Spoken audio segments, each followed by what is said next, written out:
camp on Saturday, February 3rd, and halted at Fraser's Drift, passing on next day to Kudusberg. The day was very hot, and the going very heavy, and many men fell out, some never to return. The drift, or ford, was found, however, to be undefended, and was seized by MacDonald, who, after pitching camp on the south side of the river, sent out strong parties across the drift to seize and entrench the Kudusberg and some adjacent kopjes which, lying some 3/4 of a mile to the north-west of the drift, formed the key of the position.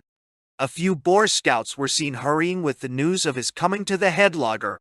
The effect of these messages was evident by Tuesday, February 6th, when the Boers were seen to be assembling upon the north bank.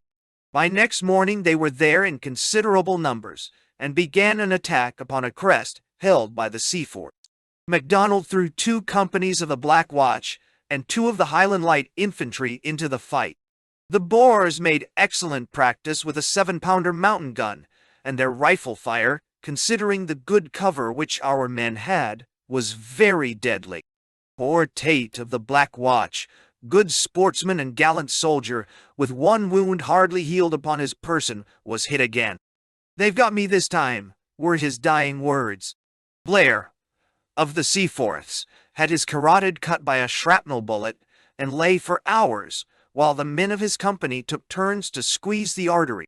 But our artillery silenced the Boer gun, and our infantry easily held their riflemen. Babington with the cavalry brigade arrived from the camp, about 1/3 D, moving along the north bank of the river. In spite of the fact that men and horses were weary from a tiring march, it was hoped by MacDonald's force that they would work round the Boers and make an attempt to capture either they or their gun. But the horsemen seemed not to have realized the position of the parties, or that possibility of bringing off a considerable coup, so the action came to a tame conclusion, the Boers retiring unpursued from their attack. On Thursday, February 8th, they were found to have withdrawn, and on the same evening our own force was recalled, to the surprise and disappointment of the public at home, who had not realized that in directing their attention to their right flank, the column had already produced the effect upon the enemy for which they had been sent. They could not be left there, as they were needed for those great operations which were pending. It was on the 9th that the brigade returned.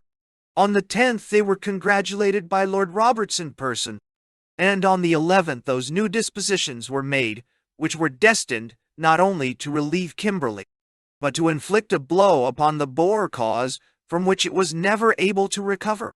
Small, brown, and wrinkled, with puckered eyes and alert manner, Lord Roberts, in spite of his 67 years, preserves the figure and energy of youth.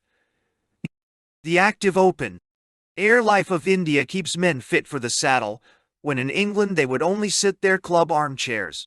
And it is hard for anyone who sees the wiry figure and brisk step of Lord Roberts to realize that he has spent 41 years of soldiering in what used to be regarded as an unhealthy climate.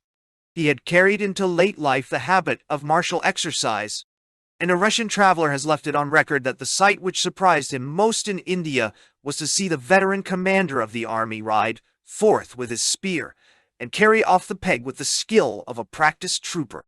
In his early youth he had shown in the mutiny that he possessed the fighting energy of the soldier to a remarkable degree, but it was only in the Afghan War of 1880 that he had an opportunity of proving that he had rarer and more valuable gifts, the power of swift resolution and determined execution. At the crisis of the war, he and his army disappeared entirely from the public ken, only to emerge dramatically as victors at a point 300 miles distant from where they had vanished. It is not only as a soldier but as a man that Lord Roberts possesses some remarkable characteristics. He has in a supreme degree that magnetic quality which draws not merely the respect but the love of those who know him. In Chaucer's phrase, he is a very perfect gentle knight. Soldiers and regimental officers have for him a feeling of personal affection, such as the unemotional British Army has never had for any leader in the course of our history. His chivalrous courtesy, his unerring tact, his kindly nature, his unselfish and untiring devotion to their interests have all endeared him to those rough, loyal natures who would follow him with as much confidence and devotion as the Grodnords of the Guard had, in the case of the great emperor. There were some who feared that in Robert's case, as in so many more, the Donga and Kopje of South Africa might form the grave and headstone of a military reputation. But far from this being so, he consistently showed a wide sweep of strategy and a power of conceiving the effect of scattered movements over a great extent of country, which have surprised his warmest admirers. In the second week of February, his dispositions were ready, and there followed the swift series of blows which brought the Boers upon their knees. Of these we shall only describe here the exploits of the fine force of cavalry, which, after a ride of 100 miles, broke out of the heart of that reddish dust cloud, and swept the Boer besiegers away from hard-pressed Kimberley. In order to strike unexpectedly, Lord Roberts had not only made a strong demonstration at Kudusdrift, at the other end of the Boer line, but he had withdrawn his main force some 40 miles south, taking them down by rail to Belmont and Insulan with such secrecy that even commanding officers had no idea whither the troops were going. The cavalry which had come from French's command at Colesberg had already reached the rendezvous, traveling by road to Nieuwpoort, and thence by train. This force consisted of the Carabineers, New South Wales Lancers, Inniskillings, Composite Regiment of Household Cavalry, 10th Hussars, with some mounted infantry and 2 batteries of horse artillery, making a force of nearly 3,000 sabres. To this were added the 9th and 12th Lancers from Modder River, the 16th Lancers from India, the Scots Greys, which had been patrolling Orange River from the beginning of the war, Remington's Scouts, and 2 brigades of mounted infantry under Colonels Ridley and Hannay. The force under this latter officer had a severe skirmish on its way to the rendezvous, and lost 50 or 60 in killed, wounded, and missing. 5 other batteries of horse artillery were added to the force, making 7 in all, with a pontoon section of Royal Engineers. The total number of men was about 5,000. By the night of Sunday, February 11th, this formidable force had concentrated at Ramdam, 20 miles northeast of Belmont, and was ready to advance. At 2 in the morning of Monday, February 12th, the start was made, and the long, sinuous line of night riders moved off over the shadowy veld. The beat of 20,000 hoofs, the clank of steel, and the rumble of gun wheels and tumbrils swelling into a deep low roar like the surge upon the shingle. 2 rivers, the Riot and the Modder, intervened between French and Kimberley. By daylight on the 12th, the head of his force had reached Waterval Drift, which was found to be defended by a body of Boers with a gun. Leaving a small detachment to hold them, French passed his men over Dekiel's Drift, higher up the stream, and swept the enemy out of his position. This considerable force of Boers had come from Jacobsdal, and were just too late to get into position to resist the crossing. Had we been 10 minutes later, the matter would have been much more serious. At the cost of a very small loss, he held both sides of the ford, but it was not until midnight that the whole long column was brought across, and bivouacked upon the northern bank.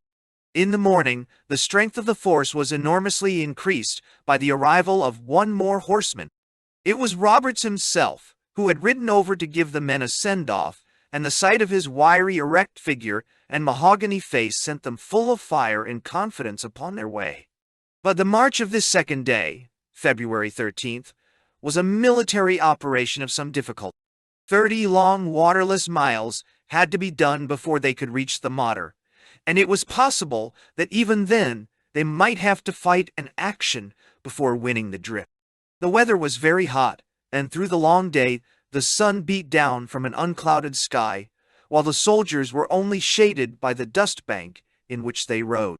A broad, arid plain, swelling into stony hills, surrounded them on every side. Here and there, in the extreme distance, mounted figures moved over the vast expanse, Boer scouts who marked in amazement the advance of this great array. Once or twice, these men gathered together, and a sputter of rifle fire broke out upon our left flank, but the great tide swept on and carried them with it. Often in this desolate land the herds of mottled springbok and of grey reckbok could be seen sweeping over the plain, or stopping with that curiosity upon which the hunter trades to stare at the unwanted spectacle.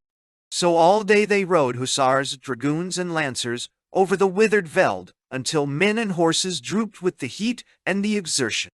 A front of nearly 2 miles was kept, the regiments moving two abreast in open order, and the sight of this magnificent cloud of horsemen, sweeping over the great barren plain, was a glorious one.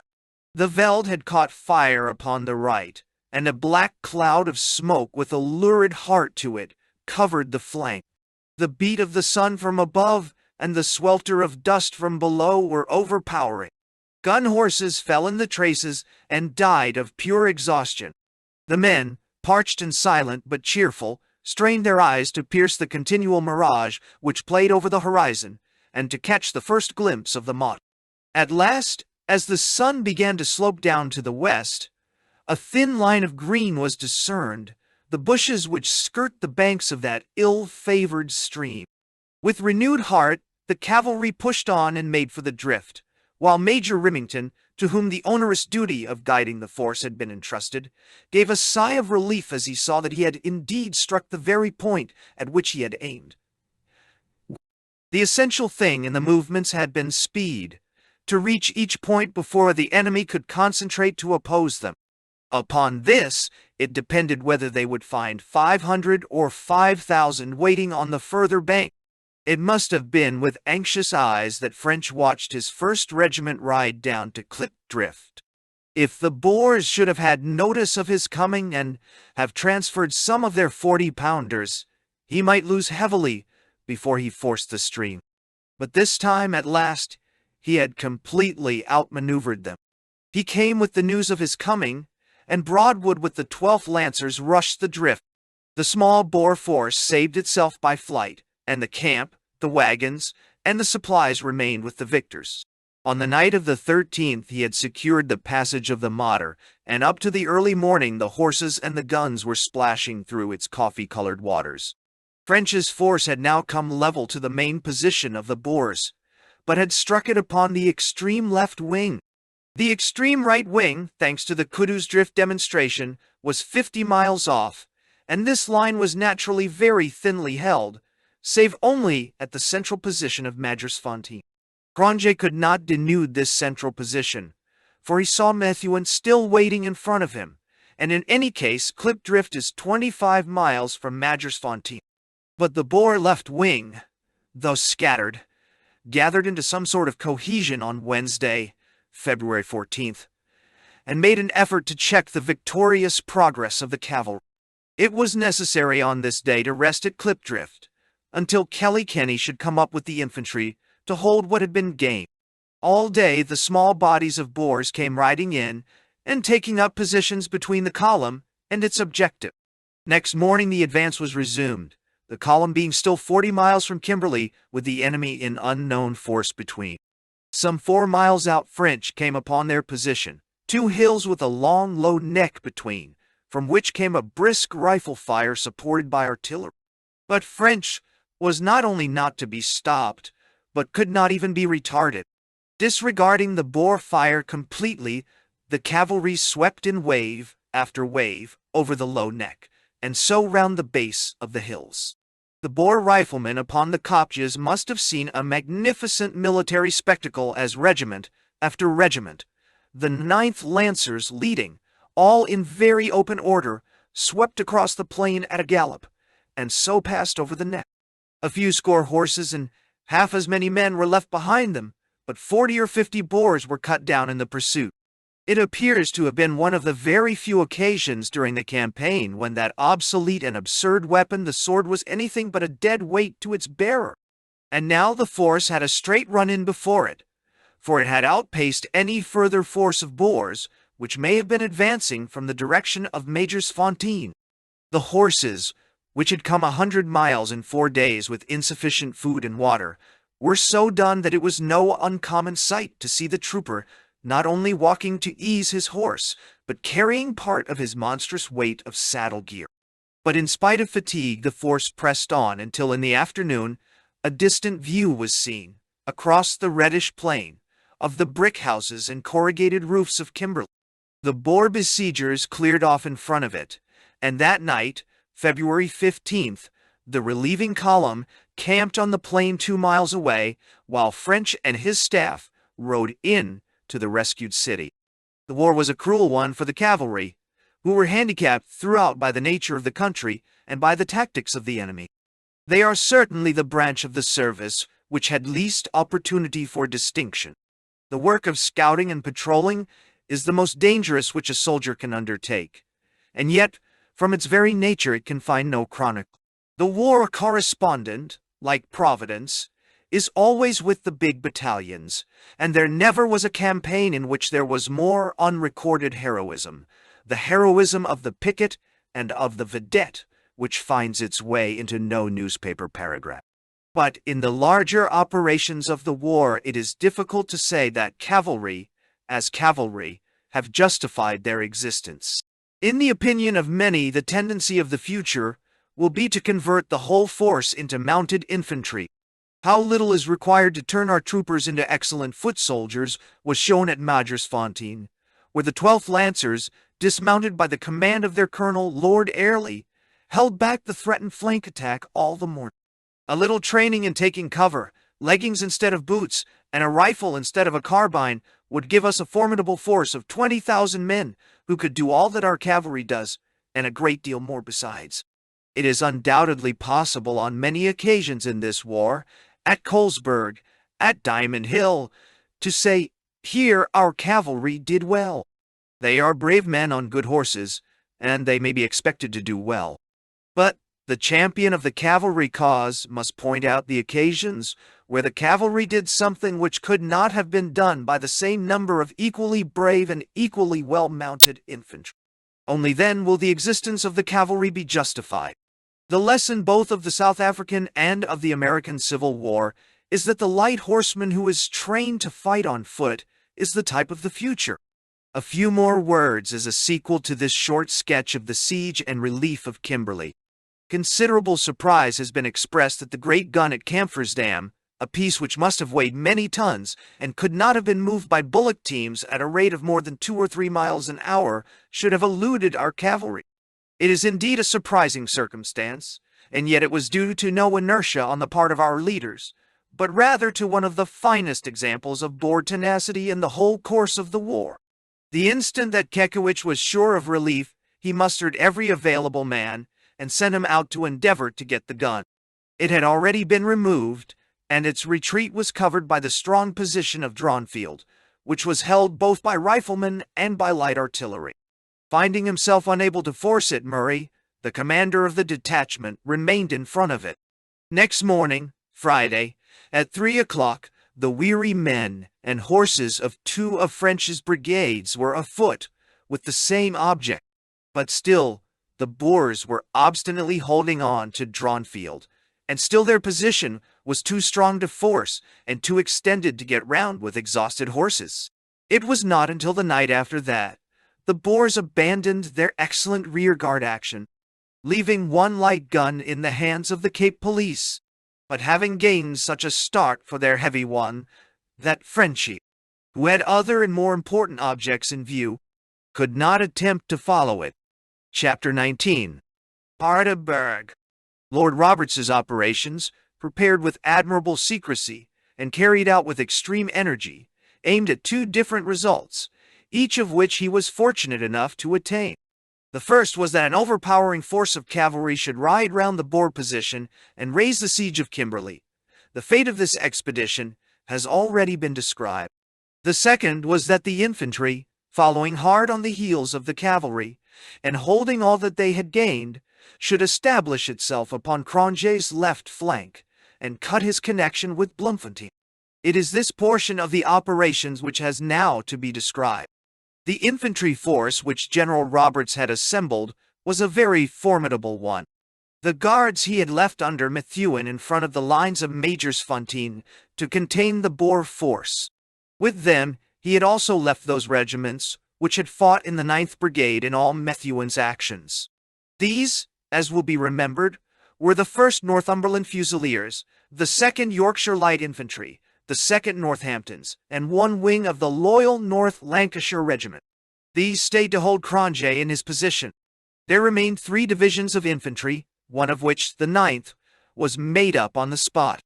These were constituted in this way: 6th Division, Kilkenny; 12th Brigade, Knox; Oxford Light Infantry. Gloucester's 2nd, West Riding, Buffs; 18th Brigade, Stevens and Tarrai; Essex, Welsh; Warwick's, Tye; York's 7th Division, Tucker. 14th Brigade, Chermside; Scots Borderers, Lincoln's; Hampshire's, Norfolk's; 15th Brigade, Wavell; North, Stafford's; Cheshire's, Wales Borderers; East Lancashire's 9th Division, Colville; Highland Brigade, MacDonald, Butchell; Blackwatch, Argyll and Sutherland's; Seaforth's; Highland Light Infantry; 19th Brigade, Smith Dorrien; Gordon's; Canadians; Shropshire Light Infantry; Cornwall Light Infantry. With these were 2 brigade divisions of artillery under General Marshall, the first containing the 18th, 62nd, and 75th batteries, Colonel Hall; the other, the 76th, 81st, and 82nd, Colonel MacDonald. Besides these, there were a howitzer battery, a naval contingent of 4 4.7 guns, and 4 12-pounders under Captain Bearcroft of the Philomel. The force was soon increased by the transfer of the guards and the arrival of more artillery, but the numbers which started on Monday, February 12th, amounted roughly to 5,000 foot and 8,000 horse with 98 guns, a considerable army to handle in a foodless and almost waterless country. 700 wagons drawn by 11,000 mules and oxen, all collected by the genius for preparation and organization which characterizes Lord Kitchener, groaned and creaked behind the columns. Both arms had concentrated at Ramdam, the cavalry going down by road, and the infantry by rail as far as Belmont or Inslin. On Monday, February 12th, the cavalry had started, and on Tuesday the infantry were pressing hard after them. The first thing was to secure a position upon Cronje's flank, and for that purpose the 6th Division and the 9th, Kenny's and Colville's, pushed swiftly on and arrived on Thursday, February 15th, at Clip Drift on the Modder, which had only been left by the cavalry that same morning. It was obviously impossible to leave Jacobsdal in the hands of the enemy on our left flank, so the 7th Division, Tucker's, turned aside to attack the town. Wavell's brigade carried the place after a sharp skirmish, chiefly remarkable for the fact that the City Imperial Volunteers found themselves under fire for the first time and bore themselves with the gallantry of the old train. Bands whose descendants they are. Our loss was 2 killed and 20 wounded, and we found ourselves for the first time firmly established in one of the enemy's towns. In the excellent German hospital were 30 or 40 of our wounded. On the afternoon of Thursday, February 15th, our cavalry, having left Clip Drift in the morning, were pushing hard for Kimberley. At Clip Drift was Kenny's 6th Division. South of Clip Drift at Wegdry was Colville's 9th Division, while the 7th Division was approaching Jacobsdal. Altogether, the British forces were extended over a line of 40 miles.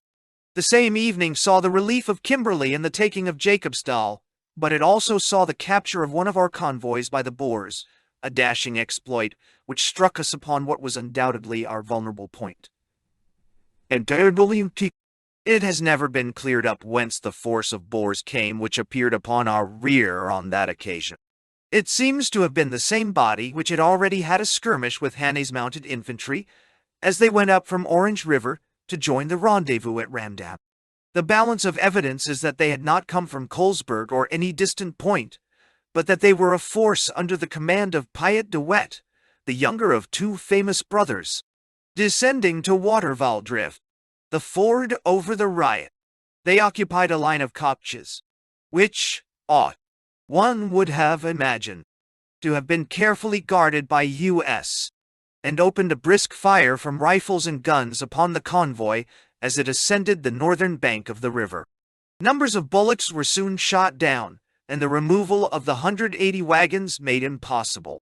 The convoy, which contained forage and provisions, had no guard of its own, but the drift was held by Colonel Ridley with 1 company of Gordons and 150 mounted infantry without artillery, which certainly seems an inadequate force to secure the most vital and vulnerable spot in the line of communications of an army of 40,000 men.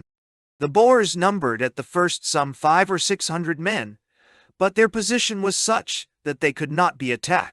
On the other hand, they were not strong enough to leave their shelter in order to drive in the British Guard, who, lying in extended order between the wagons and the assailants, were keeping up a steady and effective fire.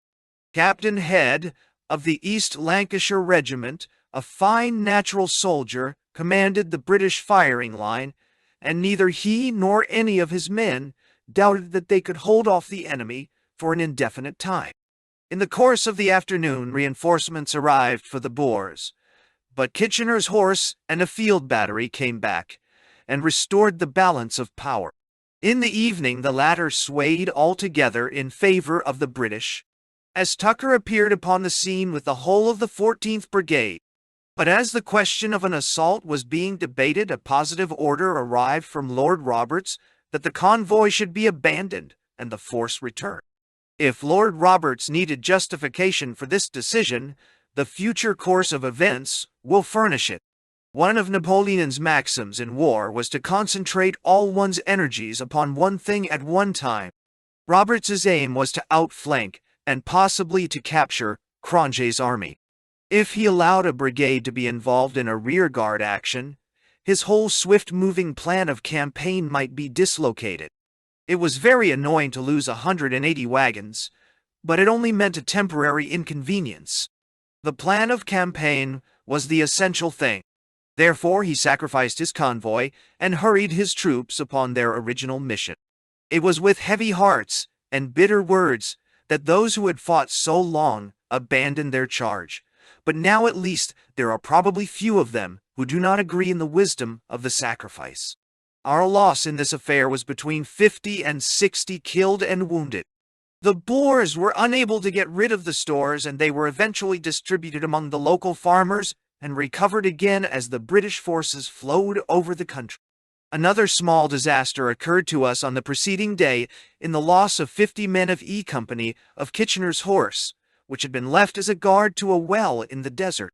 But great events were coming to obscure those small checks which are incidental to a war carried out over immense distances against a mobile and enterprising enemy.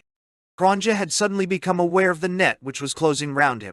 To the dark, fierce man who had striven so hard to make his line of kopjes impregnable, it must have been a bitter thing to abandon his trenches and his rifle pits. But he was crafty as well as tenacious, and he had the Boer horror of being cut off, an hereditary instinct from fathers who had fought on horseback against enemies on foot. If at any time during the last 10 weeks Methuen had contained him in front with a thin line of riflemen with machine guns, and had thrown the rest of his force on Jacobsdal and the east, he would probably have attained the same result.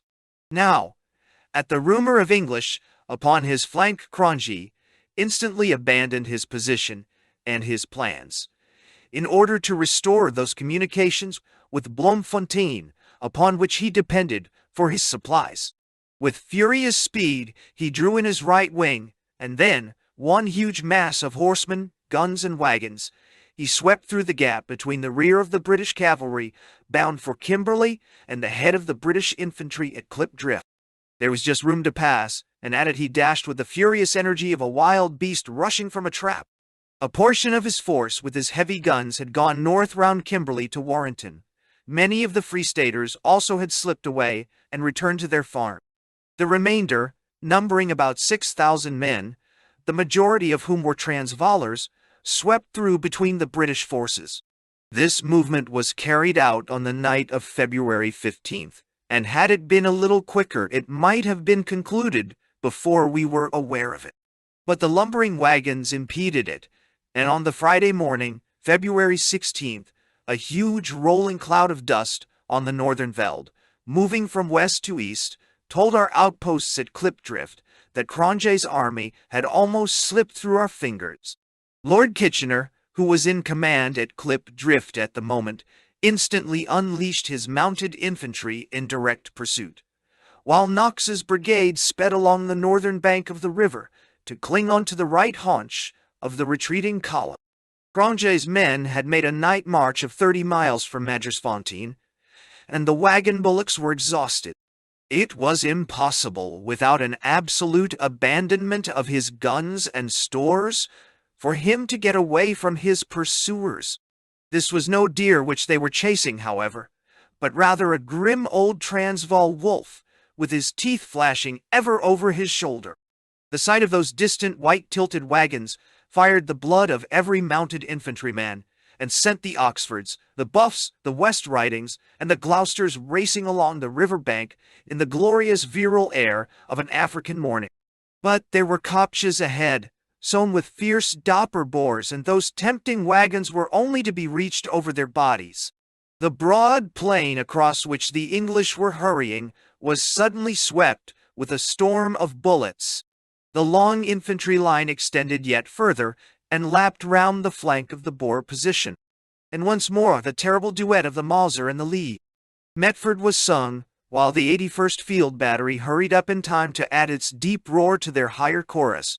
With fine judgment, Cronje held on to the last moment of safety, and then with a swift movement to the rear seized a further line 2 miles off, and again snapped back at his eager pursuers. All day the grim and weary rearguard stalled off the fiery advance of the infantry, and at nightfall the wagons were still untaken. The pursuing force to the north of the river was, it must be remembered, numerically inferior to the pursued, so that in simply retarding the advance of the enemy and in giving other British troops time to come up, Knox's brigade was doing splendid work. Had Cronje been well advised or well informed, he would have left his guns and wagons in the hope that by a swift dash over the Modder he might still bring his army away in safety. He seems to have underrated both the British numbers and the British activity. On the night, then, of Friday, February 16th, Cronje lay upon the northern bank of the Modder, with his stores and guns still intact, and no enemy in front of him, though Knox's brigade and Hannay's mounted infantry were behind. It was necessary for Cronje to cross the river in order to be on the line for Bloemfontein. As the river tended to the north, the sooner he could cross the better. On the south side of the river, however, were considerable British forces, and the obvious strategy was to hurry them forward and to block every drift at which he could get over. The river runs between very deep banks, so steep that one might almost describe them as small cliffs, and there was no chance of a horseman, far less a wagon, crossing at any point save those where the convenience of traffic and the use of years had worn sloping paths down to the shallows. The British knew exactly, therefore, what the places were which had to be blocked. On the use made of the next few hours, the success or failure of the whole operation must depend. The nearest drift to Cronje was only a mile or two distant, Klipkraal the name. Next to that, the Paardeberg drift. Next to that, the Wolfskraal drift, each about 7 miles from the other. Had Cronje pushed on instantly after the action, he might have got across at Klipkraal. But men, horses, and bullocks were equally exhausted after a long 24 hours marching and fighting. He gave his weary soldiers some hours' rest, and then, abandoning 78 of his wagons, he pushed on before daylight for the farthest off of the 3 fords, Wolfskraal Drift. Could he reach and cross it before his enemies, he was safe. The Klipkraal Drift had in the meanwhile been secured by the Buffs, the West Ridings, and the Oxfordshire Light Infantry, after a spirited little action, which, in the rapid rush of events, attracted less attention than it deserved. The brunt of the fighting fell upon the Oxfords, who lost 10 killed and 39 wounded. It was not a waste of life, however, for the action, though small and hardly recorded, was really a very essential one in the campaign.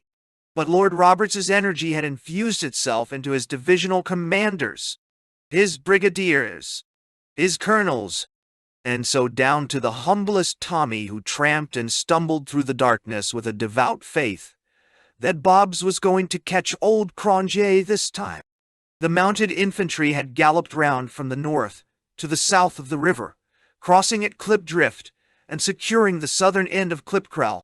Thither also came Stevenson's brigade from Kilkenny's division, while Knox, finding in the morning that Cronje was gone, marched along the northern bank to the same spot. As Klipkraal was safe, the mounted infantry pushed on at once and secured the southern end of the Paardeberg Drift, whither they were followed the same evening by Stevenson and Knox. There remained only the Wolfskraal Drift to block, and this had already been done by as smart a piece of work as any in the war. Wherever French has gone, he has done well, but his crowning glory was the movement from Kimberley to head off Cronje's retreat. The exertions which the mounted men had made in the relief of Kimberley have been already recorded. They arrived there on Thursday with their horses dead beat. They were afoot at 3 o'clock on Friday morning, and 2 brigades out of 3 were hard at work all day, in an endeavor to capture the Dronfield position. Yet, when on the same evening, an order came that French should start again instantly from Kimberley and endeavor to head Cronje's army off, he did not plead inability, as many a commander might, but taking every man whose horse was still fit to carry him, something under 2,000 out of a column which had been at least 5,000 strong. He started within a few hours and pushed on through the whole night. Horses died under their riders, but still the column marched over the shadowy veld under the brilliant stars. By happy chance or splendid calculation, they were heading straight for the one drift which was still open to Cronje. It was a close thing. At midday on Saturday, the Boer advance guard was already near to the kopjes which command it. But French's men, still full of fight after their march of 30 miles, threw themselves in front and seized the position before their very eyes. The last of the drifts was closed. If Cronje was to get across now, he must crawl out of his trench and fight under Roberts's conditions, or he might remain under his own conditions until Roberts's forces closed round him. With him lay the alternative. In the meantime, still ignorant of the forces about him, but finding himself headed off by French, he made his way down to the river and occupied a long stretch of it between Paardeberg Drift and Wolfskraal Drift, hoping to force his way across. This was the situation on the night of Saturday, February 17th. In the course of that night, the British brigades, staggering with fatigue but indomitably resolute to crush their evasive enemy, were converging upon Paardeberg. The Highland Brigade, exhausted by a heavy march over soft sand from Jacobsdal to Klip Driftup, were nerved to fresh exertions by the word Madras Fontier, which flew from lip to lip along the ranks, and pushed on for another 12 miles to Paardeberg. Close at their heels came Smith Dorring's 19th Brigade, comprising the Shropshires, the Cornwalls, the Gordons, and the Canadians, probably the very finest brigade in the whole army. They pushed across the river and took up their position upon the north bank. The Old Wolf was now fairly surrounded. On the west, the Highlanders were south of the river, and Smith Dorrien on the north. On the east, Kilkenny's division was to the south of the river, and French with his cavalry and mounted infantry were to the north of it. Never was a general in a more hopeless plight. Do what he would, there was no possible loophole for escape. There was only one thing which apparently should not have been done, and that was to attack him. His position was a formidable one. Not only were the banks of the river fringed with his riflemen under excellent cover, but from these banks there extended on each side a number of dongas, which made admirable natural trenches. The only possible attack from either side must be across a level plain, at least 1,000 or 1,500 yards in width, where our numbers would only swell our losses. It must be a bold soldier and a far bolder civilian who would venture to question an operation carried out under the immediate personal direction of Lord Kitchener. But the general consensus of opinion among critics may justify that which might be temerity in the individual. Had Cronje not been tightly surrounded, the action with its heavy losses might have been justified as an attempt to hold him until his investment should be complete. There seems, however, to be no doubt that he was already entirely surrounded, and that, as experience proved, we had only to sit round him to ensure his surrender. It is not given to the greatest man to have every soldierly gift equally developed, and it may be said without offense that Lord Kitchener's cool judgment upon the actual field of battle has not yet been proved as conclusively as his long-headed power of organization and his iron determination. Putting aside the question of responsibility, what happened on the morning of Sunday, February 18th, was that from every quarter an assault was urged across the level plains, to the north and to the south, upon the lines of desperate and invisible men who lay in the dongas and behind the banks of the river. Everywhere there was a terrible monotony about the experiences of the various regiments, which learned once again the grim lessons of Colenso and Modder River. We surely did not need to prove once more what had already been so amply proved, that bravery can be of no avail against concealed riflemen well entrenched, and that the more hardy is the attack, the heavier must be the repulse. Over the long circle of our attack, Knox's brigade, Stevenson's brigade, the Highland brigade, Smith-Dorrian's brigade all fared alike. In each case, there was the advance until they were within the 1,000-yard fire zone. Then, the resistless sleet of bullets which compelled them to get down and to keep down. Had they even then recognized that they were attempting the impossible, no great harm might have been done, but, with generous emulation, the men of the various regiments made little rushes, company by company, towards the riverbed, and found themselves ever exposed to a more withering fire. On the northern bank, Smith-Dorrian's brigade, and especially the Canadian regiment, distinguished themselves by the magnificent tenacity with which they persevered in their attack. The Cornwalls of the same brigade swept up almost to the riverbank in a charge which was the admiration of all who saw it. If the miners of Johannesburg had given the impression that the Cornishman is not a fighter, the record of the county regiment in the war has forever exploded the calumny. Men who were not fighters could have found no place in Smith-Dorrian's brigade or in the charge of Paardeberg, while the infantry had been severely handled by the Boer riflemen. Our guns, the 76th, 81st, and 82nd Field Batteries, with the 65th Howitzer Battery, had been shelling the riverbed, though our artillery fire proved as usual to have little effect against scattered and hidden riflemen. At least, however, it distracted their attention and made their fire upon the exposed infantry in front of them less deadly. Now, as in Napoleon's time, the effect of the guns is moral rather than material. About midday, French's horse artillery guns came into action from the north.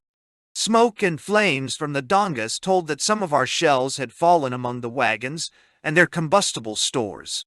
The Boer line had proved itself to be unshakable on each face, but at its ends the result of the action was to push them up and to shorten the stretch of the river which was held by it. On the north bank, Smith-Dorrian's brigade gained a considerable amount of ground. At the other end of the position, the Welsh, Yorkshire, and Essex regiments of Stevenson's brigade did some splendid work and pushed the Boers for some distance down the riverbank. A most gallant but impossible charge was made by Colonel Hannay, and a number of mounted infantry against the northern bank. He was shot with the majority of his followers. General Knox of the 12th Brigade and General MacDonald of the Highlanders were among the wounded. Colonel Aldworth of the Cornwalls died at the head of his men. A bullet struck him dead as he whooped his West countrymen onto the charge. 1,100 killed and wounded testified to the fire of our attack and the grimness of the Boer resistance.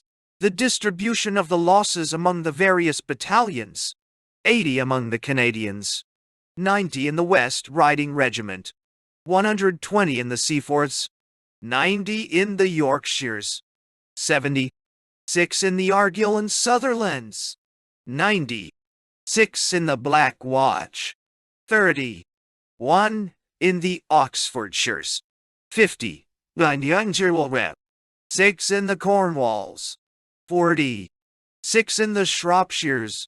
Shows how universal was the gallantry, and especially how well the Highland Brigade carried itself. It is to be feared that they had to face not only the fire of the enemy, but also that of their own comrades on the further side of the river. A great military authority has stated that it takes many years for a regiment to recover its spirit and steadiness if it has been heavily punished. And yet within 2 months of Major's Fontaine, we find the indomitable Highlanders taking, without flinching, the very bloodiest share of this bloody day. And this after a march of 30 miles with no pause before going into action. A repulse it may have been, but they hear no name of which they may be more proud upon the victory scroll of their colors. What had we got in return for our 1,100 casualties? We had contracted the Boer position from about 3 miles to less than 2. So much was to the good, as the closer they lay, the more effective our artillery fire might be expected to be. But it is probable that our shrapnel alone, without any loss of life, might have effected the same thing. It is easy to be wise after the event, but it does certainly appear that with our present knowledge, the action at Paardeberg was as unnecessary as it was expensive. The sun descended on Sunday, February 18th, upon a bloody field and crowded field hospitals, but also upon an unbroken circle of British troops still hemming in the desperate men who lurked among the willows and mimosas which draped the brown steep banks of the Modder. There was evidence during the action of the presence of an active Boer force to the south of us, probably the same well-handled and enterprising body which had captured our convoy at Waterval. A small party of Kitchener's horse was surprised by this body, and 30 men with 4 officers were taken prisoner.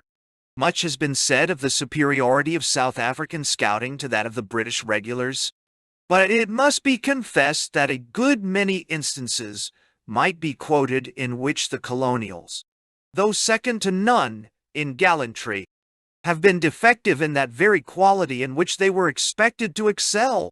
This surprise of our cavalry post had more serious consequences than can be measured by the loss of men, for by it the Boers obtained possession of a strong kopje called Kitchener's Hilla, lying about 2 miles distant on the south, east of our position, and the movement was an admirable one strategically upon their part, for it gave their beleaguered comrades a first station on the line of their retreat.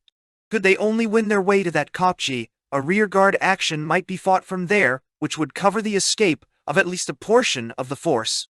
De Wet, if he was indeed responsible for the maneuvers of these southern Boers, certainly handled his small force with a discreet audacity which marks him as the born leader which he afterwards proved himself to be. If the position of the Boers was desperate on Sunday, it was hopeless on Monday, for in the course of the morning Lord Roberts came up, closely followed by the whole of Tucker's division, 7th, from Jacobstown. Our artillery also was strongly reinforced. The 18th, 62nd, and 75th Field Batteries came up with 3 naval 4.7 guns and 2 naval 12-pounders. 35,000 men with 60 guns were gathered round the little Boer army. It is a poor spirit which will not applaud the supreme resolution with which the gallant farmers held out, and award to Cronje the title of one of the most grimly resolute leaders of whom we have any record in modern history. For a moment, it seemed as if his courage was giving way. On Monday morning, a message was transmitted by him to Lord Kitchener, asking for a 24 hours armistice. The answer was, of course, a curt refusal. To this he replied that if we were so inhuman as to prevent him from burying his dead, there was nothing for him save surrender. An answer was given that a messenger with power to treat should be sent out, but in the interval Cronje had changed his mind and disappeared with a snarl of contempt into his burrows. It had become known that women and children were in the lager, and a message was sent offering them a place of safety, but even to this a refusal was given. The reasons for this last decision are inconceivable. Lord Roberts's dispositions were simple, efficacious, and above all bloodless. Smith, Dorrian's brigade, who were winning in the Western Army something of the reputation which Hart's Irishmen had won in Natal, were placed astride of the river to the west, with orders to push gradually up as occasion served, using trenches for their approach. Chermside's brigade occupied the same position on the east. 2 other divisions and the cavalry stood round, alert and eager, like terriers round a rat hole, while all day the pitiless guns crashed their common shell, their shrapnel, and their lyddite into the riverbed. Already down there, amid slaughtered oxen and dead horses under a burning sun, a horrible pest hole had been formed which sent its mephitic vapors over the countryside. Occasionally the sentries down the river saw amid the brown eddies of the rushing water the floating body of a Boer, which had been washed away from the Golgotha above. Dark Cronje, betrayer of Potchefstroom, iron-handed ruler of natives, reviler of the British, stern victor of Magersfontein. At last there has come a day of reckoning for you. On Wednesday the 21st, the British, being now sure of their grip of Cronje, turned upon the Boer force which had occupied the hill to the southeast of the drift. It was clear that this force, unless driven away, would be the vanguard of the relieving army which might be expected to assemble from Ladysmith, Bloemfontein, Colesberg, or wherever else the Boers could detach men. Already it was known that reinforcements who had left Natal whenever they heard that the Free State was invaded were drawing near. It was necessary to crush the force upon the hill before it became too powerful. For this purpose the cavalry set forth, Broadwood with the 10th Hussars, 12th Lancers, and 2 batteries going round on one side, while French with the 9th and 16th Lancers, the household cavalry, and 2 other batteries skirted the other. A force of Boers was met and defeated, while the defenders of the hill were driven off with considerable loss. In this well-managed affair the enemy lost at least 100, of whom 50 were prisoners. On Friday, February 23rd, another attempt at rescue was made from the south, but again it ended disastrously for the Boers. A party attacked a kopje held by the Yorkshire Regiment and were blown back by a volley, upon which they made for a second kopje, where the Buffs gave them an even rougher reception. 80 prisoners were marched in. Meantime, hardly a night passed that some of the Boers did not escape from their lager and give themselves up to our pickets. At the end of the week we had taken 600 in all. In the meantime the cordon was being drawn ever tighter, and the fire became heavier and more deadly, while the conditions of life in that fearful place were such that the stench alone might have compelled surrender. Amid the crash of tropical thunderstorms, the glare of lightning, and the furious thrashing of rain there was no relaxation of British vigilance. A balloon floating overhead directed the fire, which from day to day became more furious, culminating on the 26th with the arrival of 4 5-inch howitzers. But still there came no sign from the fierce Boer and his gallant followers. Buried deep within burrows in the riverbank, the greater part of them lay safe from the shells. But the rattle of their musketry when the outposts moved showed that the trenches were as alert as ever. The thing could only have one end, however, and Lord Roberts, with admirable judgment and patience, refused to hurry it at the expense of the lives of his soldiers. The 2 brigades, at either end of the Boer lines, had lost no chance of pushing in, and now they had come within striking distance. On the night of February 26th, it was determined that Smith Dorrien's men should try their luck. The front trenches of the British were at that time 700 yards from the Boer lines.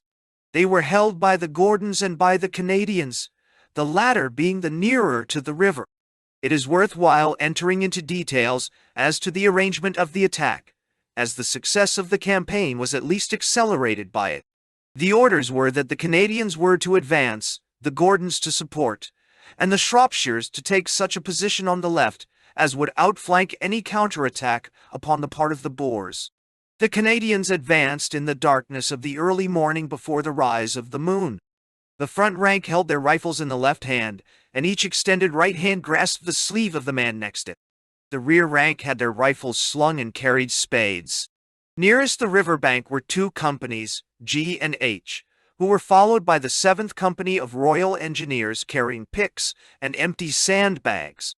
The long line stole through a pitchy darkness, knowing that at any instant a blaze of fire such as flamed before the Highlanders at Magersfontein might crash out in front of them. 100, 2, 3, 4, 500 paces were taken. They knew that they must be close upon the trenches.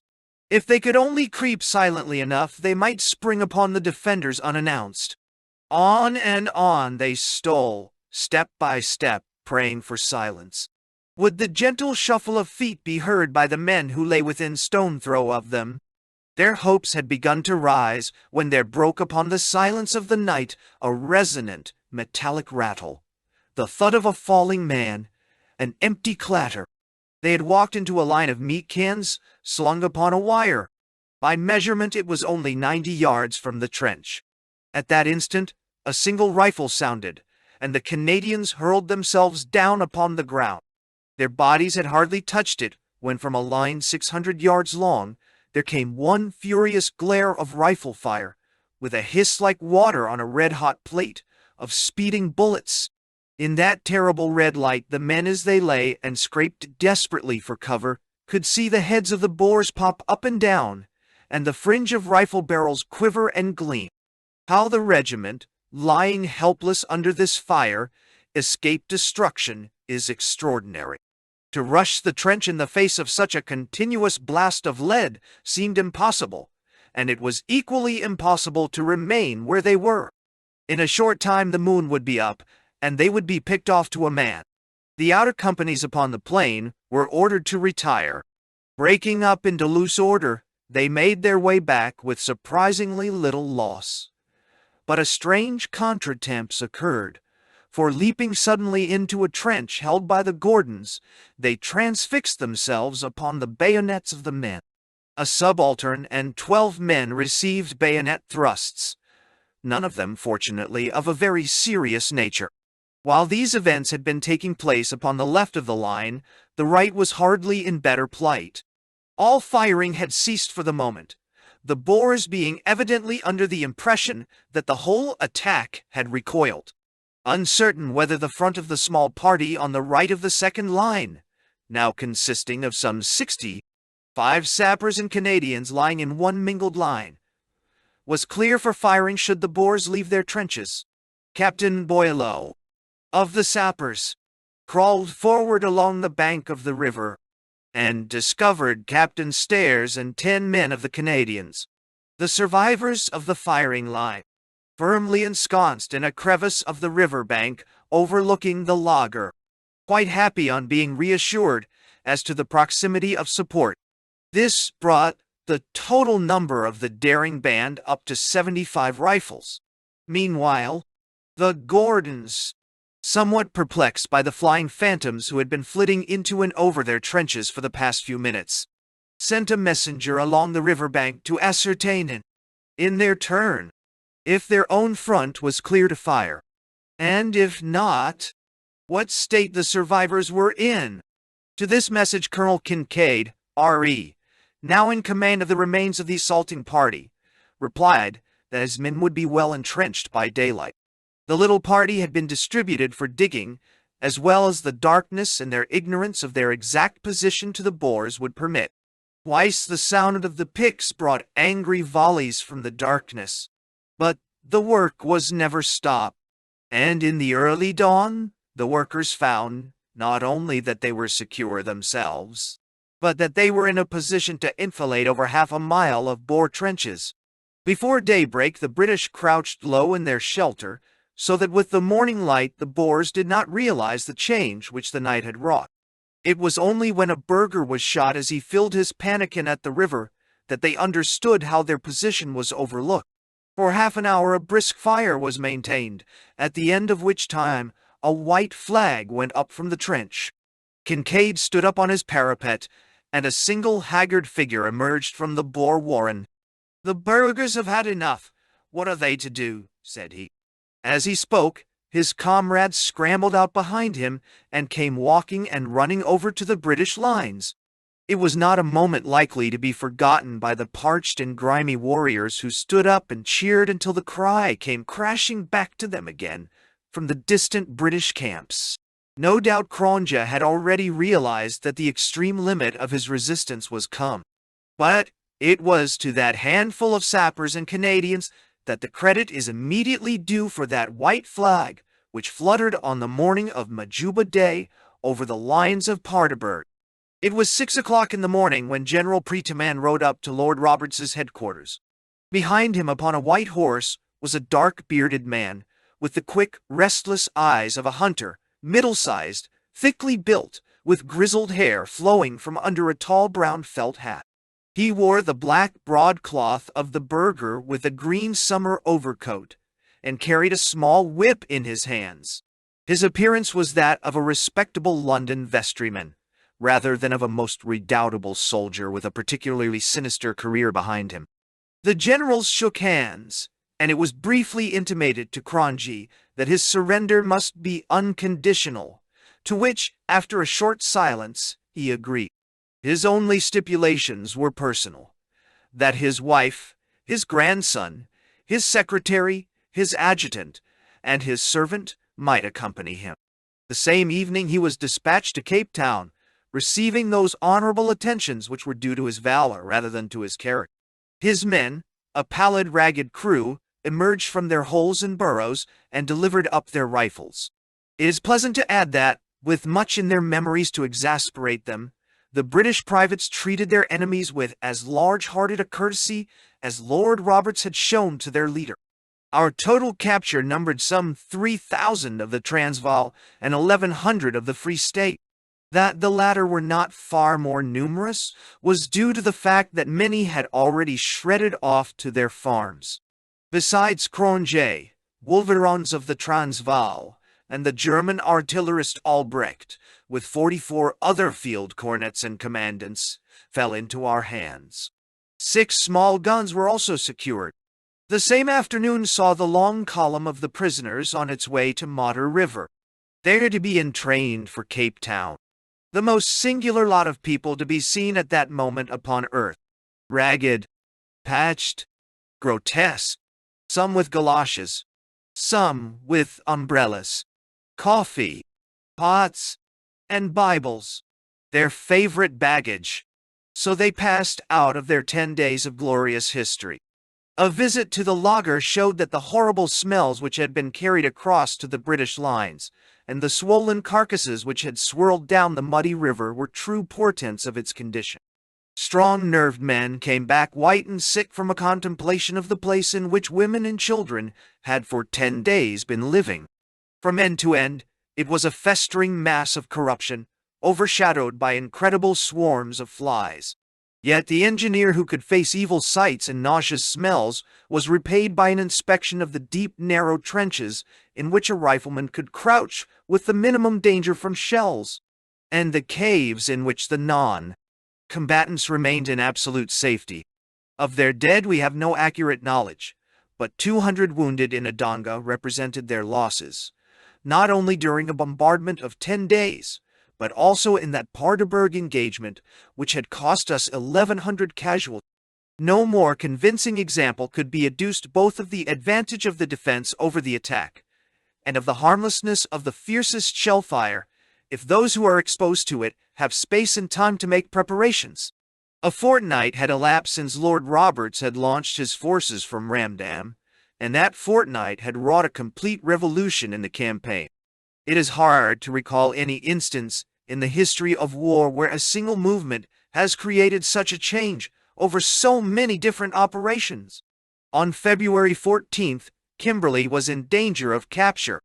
A victorious Boer army was facing Methuen.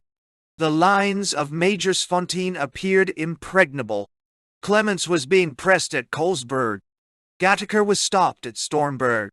Buller could not pass the Tugela, and Ladysmith was in a perilous condition. On the 28th, Kimberley had been relieved. The Boer army was scattered or taken. The lines of Majorsfontein were in our possession. Clements found his assailants retiring before him. Gattaker was able to advance at Stormberg. Buller had a weakening army in front of him, and Ladysmith was on the eve of relief.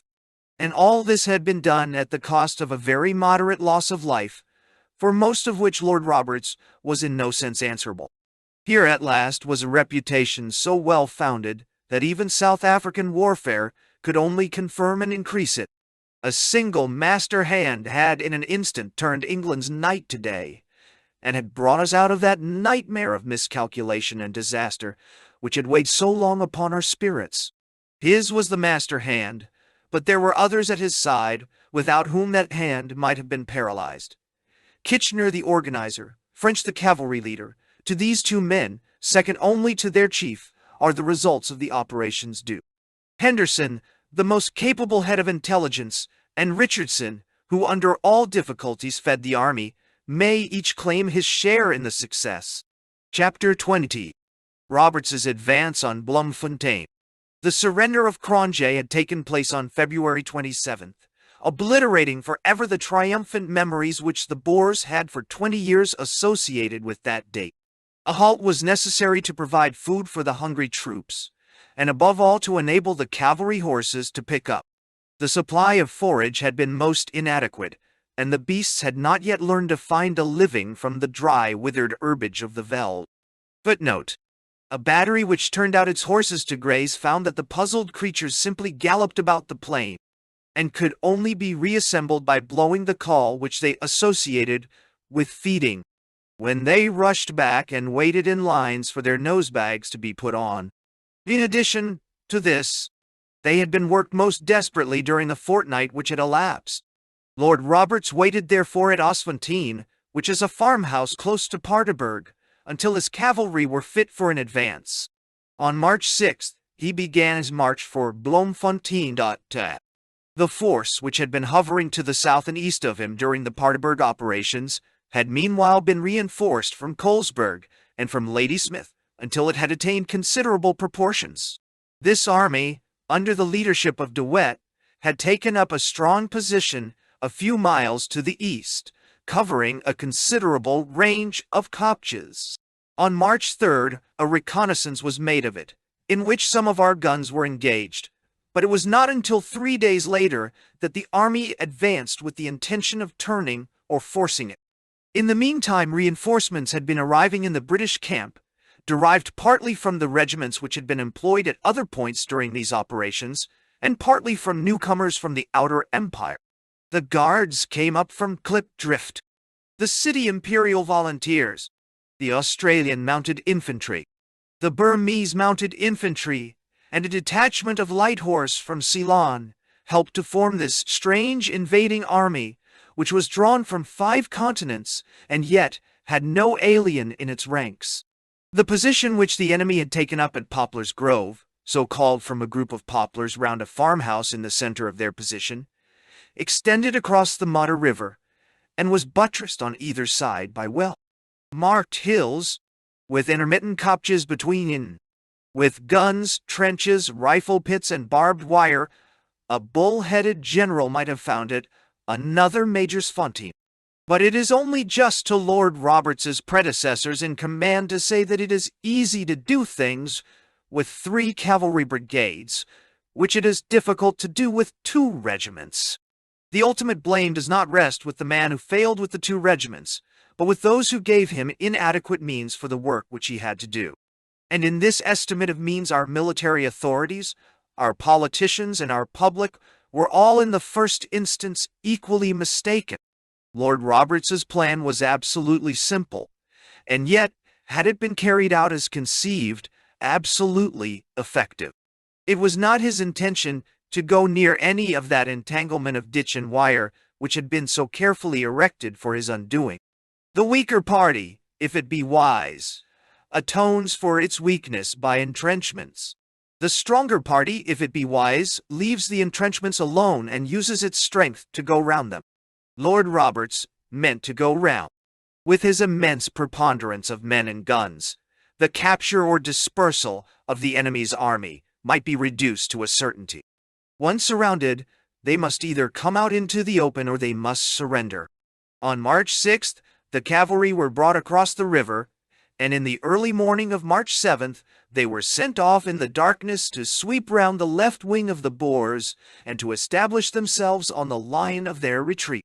Kelly-Kenny's division, 6th, had orders to follow and support this movement. Meanwhile, Tucker was to push straight along the southern bank of the river, though we may surmise that his instructions were, in case of resistance, not to push his attack home.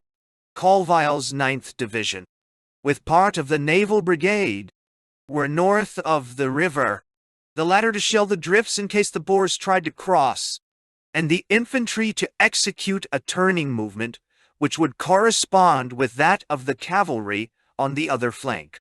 The plan of action was based, however, upon one supposition which proved to be fallacious. It was that after having prepared so elaborate a position, the enemy would stop at least a little time to defend it. Nothing of the sort occurred, however, and on the instant that they realized that the cavalry was on their flank, they made off. The infantry did not fire a shot. The result of this very decisive flight was to derange all calculations entirely. The cavalry was not yet in its place when the Boer army streamed off between the kopjes. One would have thought, however, that they would have had a dash for the wagons and the guns, even if they were past them. It is unfair to criticize a movement till one is certain as to the positive orders which the leader may have received. But on the face of it, it is clear that the sweep of our cavalry was not wide enough, and that they erred by edging to the left instead of to the right, so leaving the flying enemies always to the outside of them. As it was, however, there seemed every possibility of their getting the guns, but De Wet very cleverly covered them by his skirmishers. Taking possession of a farmhouse on the right flank, they kept up a spirited fire upon the 16th Lancers and upon P Battery RHA. When at last the latter drove them out of their shelter, they again formed upon a low kopje and poured so galling a fire upon the right wing that the whole movement was interrupted until we had driven this little body of 50 men from their position. When, after a delay of an hour, the cavalry at last succeeded in dislodging them, or possibly it may be fairer to say when, having accomplished their purpose, they retired. The guns and wagons were out of reach. Indeed, what is more important, the two presidents, both Stein and Kruger, who had come to stiffen the resistance of the burghers, had escaped. Making every allowance for the weary state of the horses, it is impossible to say that our cavalry were handled with energy or judgment on this occasion. That such a force of men and guns should be held off from an object of such importance by so small a resistance reflects no credit upon us. It would have been better to repeat the Kimberley tactics and to sweep the regiments in extended order past the obstacle if we could not pass over it. At the other side of that little ill-defended kopje lay a possible termination of the war, and our crack cavalry regiments maneuvered for hours and let it pass out of their reach. However, as Lord Roberts good-humoredly remarked at the end of the action, in war, you can't expect everything to come out right. General French can afford to shed one leaf from his laurel wreath. On the other hand, no words can be too high for the gallant little band of Boers who had the courage to face that overwhelming mass of horsemen, and to bluff them into regarding this handful as a force fighting a serious rearguard action. When the stories of the war are told round the fires in the lonely Veld farmhouses, as they will be for a century to come, this one deserves an honored place. The victory, if such a word can apply to such an action, had cost some 50 or 60 of the cavalry killed and wounded, while it is doubtful if the Boers lost as many. The finest military display on the British side had been the magnificent marching of Kenny's 6th Division, who had gone for 10 hours with hardly a halt. One 9-pound Krupp gun was the only trophy. On the other hand, Roberts had turned them out of their strong position, had gained 12 or 15 miles on he rode to Bloemfontein, and for the first time shown how helpless a Boer army was in country which gave our numbers a chance. From now onwards, it was only in surprise and ambuscade that they could hope for a success. We had learned, and they had learned, that they could not stand in the open field. The action of Poplar's Grove was fought on March 7th. On the 9th, the army was again on its way, and on the 10th, it attacked the new position which the Boers had occupied at a place called Dryfontein or Abrams Kraal. They covered a front of some 7 miles in such a formation that their wings were protected, the northern by the river and the southern by flanking bastions of hill extending for some distance to the rear. If the position had been defended as well as it had been chosen, the task would have been a severe one. Since the Modder covered the enemy's right, the turning movement could only be developed on their left, and Tucker's division was thrown out very wide on that side for the purpose. But in the meanwhile, a contretemps had occurred which threw out and seriously hampered the whole British line of battle. General French was in command of the left wing, which included Kenny's division, the 1st Cavalry Brigade, and Alderson's mounted infantry. His orders had been to keep in touch with the center and to avoid pushing his attack home. In endeavoring to carry out these instructions, French moved his men more and more to the right, until he had really squeezed in between the Boers and Lord Roberts's central column, and so masked the latter. The essence of the whole operation was that the frontal attack should not be delivered until Tucker had worked round to the rear of the position. It is for military critics to decide whether it was that the flankers were too slow or the frontal assailants were too fast, but it is certain that Kenny's division attacked before the cavalry and the 7th Division were in their place. Kenny was informed that the position in front of him had been abandoned, and 4 regiments, the Buffs, the Essex, the Welsh, and the Yorkshires, were advanced against. They were passing over the open when the crash of the Mauser fire burst out in front of them, and the bullets hissed and thudded among the ranks. The ordeal was a very severe one. The Yorkshires were swung round wide upon the right, but the rest of the brigade, the Welsh regiment leading, made a frontal attack upon the ridge. It was done coolly and deliberately, the men taking advantage of every possible cover. Boers could be seen leaving their position in small bodies as the crackling, swaying line of the British surged ever higher upon the hillside. At last, with a cheer, the Welshmen with their Kent and Essex comrades swept over the crest into the ranks of that cosmopolitan crew of sturdy adventurers who were known as the Johannesburg Police. For once the loss of the defense was greater than that of the attack. These mercenaries had not the instinct which teaches the Boer the right instant for flight, and they held their position too long to get away. The British had left 400 men on the track of that gallant advance, but the vast majority of them were wounded, too often by those explosive or expansive missiles which make war more hideous. Of the Boers, we actually buried over 100 on the ridge, and their total casualties must have been considerably in excess of ours. The action was strategically well conceived. All that Lord Roberts could do for complete success had been done, but tactically, it was a poor affair, considering his enormous preponderance in men and guns. There was no glory in it, save for the 4 regiments who set their faces against that sleet of lead. The artillery did not do well, and were browbeaten by guns which they should have smothered under their fire. The cavalry cannot be said to have done well either. And yet, when all is said, the action is an important one, for the enemy were badly shaken by the result. The Johannesburg Police, who had been among their corps d'élite, had been badly mauled, and the burghers were impressed by one more example of the impossibility of standing in anything approaching to open country against disciplined troops. Roberts had not captured the guns, but the road had been cleared for him to Bloemfontein and Doyle.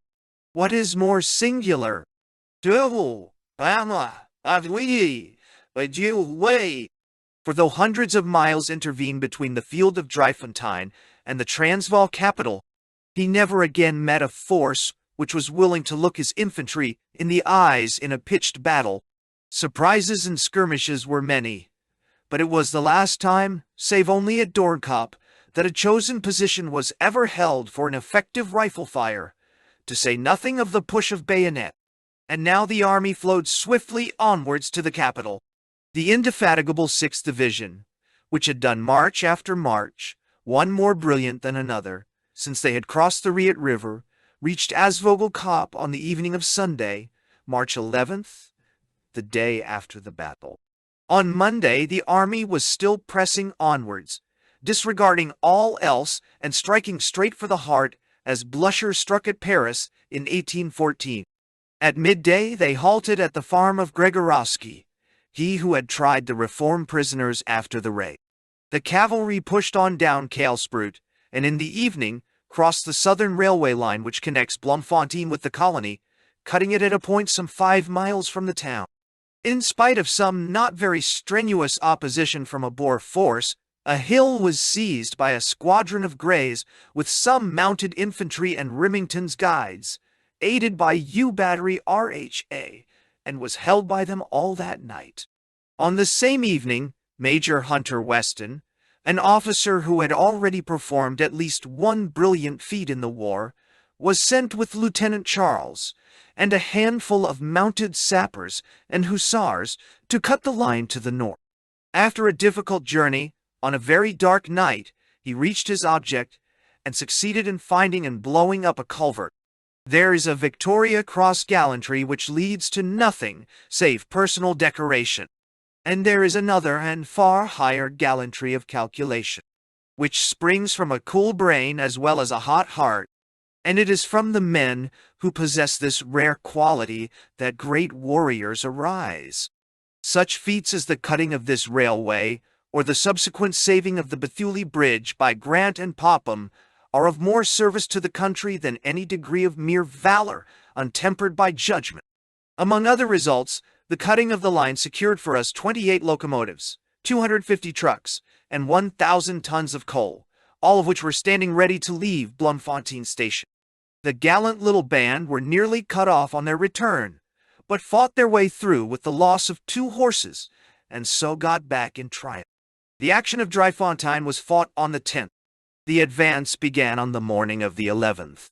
On the morning of the 13th, the British were practically masters of Bloemfontein.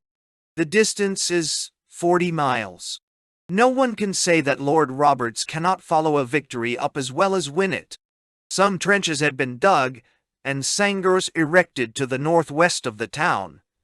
But Lord Roberts, with his usual perverseness, took the wrong turning and appeared upon the broad open plain to the south, where resistance would have been absurd. Already Stein and the irreconcilables had fled from the town, and the general was met by a deputation of the mayor, the Landdrost, and Mr. Fraser to tender the submission of the capital. Fraser, a sturdy, clear-headed Highlander, had been the one politician in the Free State who combined a perfect loyalty to his adopted country with a just appreciation of what a quarrel a l'outrance with the British Empire would mean. Had Fraser's views prevailed, the Orange Free State would still exist as a happy and independent state. As it is, he may help her to happiness and prosperity as the Prime Minister of the Orange River colony. It was at 1:30 on Tuesday, March 13th, that General Roberts and his troops entered Bloemfontein amid the acclamations of many of the inhabitants, who, either to propitiate the victor, or as a sign of their real sympathies, had hoisted Union Jacks upon their houses.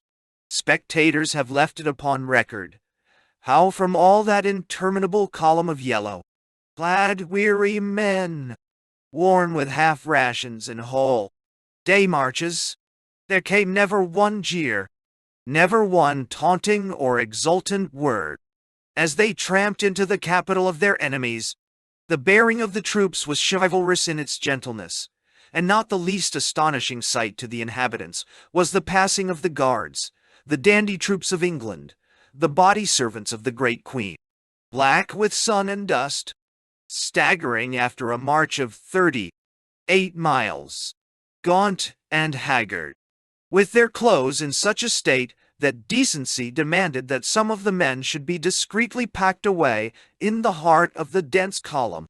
They still swung into the town with the aspect of Kentish hop pickers and the bearing of heroes.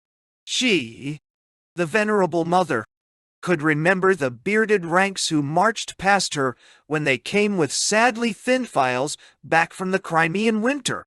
Even those gallant men could not have endured more sturdily, nor have served her more loyally than these their worthy descendants. It was just a month after the start from Ramdam that Lord Roberts and his army rode into the enemy's capital. Up to that period we had in Africa generals who were hampered for want of troops, and troops who were hampered for want of generals. Only when the commander-in-chief took over the main army had we soldiers enough, and a man who knew how to handle them. The result was one which has not only solved the question of the future of South Africa, but has given an illustration of strategy which will become classical to the military student. How brisk was the course of events, how incessant the marching and fighting, may be shown by a brief recapitulation.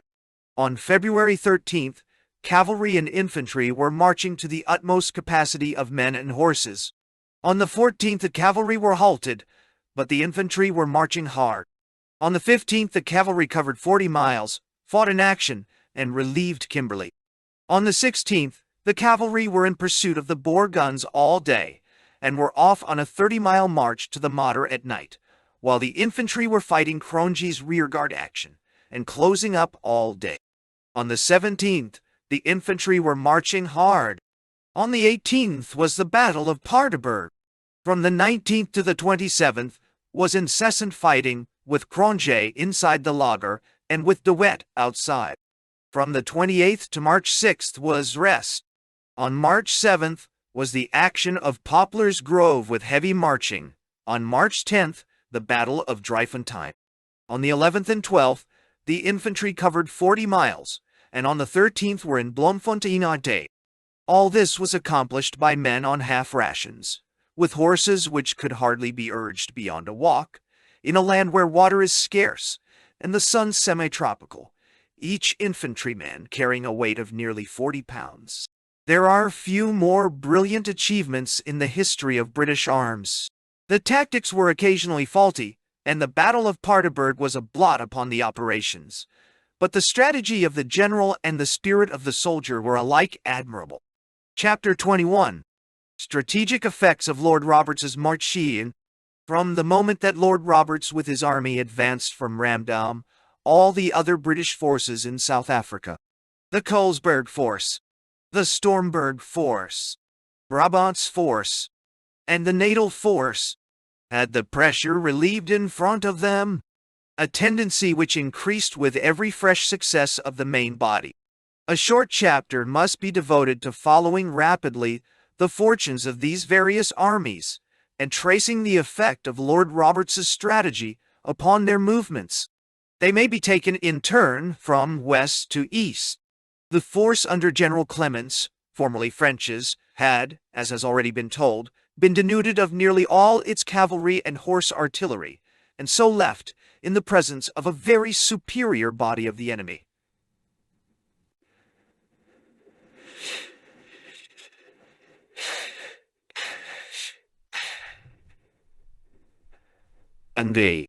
Under these circumstances, Clements had to withdraw his immensely extended line, and to concentrate at Arundel, closely followed by the elated enemy.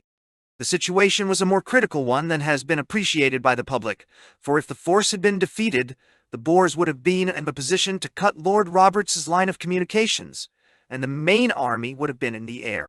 Much credit is due, not only to General Clements, but to Carter of the Wiltshires, Hackett Payne of the Worcesters, Butcher of the 4th RFA, the admirable Australians, and all the other good men and true, who did their best to hold the gap for the Empire. The Boer idea of a strong attack upon this point was strategically admirable, but tactically there was not sufficient energy in pushing home the advance. The British wing succeeded in withdrawing, and the concentrated force at Arundel was too strong for attack. Yet there was a time of suspense, a time when every man had become of such importance that even 50 Indian saises were for the first and last time in the war, to their own supreme gratification, permitted for 24 hours to play their natural part as soldiers. Footnote: there was something piteous in the chagrin of these fine Sikhs at being held back from their natural work as soldiers. A deputation of them waited upon Lord Roberts at Bloemfontein to ask, with many salams, whether his children were not to see one little fight before they returned.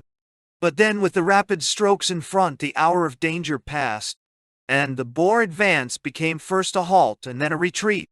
On February 27th, Major Butcher, supported by the Inniskillings and Australians, attacked Rensburg and shelled the enemy out of it. Next morning, Clemens's whole force had advanced from Arundel and took up its old position. The same afternoon it was clear that the Boers were retiring, and the British, following them up, marched into Colesberg, around which they had maneuvered so long. A telegram from Steen to De Wet, found in the town, told the whole story of the retirement. As long as you are able to hold the positions you are in with the men you have, do so.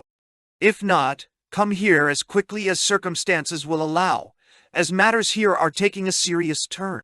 The whole force passed over the Orange River unimpeded and blew up the Norval's Pont Railway bridge behind it. Clemens's brigade followed on March 4th, and succeeded in the course of a week in throwing a pontoon bridge over the river and crossing into the Orange Free State, Roberts having in the meanwhile seized Bloemfontein.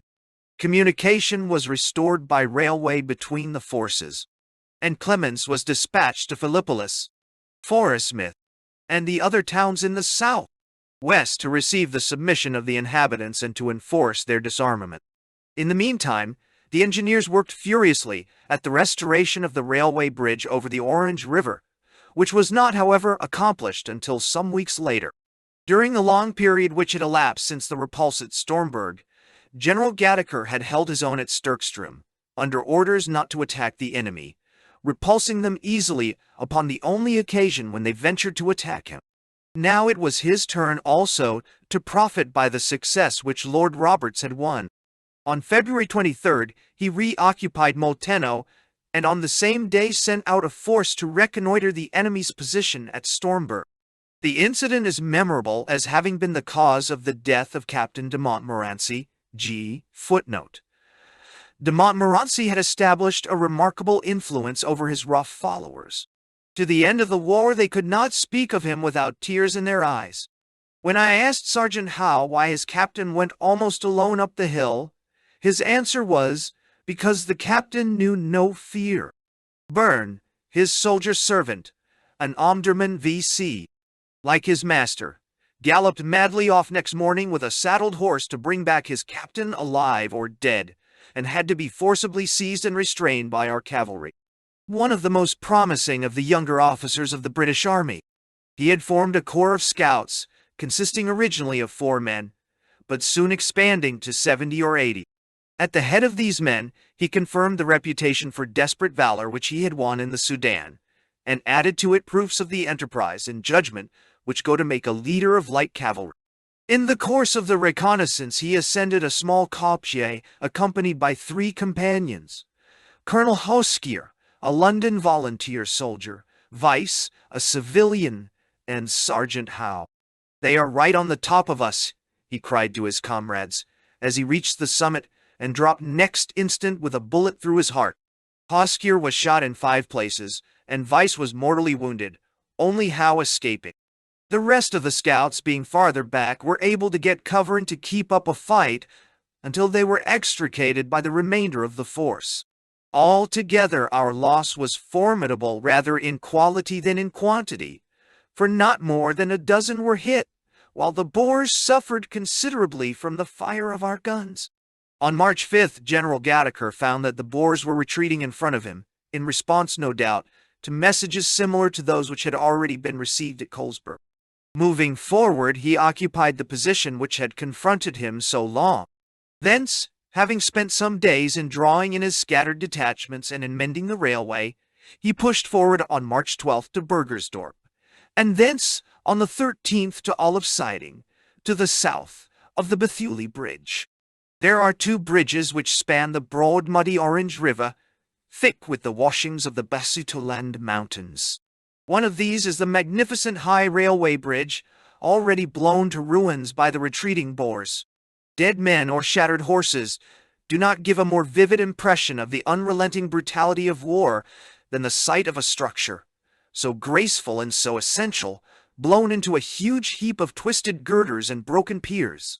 Half a mile to the west is the road bridge, broad and old-fashioned. The only hope of preserving some mode of crossing the difficult river lay in the chance that the troops might anticipate the Boers who were about to destroy this bridge. In this they were singularly favored by fortune. On the arrival of a small party of scouts and of the Cape Police under Major Nolan Nayland at the end of the bridge, it was found that all was ready to blow it up, the mine sunk, the detonator fixed, and the wire laid. Only the connection between the wire and the charge had not been made. To make sure, the Boers had also laid several boxes of dynamite under the last span, in case the mine should fail in its effect.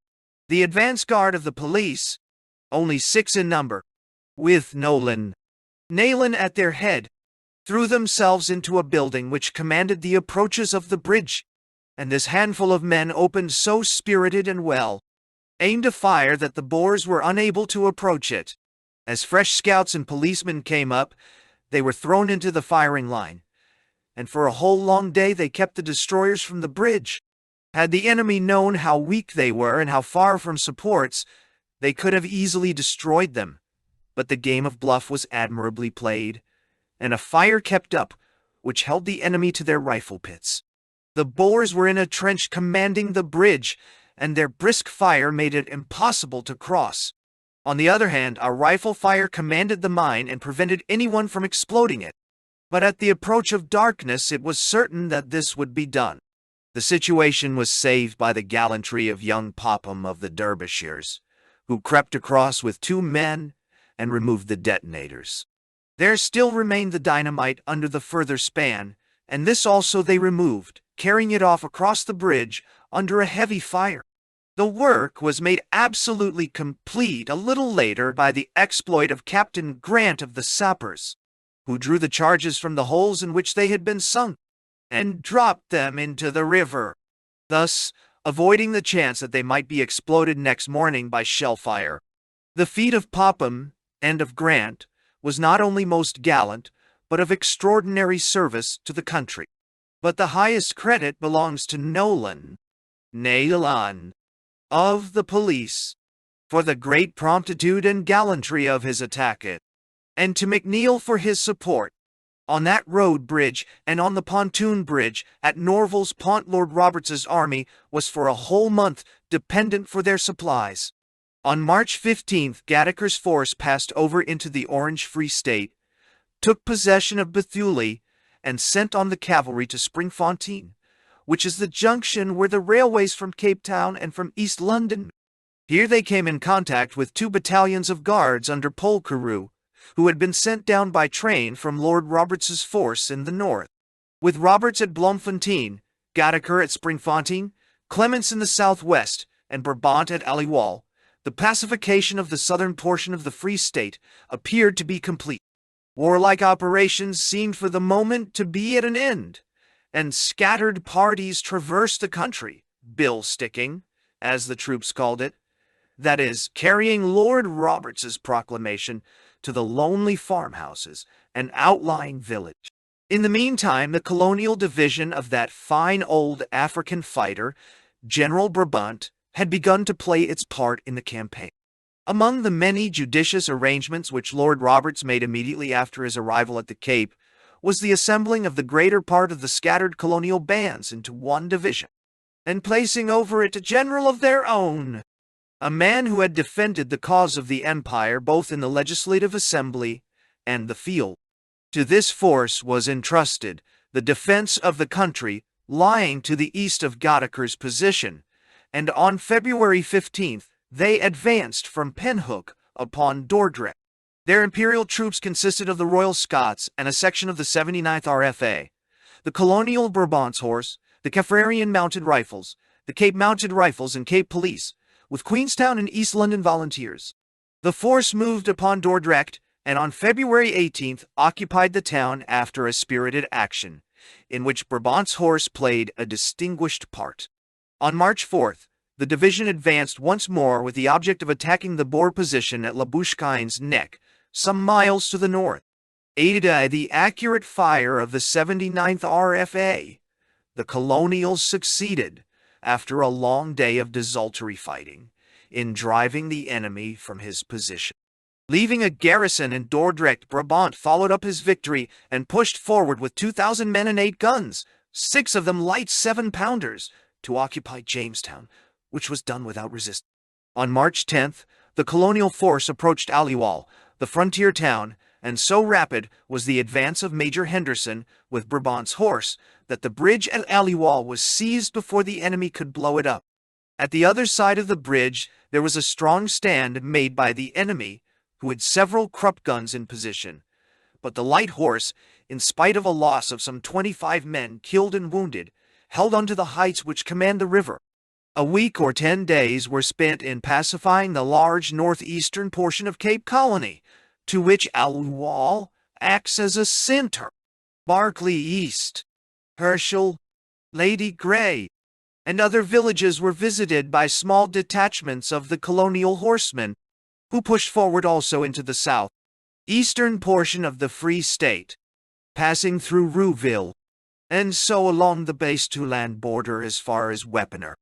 The rebellion in the colony was now absolutely dead in the north, east, while in the north, west in the Prieska and Carnarvon districts, it was only kept alive by the fact that the distances were so great and the rebel forces so scattered that it was very difficult for our flying columns to reach them. Lord Kitchener had returned from Paardeberg to attend to this danger upon our line of communications, and by his exertions all chance of its becoming serious soon passed. With a considerable force of yeomanry and cavalry, he passed swiftly over the country, stamping out the smoldering embers. So much for the movements into the Free State of Clements, of Gadiker, and of Brabant. It only remains to trace the not very eventful history of the Natal campaign after the relief of Ladysmith. General Boer made no attempt to harass the retreat of the Boers, although in 2 days no fewer than 2,000 wagons were counted upon the roads to Newcastle and Dundee. The guns had been removed by train, the railway being afterwards destroyed.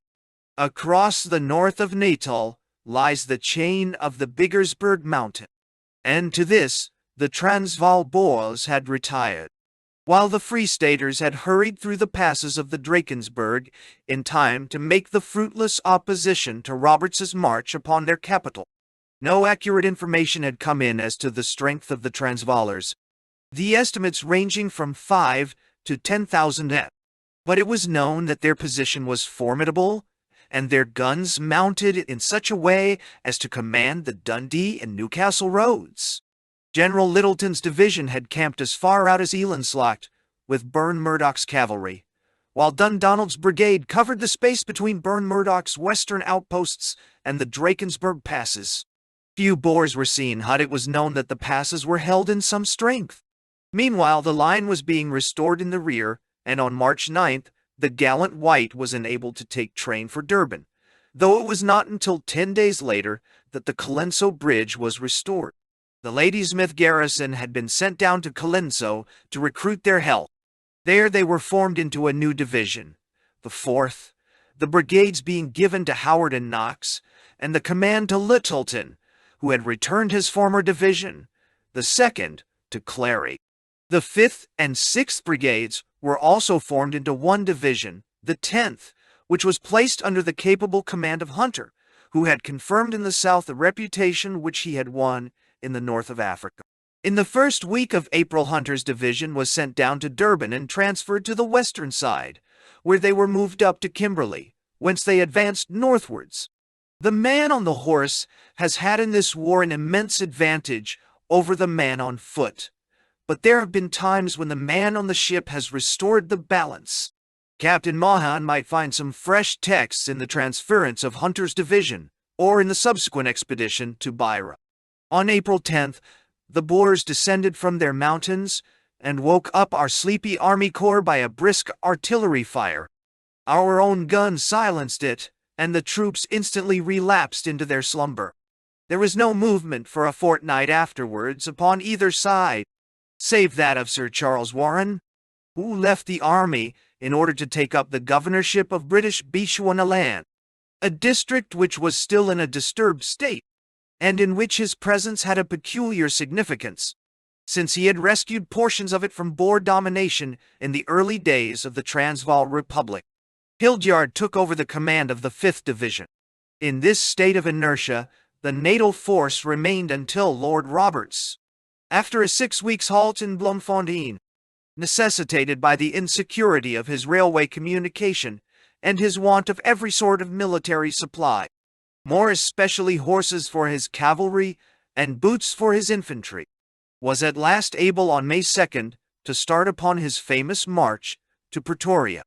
Before accompanying him, however, upon this victorious progress, it is necessary to devote a chapter to the series of incidents and operations which had taken place to the east and south, east of Bloemfontein during this period of compulsory inactivity. One incident must be recorded in this place, though it was political rather than military. This was the interchange of notes concerning peace between Paul Kruger and Lord Salisbury. There is an old English jingle about the fault of the Dutch, giving too little and asking too much. But surely there was never a more singular example of it than this. The United Presidents prepare for war for years, spring an insulting ultimatum upon us, invade our unfortunate colonies, solemnly annex all the portions invaded, and then, when at last driven back, propose a peace which shall secure for them the whole point originally at issue. It is difficult to believe that the proposals could have been seriously meant, but more probable that the plan may have been to strengthen the hands of the peace deputation who were being sent to endeavor to secure European intervention. Could they point to a proposal from the Transvaal and a refusal from England, it might, if not too curiously examined, excite the sympathy of those who follow emotions rather than facts. The documents were as follow. The Presidents of the Orange Free State and of the South African Republic to the Marquess of Salisbury, Bloemfontein, March 5, 1900. The blood and the tears of the thousands who have suffered by this war, and the prospect of all the moral and economic ruin with which South Africa is now threatened, make it necessary for both belligerents to ask themselves dispassionately, and as in the sight of the triune God, for what they are fighting, and whether the aim of each justifies all this appalling misery and devastation.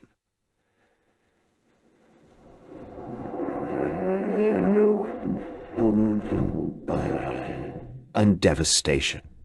With this object, and in view of the assertions of various British statesmen to the effect that this war was begun and is carried on with the set purpose of undermining Her Majesty's authority in South Africa, and of setting up an administration over all South Africa independent of Her Majesty's government, we consider it our duty to solemnly declare that this war was undertaken solely as a defensive measure to safeguard the threatened independence of the South African Republic, and is only continued in order to secure and safeguard the incontestable independence of both republics as sovereign international state, and to obtain the assurance that those of Her Majesty's subjects who have taken part with us in this war shall suffer no harm whatsoever in person or property.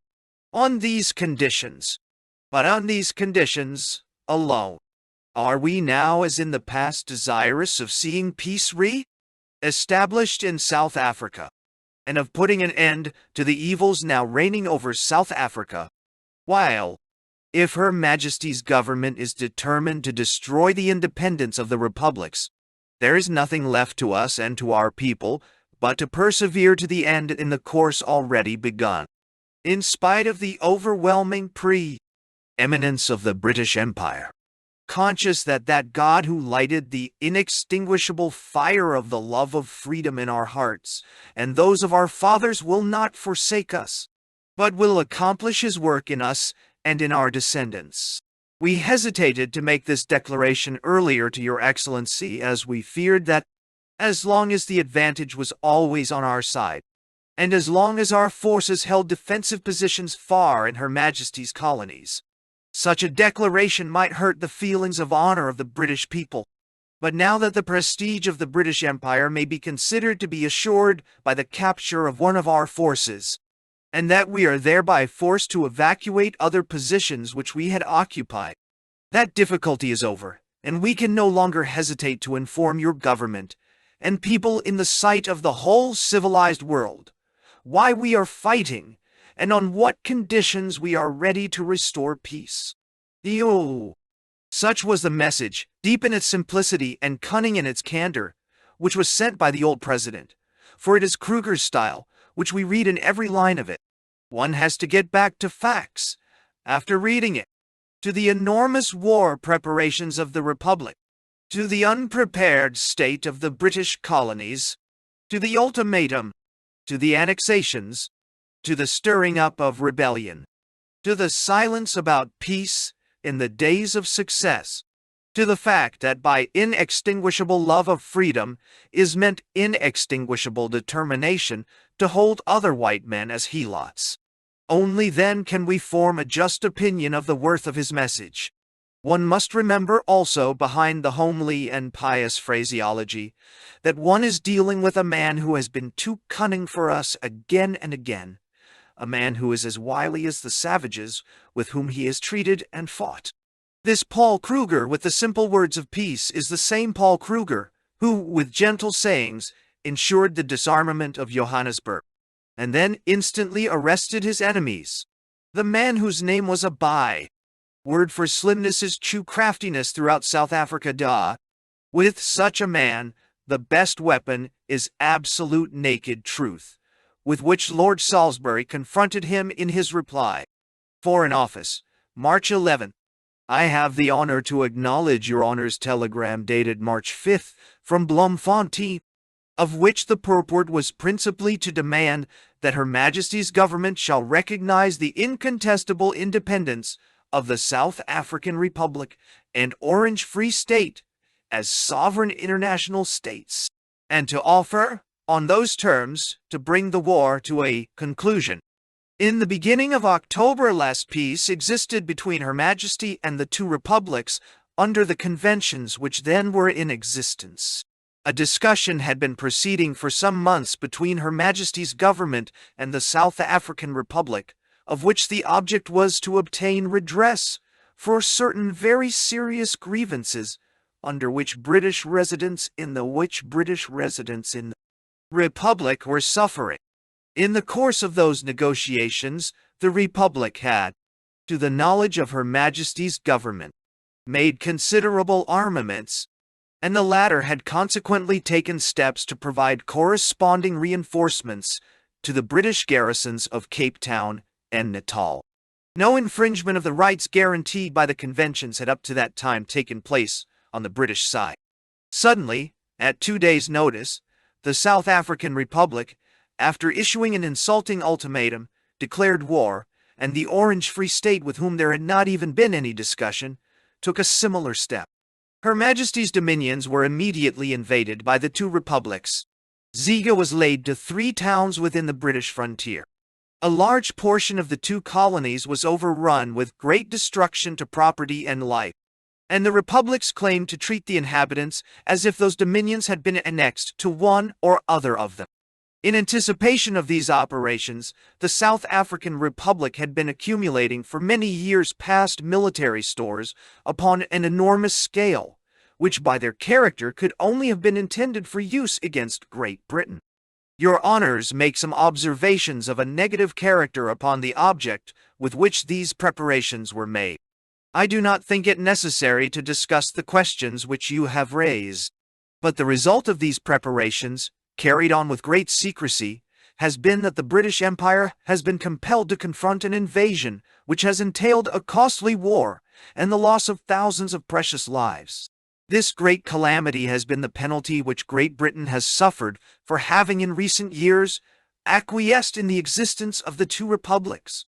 In view of the use to which the two republics have put the position which was given to them, and the calamities which their unprovoked attack has inflicted upon Her Majesty's dominions, Her Majesty's government can only answer your honor's telegram by saying that they are not prepared to assent to the independence either of the South African Republic or of the Orange Free State. With this frank and uncompromising reply, the Empire, with the exception of a small party of dupes and doctrinaires, heartily agreed. The pens were dropped, and the Mauser and the Lee Metford once more took up the debate. Chapter 22. The Halt at Bloemfontein.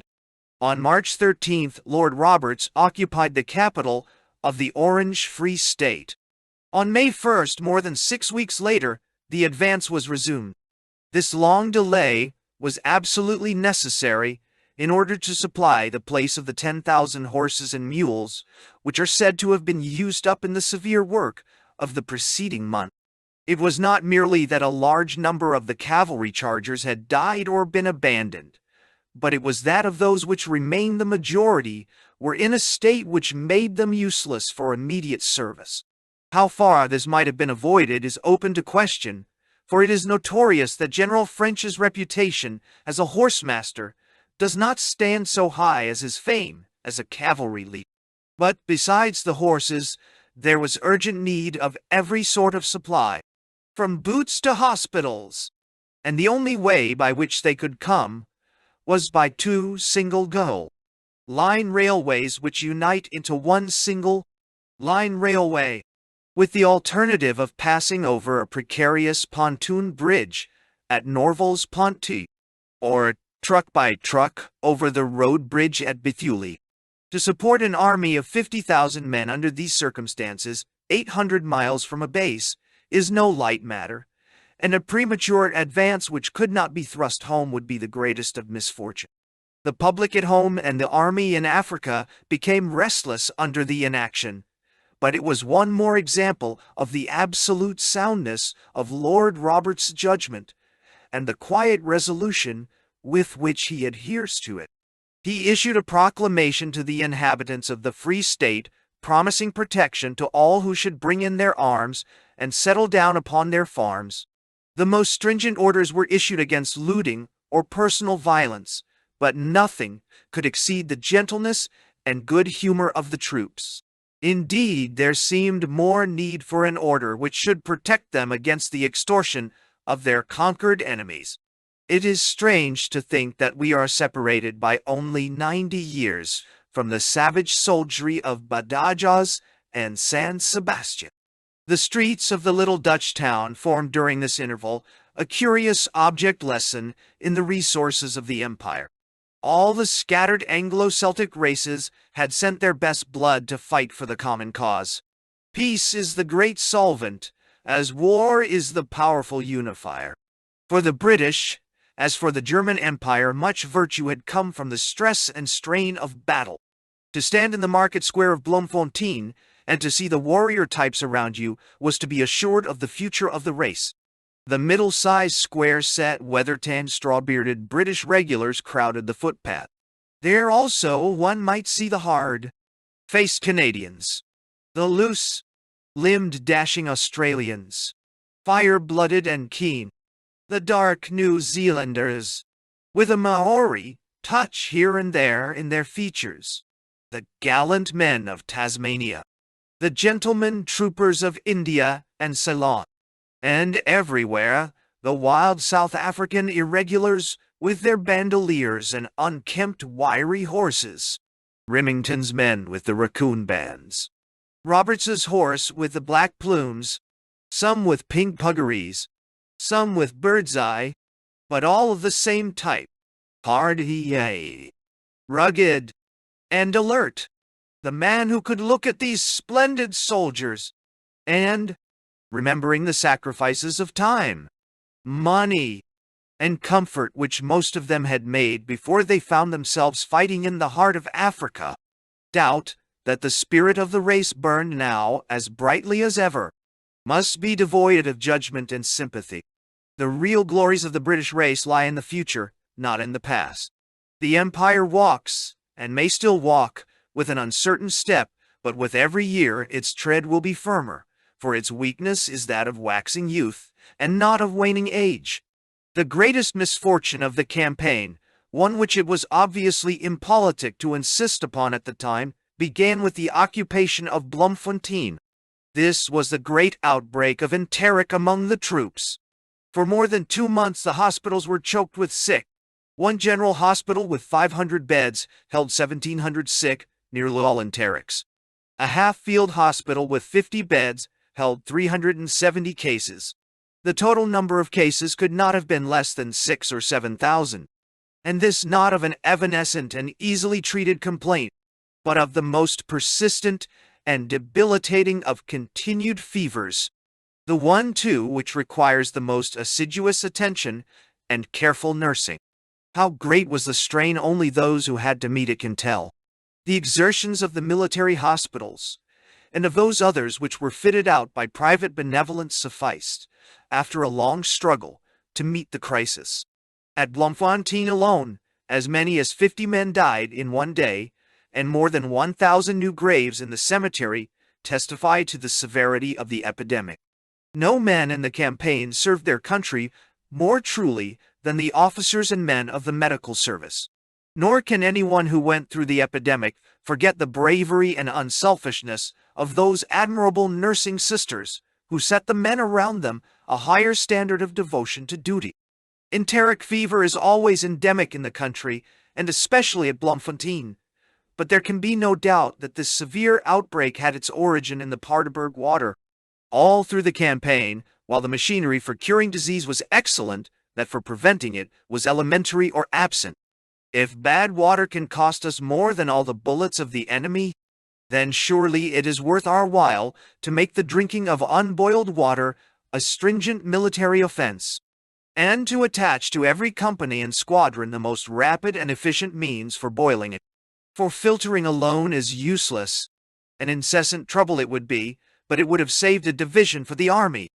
It is heartrending for the medical man who has emerged from a hospital full of waterborne pestilence to see a regimental water cart being filled, without protest, at some polluted wayside pool. With precautions and with inoculation, all those lives might have been saved. The fever died down with the advance of the troops and the coming of the colder weather. To return to the military operations, these, although they were stagnant so far as the main army was concerned, were exceedingly and inconveniently active in other quarters. 3 small actions, 2 of which were disastrous to our arms, and 1 successful defense marked the period of the pause at Bloemfontein. To the north of the town, some 12 miles distant, lies the ubiquitous Modder River, which is crossed by a railway bridge at a place named Glen. The saving of the bridge was of considerable importance, and might, by the universal testimony of the farmers of that district, have been effected any time within the first few days of our occupation. We appear, however, to have imperfectly appreciated how great was the demoralization of the Boers. In a week or so they took heart, returned, and blew up the bridge. Roving parties of the enemy, composed mainly of the redoubtable Johannesburg police, reappeared even to the south of the river. Young Ligon was killed, and Colonels Crabbe and Codrington with Captain Trotter, all of the guards, were severely wounded by such a body, whom they gallantly but injudiciously attempted to arrest when armed only with revolvers. These wandering patrols who kept the country unsettled, and harassed the farmers who had taken advantage of Lord Roberts's proclamation, were found to have their centre at a point some 6 miles to the north of Glen, named Carrie. At Carrie, a formidable line of hills cut the British advance, and these had been occupied by a strong body of the enemy with guns. Lord Roberts determined to drive them off, and on March 28th, Tucker's 7th Division, consisting of Chermside's Brigade, Lincoln's, Norfolk's, Hampshire's, and Scottish Borderers, and Weville's Brigade, Cheshire's, East Lancashire's, North Stafford's, and South Wales Borderers, were assembled at Glen. The artillery consisted of the veteran 18th, 62nd, and 75th RFA. 3 attenuated cavalry brigades with some mounted infantry completed the force. The movement was to be upon the old model, and in result, it proved to be only too truly so. French's cavalry were to get round one flank, Le Galay's mounted infantry round the other, and Tucker's division to attack in front. Nothing could be more perfect in theory and nothing apparently more defective in practice. Since on this, as on other occasions, the mere fact that the cavalry were demonstrating in the rear caused the complete abandonment of the position, it is difficult to see what the object of the infantry attack could be. The ground was irregular and unexplored, and it was late before the horsemen on their weary steeds found themselves behind the flank of the enemy. Some of them, Le Galay's mounted infantry and Davidson's guns, had come from Bloemfontein during the night, and the horses were exhausted by the long march and by the absurd weight which the British troop horse is asked to carry. Tucker advanced his infantry exactly as Kilkenny had done at Dryfontein, and with a precisely similar result. The 8 regiments going forward in echelon battalions imagined from the silence of the enemy that the position had been abandoned. They were undeceived by a cruel fire which beat upon 2 companies of the Scottish Borderers from a range of 200 yards. They were driven back, but reformed in a donga. About 2:30 a Boer gun burst shrapnel over the Lincolnshires and Scottish Borderers with some effect, for a single shell killed 5 of the latter regiment. Chermside's brigade was now all involved in the fight, and Wavell's came up in support, but the ground was too open, and the position too strong to push the attack home. Fortunately, about 4 o'clock, the horse batteries with French began to make their presence felt from behind, and the Boers instantly quitted their position and made off through the broad gap which still remained between French and Le Galay. The Brandford Plain appears to be ideal ground for cavalry, but in spite of that the enemy with his guns got safely away. The loss of the infantry amounted to 160 killed and wounded, the larger share of the casualties and of the honor falling to the Scottish Borderers and the East Lancashires.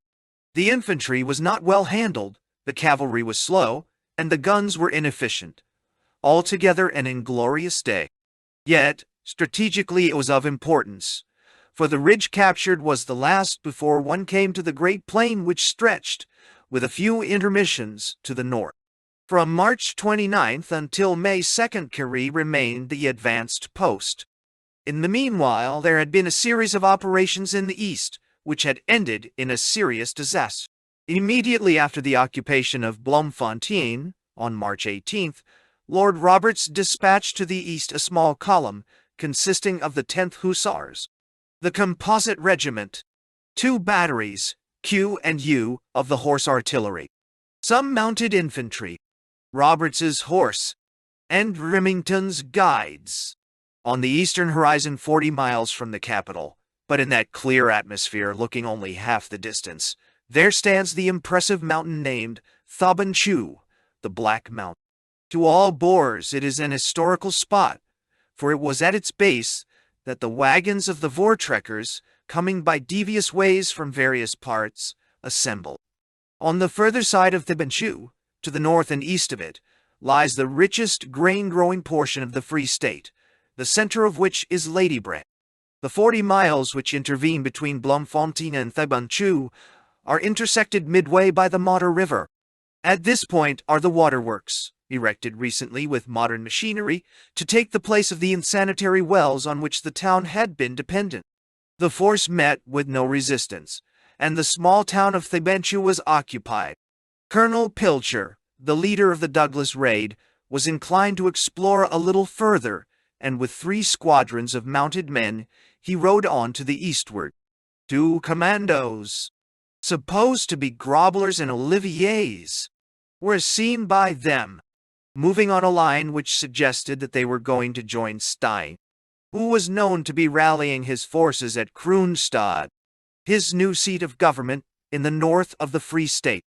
Pilcher, with great daring, pushed onwards, until with his little band on their tired horses, he found himself in Ladybrand, 30 miles from his nearest supports. Entering the town, he seized the Landrost and the field cornet, but found that strong bodies of the enemy were moving upon him, and that it was impossible for him to hold the place. He retired, therefore, holding grimly on to his prisoners, and got back with small loss to the place from which he started. It was a dashing piece of bluff, and when taken with the Douglas exploit, leads one to hope that Pilcher may have a chance of showing what he can do with larger means at his disposal. Finding that the enemy was following him in force, he pushed on the same night for Thabanchu. His horsemen must have covered between 50 and 60 miles in the 24 hours. Apparently the effect of Pilcher's exploit was to halt the march of those commandos which had been seen trekking to the northwest, and to cause them to swing round upon Thabanchu. Broadwood, a young cavalry commander who had won a name in Egypt, considered that his position was unnecessarily exposed and fell back upon Bloemfontein. He halted on the first night near the waterworks, halfway upon his journey. The Boers are great masters in the ambuscade. Never has any race shown such aptitude for this form of warfare, a legacy from a long succession of contests with cunning savages. But never also have they done anything so clever and so audacious as De Wet's dispositions in this action. One cannot go over the ground without being amazed at the ingenuity of their attack, and also at the luck which favored them, for the trap which they had laid for others might easily have proved an absolutely fatal one for themselves. The position beside the Modder at which the British camped had numerous broken hills to the north and east of it. A force of Boers, supposed to number about 2,000 men, came down in the night, bringing with them several heavy guns, and with the early morning opened a brisk fire upon the camp. The surprise was complete, but the refinement of the Boer tactics lay in the fact that they had a surprise within a surprise, and it was the second which was the more deadly. The force which Broadwood had with him consisted of the 10th Hussars and the Composite Regiment, Remington's Scouts, Roberts's Horse, the New Zealand and Burma Mounted Infantry, with Q and U batteries of horse artillery. With such a force, consisting entirely of mounted men, he could not storm the hills upon which the Boer guns were placed, and his 12-pounders were unable to reach the heavier cannon of the enemy. His best game was obviously to continue his march to Bloemfontein. He sent on the considerable convoy of wagons and the guns, while he with the cavalry covered the rear, upon which the long-range pieces of the enemy kept up the usual well-directed but harmless fire. Broadwood's retreating column now found itself on a huge plain which stretches all the way to Bloemfontein, broken only by 2 hills, both of which were known to be in our possession. The plain was one which was continually traversed from end to end by our troops and convoys, so that once out upon its surface all danger seemed at an end. Broadwood had additional reasons for feeling secure, for he knew that, in answer to his own wise request, Colville's division had been sent out before daybreak that morning from Bloemfontein to meet him. In a very few miles their vanguard and his must come together. There were obviously no Boers upon the plain, but if there were, they would find themselves between 2 fires. He gave no thought to his front, therefore, but rode behind, where the Boer guns were roaring, and whence the Boer riflemen might ride. But in spite of the obvious, there were Boers upon the plain, so placed that they must either bring off a remarkable surprise or be themselves cut off to a man. Across the veld, some miles from the waterworks, there runs a deep donga, or watercourse, one of many, but the largest. It cuts the rough road at right angles. Its depth and breadth are such that a wagon would dip down the incline and disappear for about 2 minutes before it would become visible again at the crown of the other side. In appearance, it was a huge curving ditch with a stagnant stream at the bottom. The sloping sides of the ditch were fringed with Boers, who had ridden thither before dawn, and were now waiting for the unsuspecting column.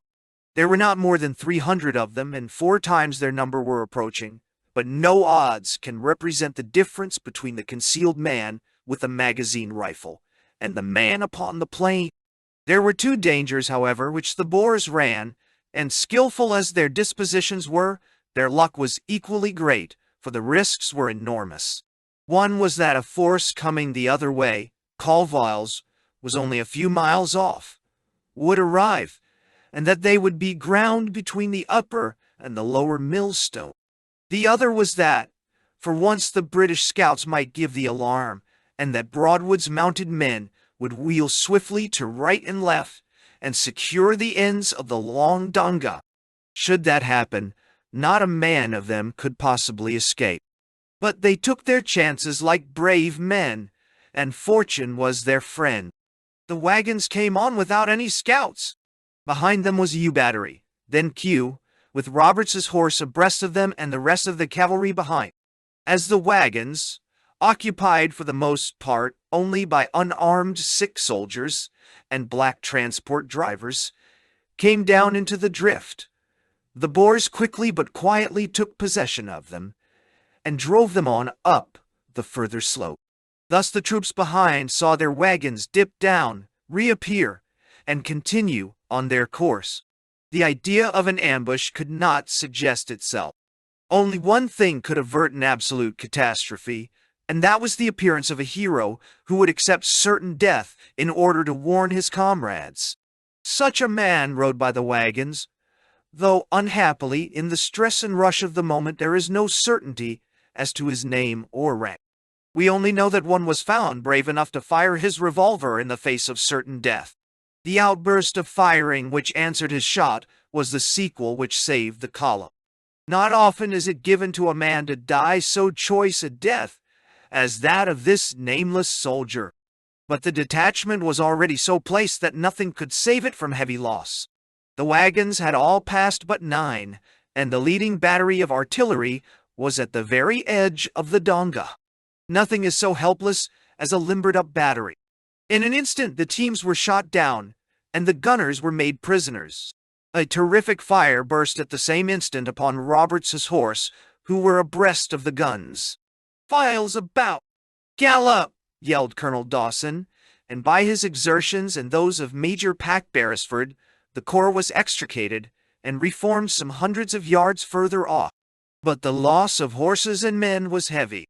Major Pack Beresford and other officers were shot down, and every unhorsed man remained necessarily as a prisoner under the very muzzles of the riflemen in the donga. As Roberts's horse turned and galloped for dear life across the flat, 4 out of the 6 guns note. Of the other 2, one overturned and could not be righted, the other had the wheelers shot and could not be extricated from the tumult. It was officially stated that the guns of Q Battery were halted 1,000 yards off the donga. But my impression was, from examining the ground, that it was not more than 600. 2 of Q Battery and 1 gun, the rearmost of U Battery, swung round and dashed frantically for a place of safety. At the same instant, every Boer along the line of the donga sprang up and emptied his magazine into the mass of rushing, shouting soldiers, plunging horses, and screaming Kaffirs. It was for a few moments a sauve-qui-peut. Sergeant Major Martin of U, with a single driver on a wheeler, got away the last gun of his battery. The 4 guns which were extricated of Q under Major Phipps Hornby whirled across the plain, pulled up, unlimbered, and opened a brisk fire of shrapnel from about 1,000 yards upon the donga. Had the battery gone on for double the distance, its action would have been more effective, for it would have been under a less deadly rifle fire. But in any case, its sudden change from flight to discipline and order steadied the whole force. Roberts's men sprang from their horses, and with the Burmese and New Zealanders flung themselves down in a skirmish line. The cavalry moved to the left to find some drift by which the donga could be passed, and out of chaos there came in a few minutes calm and a settled purpose. It was for Q Battery to cover the retreat of the force, and most nobly it did it. A fortnight later, a pile of horses, visible many hundreds of yards off across the plain, showed where the guns had stood. It was the Colenso of the horse gunners. In a devilish sleet of lead they stood to their work, loading and firing, while a man was left. Some of the guns were left with 2 men to work them. One was loaded and fired by a single officer. When at last the order for retirement came, only 10 men, several of them wounded, were left upon their feet. With scratch teams from the limbers, driven by single gunners, the 12-pounders staggered out of action, and the skirmish line of mounted infantry sprang to their feet amid the hail of bullets to cheer them as they passed. It was no slight task to extricate that sorely stricken force from the close contact of an exultant enemy, and to lead it across that terrible donga. Yet, thanks to the coolness of Broadwood and the steadiness of his rear guard, the thing was done. A practicable passage had been found 2 miles to the south by Captain Chestermaster of Remington's. This corps, with Roberts's, the New Zealanders, and the 3rd Mounted Infantry, covered the withdrawal in turn. It was one of those actions in which the horseman who is trained to fight upon foot did very much better than the regular cavalry. In 2 hours' time the drift had been passed, and the survivors of the force found themselves in safety. The losses in this disastrous but not dishonorable engagement were severe. About 30 officers and 500 men were killed, wounded, or missing. The prisoners came to more than 300. They lost 100 wagons, a considerable quantity of stores, and 7 12-pounder guns, 5 from U Battery and 2 from Q. Of U Battery, only Major Taylor and Sergeant Major Martin seemed to have escaped, the rest being captured en bloc. Of Q Battery, nearly every man was killed or wounded.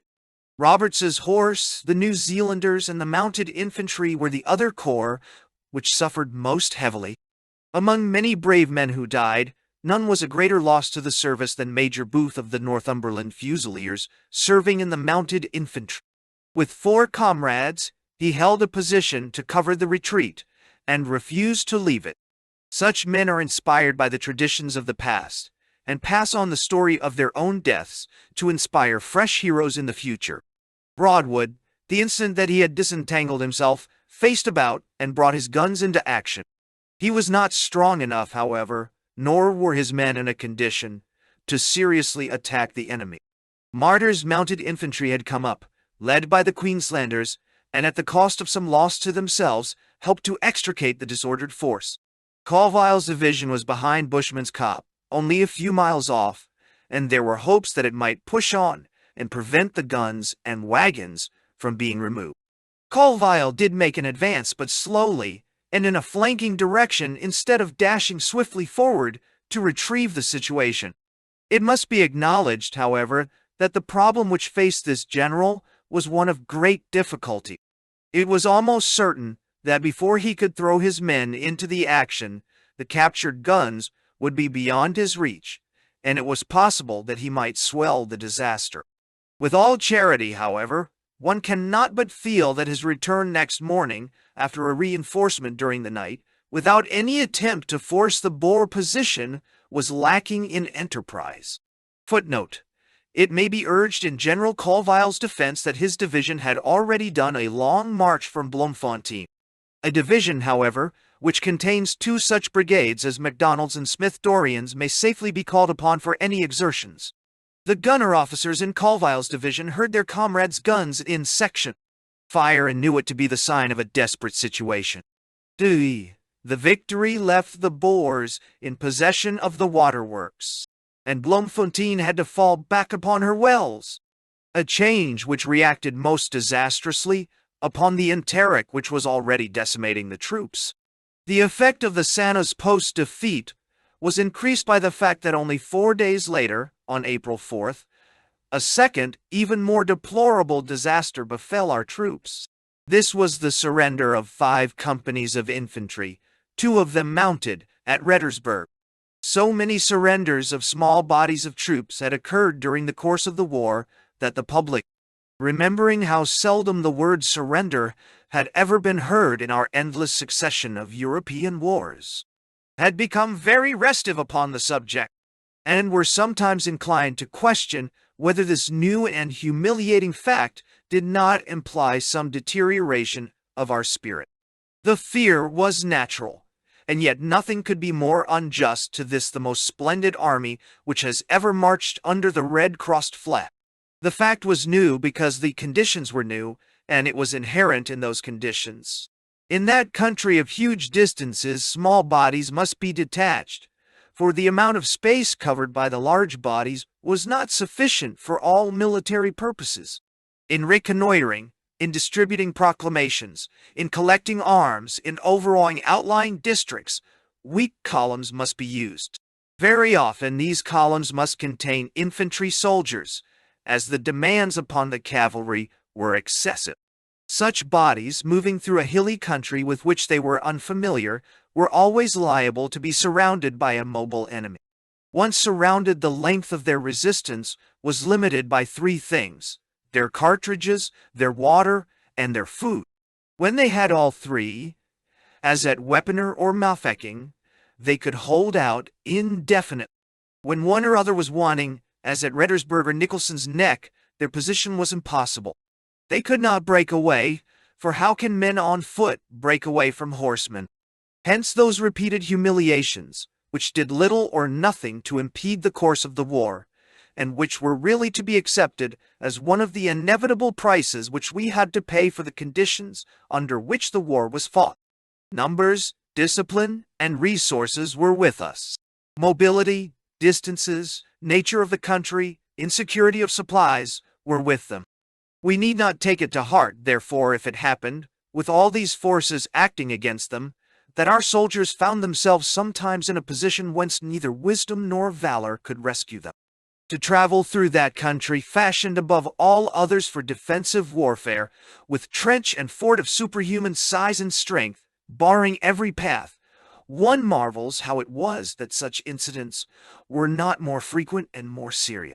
It is deplorable that the white flag should ever have waved over a company of British troops, but the man who is censorious upon the subject has never traveled in South Africa. In the disaster at Rettersburg, 3 of the companies were of the Irish Rifles, and 2 of the 2nd Northumberland Fusiliers, the same unfortunate regiments which had already been cut up at Stormberg. They had been detached from Gottaker's 3rd Division, the headquarters of which was at Springfontein. On the abandonment of Thabanchu and the disaster of Sana's Post, it was obvious that we should draw in our detached parties to the east.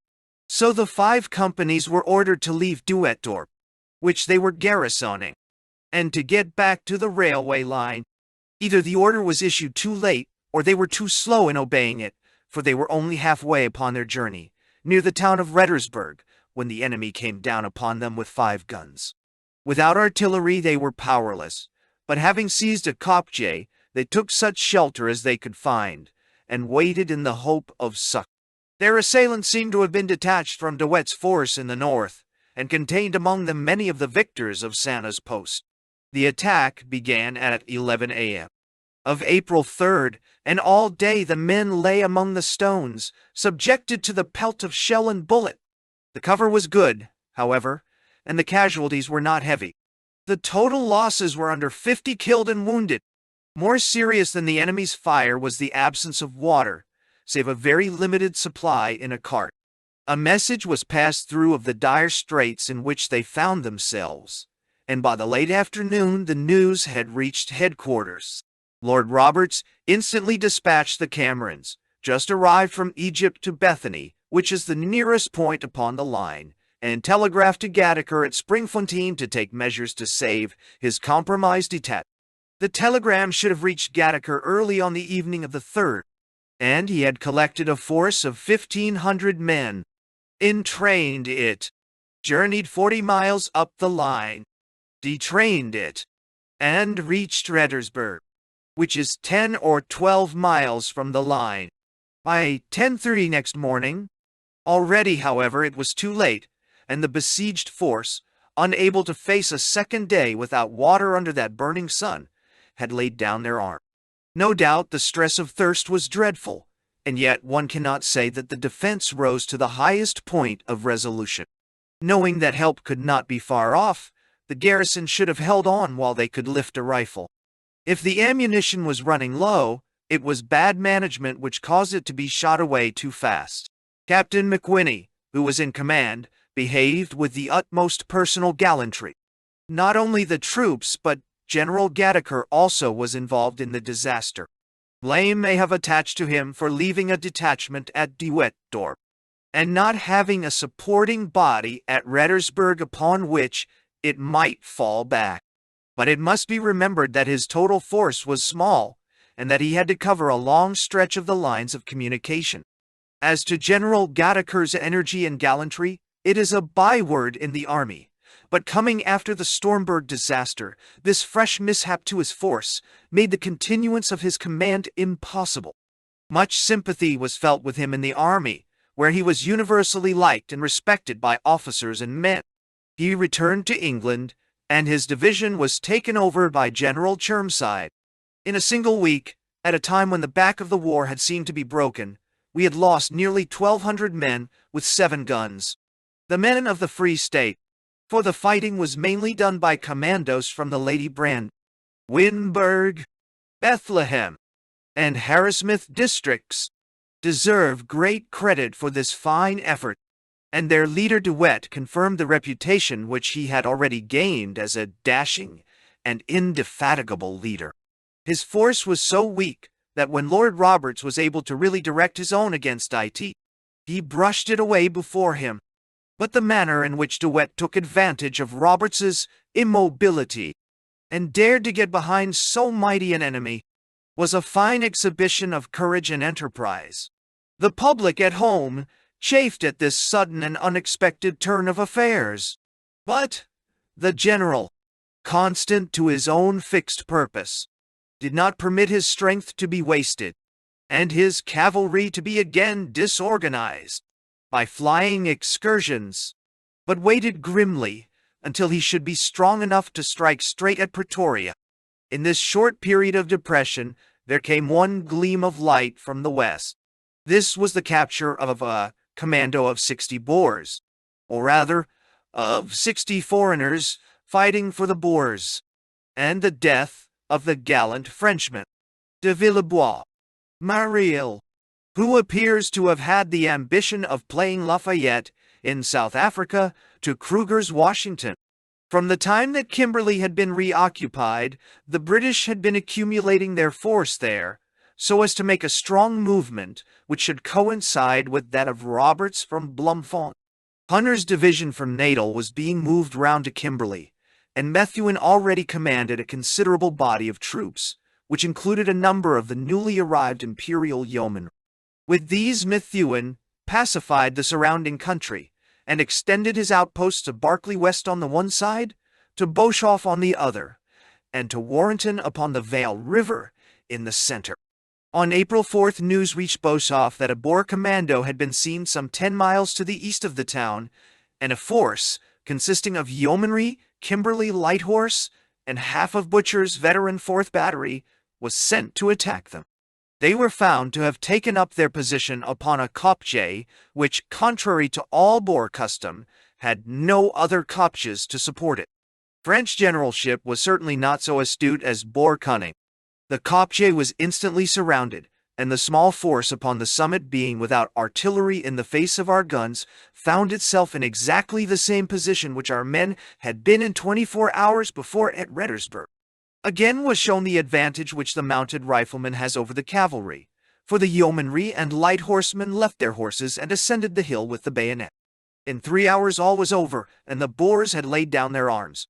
Villebois was shot with 7 of his companions, and there were nearly 60 prisoners. It speaks well for the skirmishing of the yeomanry, and the way in which they were handled by Lord Chesham, that though they worked their way up the hill under fire, they only lost 4 killed and a few wounded.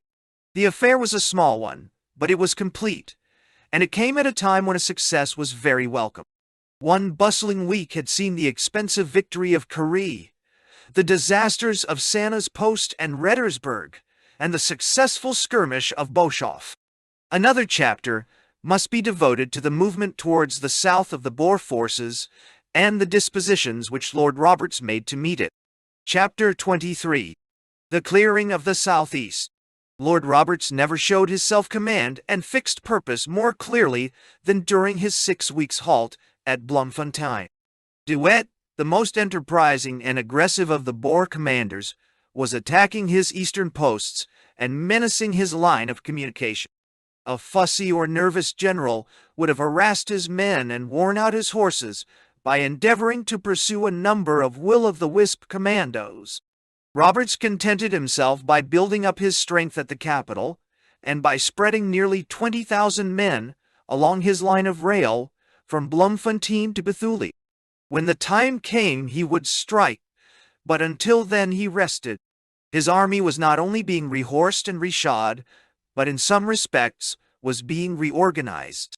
One powerful weapon which was forged during those weeks was the collection of the mounted infantry of the Central Army into one division, which was placed under the command of Ian Hamilton, with Hutton and Ridley as brigadiers. Hutton's brigade contained the Canadians, New South Wales men, West Australians, Queenslanders, New Zealanders, Victorians, South Australians, and Tasmanians, with 4 battalions of Imperial Mounted Infantry and several light batteries. Ridley's brigade contained the South African irregular regiments of cavalry, with some Imperial troops. The strength of the whole division came to over 10,000 rifles, and in its ranks there rode the hardiest and best from every corner of the earth over which the old flag is flying. A word as to the general distribution of the troops at this instant, while Roberts was gathering himself for his spring. 11 divisions of infantry were in the field. Of these, the 1st, Methuen, and half the 10th, Hunters, were at Kimberley, forming really the 100-mile distant left wing of Lord Roberts's army. On that side also was a considerable force of yeomanry, as General Villebois discovered. In the center with Roberts was the 6th Division, Kelly-Kenny's, at Bloemfontein, the 7th, Tucker's at Carré, 20 miles north, the 9th, Colville's, and the 11th, Polkeroes, near Bloemfontein. French's cavalry division was also in the center. As one descended the line towards the Cape, one came on the 3rd Division, Chermside's late Gatakers, which had now moved up to Reddersburg, and then further south, the 8th Rundles, near Rouville. To the south and east was the other half of Hunter's division, Hart's brigade, and Brabant's colonial division, half of which was shut up in Wepener and the rest at Aliwal. These were the troops operating in the Free State, with the addition of the Division of Mounted Infantry in process of formation. There remained the 3 divisions in Nettle, the 2nd, Clary's, the 4th, Lyttelton's, and the 5th, Huldyard's, late Warren's, with the cavalry brigades of Burn Murdoch, Dundonald, and Brocklehurst. These, with numerous militia and unbrigaded regiments along the lines of communication, formed the British Army in South Africa. At Mafeking some 900 irregulars stood at bay, with another force about as large under Plumer, a little to the north, endeavoring to relieve them. At Beira, a Portuguese port through which we have treaty rights by which we may pass troops, a curious mixed force of Australians, New Zealanders and others was being disembarked and pushed through to Rhodesia, so as to cut off any trek which the Boers might make in that direction. Carrington, a fierce old soldier with a large experience of South African warfare, was in command of this picturesque force, which moved amid tropical forests over crocodile-haunted streams, while their comrades were shivering in the cold southerly winds of a Cape winter. Neither our government, our people, nor the world understood at the beginning of this campaign how grave was the task which we had undertaken, but, having once realized it, it must be acknowledged that it was carried through in no half-hearted way. So vast was the scene of operations that the Canadian might almost find his native climate at one end of it, and the Queenslander at the other. To follow in close detail the movements of the Boers and the counter-movements of the British in the southeast portion of the Free State during this period would tax the industry of the historian and the patience of the reader. Let it be told with as much general truth and as little geographical detail as possible. The narrative which is interrupted by an eternal reference to the map is a narrative spoiled. The main force of the Free Staters had assembled in the northeastern corner of their state, and from this they made their sally southwards, attacking or avoiding at their pleasure the eastern line of British outposts. Their first engagement, that of Santa's Post, was a great and deserved success. 3 days later, they secured the 5 companies at Reddersburg. Warned in time, the other small British bodies closed in upon their supports, and the railway line, that nourishing artery, which was necessary for the very existence of the army, was held too strongly for attack. The Bethune Bridge was a particularly important point, but though the Boers approached it, and even went the length of announcing officially that they had destroyed it, it was not actually attacked. At Wepener, however, on the Basuland border, they found an isolated force, and proceeded at once, according to their custom, to hem it in and to bombard it, until one of their 3 great allies, want of food, want of water, or want of cartridges, should compel a surrender. On this occasion, however, the Boers had undertaken a task which was beyond their strength. The troops at Wepener were 1,700 in number, and formidable in quality.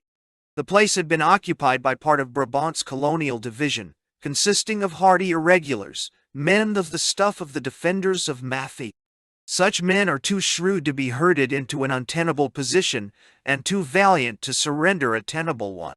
The force was commanded by a dashing soldier, Colonel Dalgety, of the Cape Mounted Rifles, as tough a fighter as his famous namesake.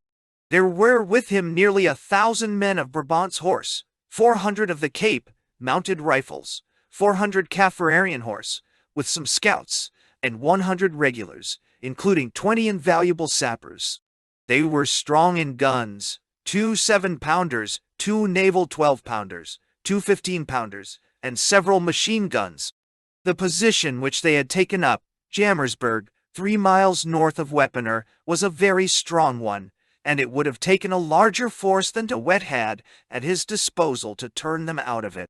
The defense had been arranged by Major Cedric Maxwell, of the sappers, and though the huge perimeter, nearly 8 miles, made its defense by so small a force a most difficult matter, the result proved how good his dispositions were. At the same time, the Boers came on with every confidence of victory, for they had a superiority in guns and an immense superiority in men. But after a day or 2 of fierce struggle, their attack dwindled down into a mere blockade. On April 9th they attacked furiously, both by day and by night, and on the 10th the pressure was equally severe. In these 2 days occurred the vast majority of the casualties. But the defenders took cover in a way to which British regulars have not yet attained, and they outshot their opponents, both with their rifles and their cannon. Captain Lucan's management of the artillery was particularly skillful. The weather was vile, and the hastily dug trenches turned into ditches half full of water, but neither discomfort nor danger shook the courage of the gallant colonial. Assault after assault was repulsed, and the scourging of the cannon was met with stolid endurance. The Boers excelled all their previous feats in the handling of artillery by dragging 2 guns up to the summit of the lofty Jammersburg, whence they fired down upon the camp. Nearly all the horses were killed, and 300 of the troopers were hit, a number which is double that of the official return, for the simple reason that the spirit of the force was so high that only those who were very severely wounded reported themselves as wounded at all. None but the serious cases ever reached the hands of Dr. Fascally, who did admirable work with very slender resources. How many the enemy lost can never be certainly known, but as they pushed home several attacks, it is impossible to imagine that their losses were less than those of the victorious defenders. At the end of 17 days of mud and blood, the brave irregulars saw an empty laager and abandoned trenches. Their own resistance and the advance of Brabant to their rescue had caused a hasty retreat of the enemy. Wepener, Mafeking, Kimberley, the taking of the first guns at Ladysmith, the deeds of the Imperial Light Horse. It cannot be denied that our irregular South African forces have a brilliant record for the war. They are associated with many successes and with few disasters. Their fine record cannot, I think, be fairly ascribed to any greater hardihood which one portion of our race has when compared with another. For a South African must admit that in the best colonial corps at least half the men were Britons of Britain. In the Imperial Light Horse the proportion was very much higher. But what may fairly be argued is that their exploits have proved what the American War proved long ago, that the German conception of discipline is an obsolete fetish, and that the spirit of free men, whose individualism has been encouraged rather than crushed, is equal to any feat of arms. The clerks and miners and engineers who went up Ellenslacht Hill without bayonets, shoulder to shoulder with the Gordons, and who, according to Sir George White, saved Ladysmith on January 6th, have shown forever that with men of our race, it is the spirit within, and not the drill or the discipline, that makes a formidable soldier. An intelligent appreciation of the fact might in the course of the next few years save us as much money as would go far to pay for the war. It may well be asked how for so long a period as 17 days the British could tolerate a force to the rear of them, when with their great superiority of numbers they could have readily sent an army to drive it away. The answer must be that Lord Roberts had dispatched his trusty lieutenant, Kitchener, to Aliwal, whence he had been in heliographic communication with Weaponer, that he was sure that the place could hold out, and that he was using it, as he did Kimberley, to hold the enemy while he was making his plans for their destruction. This was the bait to tempt them to their ruin. Had the trap not been a little slow in closing, the war in the Free State might have ended then and there. From the 9th to the 25th, the Boers were held in front of Weaponer. Let us trace the movements of the other British detachments during that time. Brabant's force, with Hart's brigade, which had been diverted on its way to Kimberley, where it was to form part of Hunter's division, was moving on the south towards Weaponer, advancing through Rouville, but going slowly for fear of scaring the Boers away before they were sufficiently compromised. Chermside's 3rd Division approached from the northwest, moving out from the railway at Bethany and passing through Reddersburg towards Duetdorp, from which it would directly threaten the Boer line of retreat. The movement was made with reassuring slowness and gentleness, as when the curved hand approaches the unconscious fly. And then suddenly, on April 21st, Lord Roberts let everything go. Had the action of the agents been as swift and as energetic as the mind of the planner, De Wet could not have escaped us. What held Lord Roberts's hand for some few days after he was ready to strike was the abominable weather. Rain was falling in sheets, and those who know South African roads, South African mud, and South African drifts will understand how impossible swift military movements are under those circumstances. But, with the first clearing of the clouds, the hills to the south and east of Bloemfontein were dotted with our scouts. Rundle with his 8th Division was brought swiftly up from the south, united with Chermside to the east of Reddersburg, and the whole force, numbering 13, 0 rifles with 30 guns, advanced upon Duetdorp. Rundle, as senior officer, being in command.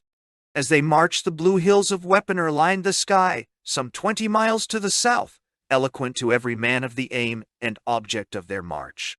On April 20th, Rundle, as he advanced, found a force with artillery across his path to Duetdorp. It is always difficult to calculate the number of hidden men and lurking guns which go to make up a Boer army, but with some knowledge of their total at Weaponer, it was certain that the force opposed to him must be very inferior to his own.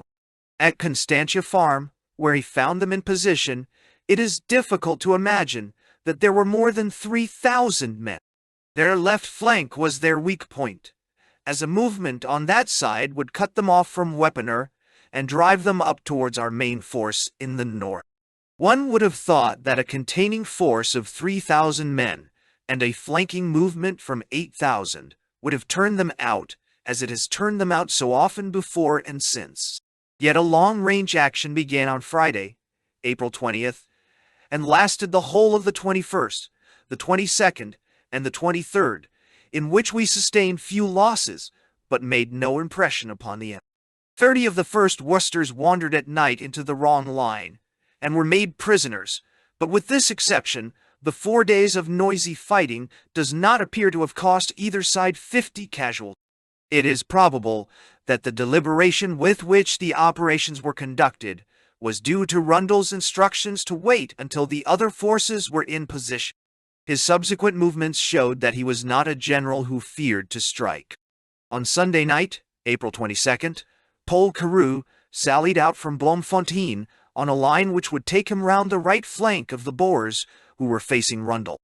The Boers had, however, occupied a strong position at Leeuwkop, which barred his path, so that the De Wetdorp Boers were covering the Wepener Boers, and being in turn covered by the Boers of Leeuwkop.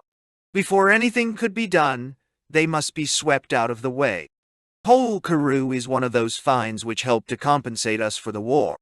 Handsome, dashing, debonair, he approaches a field of battle as a light-hearted schoolboy approaches a football field. On this occasion he acted with energy and discretion. His cavalry threatened the flanks of the enemy, and Stevenson's brigade carried the position in front at a small cost. On the same evening General French arrived and took over the force, which consisted now of Stevenson's and the Guards brigades, making up the 11th Division, with 2 brigades of cavalry and 1 corps of mounted infantry. The next day, the 23rd, the advance was resumed, the cavalry bearing the brunt of the fighting.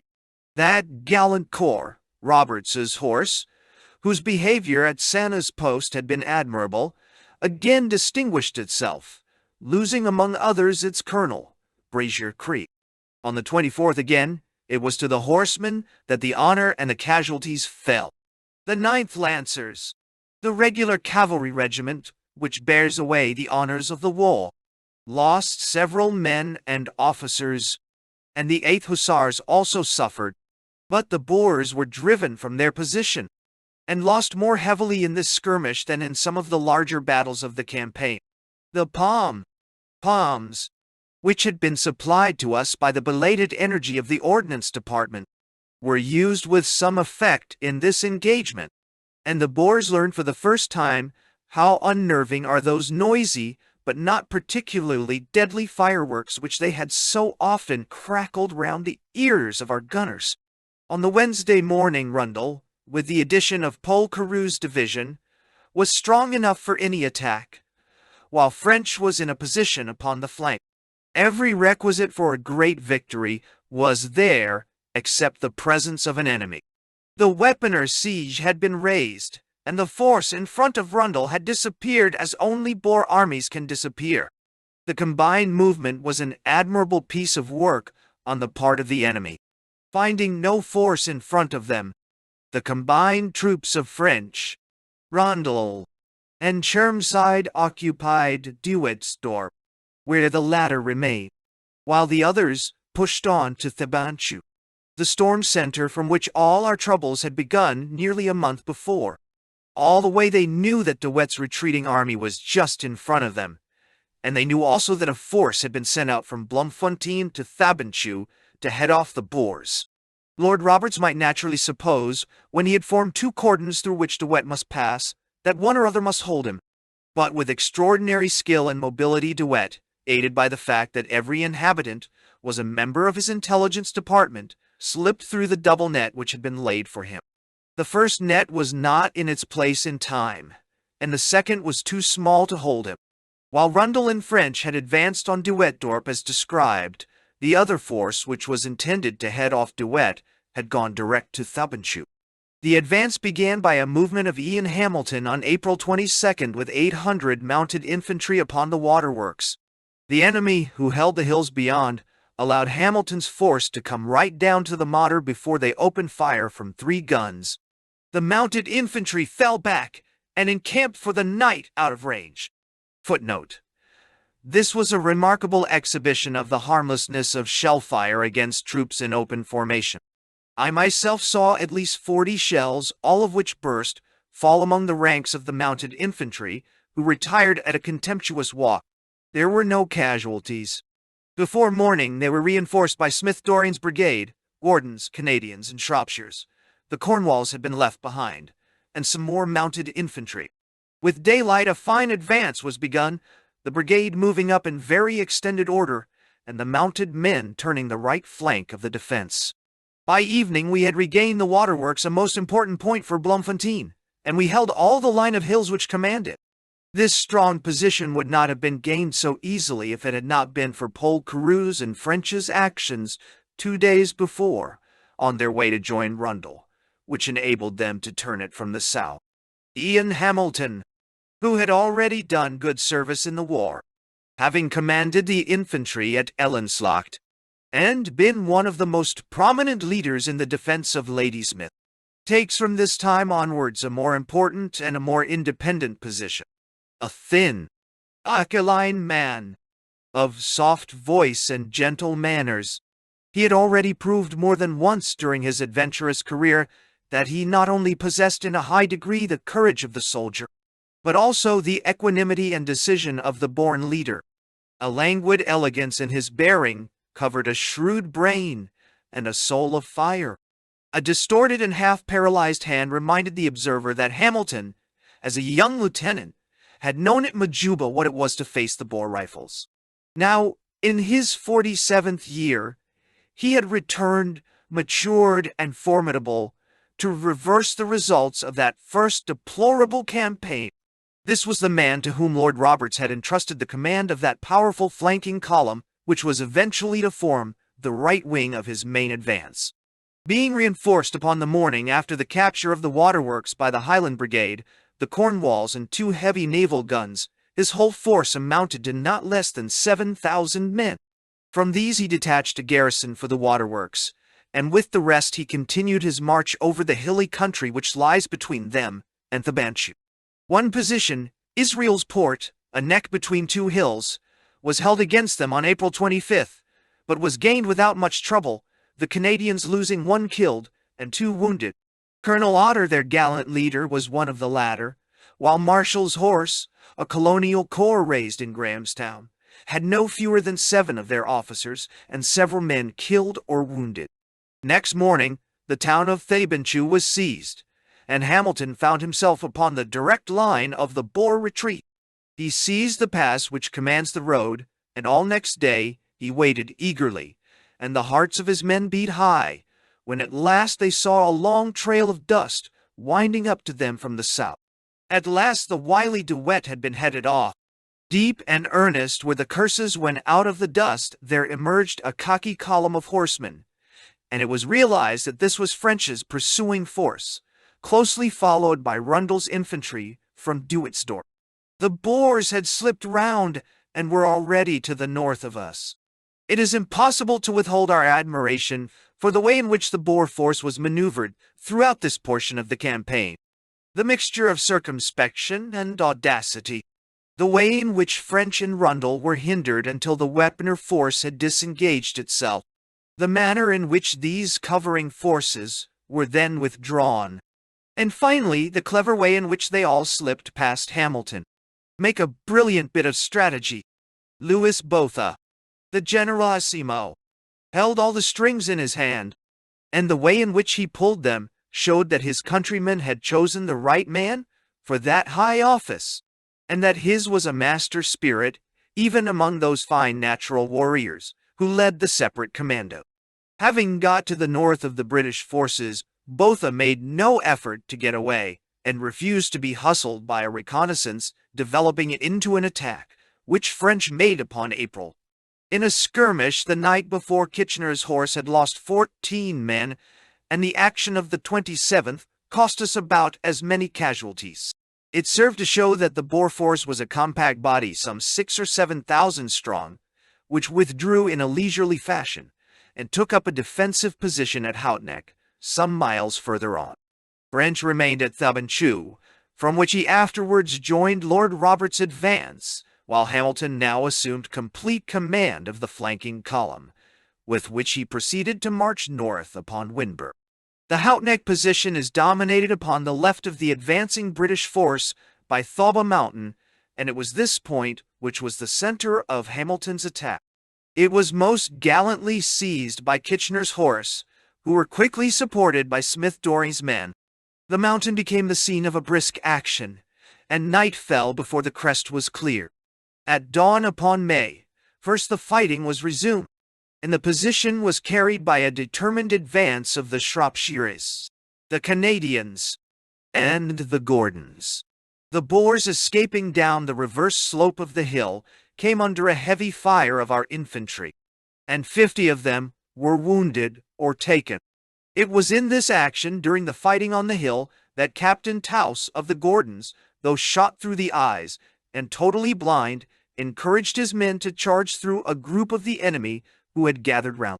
After this victory, Hamilton's men, who had fought for 7 days out of 10, halted for a rest at Jacob's Rust, where they were joined by Broadwood's cavalry and Bruce Hamilton's infantry brigade. Ian Hamilton's column now contained 2 infantry brigades, Smith Dorrien's and Bruce Hamilton's, Ridley's mounted infantry, Broadwood's cavalry brigade, 5 batteries of artillery, 2 heavy guns, altogether 13,000 men. With this force in constant touch with both his rearguard, Ian Hamilton pushed on once more on May 4th. On May 5th he fought a brisk cavalry skirmish, in which Kitchener's horse and the 12th Lancers distinguished themselves, and on the same day he took possession of Winburg, thus covering the right of Lord Roberts's great advance. The distribution of the troops on the eastern side of the Free State was, at the time of this, the final advance of the main army, as follows. Ian Hamilton with his mounted infantry, Smith Dorrien's brigade, MacDonald's brigade, Bruce Hamilton's brigade, and Broadwood's cavalry were at Winburg. Rundle was at Thabanchu, and Brabant's colonial division was moving up to the same point. Chermside was at De Wetdorp, and had detached a force under Lord Castletown to garrison Weaponer. Hart occupied Smithfield, whence he and his brigade were shortly to be transferred to the Kimberley force. Altogether there could not have been fewer than 30,000 men engaged in clearing and holding down this part of the country. French's cavalry and Paul Carew's division had returned to take part in the central advance. Before entering upon a description of that great and decisive movement, one small action calls for comment. This was the cutting off of 20 men of Lumsden's horse in a reconnaissance at Carey. The small post under Lieutenant Crane found themselves by some misunderstanding isolated in the midst of the enemy. Refusing to hoist the flag of shame, they fought their way out, losing half their number, while of the other half it is said that there was not one who could not show bullet marks upon his clothes or person. The men of this corps, volunteer Anglo-Indians, had abandoned the ease and even luxury of Eastern life for the hard fare and rough fighting of this most trying campaign. In coming they had set the whole empire an object lesson in spirit, and now on their first field they set the army an example of military virtue. The proud traditions of Outram's volunteers have been upheld by the men of Lumsden's horse. Another minor action which cannot be ignored is the defense of a convoy on April 29th by the Derbyshire Yeomanry, Major Dugdale, and a company of the Scots Guards. The wagons were on their way to Rundle when they were attacked at a point about 10 miles west of Thabanchu. The small guard beat off their assailants in the most gallant fashion, and held their own until relieved by Brabazon upon the following morning. This phase of the war was marked by a certain change in the temper of the British. Nothing could have been milder than the original intentions and proclamations of Lord Roberts, and he was most ably seconded in his attempts at conciliation by General Preteman, who had been made civil administrator of the state. There was evidence, however, that this kindness had been construed as weakness by some of the burghers, and during the Boer incursion to Weaponer, many who had surrendered a worthless firearm reappeared with the Mauser which had been concealed in some crafty hiding place. Troops were fired at from farmhouses which flew the white flag, and the good housewife remained behind to charge the runic extortionate prices for milk and fodder, while her husband shot at him from the hill. It was felt that the burghers might have peace or might have war, but could not have both simultaneously. Some examples were made, therefore, of offending farmhouses, and stock was confiscated where there was evidence of double dealing upon the part of the owner. In a country where property is a more serious thing than life, these measures, together with more stringent rules about the possession of horses and arms, did much to stamp out the chances of an insurrection in our rear. The worst sort of peace is an enforced peace, but if that can be established, time and justice may do the rest. The operations which have been here described may be finally summed up in one short paragraph. A Boer army came south of the British line and besieged a British garrison. 3 British forces, those of French, Rundle, and Ian Hamilton, were dispatched to cut it off. It successfully threaded its way among them and escaped. It was followed to the northward as far as the town of Winburg, which remained in the British possession. Lord Roberts had failed in his plan of cutting off De Wet's army, but, at the expense of many marches and skirmishes, the southeast of the state was cleared of the enemy. Chapter 24. The Siege of Mafeking. This small place, which sprang in the course of a few weeks from obscurity to fame, is situated upon the long line of railway which connects Kimberley in the south with Rhodesia in the north. In character, it resembles one of those Western American townlets which possess small present assets but immense aspirations. In its litter of corrugated iron roofs, and in the church and the racecourse, which are the first fruits everywhere of Anglo-Celtic civilization, one sees the seeds of the great city of the future. It is the obvious depot for the Western Transvaal upon one side, and the starting point for all attempts upon the Kalahari Desert upon the other. The Transvaal border runs within a few miles. It is not clear why the imperial authorities should desire to hold this place, since it has no natural advantages to help the defense, but lies exposed in a widespread plain. A glance at the map must show that the railway line would surely be cut both to the north and south of the town, and the garrison isolated at a point some 250 miles from any reinforcement. Considering that the Boers could throw any strength of men or guns against the place, it seemed certain that if they seriously desired to take possession of it, they could do so. Under ordinary circumstances, any force shut up there was doomed to capture. But what may have seemed short-sighted policy became the highest wisdom, owing to the extraordinary tenacity and resource of Baden-Powell, the officer in command.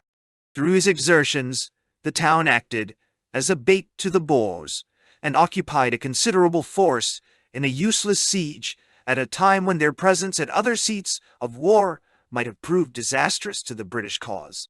Colonel Baden-Powell is a soldier of a type which is exceedingly popular with the British public. A skilled hunter and an expert at many games, there was always something of the sportsman in his keen appreciation of war. In the Matabele campaign he had scouted the savage scouts and found his pleasure in tracking them among their native mountains, often alone and at night, trusting to his skill in springing from rock to rock in his rubber-soled shoes to save him from their pursuit. There was a brain quality in his bravery, which is rare among our officers. Full of veldcraft and resource, it was as difficult to outwit as it was to outfight him. But there was another curious side to his complex nature. The French have said of one of their heroes, "Il avait si grain de folie dans sa bravoure que les Français aiment," and the words might have been written of Powell. An impish humor broke out in him, and the mischievous schoolboy alternated with the warrior and the administrator. He met the Boer commandos with chaff and jokes, which were as disconcerting as his wire entanglements and his rifle pits. The amazing variety of his personal accomplishments was one of his most striking characteristics. From drawing caricatures with both hands simultaneously, or skirt dancing to leading a forlorn hope, nothing came amiss to him, and he had that magnetic quality by which the leader imparts something of his virtues to his men. Such was the man who held Mafeking for the Queen. In a very early stage, before the formal declaration of war, the enemy had massed several commandos upon the western border, the men being drawn from Zeerust, Rustenburg, and Lichtenberg. Baden Powell, with the aid of an excellent group of special officers, who included Colonel Gould Adams, Lord Edward Cecil, the soldier son of England's premier, and Colonel Hoare, had done all that was possible to put the place into a state of defense. In this, he had immense assistance from Benjamin Weil, a well-known South African contractor, who had shown great energy in provisioning the town. On the other hand, the South African government displayed the same stupidity or treason which had been exhibited in the case of Kimberley, and had met all demands for guns and reinforcements with foolish doubts as to the need of such precautions. In the endeavor to supply these pressing wants, the first small disaster of the campaign was encountered. On October 12th, the day after the declaration of war, an armored train conveying 2 7-pounders for the Mafeking defenses was derailed and captured by a Boer raiding party at Krypan, a place 40 miles south of their destination. The enemy shelled the shattered train until after 5 hours Captain Nesbitt, who was in command, and his men, some 20 in number, surrendered. It was a small affair, but it derived importance from being the first bloodshed and the first tactical success of the war. The garrison of the town, whose fame will certainly live in the history of South Africa, contained no regular soldiers at all, with the exception of the small group of excellent officers. They consisted of irregular troops, 340 of the Protectorate Regiment, 170 police, and 200 volunteers, made up of that singular mixture of adventurers, younger sons, broken gentlemen, and irresponsible sportsmen who have always been the voortrekkers of the British Empire. These men were of the same stamp as those other admirable bodies of natural fighters who did so well in Rhodesia, in Natal, and in the Cape. With them, there was associated in the defense the town guard, who included the able-bodied shopkeepers, businessmen, and residents, the whole amounting to about 900 men. Their artillery was feeble in the extreme, 2 7-pounder toy guns and 6 machine guns, but the spirit of the men and the resource of their leaders made up for every disadvantage. Colonel Vivian and Major Panzera planned the defenses, and the little trading town soon began to take on the appearance of a fortress. On October 13th, the Boers appeared before Mafeking. On the same day, Colonel Baden-Powell sent 2 truckloads of dynamite out of the place. They were fired into by the invaders, with the result that they exploded. On October 14th, the pickets around the town were driven in by the Boers. On this, the armored train and a squadron of the Protectorate Regiment went out to support the pickets and drove the Boers before them. A body of the latter doubled back and interposed between the British and Mafeking, but 2 fresh troops with a 7-pounder throwing shrapnel drove them off. In this spirited little action, the garrison lost 2 killed and 14 wounded, but they inflicted considerable damage on the enemy. Captain Fitzclarence and Lord Charles Bentinck great credit is due for the way in which they handled their men.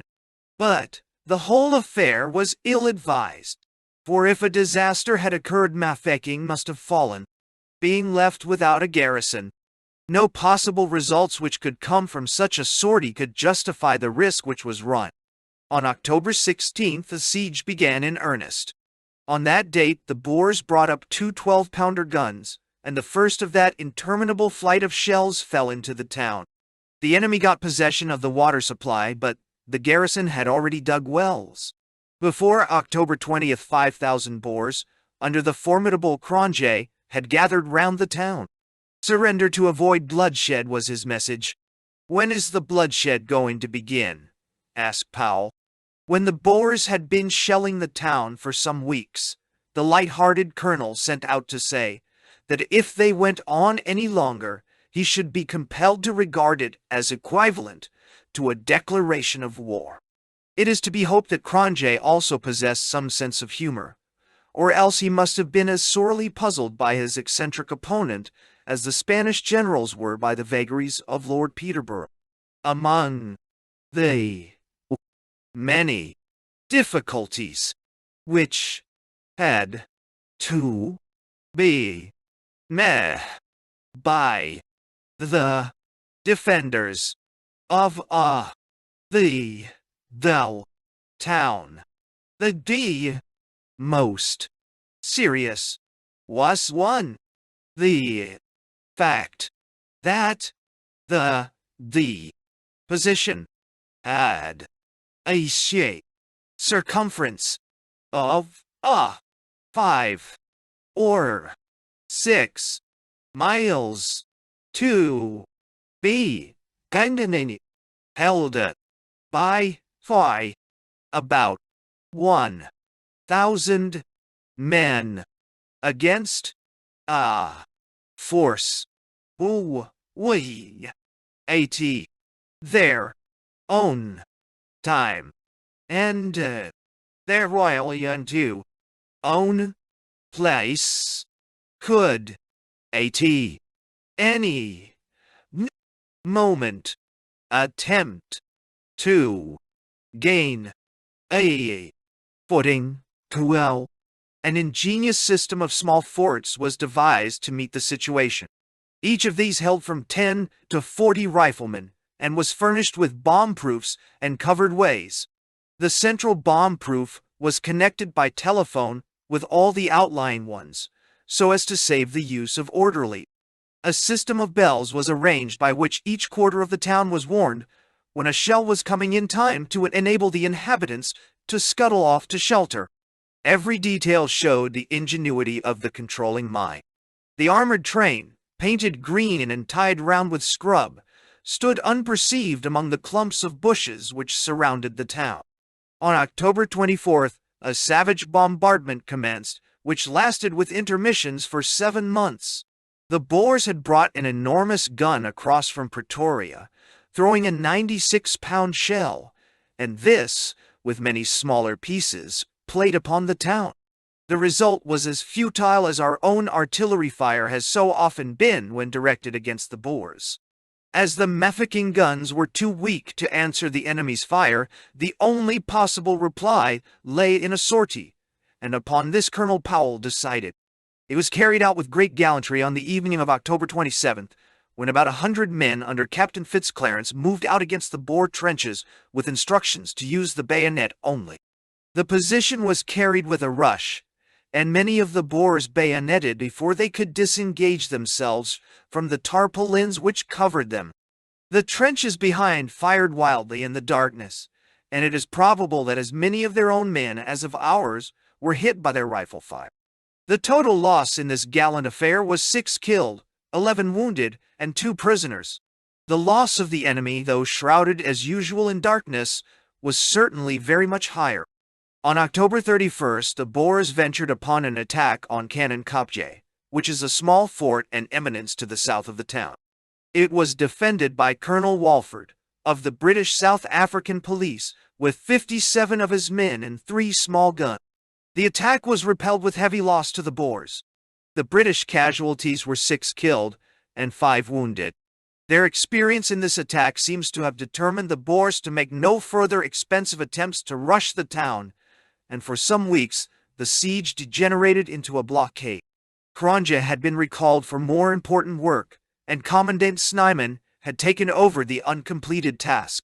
From time to time the great gun tossed its huge shells into the town, but boardwood walls and corrugated iron roofs minimized the dangers of a bombardment.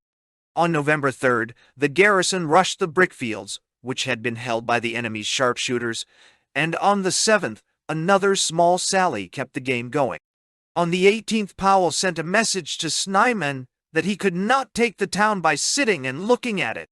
At the same time, he dispatched a message to the Boer forces generally, advising them to return to their homes and their families. Some of the commandos had gone south to assist Cronje in his stand against Methuen, and the siege languished more and more until it was woken up by a desperate sortie on December 26th, which caused the greatest loss which the garrison had sustained. Once more the lesson was to be enforced that with modern weapons and equality of forces, it is always long odds on the defense. On this date, a vigorous attack was made upon one of the Boer forts on the north. There seems to be little doubt that the enemy had some inkling of our intention, as the fort was found to have been so strengthened as to be impregnable without scaling ladders. The attacking force consisted of 2 squadrons of the Protectorate Regiment and 1 of the Bechuanaland Rifles, backed up by 3 guns. So desperate was the onslaught that of the actual attacking party, a forlorn hope, if ever there was one, 53 out of 80 were killed and wounded, 25 of the former and 28 of the latter. Several of that gallant band of officers who had been the soul of the defense were among the injured. Captain Fitzclarence was wounded, Vernon, Sanford, and Patton were killed, all at the very muzzles of the enemy's guns. It must have been one of the bitterest moments of Baden-Powell's life when he shut his field glass and said, "Let the ambulance go out!"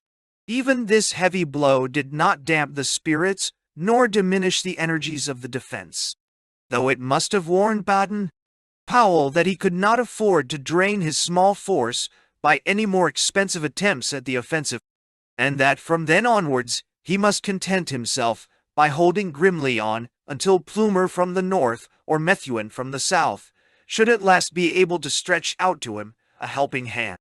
Vigilant and indomitable, throwing away no possible point in the game which he was playing, the new year found him, and his hardy garrison sternly determined to keep the flag flying. January and February offer in their records that monotony of excitement, which is the fate of every besieged town. On one day the shelling was a little more, on another a little less. Sometimes they escaped scathless, sometimes the garrison found itself the poorer by the loss of Captain Girdwood or Trooper Webb or some other gallant soldier.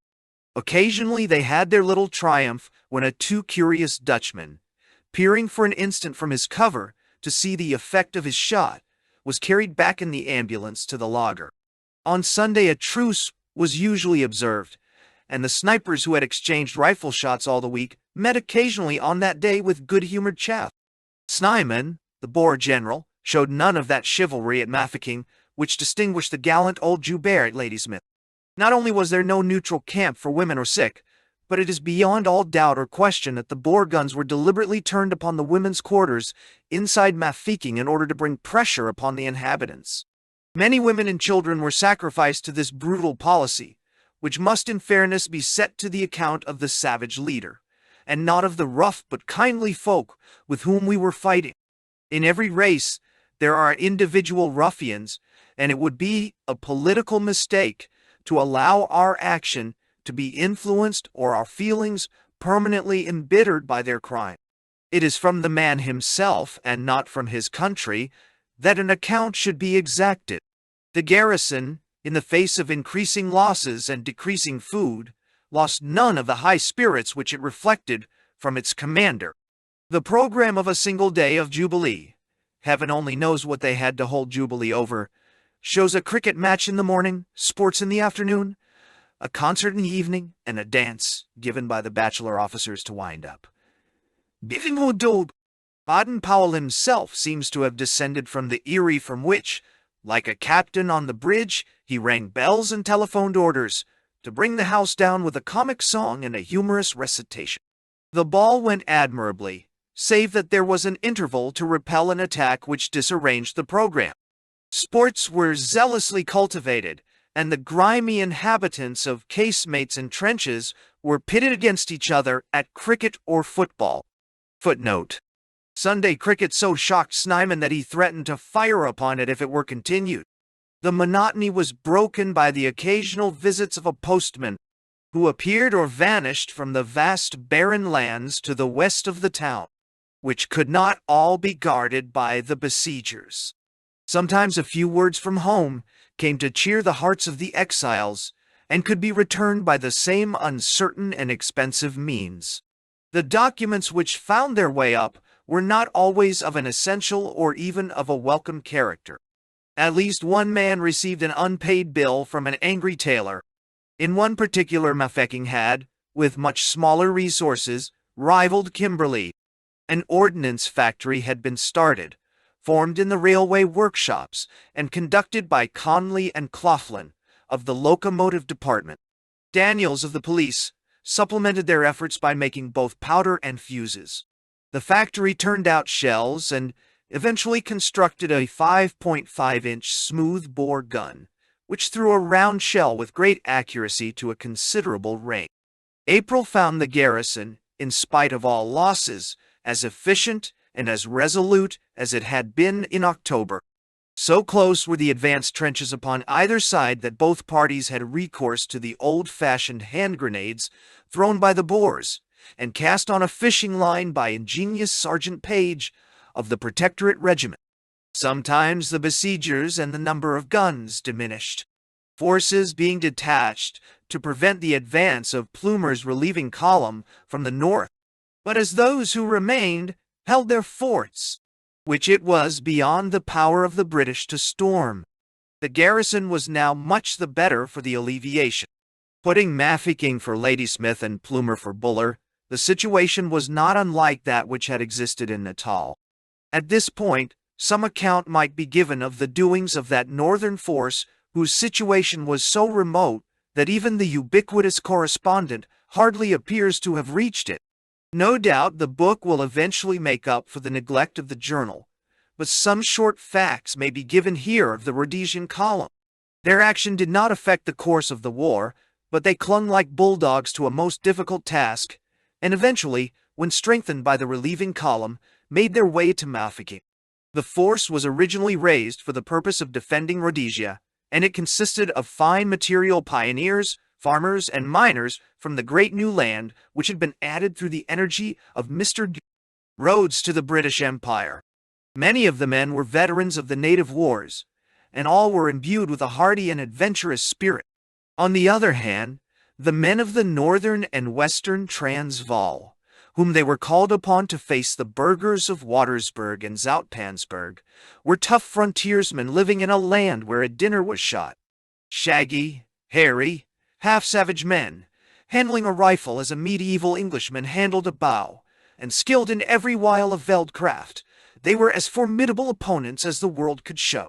On the war breaking out, the first thought of the leaders in Rhodesia was to save as much of the line which was their connection through Mafeking with the south as was possible. For this purpose, an armored train was dispatched only 3 days after the expiration of the ultimatum to the point 400 miles south of Bulawayo, where the frontiers of the Transvaal and of Bechuanaland joined. Colonel Holdsworth commanded the small British force. The Boers, 1,000 or so in number, had descended upon the railway, and an action followed in which the train appears to have had better luck than has usually attended these ill-fated contrivances. The Boer commando was driven back and a number were killed. It was probably news of this affair, and not anything which had occurred at Mafeking, which caused those rumors of gloom at Pretoria very shortly after the outbreak of hostilities. An agency telegraphed that women were weeping in the streets of the Boer capital. We had not then realized how soon and how often we should see the same sight in Pall Mall. The adventurous armored train pressed on as far as Labatsi, where it found the bridges destroyed, so it returned to its original position, having another brush with the Boer commandos, and again, in some marvelous way, escaping its obvious fate. From then until the new year, the line was kept open by an admirable system of patrolling to within 100 miles or so of Mafeking. An aggressive spirit and a power of dashing initiative were shown in the British operations at this side of the scene of war, such as have too often been absent elsewhere. At Sequani, on November 24th, a considerable success was gained by a surprise planned and carried out by Colonel Holdsworth. The Boer laager was approached and attacked in the early morning by a force of 120 frontiersmen, and so effective was their fire that the Boers estimated their numbers at several thousand. 30 Boers were killed or wounded, and the rest scattered. While the railway line was held in this way, there had been some skirmishing also on the northern frontier of the Transvaal. Shortly after the outbreak of the war, the gallant Blackburn, scouting with 6 comrades in thick bush, found himself in the presence of a considerable commando. The British concealed themselves by the path, but Blackburn's foot was seen by a keen-eyed Kaffir, who pointed it out to his masters. A sudden volley riddled Blackburn with bullets, but his men stayed by him and drove off the enemy. Blackburn dictated an official report of the action and then died. In the same region, a small force under Captain Hare was cut off by a body of Boers. Of the 20 men, most got away, but the chaplain J.W.D. Leary, Lieutenant Hazarick, who behaved with admirable gallantry, and 6 men were taken. Footnote: Mr. Leary was wounded in the foot by a shell. The German artillerist entered the hut in which he lay. "Here's a bit of your work," said Leary good-humoredly. "I wish it had been worse," said the amiable German gunner. "The commando which attacked this party, and on the same day Colonel Spreckley's force, was a powerful one, with several guns. No doubt it was organized because there were fears among the Boers that they would be invaded from the north. When it was understood that the British intended no large aggressive movement in that quarter, these burghers joined other commando. Cyril Eloff, who was one of the leaders of this northern force, was afterwards taken at Mafeking. Colonel Plumer had taken command of the small army, which was now operating from the north along the railway line with Mafeking for its objective. Plumer is an officer of considerable experience in African warfare, a small, quiet, resolute man, with a knack of gently enforcing discipline upon the very rough material with which he had to deal.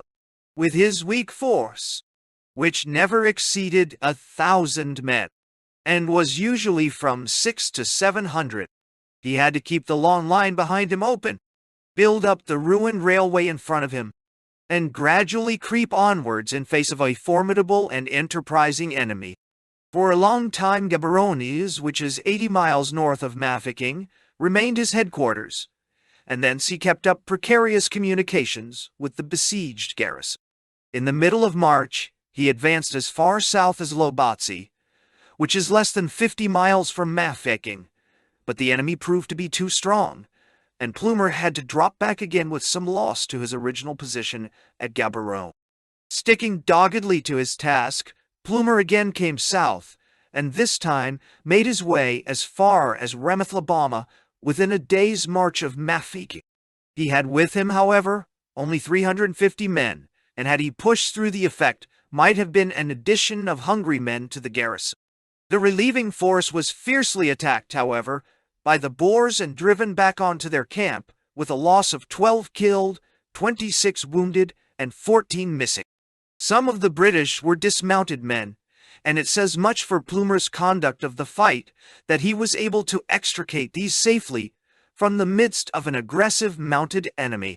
Personally, he set an admirable example, sending away his own horse and walking with his rearmost soldiers. Captain Crewe Robertson and Lieutenant Milligan, the famous Yorkshire cricketer, were killed, and Rolt, Jarvis McLaren and Plumer himself were wounded. The Rhodesian force withdrew again to near Lobatse, and collected itself for yet another effort. In the meantime, Mafeking, abandoned, as it seemed, to its fate, was still as formidable as a wounded lion. Far from weakening in its defense, it became more aggressive, and so persistent and skillful were its riflemen that the big bore gun had again and again to be moved further from the town. 6 months of trenches and rifle pits had turned every inhabitant into a veteran. Now and then words of praise and encouragement came to them from without. Once it was a special message from the Queen, once a promise of relief from Lord Roberts. But the rails which led to England were overgrown with grass, and their brave hearts yearned for the sight of their countrymen and for the sound of their voices. "How long, O Lord, how long?" was the cry which was wrung from them in their solitude. But the flag was still held high. April was a trying month for the defense.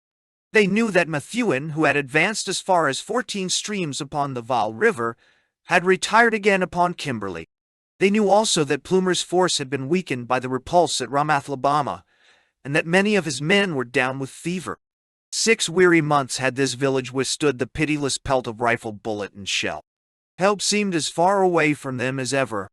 But if troubles may be allayed by sympathy, then theirs should have lain lightly. The attention of the whole empire had centered upon them, and even the advance of Roberts's army became secondary to the fate of this gallant struggling handful of men who had upheld the flag so long. On the continent also their resistance attracted the utmost interest, and the numerous journals there who find the imaginative writer cheaper than the war correspondent announced their capture periodically, as they had once done that of Ladysmith. From a mere tin-roofed village, Mafeking had become a prize of victory, a stake which should be the visible sign of the predominating manhood of one or other of the great white races of South Africa. Unconscious of the keenness of the emotions which they had aroused, the garrison manufactured brawn from horsehide, and captured locusts as a relish for their luncheons, while in the shot-torn billiard room of the club an open tournament was started to fill in their hours off duty. But their vigilance, and that of the hawk-eyed man up in the conning tower, never relaxed. The besiegers had increased in number, and their guns were more numerous than before. A less acute man than Baden-Powell might have reasoned that at least one desperate effort would be made by them to carry the town before relief could come. On Saturday, May 12th, the attack was made at the favorite hour of the Boer, the first grey of the morning. It was gallantly delivered by about 300 volunteers under the command of Eloff, who had crept round to the west of the town, the side furthest from the lines of the besiegers. At the first rush, they penetrated into the native quarter, which was at once set on fire by them. The first building of any size upon that side is the barracks of the Protectorate Regiment, which was held by Colonel Hoare and about 20 of his officers and men. This was carried by the enemy, who sent an exultant message along the telephone to Baden-Powell to tell him that they had got it. Two other positions within the lines, one a stone kraal and the other a hill, were held by the Boers, but their supports were slow in coming on, and the movements of the defenders were so prompt and energetic that all three found themselves isolated and cut off from their own lines. They had penetrated the town, but they were as far as ever from having taken it. All day the British forces drew their cordon closer and closer round the Boer positions, making no attempt to rush them, but ringing them round in such a way that there could be no escape for them. A few burghers slipped away in twos and threes, but the main body found that they had rushed into a prison from which the only egress was swept with rifle fire. At 7 o'clock in the evening, they recognized that their position was hopeless, and Eloff with 117 men laid down their arms. Their losses had been 10 killed and 19 wounded. For some reason, either of lethargy, cowardice, or treachery, Snyman had not brought up the supports which might conceivably have altered the result. It was a gallant attack, gallantly met, and for once the greater wiliness in fight was shown by the British. The end was characteristic. "Good evening, Commandant," said Powell to Eloff. "Won't you come in and have some dinner?" The prisoners, burghers, Hollanders, Germans, and Frenchmen, were treated to as good a supper as the destitute larders of the town could furnish. So in a small blaze of glory ended the historic siege of Mafeking, for Eloff's attack was the last, though by no means the worst of the trials which the garrison had to face. 6 killed and 10 wounded were the British losses in this admirably managed affair. On May 17th, 5 days after the fight, the relieving force arrived, the besiegers were scattered, and the long-imprisoned garrison were free men once more. Many who had looked at their maps and saw this post isolated in the very heart of Africa had despaired of ever reaching their heroic fellow countrymen. And now one universal outbreak of joy bells and bonfires from Toronto to Melbourne proclaimed that there is no spot so inaccessible that the long arm of the Empire cannot reach it when her children are in peril. Colonel Mahon, a young Irish officer who had made his reputation as a cavalry leader in Egypt, had started early in May from Kimberley with a small but mobile force consisting of the Imperial Light Horse, brought round from Natal for the purpose, the Kimberley Mounted Corps, the Diamond Fields Horse, some Imperial Yeomanry, a detachment of the Cape Police, and 100 volunteers from the Fusilier Brigade, with M Battery, RHA, and pom-poms, 1,200 men in all. Whilst Hunter was fighting his action at Rudam on May 4th, Mahon with his men struck round the western flank of the Boers and moved rapidly to the northwards. On May 11th, they had left Vryburg, the halfway house, behind them, having done 120 miles in 5 days. They pushed on, encountering no opposition save that of nature, though they knew that they were being closely watched by the enemy. At Kudusrand it was found that a Boer force was in position in front, but Mahon avoided them by turning somewhat to the westward. His detour took him, however, into a bushy country, and here the enemy headed him off, opening fire at short range upon the ubiquitous Imperial Light Horse, who led the column. A short engagement ensued, in which the casualties amounted to 30 killed and wounded, but which ended in the defeat and dispersal of the Boers, whose force was certainly very much weaker than the British. On May 15th, the relieving column arrived without further opposition at Masibi Stadt, 20 miles to the west of Mafeking. In the meantime, Plumer's force upon the north had been strengthened by the addition of C Battery of 4 12-pounder guns of the Canadian artillery under Major Uden and a body of Queenslanders. These forces had been part of the small army which had come with General Carrington through Beerah, and after a detour of thousands of miles, through their own wonderful energy, they had arrived in time to form portion of the relieving column. Foreign military critics, whose experience of warfare is to move troops across a frontier, should think of what the Empire has to do before her men go into battle. These contingents had been assembled by long railway journeys, conveyed across thousands of miles of ocean to Cape Town, brought round another 2,000 or so to Beira, transferred by a narrow gauge railway to Bamboo Creek, changed to a broader gauge to Marandellas, sent on in coaches for hundreds of miles to Bulawayo, transferred to trains for another 400 or 500 miles to Utsi, and had finally a forced march of 100 miles, which brought them up a few hours before their presence was urgently needed upon the field. Their advance, which averaged 25 miles a day on foot for 4 consecutive days over deplorable roads, was one of the finest performances of the war. With these high-spirited reinforcements, and with his own hardy Rhodesians, Plumer pushed on, and the two columns reached the hamlet of Masibi Stadt within an hour of each other. Their united strength was far superior to anything which Snyman's force could place against them. But the gallant and tenacious Boers would not abandon their prey without a last effort. As the little army advanced upon Mafeking, they found the enemy waiting in a strong position.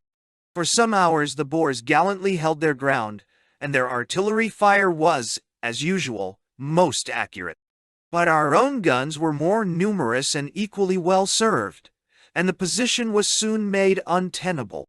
The Boers retired past Mafeking and took refuge in the trenches upon the eastern side, but Baden-Powell with his war-hardened garrison sallied out, and, supported by the artillery fire of the relieving column, drove them from their shelter. With their usual admirable tactics, their larger guns had been removed, but one small cannon was secured as a souvenir by the townsfolk, together with a number of wagons and a considerable quantity of supplies. A long rolling trail of dust upon the eastern horizon told that the famous siege of Mafeking had at last come to an end. So ended a singular incident, the defense of an open town which contained no regular soldiers and a most inadequate artillery against a numerous and enterprising enemy with very heavy guns. All honor to the townsfolk who bore their trial so long and so bravely, and to the indomitable men who lined the trenches for 7 weary months. Their constancy was of enormous value to the Empire. In the all-important early month, at least 4,000 or 5,000 Boers were detained by them when their presence elsewhere would have been fatal. During all the rest of the war, 2,000 men and 8 guns, including one of the 4 big cruisets, had been held there. It prevented the invasion of Rhodesia, and it gave a rallying point for loyal whites and natives in the huge stretch of country from Kimberley to Bulawayo. All this had, at a cost of 200 lives, been done by this one devoted band of men, who killed, wounded, or took no fewer than 1,000 of their opponents. Critics may say that the enthusiasm in the empire was excessive, but at least it was expended over worthy men and a fine deed of arms. Chapter 25. The March on Pretoria. Doyle. In the early days of May, when the season of the rains was past and the veld was green, Lord Roberts's 6 weeks of enforced inaction came to an end. He had gathered himself once more for one of those tiger springs which should be as sure and as irresistible as that which had brought him from Belmont to Bloemfontein, or that other in olden days which had carried him from Kabul to Kandahar. His army had been decimated by sickness, and 8,000 men had passed into the hospitals. But those who were with the colors were of high heart, longing eagerly for action. Any change which would carry them away from the pest-ridden, evil-smelling capital which had revenged itself so terribly upon the invader must be a change for the better. Therefore it was with glad faces and brisk feet that the center column left Bloemfontein on May 1st and streamed, with bands playing, along the northern road. On May 3rd the main force was assembled at Carrie, 20 miles upon their way. 220 separated them from Pretoria, but in little more than a month from the day of start. In spite of broken railway, a succession of rivers, and the opposition of the enemy, this army was marching into the main street of the Transvaal capital. Had there been no enemy there at all, it would still have been a fine performance. The more so, when one remembers that the army was moving upon a front of 20 miles or more, each part of which had to be coordinated to the rest. It is with the story of this great march that the present chapter deals. Roberts had prepared the way by clearing out the southeastern corner of the state, and at the moment of his advance, his forces covered a semicircular front of about 40 miles, the right under Ian Hamilton near Thabanchu, and the left at Carrie. This was the broad net which was to be swept from south to north across the Free State, gradually narrowing as it went. The conception was admirable, and appears to have been an adoption of the Boer's own strategy, which had in turn been borrowed from the Zulus. The solid center could hold any force which faced it, while the mobile flanks, Hutton upon the left and Hamilton upon the right, could lap round and pin it, as Cronje was pinned at Paardeberg. It seems admirably simple when done upon a small scale, but when the scale is one of 40 miles, since your front must be broad enough to envelop the front which is opposed to it, and when the scattered wings have to be fed with no railway line to help, it takes such a master of administrative detail as Lord Kitchener to bring the operations to complete success. On May 3rd, the day of the advance from our most northern post, Carrie, the disposition of Lord Roberts's army was briefly as follows. On his left was Hutton, with his mixed force of mounted infantry drawn from every quarter of the empire. This formidable and mobile body, with some batteries of horse artillery and of pom-poms, kept a line a few miles to the west of the railroad, moving northwards parallel with. Roberts's main column kept on the railroad, which was mended with extraordinary speed by the Railway Pioneer Regiment and the engineers, under Girouard and the ill-fated Seymour. It was amazing to note the shattered culverts as one passed, and yet to be overtaken by trains within a day. This main column consisted of Paul Carew's 11th Division, which contained the Guards, and Stevenson's brigade, Warwick's, Essex, Welsh, and Yorkshire's. With them were the 83rd, 84th, and 85th RFA, with the heavy guns, and a small force of mounted infantry. Passing along the widespread British line, one would then, after an interval of 7 or 8 miles, come upon Tucker's division, the 7th, which consisted of Maxwell's brigade, formerly Chermside's, the Norfolks, Lincoln's, Hampshire's, and Scottish Borderers, and Wavell's brigade, North Stafford's, Cheshire's, East Lancashire's, South Wales Borderers.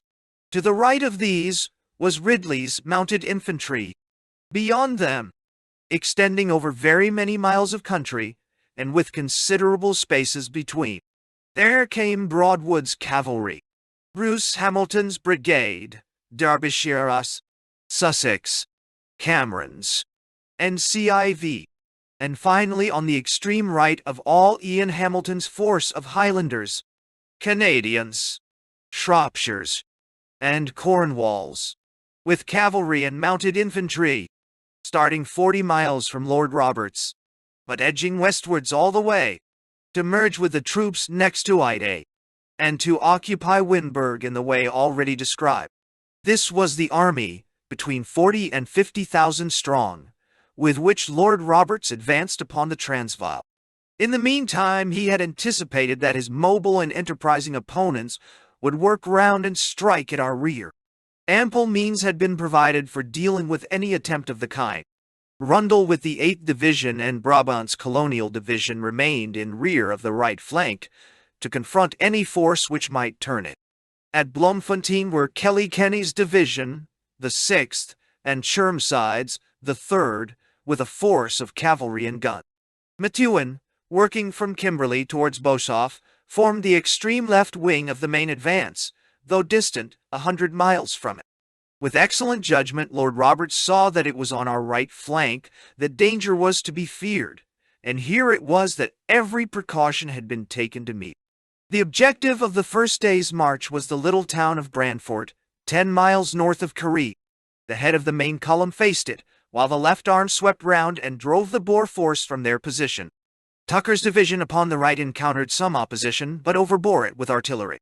May 4th was a day of rest for the infantry, but on the 5th they advanced, in the same order as before, for 20 miles, and found themselves to the south of the Vet River, where the enemy had prepared for an energetic resistance.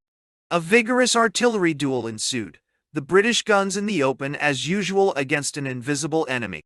After 3 hours of a very hot fire, the mounted infantry got across the river upon the left, and turned the Boer flank, on which they hastily withdrew. The first lodgment was effected by 2 bodies of Canadians and New Zealanders, who were energetically supported by Captain Anley's 3rd Mounted Infantry. The rushing of a Kopje by 23 West Australians was another gallant incident which marked this engagement, in which our losses were insignificant. A Maxim and 20 or 30 prisoners were taken by Hutton's men. The next day, May 6th, the army moved across the difficult drift of the Vet River and halted that night at Small Deal, some 5 miles to the north of it. At the same time, Ian Hamilton had been able to advance to Wynberg, so that the army had contracted its front by about half, but had preserved its relative positions. Hamilton, after his junction with his reinforcements at Jacob's Rust, had under him so powerful a force that he overbore all resistance. His actions between Thabanchu and Wynberg had cost the Boers heavy loss, and in one action the German legion had been overthrown. The informal warfare which was made upon us by citizens of many nations, without rebuke from their own governments, is a matter of which pride, and possibly policy, have forbidden us to complain. But it will be surprising if it does not prove that their laxity has established a very dangerous precedent, and they will find it difficult to object when, in the next little war in which either France or Germany is engaged, they find a few hundred British adventurers carrying a rifle against them.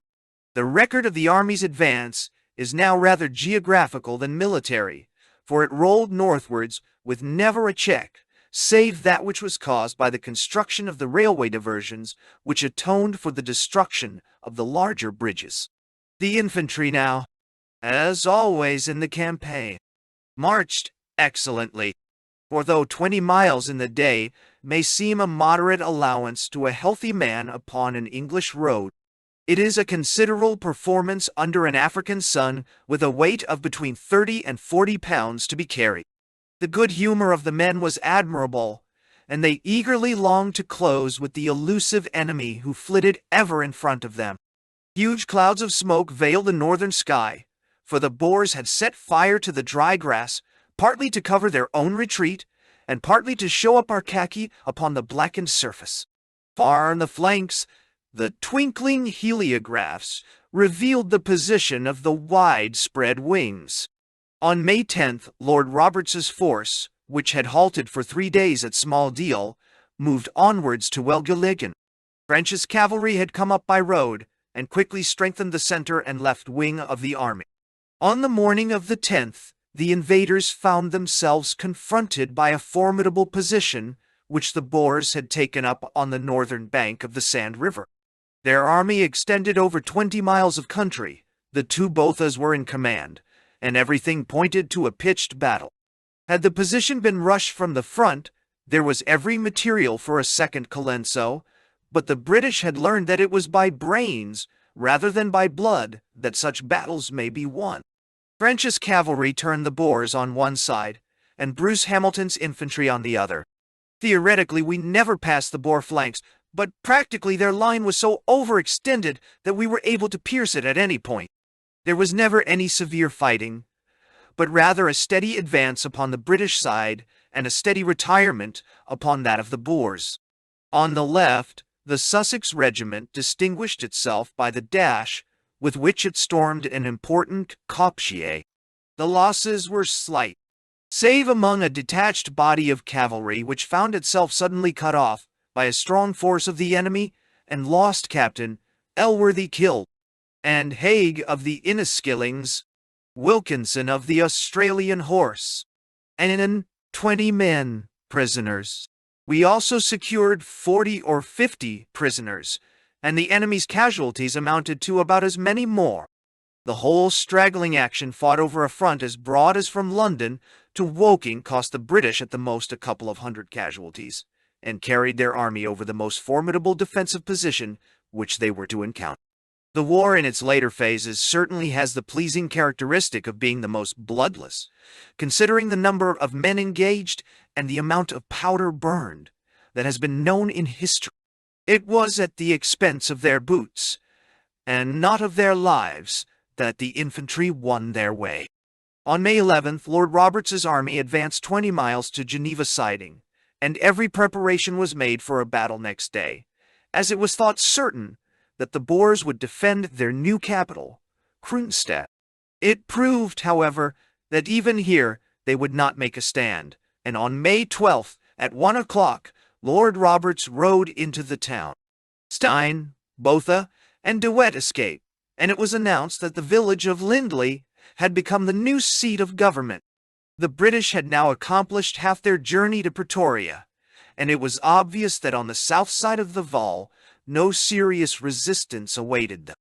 Burghers were freely surrendering themselves with their arms and returning to their farm.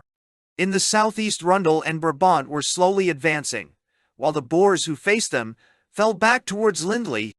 On the west, Hunter had crossed the Vaal at Windsorton, and Barton's Fusilier Brigade had fought a sharp action at Roydam, while Mahon's Mayficking Relief Column had slipped past their flank, escaping the observation of the British public, but certainly not that of the Boers. The casualties in the Roydam action were 9 killed and 30 wounded, but the advance of the Fusiliers was irresistible, and for once the Boer loss, as they were hustled from Kopje to Kopje, appears to have been greater than that of the British. The yeomanry had an opportunity of showing once more that there are few more high-mettled troops in South Africa than these good sportsmen of the Shires, who only showed a trace of their origin in their irresistible inclination to burst into a tally-ho when ordered to attack. The Boer forces fell back after the action along the line of the Vaal, making for Christiana and Blomhoek. Hunter entered into the Transvaal in pursuit of them, being the first to cross the border, with the exception of raiding Rhodesians early in the war.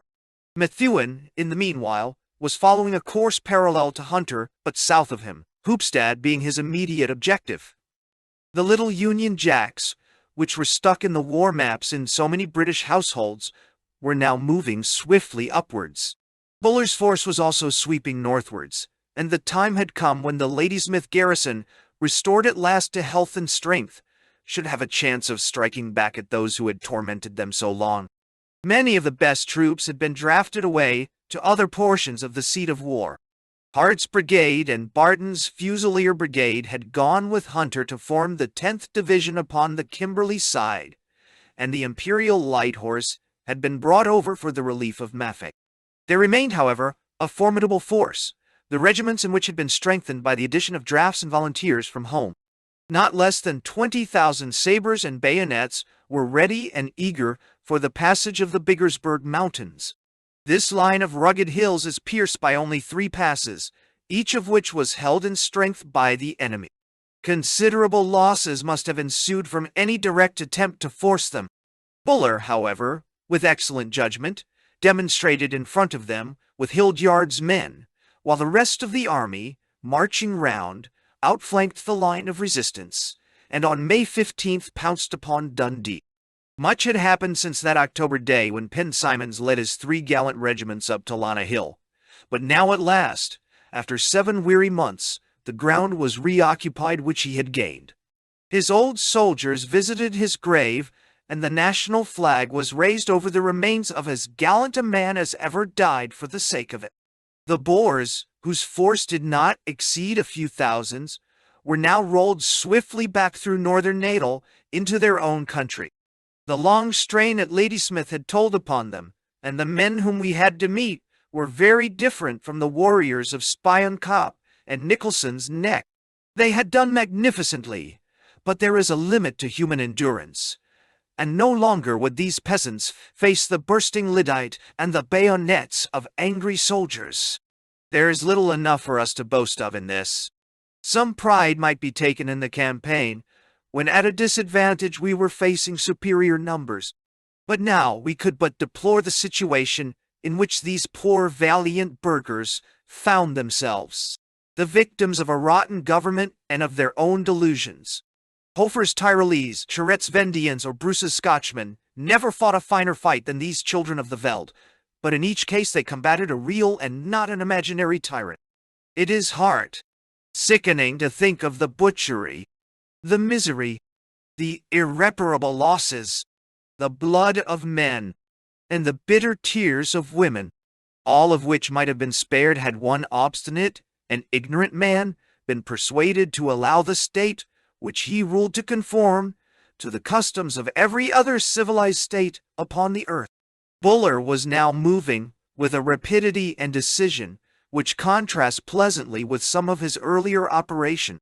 Although Dundee was only occupied on May 15th, on May 18th, his vanguard was in Newcastle, 50 miles to the north.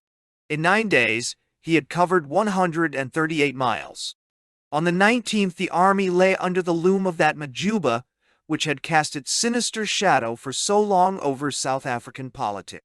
In front was the historical Laing's Neck, the pass which leads from Natal into the Transvaal, while through it runs the famous railway tunnel. Here the Boers had taken up that position which had proved 19 years before to be too strong for British troops. The Rouennecks had come back after many days to try again. A halt was called, for the 10 days' supplies which had been taken with the troops were exhausted, and it was necessary to wait until the railway should be repaired. This gave time for Hildyard's 5th Division and Littleton's 4th Division to close up on Clary's 2nd Division, which with Dundonald's cavalry had formed our vanguard throughout. The only losses of any consequence during this fine march fell upon a single squadron of Bethune's mounted infantry, which being thrown out in the direction of Vryheid, in order to make sure that our flank was clear, fell into an ambuscade and was almost annihilated by a close range fire. 66 casualties, of which nearly half were killed, were the result of this action, which seems to have depended, like most of our reverses, upon defective scouting. Buller, having called up his 2 remaining divisions, and having mended the railway behind him, proceeded now to maneuver the Boers out of Laing's Neck, exactly as he had maneuvered them out of the Biggersberg. At the end of May, Hildyard and Littleton were dispatched in an eastern direction, as if there were an intention of turning the pass from Utrecht. It was on May 12th that Lord Roberts occupied Kroonstad, and he halted there for 8 days before he resumed his advance. At the end of that time his railway had been repaired, and enough supplies brought up to enable him to advance again without anxiety. The country through which he passed swarmed with herds and flocks, but, with as scrupulous a regard for the rights of property as Wellington showed in the south of France, no hungry soldier was allowed to take so much as a chicken as he passed. The punishment for looting was prompt and stern. It is true that farms were burned occasionally and the stock confiscated, but this was as a punishment for some particular offense and not part of a system. The limping Tommy looked askance at the fat geese which covered the dam by the roadside, but it was as much as his life was worth to allow his fingers to close round those tempting white necks. On foul water and bully beef, he tramped through a land of plenty. Lord Roberts's 8 days' halt was spent in consolidating the general military situation. We have already shown how Boer had crept upwards to the natal border.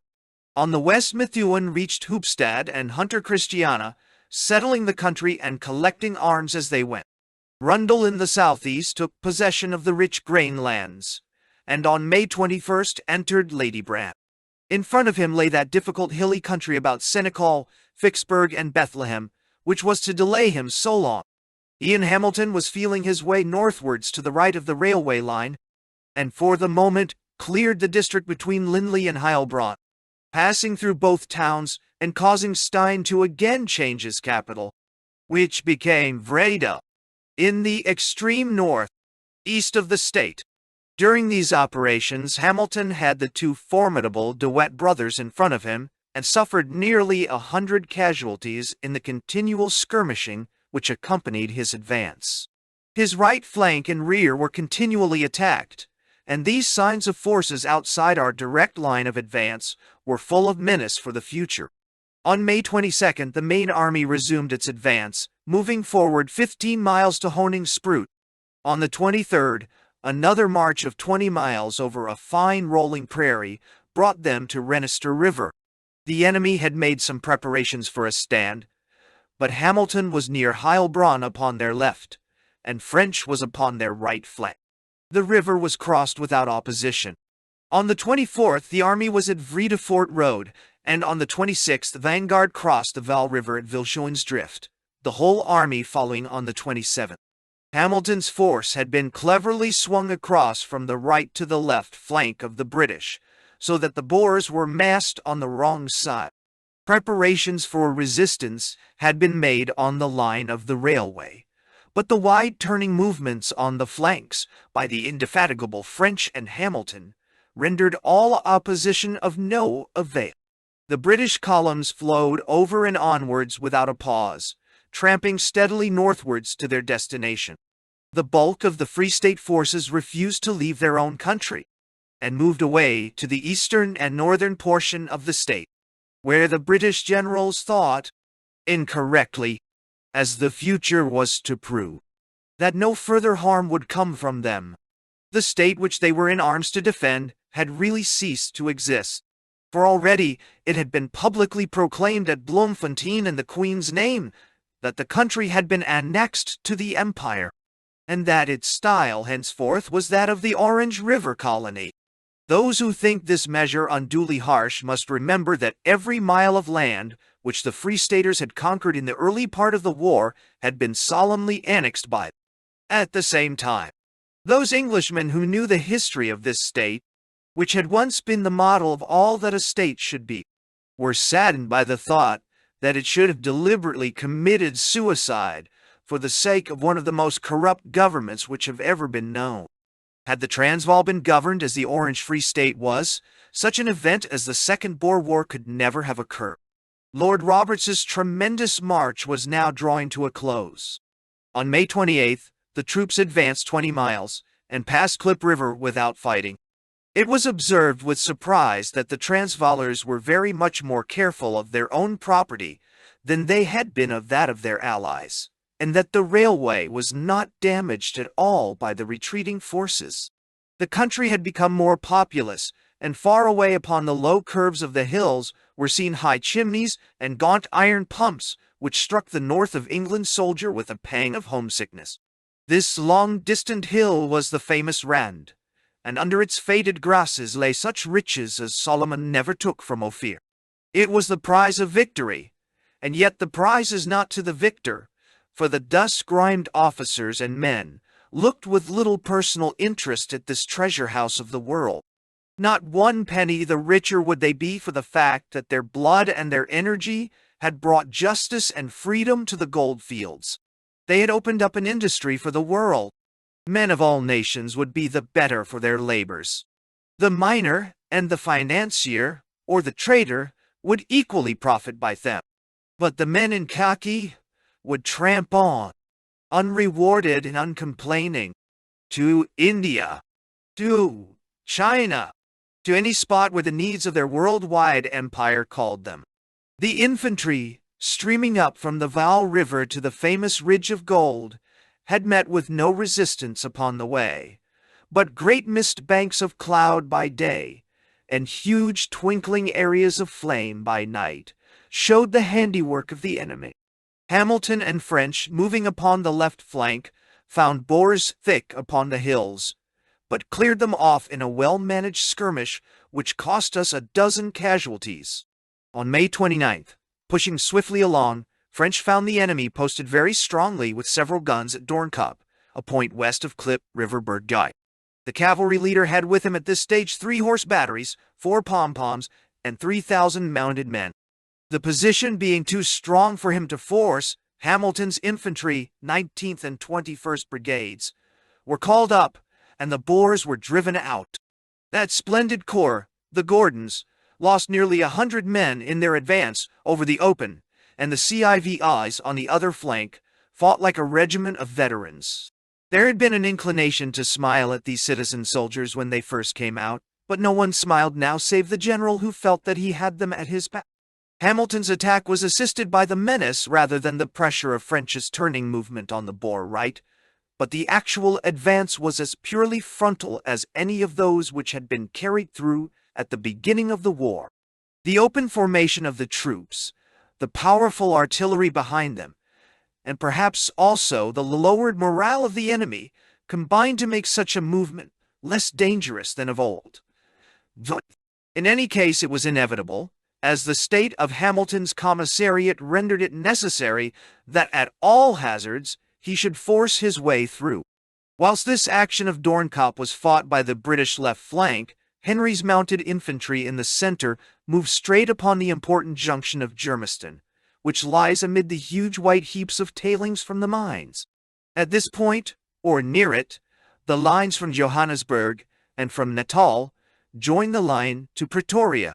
Colonel Henry's advance was an extremely daring one, for the infantry were some distance behind. But after an irregular scrambling skirmish, in which the Boer snipers had to be driven off the mine heaps and from among the houses, the 8th Mounted Infantry got their grip of the railway and held it. The exploit was a very fine one, and stands out the more brilliantly as the conduct of the campaign cannot be said to afford many examples of that well-considered audacity which deliberately runs the risk of the minor loss for the sake of the greater gain. Henry was much assisted by J Battery RHA, which was handled with energy and judgment. French was now on the west of the town, Henry had cut the railway on the east, and Roberts was coming up from the south. His infantry had covered 130 miles in 7 days, but the thought that every step brought them nearer to Pretoria was as exhilarating as their fifes and drums. On May 30th, the victorious troops camped outside the city while Botha retired with his army, abandoning without a battle the treasure house of his country. Inside the town were chaos and confusion. The richest mines in the world lay for a day or more at the mercy of a lawless rabble drawn from all nations. The Boer officials were themselves divided in opinion, Kraus standing for law and order, while Judge Koch advocated violence. A spark would have set the town blazing, and the worst was feared when a crowd of mercenaries assembled in front of the Robinson mine with threats of violence. By the firmness and tact of Mr. Ball, is ye would Tom know, or no bound, Tucker, the manager, and by the strong attitude of Commissioner Kraus, the situation was saved and the danger passed. Upon May 31st, without violence to life or destruction to property, that great town which British hands have done so much to build, found itself at last under the British flag. May it wave there so long as it covers just laws, honest officials, and clean-handed administrators, so long and no longer. And now the last stage of the great journey had been reached. 2 days were spent at Johannesburg while supplies were brought up, and then a move was made upon Pretoria 30 miles to the north.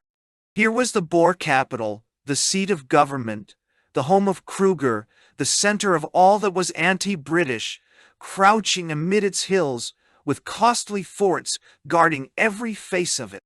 Surely at last the place had been found where that great battle should be fought, which should decide for all time whether it was with the Briton or with the Dutchman that the future of South Africa lay. On the last day of May, 200 Lancers, under the command of Major Hunter Weston, with Charles of the Sappers and Burnham, the scout, a man who has played the part of a hero throughout the campaign, struck off from the main army and endeavored to descend upon the Pretoria to Delagoa railway line with the intention of blowing up a bridge and cutting the Boer line of retreat. It was a most dashing attempt, but the small party had the misfortune to come into contact with a strong Boer commando, who headed them off. After a skirmish, they were compelled to make their way back with a loss of 5 killed and 14 wounded. The cavalry under French had waited for the issue of this enterprise at a point 9 miles north of Johannesburg. On June 2nd it began its advance with orders to make a wide sweep round to the westward, and so skirt the capital, cutting the Pietersburg Railway to the north of it.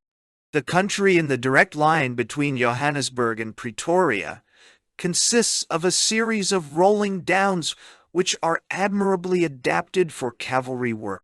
But the detour which French had to make carried him into the wild and broken district which lies to the north of the Little Crocodile River. Here he was fiercely attacked on ground where his troops could not deploy, but with extreme coolness and judgment beat off the enemy. To cover 32 miles in a day and fight a way out of an ambuscade in the evening is an ordeal for any leader and for any troops. 2 killed and 7 wounded were our trivial losses in a situation which might have been a serious one. The Boers appear to have been the escort of a strong convoy which had passed along the road some miles in front.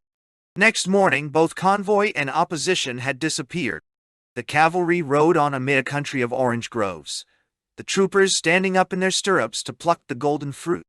There was no further fighting, and on June 4th French had established himself upon the north of the town, where he learned that all resistance had ceased. Whilst the cavalry had performed this enveloping movement, the main army had moved swiftly upon its objective, leaving 1 brigade behind to secure Johannesburg. Ian Hamilton advanced upon the left, while Lord Roberts's column kept the line of the railway, Colonel Henry's mounted infantry scouting in front. As the army topped the low curves of the veld, they saw in front of them 2 well-marked hills, each crowned by a low, squat building. They were the famous southern forts of Pretoria. Between the hills was a narrow neck, and beyond the Boer capital. For a time it appeared that the entry was to be an absolutely bloodless one, but the booming of cannon and the crash of Mauser fire soon showed that the enemy was in force upon the ridge. Botha had left a strong rear guard to hold off the British, while his own stores and valuables were being withdrawn from the town. The silence of the forts showed that the guns had been removed, and that no prolonged resistance was intended. But in the meanwhile, fringes of determined riflemen, supported by cannon, held the approaches, and must be driven off before an entry could be effected. Each fresh corps as it came up reinforced the firing line. Henry's mounted infantrymen, supported by the horse guns of J Battery and the guns of Tucker's division, began the action. So hot was the answer, both from cannon and from rifle, that it seemed for a time as if a real battle were at last about to take place. The Guards' Brigade, Stevenson's Brigade, and Maxwell's Brigade streamed up and waited until Hamilton, who was on the enemy's right flank, should be able to make his presence felt. The heavy guns had also arrived, and a huge cloud of debris rising from the Praetorian forts told the accuracy of their fire. But either the burghers were half-hearted, or there was no real intention to make a stand. About 2:30, their fire slackened, and Paul Carew was directed to push on. That debonair soldier with his 2 veteran brigades obeyed the order with alacrity, and the infantry swept over the ridge, with some 30 or 40 casualties, the majority of which fell to the Warwicks. The position was taken, and Hamilton, who came up late, was only able to send on Delisle's mounted infantry, chiefly Australians, who ran down one of the Boer Maxims in the open. The action had cost us altogether about 70 men. Among the injured was the Duke of Norfolk, who had shown a high sense of civic virtue in laying aside the duties and dignity of a cabinet minister in order to serve as a simple captain of volunteers. At the end of this one fight, the capital lay at the mercy of Lord Roberts. Consider the fight which they made for their chief city. Compare it with that which the British made for the village of Mafeking, and say on which side is that stern spirit of self-sacrifice and resolution which are the signs of the better cause. In the early morning of June 5th, the Coldstream Guards were mounting the hills which commanded the town. Beneath them in the clear African air lay the famous city, embowered in green, the fine central buildings rising grandly out of the wide circle of villas. Through the neck part of the Guards Brigade and Maxwell's brigade had passed, and had taken over the station, from which at least one train laden with horses had steamed that morning. 2 others, both ready to start, were only just stopped in time. The first thought was for the British prisoners, and a small party headed by the Duke of Marlborough rode to their rescue. Let it be said once for all that their treatment by the Boers was excellent, and that their appearance would alone have proved it. 129 officers and 39 soldiers were found in the model schools, which had been converted into a prison. A day later, our cavalry arrived at Waterval, which is 14 miles to the north of Pretoria. Here were confined 3,000 soldiers, whose fare had certainly been of the scantiest, though in other respects they appear to have been well treated. But note, further information unfortunately shows that in the case of the sick and of the colonial prisoners, the treatment was by no means good. 900 of their comrades had been removed by the Boers, but Porter's cavalry was in time to release the others, under a brisk shell fire from a Boer gun upon the ridge. Many pieces of good luck we had in the campaign, but this recovery of our prisoners, which left the enemy without a dangerous lever for exacting conditions of peace, was the most fortunate of all. In the center of the town there is a wide square decorated or disfigured by a bare pedestal, upon which a statue of the president was to have been placed. Hard by is the bleak barn-like church in which he preached, and on either side are the government offices and the law courts, buildings which would grace any European capital.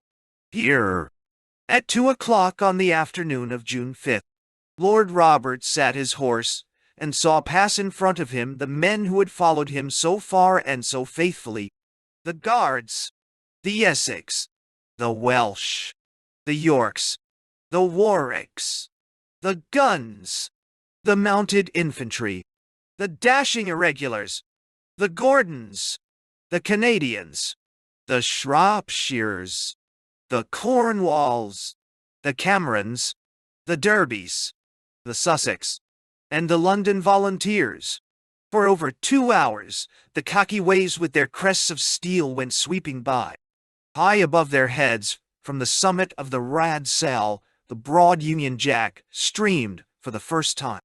Through months of darkness we had struggled onwards to the light. Now, at last, the strange drama seemed to be drawing to its close. The god of battles had given the long-withheld verdict. But of all the hearts which throbbed high at that supreme moment, there were few who felt one touch of bitterness towards the brave men who had been overborne. They had fought and died for their ideal. We had fought and died for ours. The hope for the future of South Africa is that they or their descendants may learn that that banner which has come to wave above Pretoria means no racial intolerance, no greed for gold, no paltering with injustice or corruption, but that it means one law for all and one freedom for all, as it does in every other continent in the whole broad earth. When that is learned, it may happen that even they will come to date a happier life and a wider liberty from that 5th of June which saw the symbol of their nation pass forever from among the ensigns of the world. Chapter 26. Diamond Hill, Rundle's Operations. The military situation at the time of the occupation of Pretoria was roughly as follows. Lord Roberts, with some 30,000 men, was in possession of the capital, but had left his long line of communications very imperfectly guarded behind him. On the flank of this line of communications, in the eastern and northeastern corner of the Free State, was an energetic force of unconquered Free Staters who had rallied round President Stein. They were some 8 or 10,000 in number, well horsed, with a fair number of guns, under the able leadership of De Wet, Prinsloo, and Olivier Duart. Above all, they had a splendid position, mountainous and broken, from which, as from a fortress, they could make excursions to the south or west. This army included the commandos of Vicksburg, Senecal, and Harrismith, with all the broken and desperate men from other districts who had left their farms and fled to the mountains. It was held in check as a united force by Rundle's division and the Colonial Division on the south, while Colville, and afterwards Methuen, endeavored to pen them in on the west. The task was a hard one, however, and though Rundle succeeded in holding his line intact, it appeared to be impossible in that wide country to coop up altogether an enemy so mobile. A strange game of hide-and-seek ensued, in which De Wet, who led the Boer raids, was able again and again to strike our line of rails and to get back without serious loss. The story of these instructive and humiliating episodes will be told in their order. The energy and skill of the guerrilla chief challenge our admiration, and the score of his successes would be amusing, were it not that the points of the game are marked by the lives of British soldiers. General Buller had spent the latter half of May in making his way from Ladysmith to Laing's Neck, and the beginning of June found him with 20,000 men in front of that difficult position. Some talk of a surrender had arisen, and Christian Botha, who commanded the Boers, succeeded in gaining several days' armistice, which ended in nothing. The Transvaal forces at this point were not more than a few thousand in number, but their position was so formidable that it was a serious task to turn them out. Van Wyck's Hill, however, had been left unguarded, and as its possession would give the British the command of Botha's Pass, its unopposed capture by the South African Light Horse was an event of great importance. With guns upon this eminence, the infantry were able, on June 8th, to attack, and to carry with little loss the rest of the high ground, and so to get the pass into their complete possession. Botha fired the grass behind him, and withdrew sullenly to the north. On the 9th and 10th the convoys were passed over the pass, and on the 11th the main body of the army followed them. The operations were now being conducted in that extremely acute angle of Natal, which runs up between the Transvaal and the Orange Free State. In crossing Botha's Pass, the army had really entered what was now the Orange River column. But it was only for a very short time, as the object of the movement was to turn the Laing's Neck position, and then come back into the Transvaal through Alleman's Pass. The gallant South African Light Horse led the way, and fought hard at one point to clear a path for the army, losing 6 killed and 8 wounded in a sharp skirmish. On the morning of the 12th, the flanking movement was far advanced, and it only remained for the army to force Alleman's Neck, which would place it to the rear of Laing's Neck, and close to the Transvaal town of Volksrust. Had the Boers been the men of Colenso and of Spienkop, this storming of Alleman's Neck would have been a bloody business. The position was strong, the cover was slight, and there was no way round. But the infantry came on with the old dash, without the old stubborn resolution being opposed to them. The guns prepared the way, and then the Dorsets, the Dublins, the Middlesex, the Queens, and the East Surrey did the rest. The door was open, and the Transvaal lay before us. The next day, Volksrust was in our hands. The whole series of operations were excellently conceived and carried out. Putting Colenso on one side, it cannot be denied that General Buller showed considerable power of maneuvering large bodies of troops. The withdrawal of the compromised army after Spienkop, the change of the line of attack at Peters Hill, and the flanking marches in this campaign of northern Natal were all very workmanlike achievements. In this case, a position which the Boers had been preparing for months, scored with trenches and topped by heavy artillery, had been rendered untenable by a clever flank movement, the total casualties in the whole affair being less than 200 killed and wounded. Natal was cleared of the invader. Buller's foot was on the high plateau of the Transvaal, and Roberts could count on 20,000 good men coming up to him from the southeast. More important than all, the Natal Railway was being brought up, and soon the Central British Army would depend upon Durban instead of Cape Town for its supplies, a saving of nearly two-thirds of the distance. The fugitive Boers made northwards in the Middelburg direction, while Buller advanced to Standerton, which town he continued to occupy, until Lord Roberts could send a force down through Heidelberg to join hands with. Such was the position of the Natal Field Force at the end of June. From the west and the southwest, British forces were also converging upon the capital. The indomitable Baden-Powell sought for rest and change of scene after his prolonged trial by harrying the Boers out of Zeerust and Russenburg. The forces of Hunter and of Mahon converged upon Potchefstroom, from which, after settling that district, they could be conveyed by rail to Krugersdorp and Johannesburg. Before briefly recounting the series of events which took place upon the line of communications, the narrative must return to Lord Roberts at Pretoria, and describe the operations which followed his occupation of that city.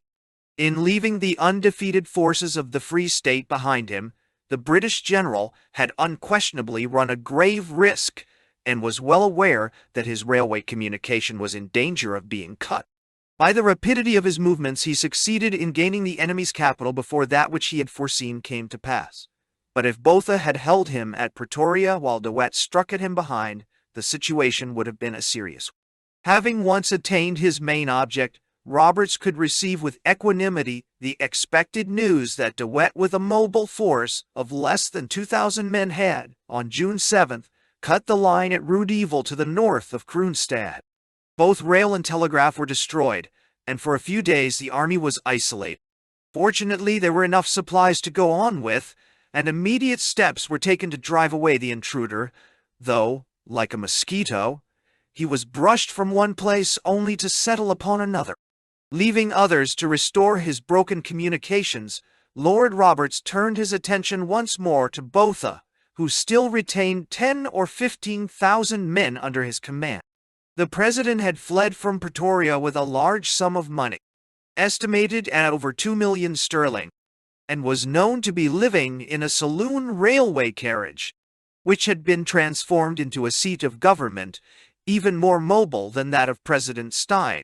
From Waterval, Boven, a point beyond Middelburg, he was in a position either to continue his journey to Delagoa Bay, and so escape out of the country, or to travel north into that wild Lydenburg country which had always been proclaimed as the last ditch of the defense. Here he remained with his gold bags, waiting the turn of events. Botha and his stalwarts had not gone far from the capital.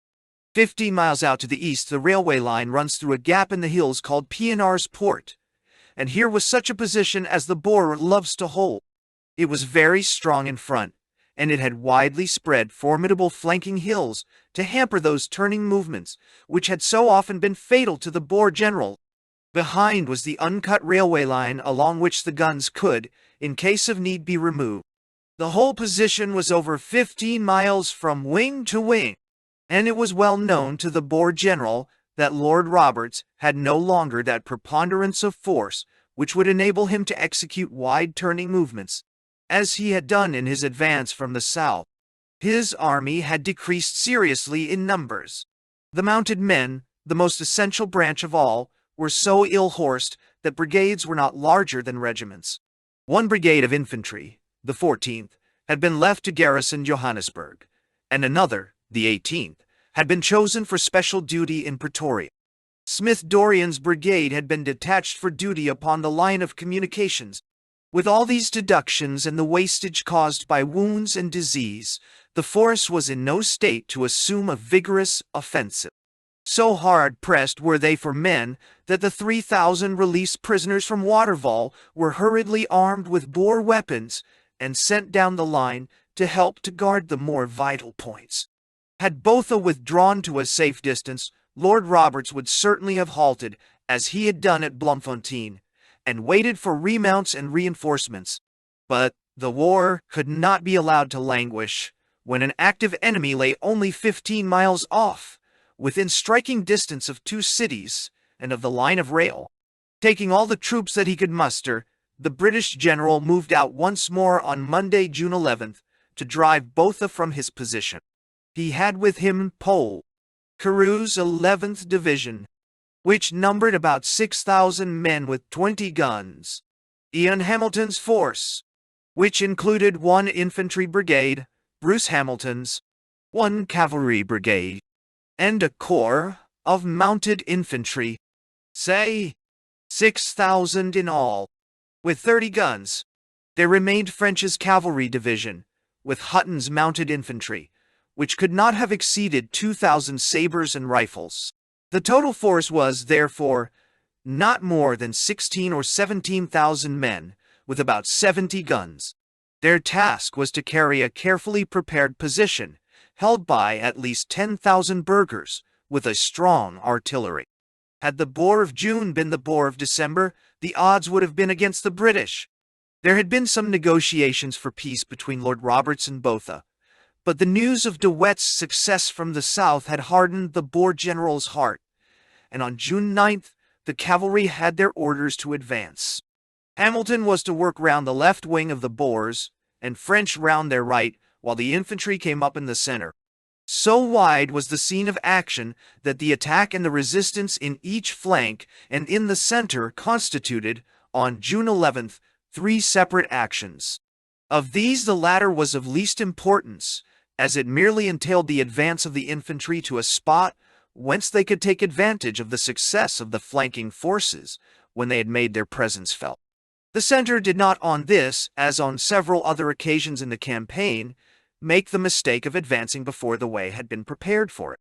French, with his attenuated force, found so vigorous a resistance on Monday and Tuesday that he was hard put to it to hold his own. Fortunately, he had with him 3 excellent horse artillery batteries, G, O, and T, who worked until, at the end of the engagement, they had only 20 rounds in their limbers. The country was an impossible one for cavalry, and the troopers fought dismounted, with intervals of 20 or 30 paces between the men. Exposed all day to rifle and shell fire, unable to advance and unwilling to retreat, it was only owing to their open formation that they escaped with about 30 casualties. With Boers on his front, his flank, and even on his rear, French held grimly on, realizing that a retreat upon his part would mean a greater pressure at all other points of the British advance. At night, his weary men slept upon the ground which they had held. All Monday and all Tuesday French kept his grip at Camille's Drift, stolidly indifferent to the attempt of the enemy to cut his line of communications. On Wednesday, Hamilton, upon the other flank, had gained the upper hand, and the pressure was relaxed. French then pushed forward, but the horses were so utterly beaten that no effective pursuit was possible. During the 2 days that French had been held up by the Boer right wing, Hamilton had also been seriously engaged upon the left, so seriously that at one time the action appeared to have gone against him. The fight presented some distinctive features, which made it welcome to soldiers who were weary of the invisible man with his smokeless gun upon the eternal Kopje.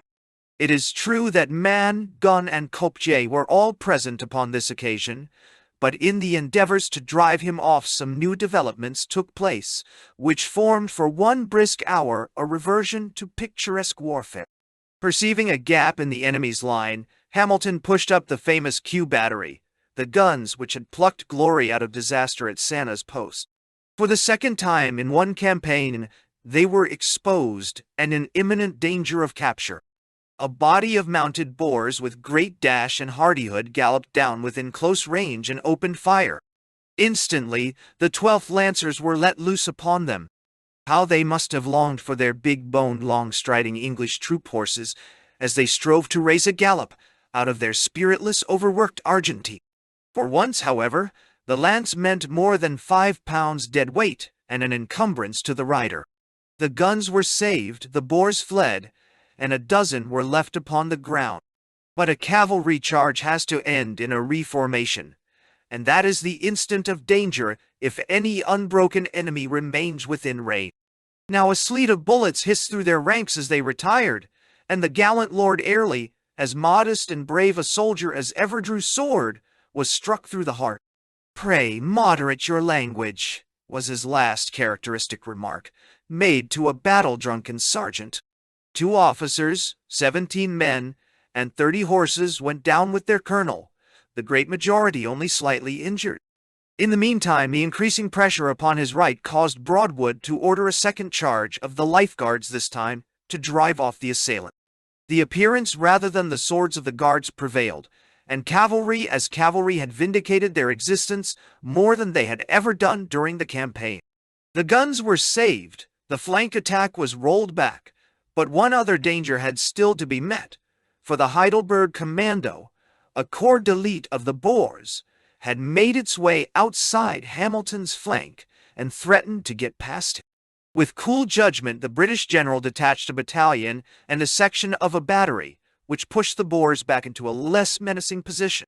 The rest of Bruce Hamilton's brigade were ordered to advance upon the hills in front, and, aided by a heavy artillery fire, they had succeeded, before the closing in of the winter night, in getting possession of this first line of the enemy's defenses. Night fell upon an undecided fight, which, after swaying this way and that, had finally inclined to the side of the British.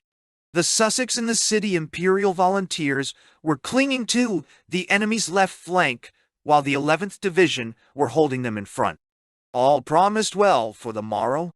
By order of Lord Roberts, the Guards were sent round early on Tuesday, the 12th, to support the flank attack of Bruce Hamilton's infantry.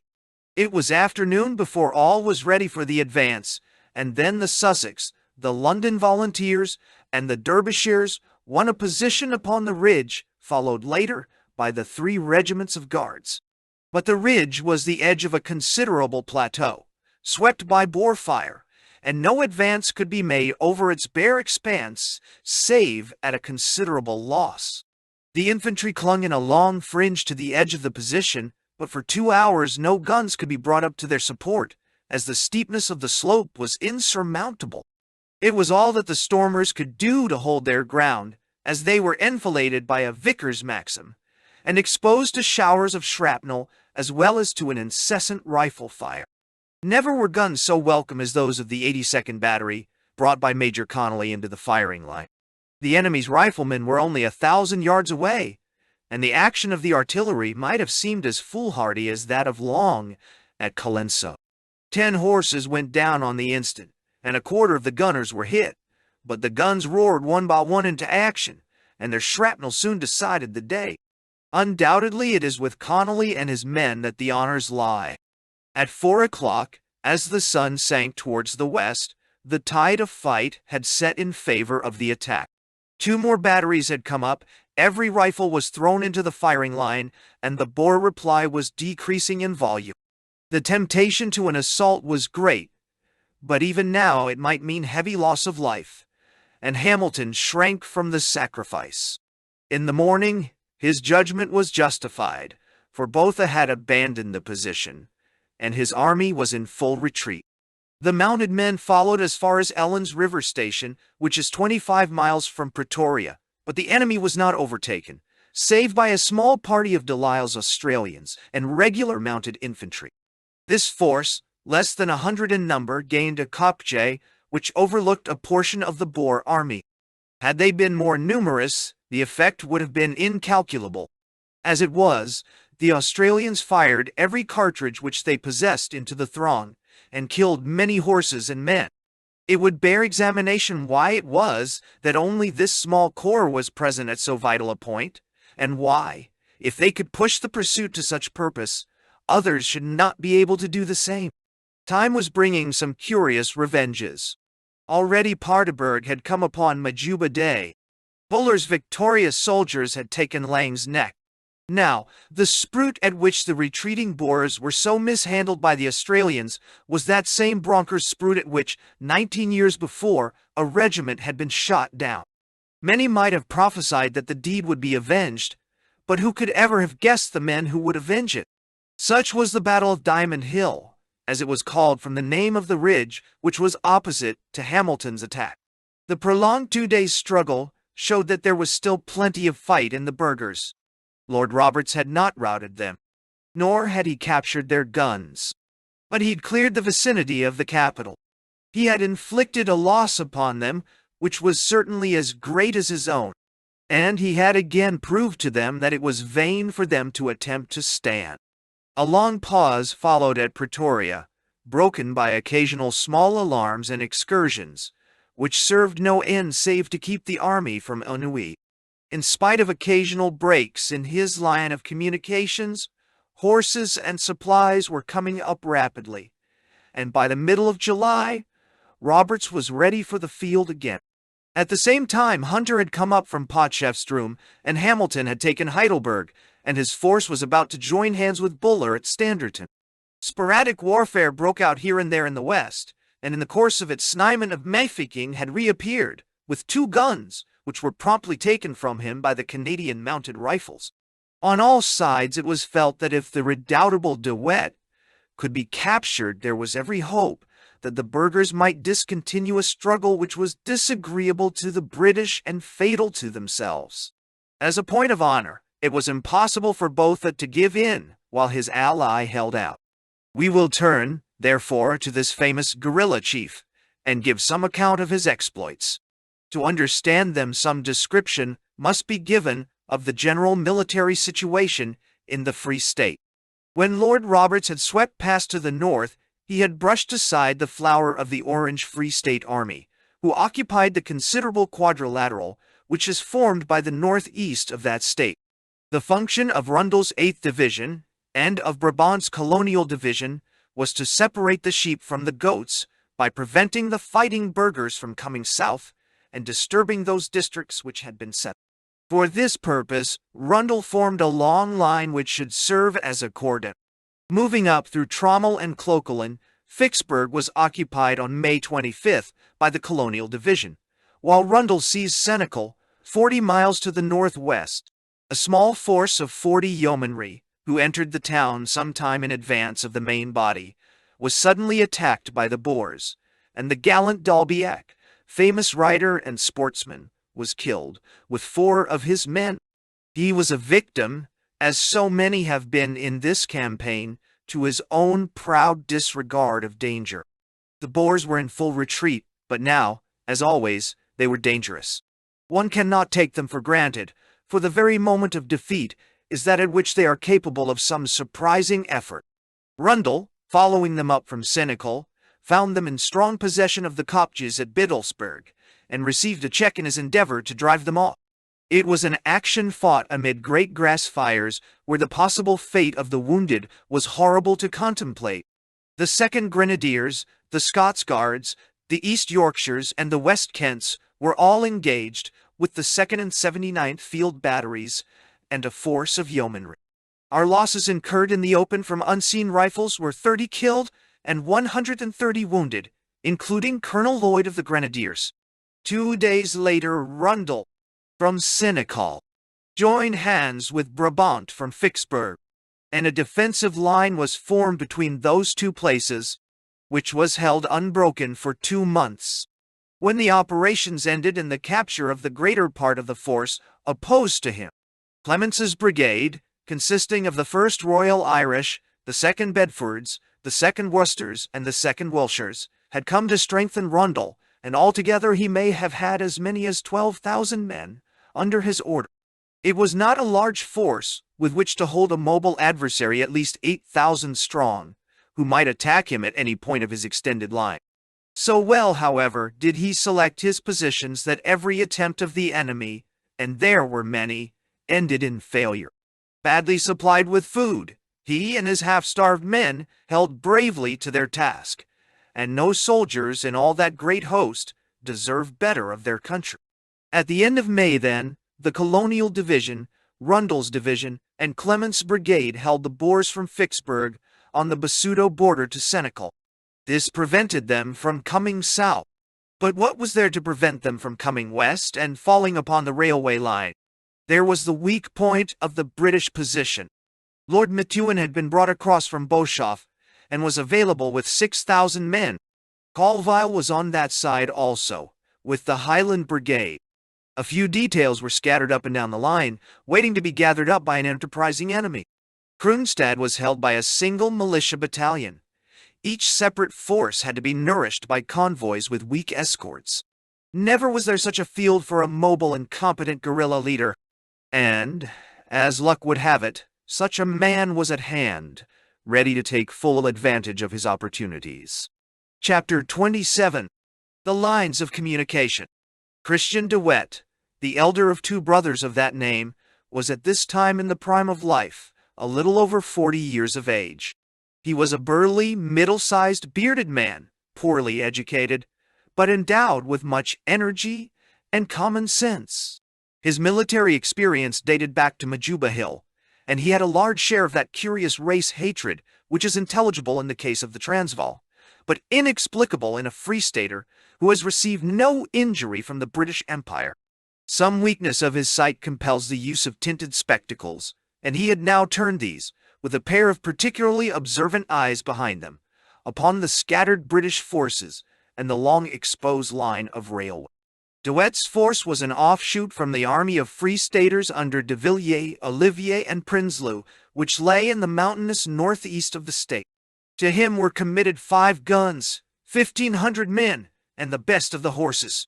Well armed, well mounted, and operating in a country which consisted of rolling plains with occasional fortress kopjes, his little force had everything in its favor. There were so many tempting objects of attack lying before him that he must have had some difficulty in knowing where to begin. The tinted spectacles were turned first upon the isolated town of Lindley.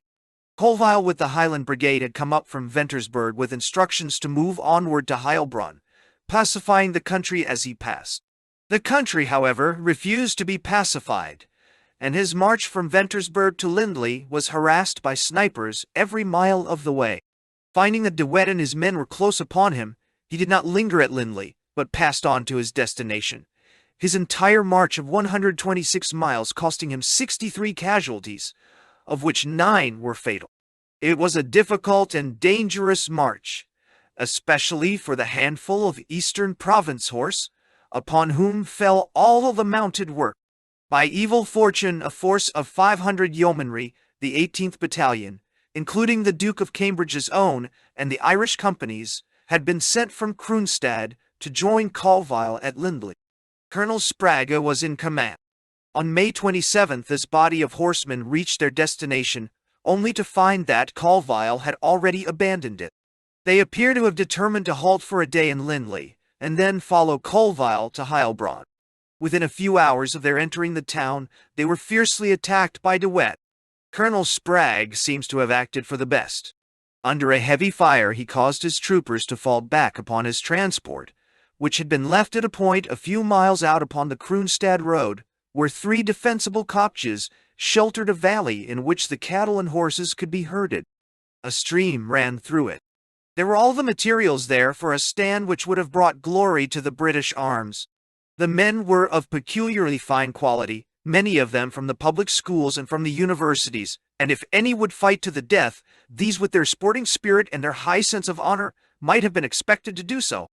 They had the stronger motive for holding out, as they had taken steps to convey word of their difficulty to Colville and to Methuen. The former continued his march to Heilbronn, and it is hard to blame him for doing so. But Methuen, on hearing the message, which was conveyed to him at great personal peril by Corporal Hankey of the Yeomanry, pushed on instantly with the utmost energy, though he arrived too late to prevent, or even to repair, a disaster. It must be remembered that Colville was under orders to reach Heilbronn on a certain date, that he was himself fighting his way, and that the force which he was asked to relieve was much more mobile than his own. His cavalry at that date consisted of 100 men of the Eastern Province Horse. Colonel Sprague's men had held their own for the first 3 days of their investment, during which they had been simply exposed to a long-range rifle fire, which inflicted no very serious loss upon them.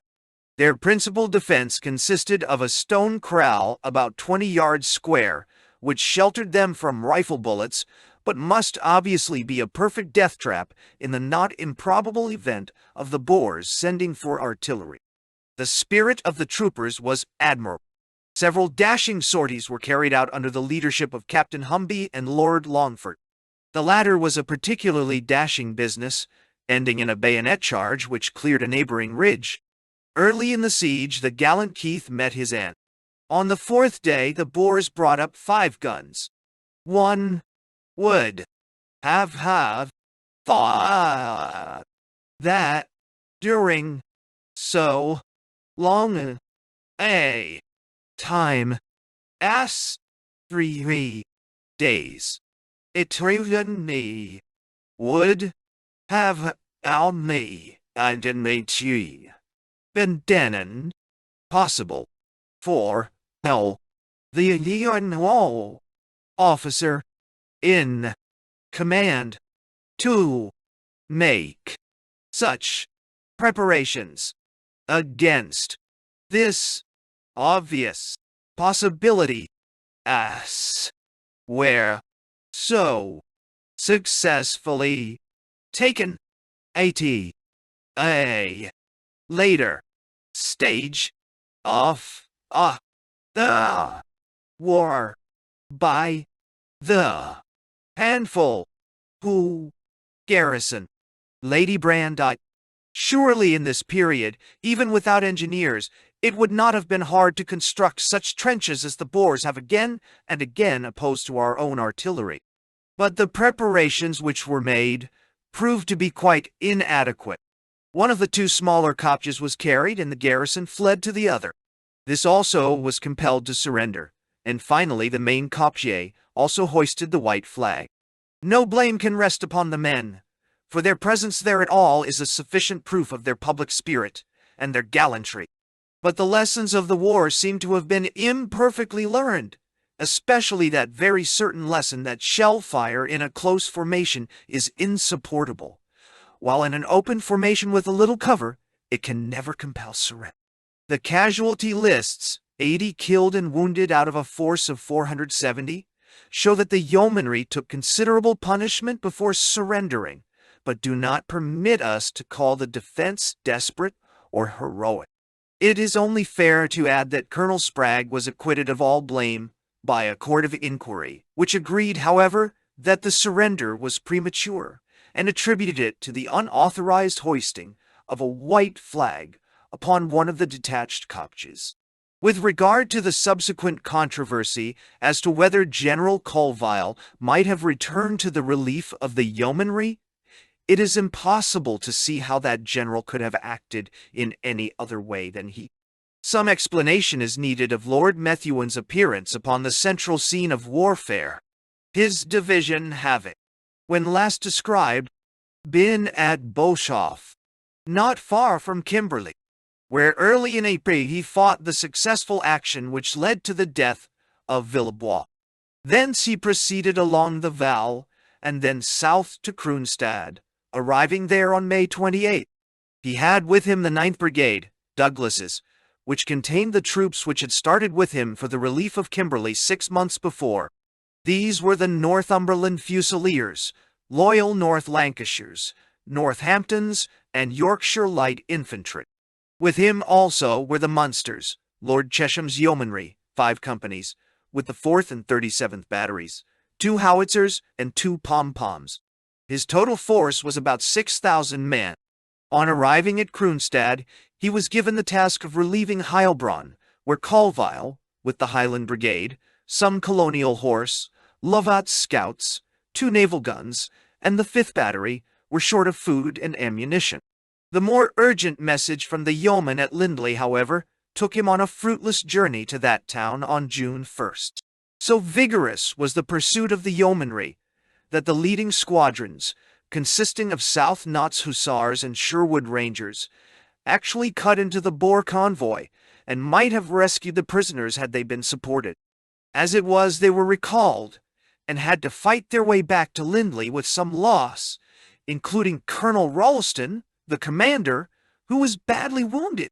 A garrison was left under Paget, and the rest of the force pursued its original mission to Heilbronn, arriving there on June 7th, when the Highlanders had been reduced to quarter rations.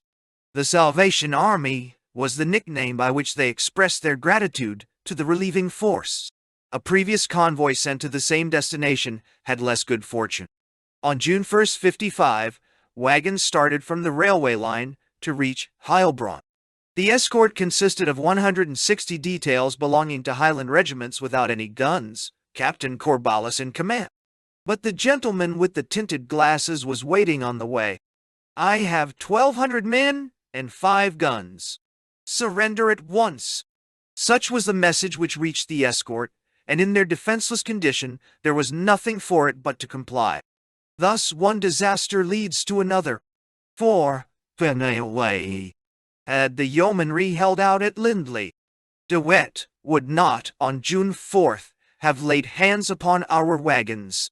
And had he not recruited his supplies from our wagons, it is doubtful if he could have made his attack upon Rudeville. This was the next point upon which he turned his attention.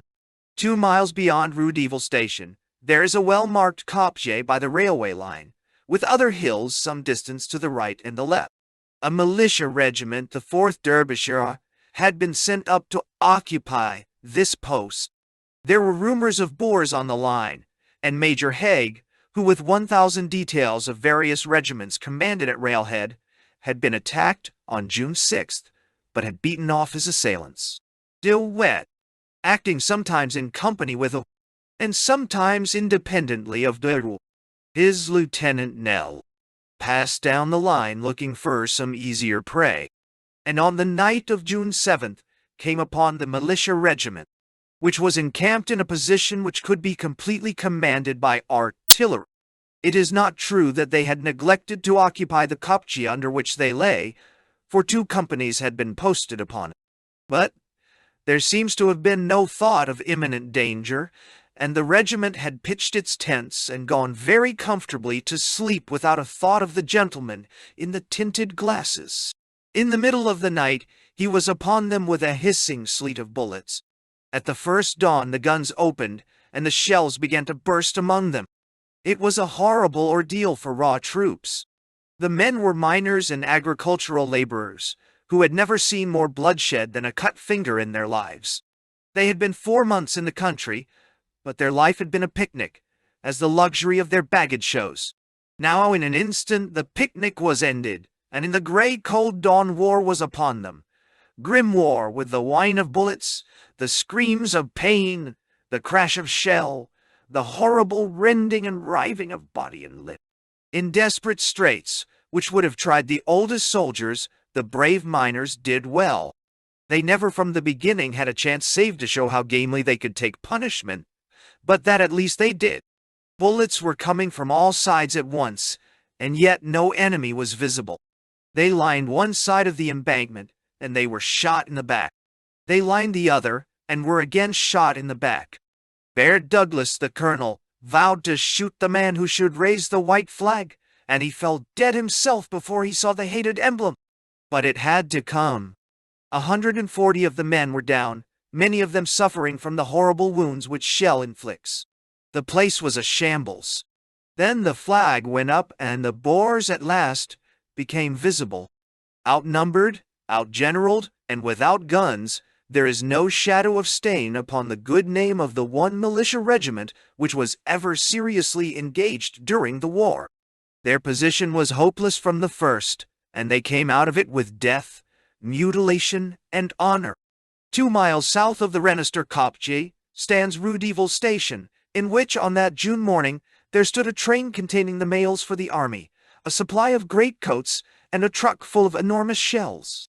A number of details of various sorts, 100 or more, had alighted from the train, 20 of them post office volunteers, some of the Pioneer Railway Corps, a few Shropshires, and other waifs and strays. To them in the early morning came the gentleman with the tinted glasses, his hands still red with the blood of the derbies. "I have 1,400 men and 4 guns." "Surrender," said the messenger. "But it is not in nature for a postman to give up his post-bag without a struggle." "Never!" cried the valiant postman. But shell after shell battered the corrugated iron buildings about their ears, and it was not possible for them to answer the guns, which were smashing the life out of them. There was no help for it but to surrender.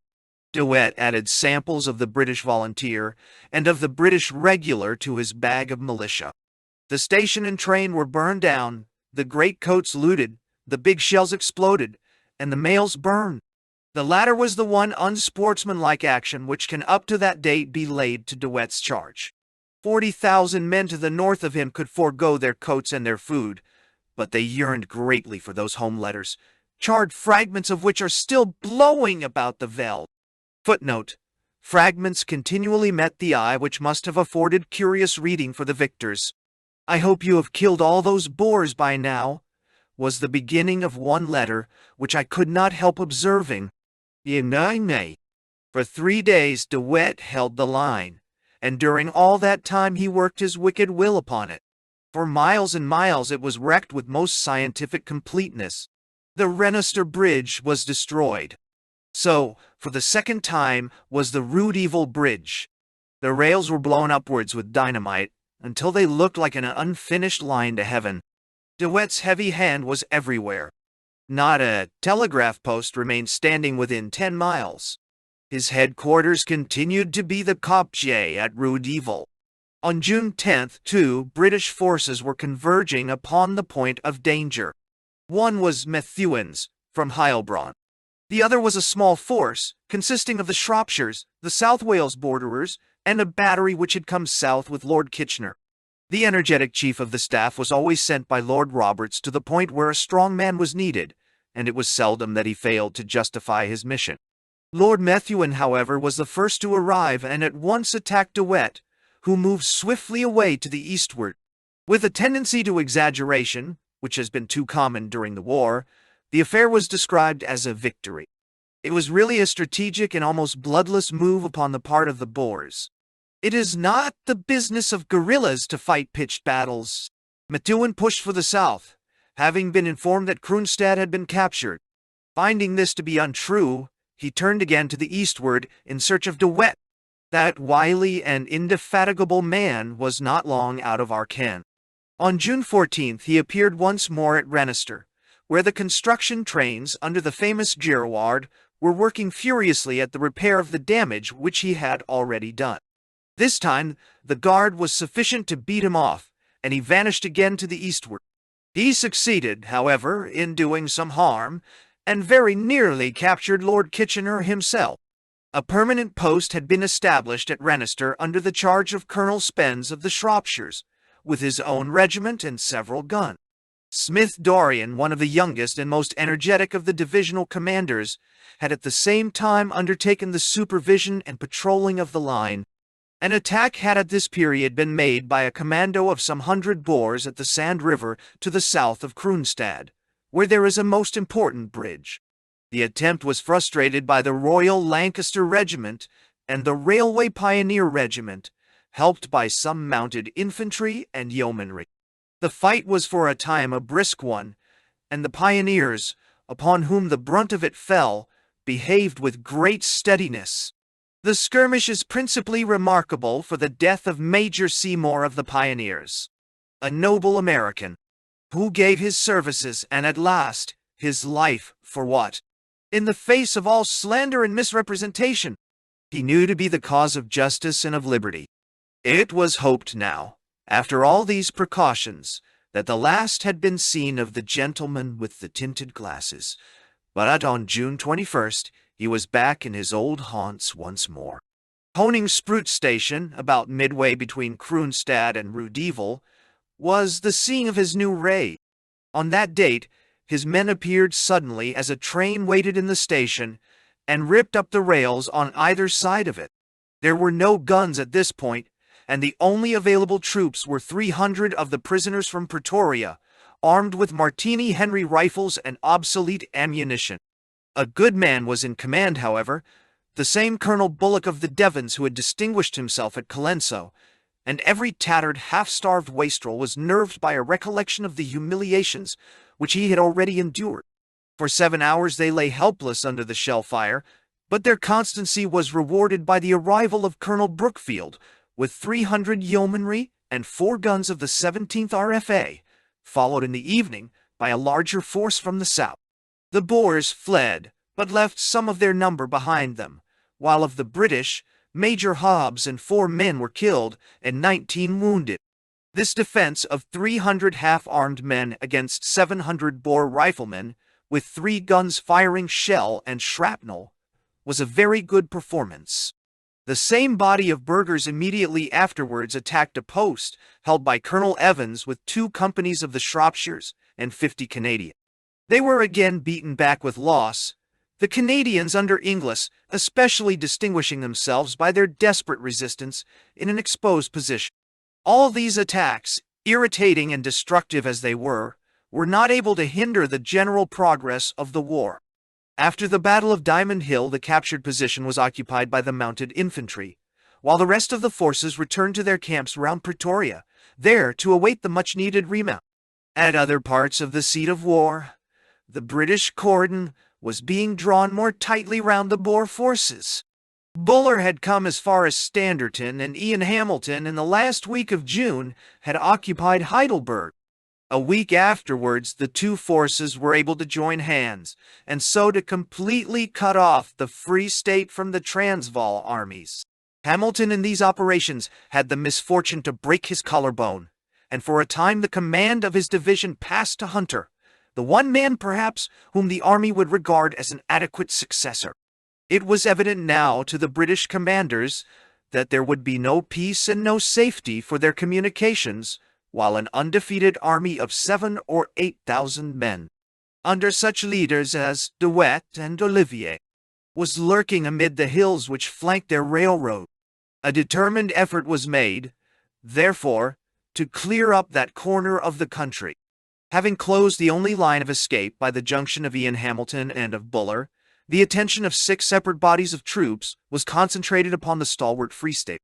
These were the divisions of Rundle and of Brabant from the south, the brigade of Clements on their extreme left, the garrison of Lindley under Paget, the garrison of Heilbronn under MacDonald, and, most formidable of all, a detachment under Hunter which was moving from the north. A crisis was evidently approaching. The nearest Free State town of importance still untaken was Bethlehem, a singular name to connect with the operations of war. The country on the south of it forbade an advance by Rundle or Brabant, but it was more accessible from the west. The first operation of the British consisted, therefore, in massing sufficient troops to be able to advance from this side. This was done by effecting a junction between Clements from Senecal and Paget, who commanded at Lindley, which was carried out upon July 1st near the latter place.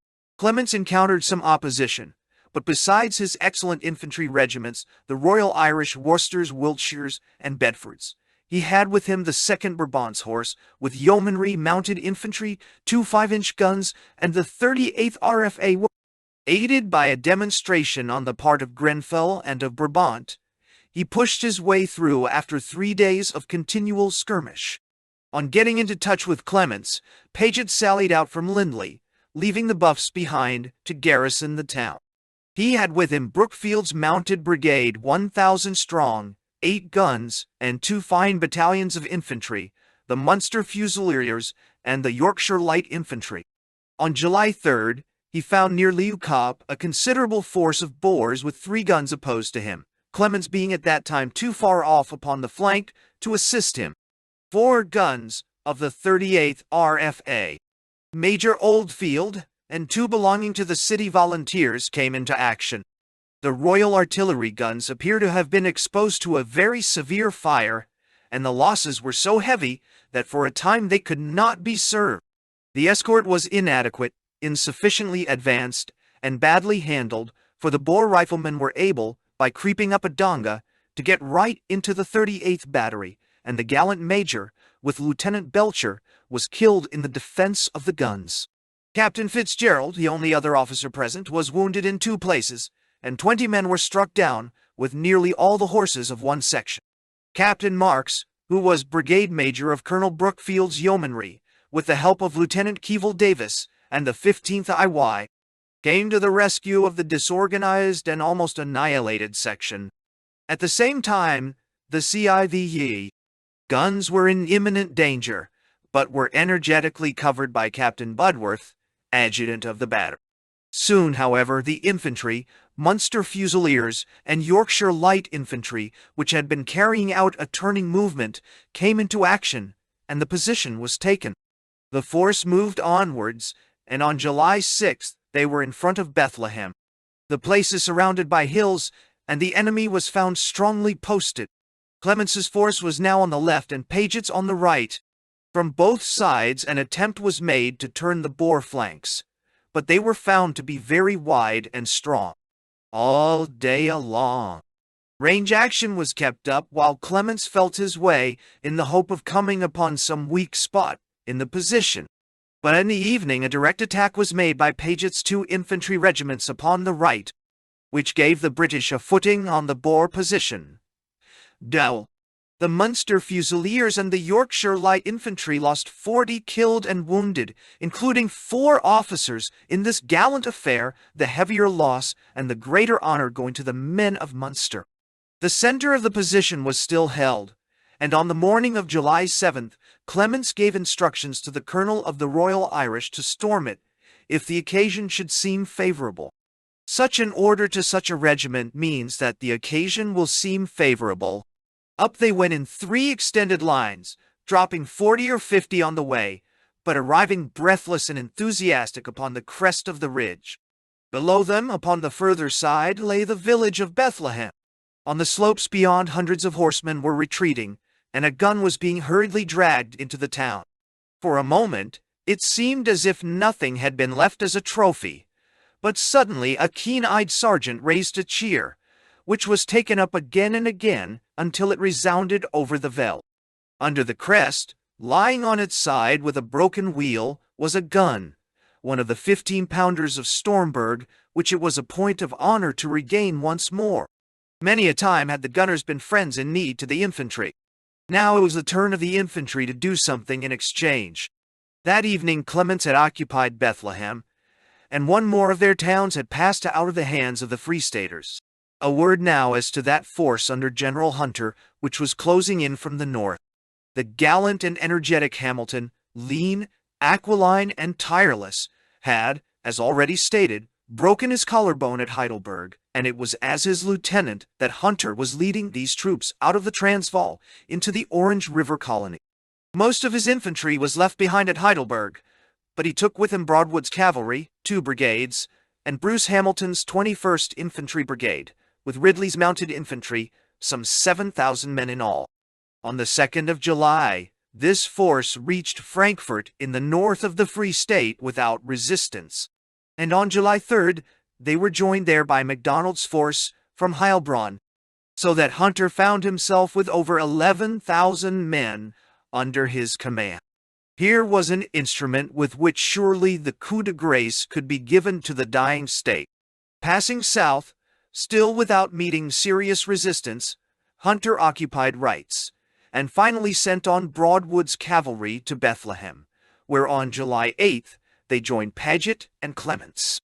The net was now in position and about to be drawn tight, but at this last moment the biggest fish of all dashed furiously out from it, leaving the main Free State force in a hopeless position behind him. De Wet, with 1,500 well-mounted men and 5 guns, broke through Slabert's Neck between Bethlehem and Vicksburg, and made swiftly for the north-west, closely followed by Paget's and Broadwood's cavalry. It was on July 16th that he made his dash for freedom. On the 19th Little, with the 3rd Cavalry Brigade, had come into touch with him near Lindley. De Wet shook himself clear, and with splendid audacity cut the railway once more to the north of Honingsproot, gathering up a train as he passed and taking 200 details prisoners. On July 22nd, De Wet was at Vredefort, still closely followed by Broadwood, Ridley, and Little, who gleaned his wagons and his stragglers. Thence he threw himself into the hilly country some miles to the south of the Vaal River, where he lurked for a week or more, while Lord Kitchener came south to direct the operations which would, as it was hoped, lead to a surrender. Leaving the indomitable guerrilla in his hiding place, the narrative must return to that drawing of the net, which still continued in spite of the escape of this one important fish. On all sides, the British forces had drawn closer, and they were both more numerous and more formidable in quality. It was evident now that by a rapid advance from Bethlehem in the direction of the Basuto border, all Boers to the north of Vicksburg would be hemmed in. On July 22nd, the columns were moving. On that date, Paget moved out of Bethlehem, and Rundle took a step forward from Vicksburg. Bruce Hamilton had already, at the cost of 20 Cameron Highlanders, got a grip upon a bastion of that rocky country in which the enemy lurked. On the 23rd, Hunter's force was held by the Boers at the strong pass of Retief's Neck, but on the 24th they were compelled to abandon it, as the capture of Slabbert's Neck by Clements threatened their rear. This latter pass was fortified most elaborately. It was attacked upon the 23rd by Brabant's Horse and the Royal Irish without success. Later in the day, 2 companies of the Wiltshire Regiment were also brought to a standstill, but retained a position until nightfall within stone throw of the Boer lines, though a single company had lost 17 killed and wounded. Part of the Royal Irish remained also close to the enemy's trenches. Under cover of darkness, Clements sent 4 companies of the Royal Irish and 2 of the Wiltshires under Colonel Guinness to make a flanking movement along the crest of the heights. These 6 companies completely surprised the enemy and caused them to hurriedly evacuate the position. Their night march was performed under great difficulties, the men crawling on hands and knees along a rocky path with a drop of 400 feet upon one side. But their exertions were greatly rewarded. Upon the success of their turning movement depended the fall of Slabbert's Neck. Retief's Neck was untenable if we held Slabbert's Neck, and if both were in our hands the retreat of Prinsloo was cut off. At every opening of the hills the British guns were thundering, and the heads of British columns were appearing on every height. The Highland Brigade had fairly established themselves over the Boer position, though not without hard fighting, in which 100 men of the Highland Light Infantry had been killed and wounded. The Seaforths and the Sussex had also gripped the positions in front of them, and taken some punishment in doing so. The outworks of the great mountain fortress were all taken, and on July 26 the British columns were converging on Foriesburg, while Unnaport on the line of retreat was held by MacDonald. It was only a matter of time now with the Boers. On the 28th Clements was still advancing, and contracting still further the space which was occupied by our stubborn foe. He found himself faced by the stiff position of Slapkrans, and a hot little action was needed before the Boers could be dislodged. The fighting fell upon Brabant's Horse, the Royal Irish, and the Wiltshires. 3 companies of the latter seized a farm upon the enemy's left, but lost 10 men in doing so, while their gallant colonel, Carter, was severely wounded in 2 places. The Wiltshires, who were excellently handled by Captain Bolton, held on to the farm, and were reinforced there by a handful of the Scots Guards. In the night, the position was abandoned by the Boers, and the advance swept onwards. On all sides the pressure was becoming unendurable. The burghers in the valley below could see all day the twinkle of British heliographs from every hill, while at night the constant flash of signals told of the sleepless vigilance which hemmed them in. Upon July 29th, Prinsloo sent in a request for an armistice, which was refused. Later in the day, he dispatched a messenger with the white flag to Hunter, with an announcement of his unconditional surrender. On July 30th, the motley army which had held the British off so long emerged from among the mountains. But it soon became evident that in speaking for all Prinsloo had gone beyond his powers. Discipline was low and individualism high in the Boer army. Every man might repudiate the decision of his commandant, as every man might repudiate the white flag of his comrade. On the first day, no more than 1,100 men of the Vicksburg and Lady Brand commandos, with 1,500 horses and 2 guns, were surrendered. Next day, 750 more men came in with 800 horses, and by August 6th, the total of the prisoners had mounted to 4,150, with 3 guns, 2 of which were our own. But Olivier, with 1,500 men and several guns, broke away from the captured force and escaped through the hills. Of this incident, General Hunter, an honorable soldier, remarks in his official report, "I regard it as a dishonorable breach of faith upon the part of General Olivier, for which I hold him personally responsible." He admitted that he knew that General Prinsloo had included him in the unconditional surrender. It is strange that, on Olivier's capture, shortly afterwards, he was not court-martialed for this breach of the rules of war, but that good-natured giant, the Empire, is quick, too quick, perhaps, to let bygones be bygones. On August 4th, Harrismith surrendered to MacDonald, and thus was secured the opening of the Van Riemen's Pass and the end of the Natal system of railways. This was of the very first importance, as the utmost difficulty had been found in supplying so large a body of troops so far from the Cape base. In a day, the base was shifted to Durban, and the distance shortened by 2/3, while the army came to be on the railway instead of 100 miles from it. This great success assured Lord Roberts's communications from serious attack, and was of the utmost importance in enabling him to consolidate his position at Pretoria. Chapter 28. The halt at Pretoria. Lord Roberts had now been 6 weeks in the capital, and British troops had overrun the greater part of the south and west of the Transvaal. But in spite of this, there was continued Boer resistance, which flared suddenly up in places which had been nominally pacified and disarmed. It was found, as has often been shown in history, that it is easier to defeat a Republican army than to conquer it. From Klerksdorp, from Ventersdorp, from Rustenburg, came news of risings against the newly imposed British authority. The concealed Mauser and the bandolier were dug up once more from the trampled corner of the cattle kraal, and the farmer was a warrior once again. Vague news of the exploits of De Wet stimulated the fighting burghers and shamed those who had submitted. A letter was intercepted from the guerrilla chief to Cronje's son, who had surrendered near Rustenburg. De Wet stated that he had gained 2 great victories and had 1,500 captured rifles with which to replace those which the burghers had given up. Not only were the outlying districts in a state of revolt, but even round Pretoria the Boers were inclined to take the offensive, while both that town and Johannesburg were filled with malcontents who were ready to fly to their arms once more. Already at the end of June, there were signs that the Boers realized how helpless Lord Roberts was until his remount should arrive. The mosquitoes buzzed round the crippled lion. On June 29th, there was an attack upon Springs near Johannesburg, which was easily beaten off by the Canadians. Early in July, some of the cavalry and mounted infantry patrols were snapped up in the neighborhood of the capital.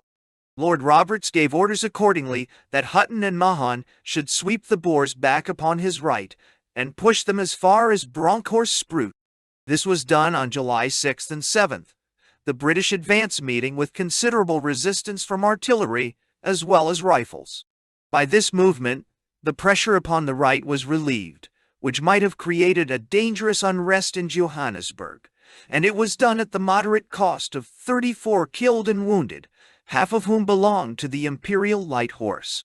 This famous corps, which had come across with Mahon from the relief of Mafeking, had a few days before ridden with mixed feelings through the streets of Johannesburg and passed, in many instances, the deserted houses which had once been their homes. Many weary months were to pass before the survivors might occupy them. On July 9th, the Boers again attacked, but were again pushed back to the eastward. It is probable that all these demonstrations of the enemy, upon the right of Lord Roberts's extended position, were really feints in order to cover the far-reaching plans which Botha had in his mind. The disposition of the Boer forces at this time appears to have been as follows. Botha with his army occupied a position along Delagoa railway line, further east than Diamond Hill, whence he detached the bodies which attacked Hutton upon the extreme right of the British position to the south, east of Pretoria. To the north of Pretoria, a second force was acting under Grobler, while a third under de la Rey had been dispatched secretly across to the left wing of the British, northwest of Pretoria. While Botha engaged the attention of Lord Roberts by energetic demonstrations on his right, Grobler and de la Rey were to make a sudden attack upon his center and his left, each point being 12 or 15 miles from the other. It was well devised and very well carried out, but the inherent defect of it was that when subdivided in this way, the Boer force was no longer strong enough to gain more than a mere success of outpost. De la Rey's attack was delivered at break of day on July 11th at Uitval's Neck, a post some 18 miles west of the capital. This position could not be said to be part of Lord Roberts's line, but rather to be a link to connect his army with Rustenburg. It was weakly held by 3 companies of the Lincolns with 2 others in support, 1 squadron of the Scots Greys, and 2 guns of O Battery RHA. The attack came with the first grey light of dawn, and for many hours the small garrison bore up against a deadly fire, waiting for the help which never came. All day they held their assailants at bay, and it was not until evening that their ammunition ran short, and they were forced to surrender. Nothing could have been better than the behavior of the men, both infantry, cavalry, and gunners, but their position was a hopeless one. The casualties amounted to 80 killed and wounded. Nearly 200 were made prisoners and the 2 guns were taken. On the same day that de la Rey made his coup at Uitval's Neck, Grobler had shown his presence on the north side of the town by treating very roughly a couple of squadrons of the 7th Dragoon Guards which had attacked him. By the help of a section of the ubiquitous O Battery and of the 14th Hussars, Colonel Lowe was able to disengage his cavalry from the trap into which they had fallen, but it was at the cost of between 30 and 40 officers and men killed, wounded, or taken. The old Black Horses sustained their historical reputation and fought their way bravely out of an almost desperate situation where they were exposed to the fire of 1,000 riflemen and 4 guns. On this same day of skirmishes, July 11th, the Gordons had seen some hot work 20 miles or so to the south of Uitval's Neck. Orders had been given to the 19th Brigade, Smith Dorrians, to proceed to Krugersdorp, and thence to make their way north. The Scottish Yeomanry and a section of the 78th RFA accompanied them. The idea seems to have been that they would be able to drive north any Boers in that district, who would then find the garrison of Uitval's Neck at their rear. The advance was checked, however, at a place called Dolverkrantz, which was strongly held by Boer riflemen. The 2 guns were insufficiently protected, and the enemy got within short range of them, killing or wounding many of the gunners. The lieutenant in charge, Mr. A.J. Turner, the famous Essex cricketer, worked the gun with his own hands until he also fell wounded in 3 places. The situation was now very serious, and became more so when news was flashed of the disaster at Uitval's Neck, and they were ordered to retire. They could not retire and abandon the guns, yet the fire was so hot that it was impossible to remove them. Gallant attempts were made by volunteers from the Gordons, Captain Younger and other brave men, throwing away their lives in the vain effort to reach and to limber up the gun. At last, under the cover of night, the teams were harnessed and the 2 field pieces successfully removed, while the Boers who rushed in to seize them were scattered by a volley. The losses in the action were 36 and the gain nothing. Decidedly, July 11th was not a lucky day for the British army. It was well known to Botha that every train from the south was bringing horses for Lord Roberts's army, and that it had become increasingly difficult for De Wet and his men to hinder their arrival. The last horse must win, and the Empire had the world on which to draw. Any movement which the Boers would make must be made at once, for already both the cavalry and the mounted infantry were rapidly coming back to their full strength once more. This consideration must have urged Botha to deliver an attack on July 16th, which had some success at first, but was afterwards beaten off with heavy loss to the enemy. The fighting fell principally upon Pol Carew and Hutton, the corps chiefly engaged being the Royal Irish Fusiliers, the New Zealanders, the Shropshires, and the Canadian Mounted Infantry. The enemy tried repeatedly to assault the position, but were beaten back each time with a loss of nearly 100 killed and wounded. The British loss was about 60, and included 2 gallant young Canadian officers, Borden and Birch, the former being the only son of the Minister of Militia. So ended the last attempt made by Botha upon the British positions around Pretoria. The end of the war was not yet, but already its futility was abundantly evident. This had become more apparent since the junction of Hamilton and of Buller had cut off the Transvaal army from that of the Free State. Unable to send their prisoners away and also unable to feed them, the Free Staters were compelled to deliver up in Natal the prisoners whom they had taken at Lindley and Rudeville. These men, a ragged and starving battalion, emerged at Ladysmith, having made their way through Van Rienean's Pass. It is a singular fact that no parole appears on these and similar occasions to have been exacted by the Boers. Lord Roberts, having remounted a large part of his cavalry, was ready now to advance eastward and give Botha battle. The first town of any consequence along the Delagoa Railway is Middelburg, some 70 miles from the capital. This became the British objective, and the forces of Mahon and Hamilton on the north, of Pol Carew in the center, and of French and Hutton to the south, all converged upon it. There was no serious resistance, though the weather was abominable, and on July 27th, the town was in the hands of the invaders. From that date until the final advance to the eastward, French held this advanced post, while Pol Carew guarded the railway line. Rumors of trouble in the west had convinced Roberts that it was not yet time to push his advantage to the east, and he recalled Ian Hamilton's force to act for a time upon the other side of the seat of the war. This excellent little army, consisting of Mahon's and Pilcher's mounted infantry, M Battery, RHA, the Elswick Battery, 2 5-inch and 2 4.7 guns, with the Berkshires, the Border Regiment, the Argyll and Sutherlands, and the Scottish Borderers, put in as much hard work in marching and in fighting as any body of troops in the whole campaign. The renewal of the war in the West had begun some weeks before, but was much accelerated by the transference of de la Rey and his burghers to that side. There is no district in the Transvaal which is better worth fighting for it is a fair countryside, studded with farmhouses and green with orange groves, with many clear streams running through it.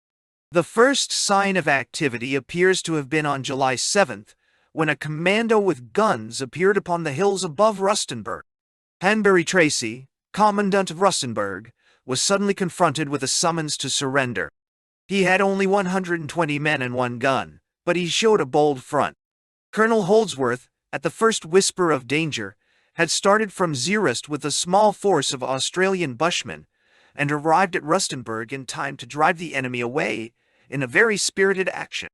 On the evening of July 8th, Baden-Powell took over the command, the garrison being reinforced by Plumer's command. The Boer commando was still in existence, however, and it was reinforced and reinvigorated by de la Rey's success at Uitval's Nek.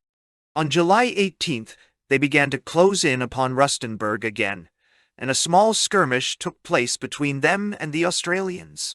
Methuen's division, which had been doing very arduous service in the north of the Free State during the last 6 weeks, now received orders to proceed into the Transvaal and to pass northwards through the disturbed districts en route for Rustenburg, which appeared to be the storm center. The division was transported by train from Kroonstad to Krugersdorp and advanced on the evening of July 18th upon its mission through a bare and fire-blackened country. On the 19th, Lord Methuen maneuvered the Boers out of a strong position with little loss to either side.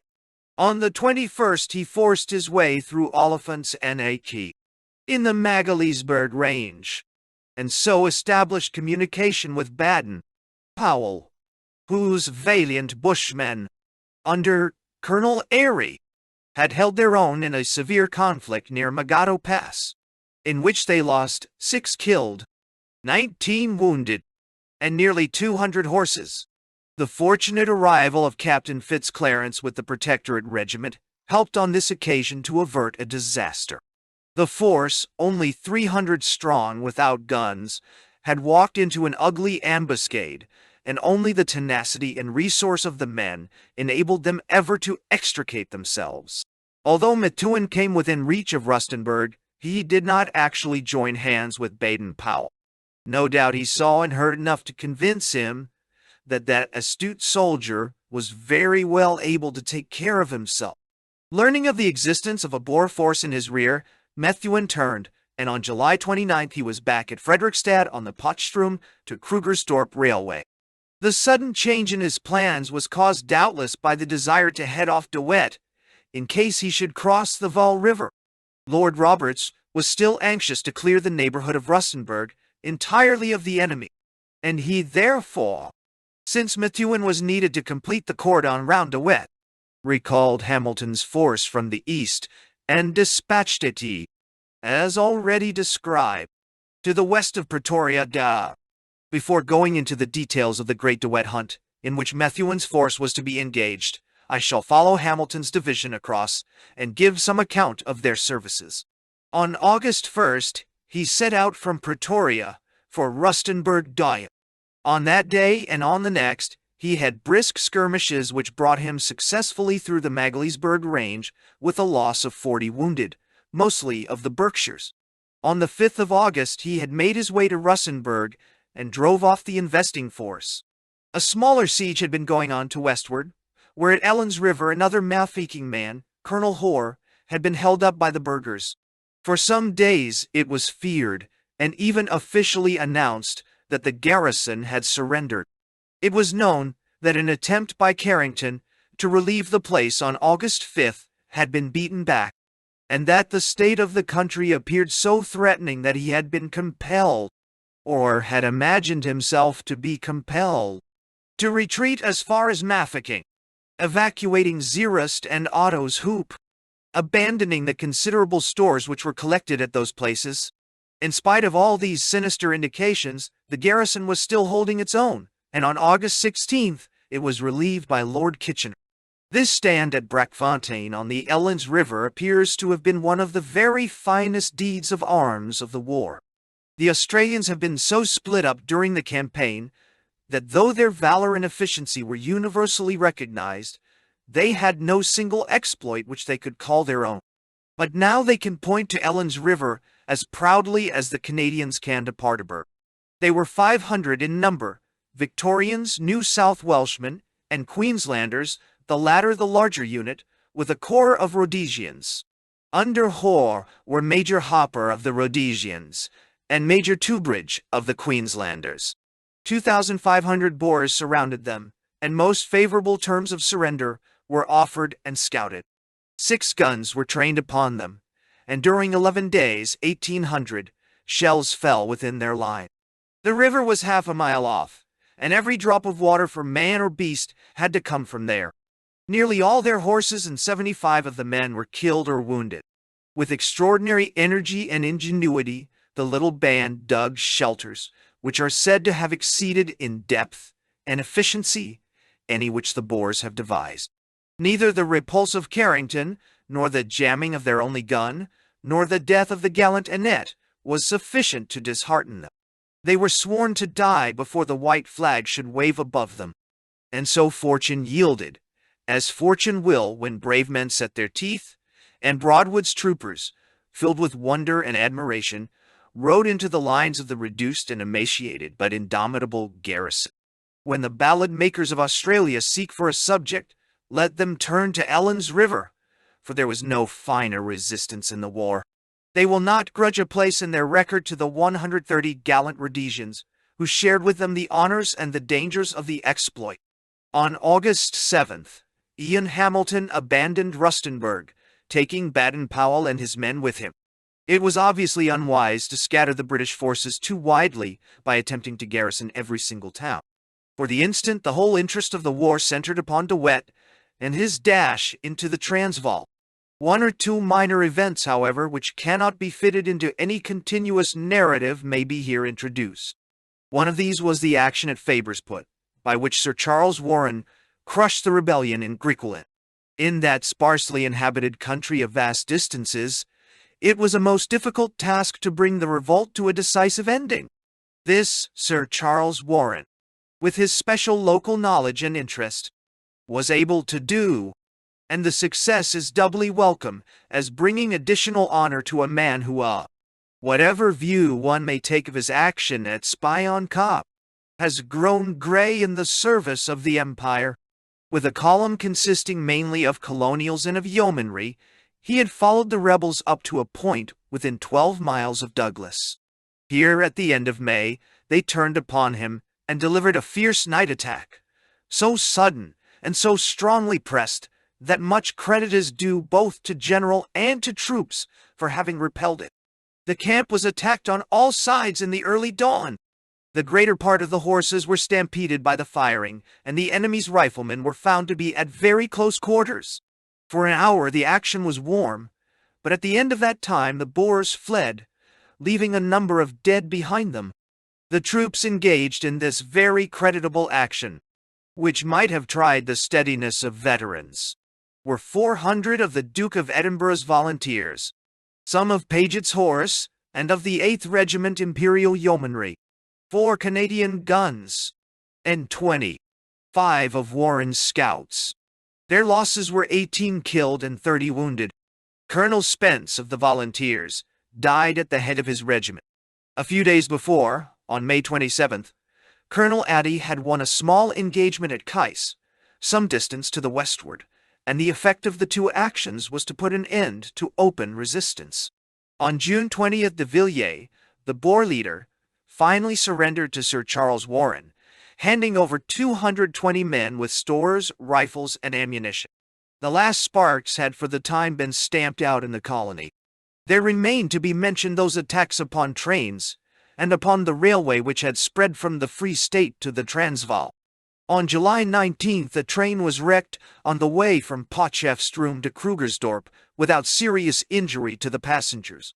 On July 31st, however, the same thing occurred with more murderous effect, the train running at full speed off the metals.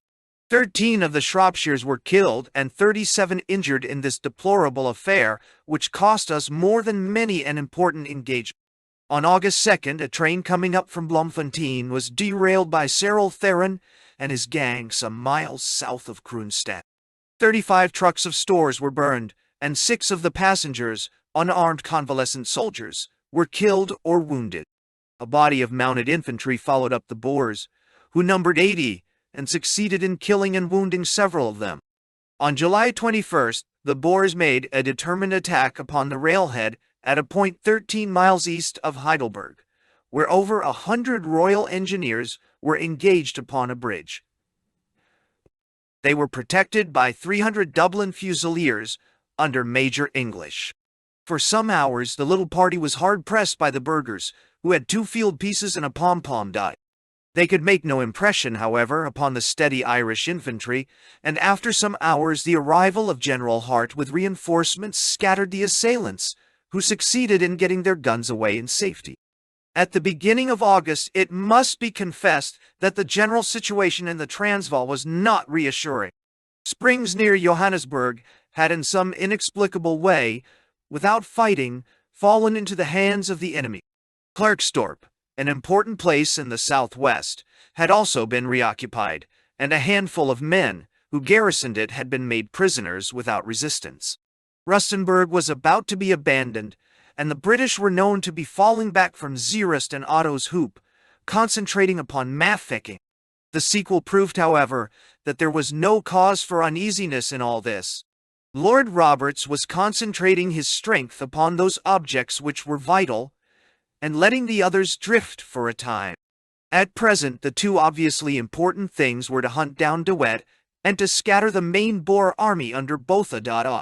The latter enterprise must wait upon the former. So for a fortnight, all operations were in abeyance, while the flying columns of the British endeavored to run down their extremely active and energetic antagonist.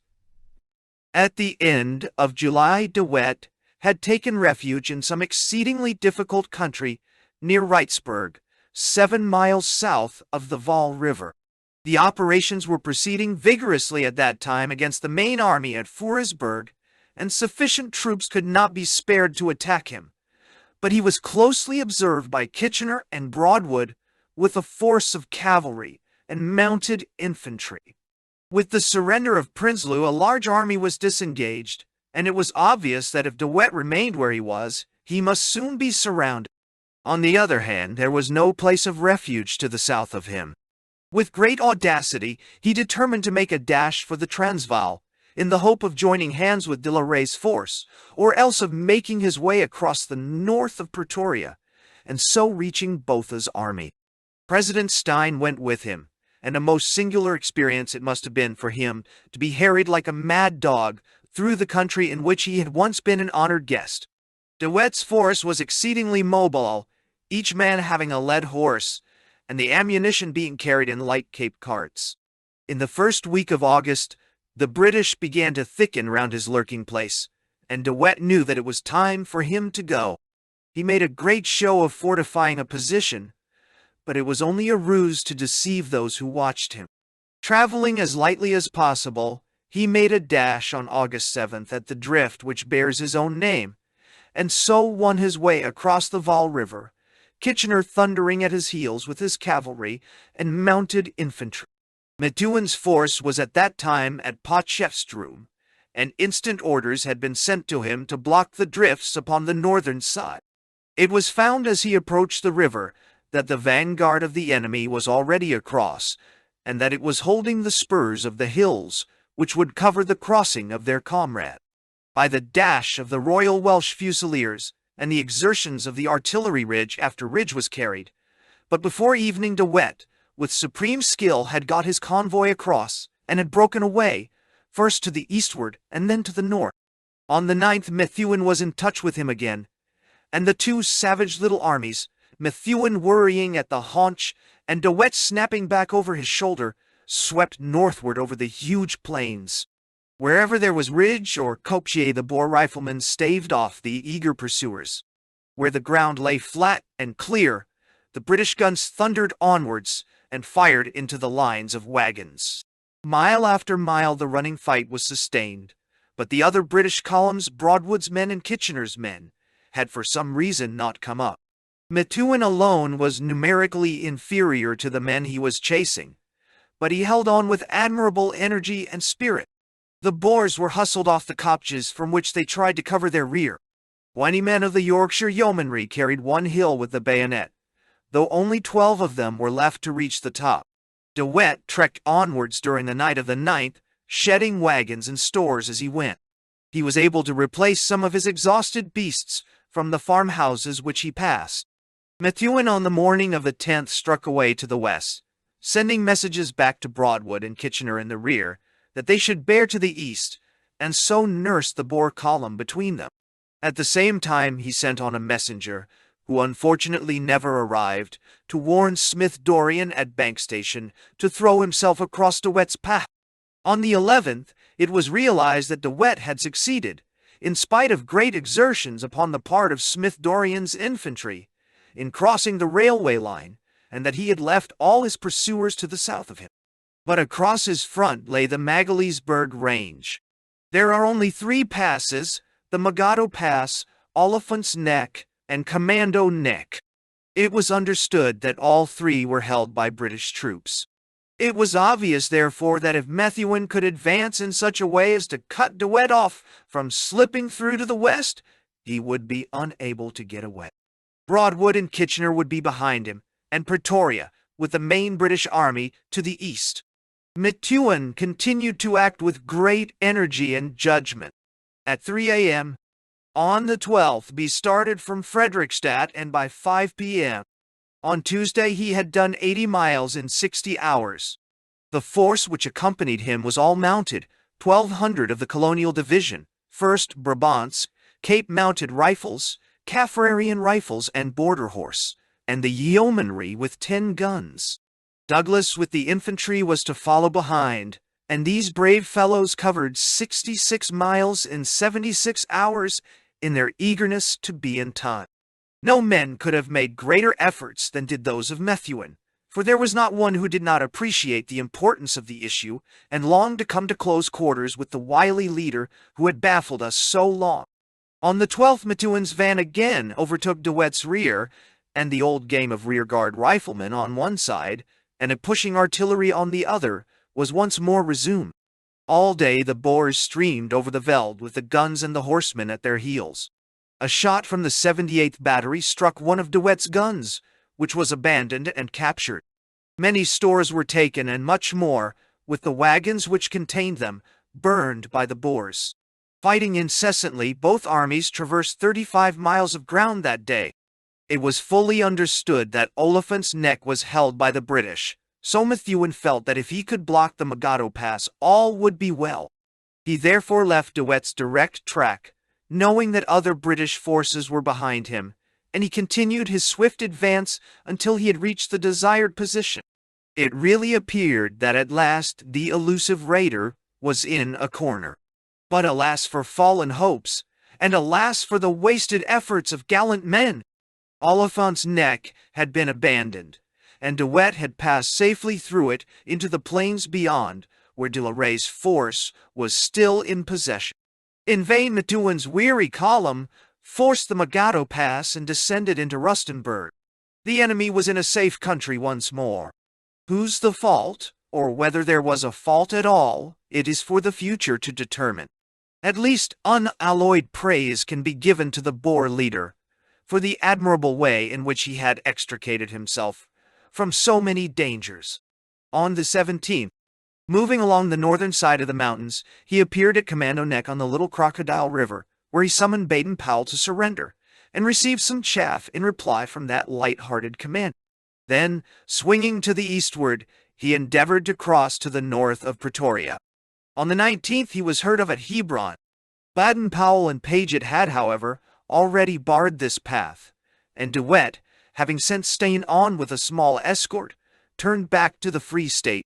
On the 22nd it was reported that, with only a handful of his followers, he had crossed the Magaliesberg Range by a bridle path and was riding southwards. Lord Roberts was at last free to turn his undivided attention upon Botha. 2 Boer plots had been discovered during the first half of August, the one in Pretoria and the other in Johannesburg, each having for its object a rising against the British in the town. Of these, the former, which was the more serious, involving as it did the kidnapping of Lord Roberts, was broken up by the arrest of the deviser, Hans Cordua, a German lieutenant in the Transvaal artillery. On its merits it is unlikely that the crime would have been met by the extreme penalty, especially as it was a question whether the agent provocateur had not played a part. But the repeated breaches of parole, by which our prisoners of one day were in the field against us on the next, called imperatively for an example, and it was probably rather for his broken faith than for his harebrained scheme that Cordua died. At the same time, it is impossible not to feel sorrow for this idealist of 23 who died for a cause which was not his own. He was shot in the garden of Pretoria Gaol upon August 24th. A fresh and more stringent proclamation from Lord Roberts showed that the British commander was losing his patience in the face of the wholesale return of perilled men to the field, and announced that such perfidy would in future be severely punished. What? It was notorious that the same men had been taken and released more than once. One man killed in action was found to have 9 sign passes in his pocket. It was against such abuses that the extra severity of the British was aimed. Chapter 29. The advance to Komatipoort. Day. The time had now come for the great combined movement which was to sweep the main Boer army off the line of the Delagoa Railway, cut its source of supplies, and follow it into that remote and mountainous Leidenburg district, which had always been proclaimed as the last refuge of the burghers. Before entering upon this most difficult of all his advances, Lord Roberts waited until the cavalry and mounted infantry were well mounted again. Then, when all was ready, the first step in this last stage of the regular campaign was taken by General Buller, who moved his army of Natal veterans off the railway line and advanced to a position from which he could threaten the flank and rear of Botha if he held his ground against Lord Roberts. Buller's cavalry had been reinforced by the arrival of Strathcona's horse, a fine body of Canadian troopers whose services had been presented to the nation by the public-spirited noblemen whose name they bore. They were distinguished by their fine physique and by the lassos, cowboy stirrups, and large spurs of the northwestern plains. It was in the first week of July that Clary joined hands with the Heidelberg garrison, while Coke with the 10th Brigade cleared the right flank of the railway by an expedition as far as Amersfoort. On July 6th, the Natal communications were restored, and on the 7th Buller was able to come through to Pretoria and confer with the commander-in-chief. A Boer force with heavy guns still hung about the line, and several small skirmishes were fought between Vlakfontein and Grelingstad in order to drive it away. By the middle of July, the immediate vicinity of the railway was clear, save for some small marauding parties who endeavored to tamper with the rails and the bridges. Up to the end of the month, the whole of the Natal army remained strung along the line of communications from Heidelberg to Standerton, waiting for the collection of forage and transport to enable them to march north against Botha's position. On August 8th, Buller's troops advanced to the northeast from Paardekraat, pushing a weak Boer force with 5 guns in front of them. At the cost of 25 wounded, principally of the 60th Rifles, the enemy was cleared off, and the town of Amersfoort was occupied. On the 13th, moving on the same line, and meeting with very slight opposition, Buller took possession of Ermelo. His advance was having a good effect upon the district, for on the 12th the Standerton Commando, which numbered 182 men, surrendered to Clary. On the 15th, still skirmishing, Buller's men were at Twyfelaar, and had taken possession of Carolina. Here and there a distant horseman riding over the olive-colored hills showed how closely and incessantly he was watched. But, save for a little sniping upon his flanks, there was no fight. He was coming now within touch of French's cavalry, operating from Middelburg, and on the 14th heliographic communication was established with Gordon's brigade.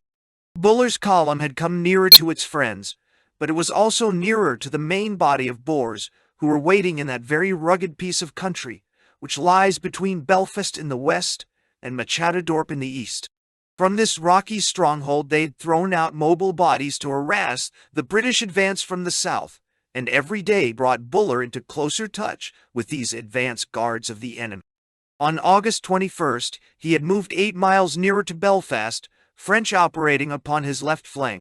Here he found the Boers in considerable numbers, but he pushed them northward with his cavalry, mounted infantry, and artillery, losing between 30 and 40 killed and wounded, the greater part from the ranks of the 18th Hussars and the Gordon Highlanders.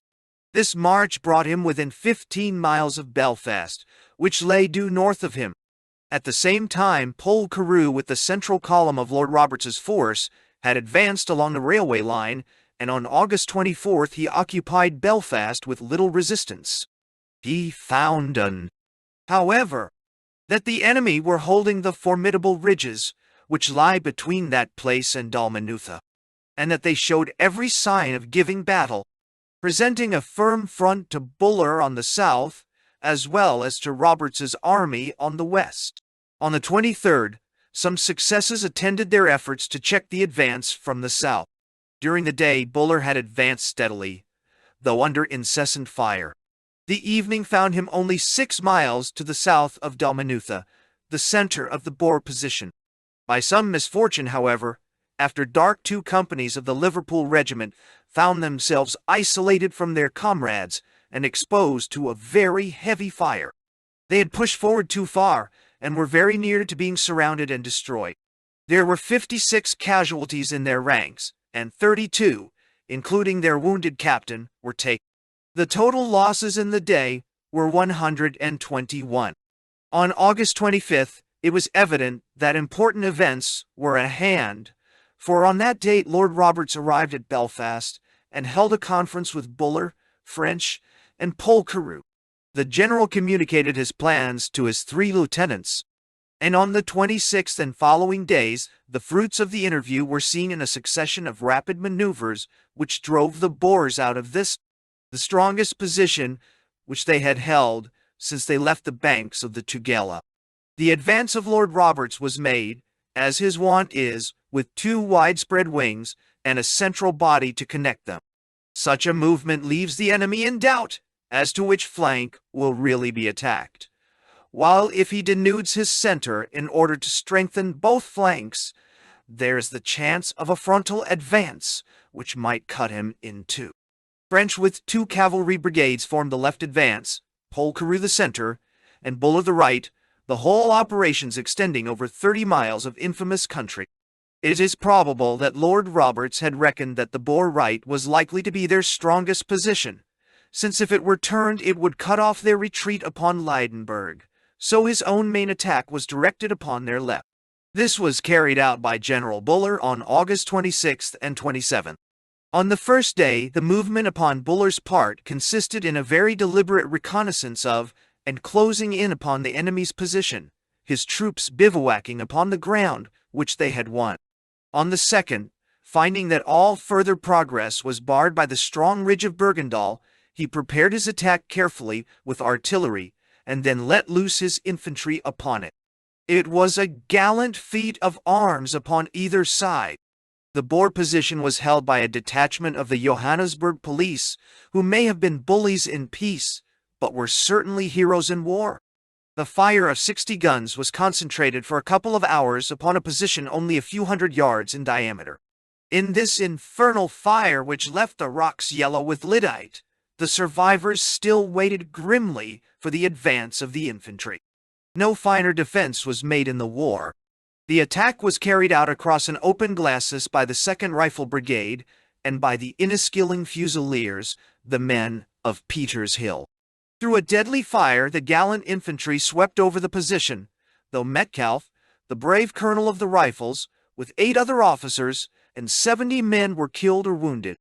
Lisley, Stewart, and Campbell were all killed in leading their companies, but they could not have met their deaths upon an occasion more honorable to their battalion.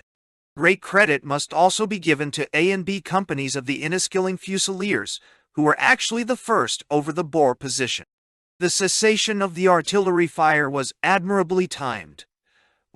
It was sustained up to the last possible instant. As it was, said the captain of the leading company, a 94-pound shell burst about 30 yards in front of the right of our lot. The smell of the lyddite was awful. A pom-pom and 20 prisoners, including the commander of the police, were the trophies of the day. An outwork of the Boer position had been carried, and the rumor of defeat and disaster had already spread through their ranks. Braver men than the burghers have never lived, but they had reached the limits of human endurance, and a long experience of defeat in the field had weakened their nerve and lessened their morale.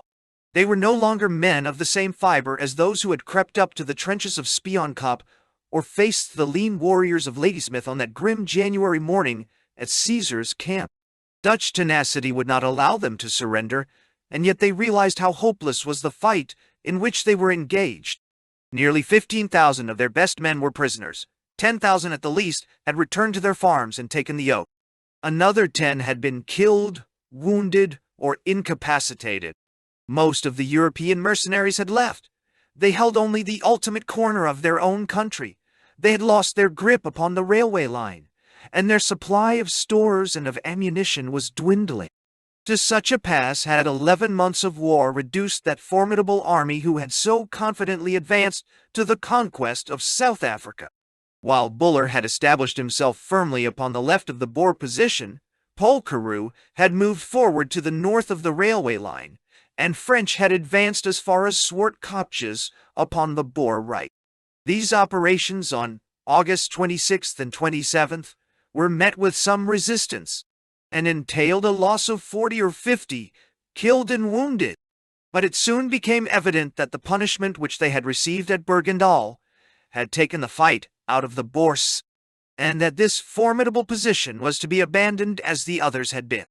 On the 28th, the burghers were retreating, and Machado Dorp, where Kruger had sat so long in his railway carriage, protesting that he would eventually move west and not east, was occupied by Buller. French, moving on a more northerly route, entered Watervalder with his cavalry upon the same date, driving a small Boer force before him. Amid rain and mist the British columns were pushing rapidly forwards, but still the burghers held together, and still their artillery was uncaptured. The retirement was swift, but it was not yet a rout. On the 30th, the British cavalry were within touch of Nieuwet Gedacht, and saw a glad sight in a long trail of ragged men who were hurrying in their direction along the railway line. They were the British prisoners, 1,800 in number, half of whom had been brought from Waterval when Pretoria was captured, while the other half represented the men who had been sent from the south by De Wet, or from the west by De la Rey. Much allowance must be made for the treatment of prisoners by a belligerent who is himself short of food. But nothing can excuse the harshness which the Boers showed to the colonials who fell into their power, or the callous neglect of the sick prisoners at Waterval. It is a humiliating but an interesting fact that from first to last, no fewer than 7,000 of our men passed into their power, all of whom were now recovered, save some 60 officers who had been carried off by them in their flight. On September 1st, Lord Roberts showed his sense of the decisive nature of these recent operations by publishing the proclamation which had been issued as early as July 4th, by which the Transvaal became a portion of the British Empire. On the same day, General Buller, who had ceased to advance to the east and retraced his steps as far as Helvetia, began his northerly movement in the direction of Lydenburg, which is nearly 50 miles to the north of the railway line. On that date, his force made a march of 14 miles, which brought them over the Crocodile River to Bad Fontein. Here, Maine. On September 2nd, Buller found that the indomitable Botha was still turning back upon him, for he was faced by so heavy a shell fire, coming from so formidable a position, that he had to be content to wait in front of it until some other column should outflank it. The days of unnecessary frontal attacks were forever over, and his force, though ready for anything which might be asked of it, had gone through a good deal in the recent operations. Since August 21st they had been under fire almost every day, and their losses, though never great on any one occasion, amounted in the aggregate during that time to 365. They had crossed the Tugela, they had relieved Ladysmith, they had forced Laing's Neck, and now it was to them that the honor had fallen of following the enemy into this last fastness. Whatever criticism may be directed against some episodes in the Natal campaign, it must never be forgotten that to Buller and to his men have fallen some of the hardest tasks of the war, and that these tasks have always in the end been successfully carried out.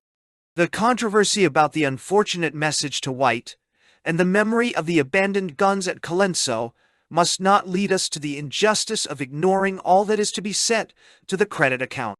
On September 3rd, Lord Roberts, finding how strong a position faced Buller, dispatched Ian Hamilton with a force to turn it upon the right.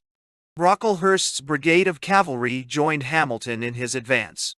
On the 4th he was within signaling distance of Buller, and on the right rear of the Boer position. The occupation of a mountain called Zwagenhoek would establish Hamilton firmly, and the difficult task of seizing it at night was committed to Colonel Douglas and his fine regiment of Royal Scots. It was Spionkop over again, but with a happier ending.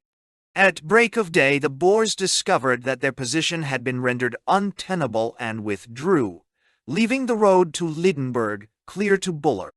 Hamilton and he occupied the town upon the 6th.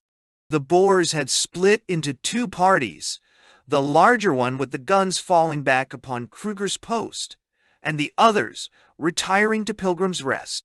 Amid cloud-girt peaks and hardly passable ravines, the two long-enduring armies still wrestled for the final mastery. To the northeast of Leidenburg, between that town and Spitzkop, there is a formidable ridge called the Machberg, and here again the enemy were found to be standing at bay. They were even better than their word, for they had always said that they would make their last stand at Leidenburg, and now they were making one beyond. But the resistance was weakening.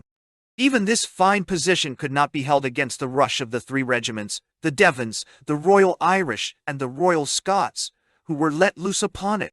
The artillery supported the attack admirably. "They did nobly," said one who led the advance. "It is impossible to overrate the value of their support." They ceased also exactly at the right moment.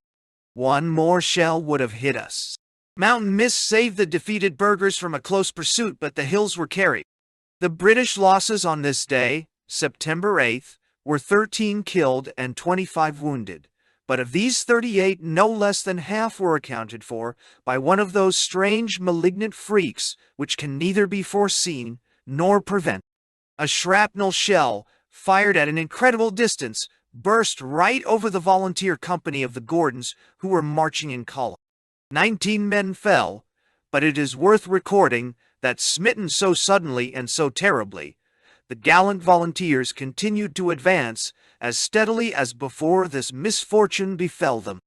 On the 9th, Buller was still pushing forward to Spitzkop, his guns and the first rifles overpowering a weak rearguard resistance of the Boers. On the 10th he had reached Klipgad, which is halfway between the Machberg and Spitzkop. Doyle. So close was the pursuit that the Boers, as they streamed through the passes, flung 13 of their ammunition wagons over the cliffs to prevent them from falling into the hands of the British horsemen. At one period, it looked as if the gallant Boer guns had waited too long in covering the retreat of the burghers. Strathcona's horse pressed closely upon them. The situation was saved by the extreme coolness and audacity of the Boer gunners. "When the cavalry were barely half a mile behind the rear gun," says an eye-witness, "and we regarded its capture as certain, the leading Long Tom deliberately turned to bay and opened with case shot at the pursuers streaming down the hill in single file over the head of his brother gun. It was a magnificent coup and perfectly successful. The cavalry had to retire, leaving a few men wounded, and by the time our heavy guns had arrived, both Long Toms had got clean away. But the Boer riflemen would no longer stand.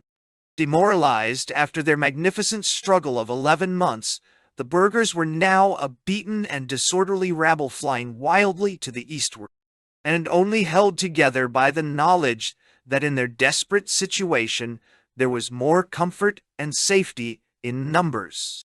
The war seemed to be swiftly approaching its close. On the 15th, Buller occupied Spitzkop in the north, capturing a quantity of stores, while on the 14th French took Barberton in the south, releasing all the remaining British prisoners and taking possession of 40 locomotives, which do not appear to have been injured by the enemy. Meanwhile, Polkeru had worked along the railway line and had occupied Capmuden, which was the junction where the Barberton line joins that to Lourenco Mark. Ian Hamilton's force, after the taking of Leidenburg and the action which followed, turned back, leaving Buller to go his own way, and reached Komatipoort on September 24th, having marched since September 9th without a halt through a most difficult country. On September 11th, an incident had occurred which must have shown the most credulous believer in Boer prowess that their cause was indeed lost. On that date, Paul Kruger, a refugee from the country which he had ruined, arrived at Lourenco Marks, abandoning his beaten commandos and his deluded burghers. How much had happened since those distant days, when as a little herdsboy he had walked behind the bullocks on the great northward trek! How piteous this ending to all his strivings and his plotting! A life which might have closed amid the reverence of a nation and the admiration of the world was destined to finish in exile, impotent and undignified. Strange thoughts must have come to him during those hours of flight. Memories of his virile and turbulent youth, of the first settlement of those great lands, of wild wars where his hand was heavy upon the natives, of the triumphant days of the War of Independence, when England seemed to recoil from the rifles of the burghers, and then the years of prosperity, the years when the simple farmer found himself among the great ones of the earth, his name a household word in Europe, his state rich and powerful, his coffers filled with the spoil of the poor drudges who worked so hard and paid taxes so readily. Those were his great days, the days when he hardened his heart against their appeals for justice and looked beyond his own borders to his kinsmen in the hope of a South Africa which should be all his own. And now, what had come of it all? A handful of faithful attendants and a fugitive old man, clutching in his flight at his papers and his money bag. The last of the old world Puritans.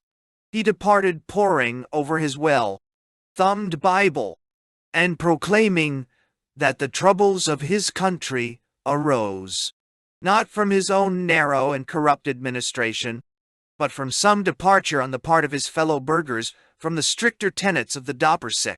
So Paul Kruger passed away from the country which he had loved and ruined, whilst the main army of Botha had been hustled out of their position at Machadodorp and scattered at Leidenburg and at Barberton. A number of other isolated events had occurred at different points of the seat of war, each of which deserves some mention. The chief of these was a sudden revival of the war in the Orange River colony, where the band of Olivier was still wandering in the northeastern districts.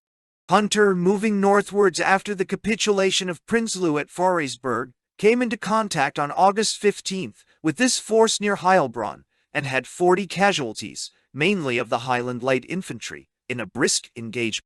For a time the British seemed to have completely lost touch with Olivier, who suddenly, on August 24th, struck at a small detachment consisting almost entirely of Queenstown Rifle volunteers under Colonel Ridley, who were reconnoitering near Winburg. The colonial troopers made a gallant defense, throwing themselves into the farmhouse of Helpmakar and occupying every post of vantage around it.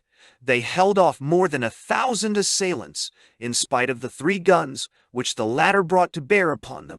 132 rounds were fired at the house, but the garrison still refused to surrender. Troopers who had been present at Wepener declared that the smaller action was the warmer of the two. Finally, on the morning of the 3rd day, a relief force arrived upon the scene, and the enemy dispersed. The British losses were 32 killed and wounded. Nothing daunted by his failure, Olivier turned upon the town of Winburg and attempted to regain it, but was defeated again and scattered, he and his 3 sons being taken. The result was due to the gallantry and craft of a handful of the Queenstown volunteers, who laid an ambuscade in a donga and disarmed the Boers as they passed, after the pattern of Santa's post. By this action, one of the most daring and resourceful of the Dutch leaders fell into the hands of the British. It is a pity that his record is stained by his dishonorable conduct in breaking the compact made on the occasion of the capture of Prinsloo. But for British magnanimity, a drumhead court-martial should have taken the place of the hospitality of the Ceylon planters.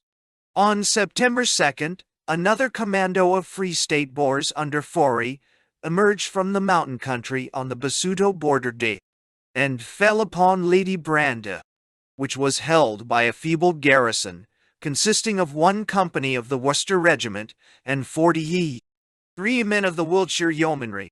The Boers, who had several guns with them, appeared to have been the same force which had been repulsed at Winburg. Major White, a gallant Marine, whose fighting qualities do not seem to have deteriorated with his distance from salt water, had arranged his defenses upon a hill, after the Wepener model, and held his own most stoutly.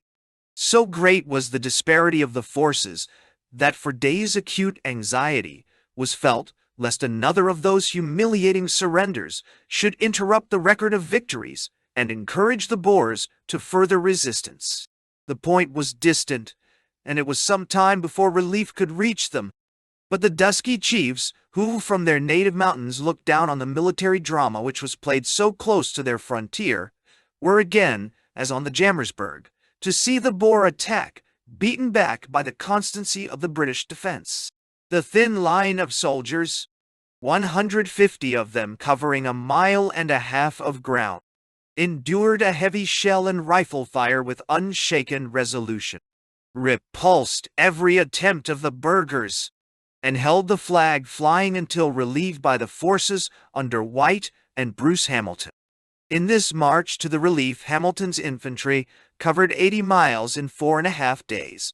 Lean and hard, inured to warfare, and far from every temptation of wine or women, the British troops at this stage of the campaign were in such training and marched so splendidly that the infantry was often very little slower than the cavalry. Methuen's fine performance in pursuit of Doyle, where Douglas's infantry did 6 miles in 75 hours. The City Imperial Volunteers covering 224 miles in 14 days, with a single forced march of 30 miles in 17 hours. The Shropshire's 43 miles in 32 hours. The 45 miles in 25 hours of the Essex Regiment.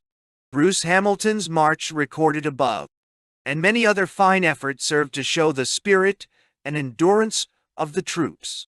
In spite of the defeat at Winburg and the repulse at Ladybrand, there still remained a fair number of broken and desperate men in the Free State who held out among the difficult country of the East. A party of these came across in the middle of September and endeavored to cut the railway near Brantford. They were pursued and broken up by MacDonald, who, much aided in his operations by the band of scouts which Lord Lovat had brought with him from Scotland, took several prisoners and a large number of wagons and of oxen. A party of these Boers attacked a small post of 16 yeomanry under Lieutenant Slater at Bultfontein, but were held at bay until relief came from Brantford. At 2 other points, the Boer and British forces were in contact during these operations. One was to the immediate north of Pretoria, where Grobler's commando was faced by Paget's brigade. On August 18th, the Boers were forced with some loss out of Hornie's Neck, which is 10 miles to the north of the capital. On the 22nd, a more important skirmish took place at Pienaar's River, in the same direction between Baden-Powell's men, who had come thither in pursuit of De Wet, and Grobler's band. The advance guards of the two forces galloped into each other, and for once Boer and Briton looked down the muzzles of each other's rifles. The gallant Rhodesian regiment, which had done such splendid service during the war, suffered most heavily. Colonel Spreckley and 4 others were killed, and 6 or 7 wounded. The Boers were broken, however, and fled, leaving 25 prisoners to the victors. Baden-Powell and Paget pushed forwards as far as Nilstrom, but finding themselves in wild and profitless country, they returned towards Pretoria, and established the British northern posts at a place called Warm Baths. Here Paget commanded, while Baden-Powell shortly afterwards went down to Cape Town to make arrangements for taking over the police force of the conquered countries, and to receive the enthusiastic welcome of his colonial fellow countrymen. Plumer, with a small force operating from Warm Baths, scattered a Boer commando on September 1st, capturing a few prisoners and a considerable quantity of munitions of war. On the 5th, there was another skirmish in the same neighborhood, during which the enemy attacked a kopje held by a company of Munster Fusiliers, and was driven off with loss. Many thousands of cattle were captured by the British in this part of the field of operations, and were sent into Pretoria, whence they helped to supply the army in the east. There was still considerable effervescence in the western districts of the Transvaal, and a mounted detachment met with fierce opposition at the end of August on their journey from Zeerust to Krugersdorp. Methuen, after his unsuccessful chase of De Wet, had gone as far as Zeerust, and had then taken his force on to Mafeking to refit. Before leaving Zeerust, however, he had dispatched Colonel Little to Pretoria with a column which consisted of his own 3rd Cavalry Brigade, 1st Brabants, the Kaffrarian Rifles, our battery of horse artillery, and 4 colonial guns. They were acting as guard to a very large convoy of returned empties. The district which they had to traverse is one of the most fertile in the Transvaal, a land of clear streams and of orange groves. But the farmers are numerous and aggressive, and the column, which was 900 strong, could clear all resistance from its front, but found it impossible to brush off the snipers upon its flanks and rear. Shortly after their start, the column was deprived of the services of its gallant leader, Colonel Little, who was shot while riding with his advance scouts. Colonel Dalgety took over the command. Numerous desultory attacks culminated in a fierce skirmish at Quagga-Fontaine on August 31st, in which the column had 60 casualties. The event might have been serious, as de la Rey's main force appears to have been concentrated upon the British detachment, the brunt of the action falling upon the Kaffrarian rifles. By a rapid movement, the column was able to extricate itself and win its way safely to Krugersdorp. But it narrowly escaped out of the wolf's jaws, and as it emerged into the open country, de la Rey's guns were seen galloping for the pass which they had just come through. This force was sent south to Kroonstad to refit. Lord Methuen army, after its long marches and arduous work, arrived at Mafeking on August 28 for the purpose of refitting. Since his departure from Boshoff on May 14, his men had been marching with hardly a rest, and he had during that time fought 14 engagements. He was off upon the warpath once more, with fresh horses and renewed energy, on September 8th, and on the 9th, with the cooperation of General Douglas, he scattered a Boer force at Malapo, capturing 30 prisoners and a great quantity of stores.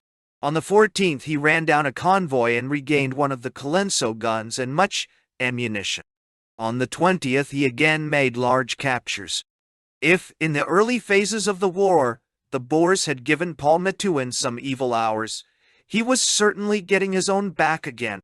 At the same time, Clements was dispatched from Pretoria with a small mobile force for the purpose of clearing the Rustenburg and Krugersdorp districts, which had always been storm centers.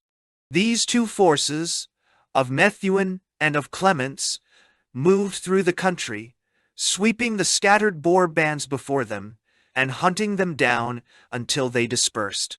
At Kykeport and at Hegsport, Clements fought successful skirmishes, losing at the latter action Lieutenant Stanley of the Yeomanry, the Somersetshire cricketer, who showed, as so many have done, how close is the connection between the good sportsman and the good soldier. On the 12th, Douglas took 39 prisoners near Lichtenberg. On the 18th, Rundle captured a gun at Bronkhorstfontein. Hart at Potchefstroom, Hildyard in the Utrecht district, MacDonald in the Orange River colony, everywhere the British generals were busily stamping out the remaining embers of what had been so terrible a conflagration. Much trouble, but no great damage was inflicted upon the British during this last stage of the war by the incessant attacks upon the lines of railway, by roving bands of Boers. The actual interruption of traffic was of little consequence, for the assiduous sappers with their gangs of Basuto laborers were always at hand to repair the break. But the loss of stores, and occasionally of lives, was more serious.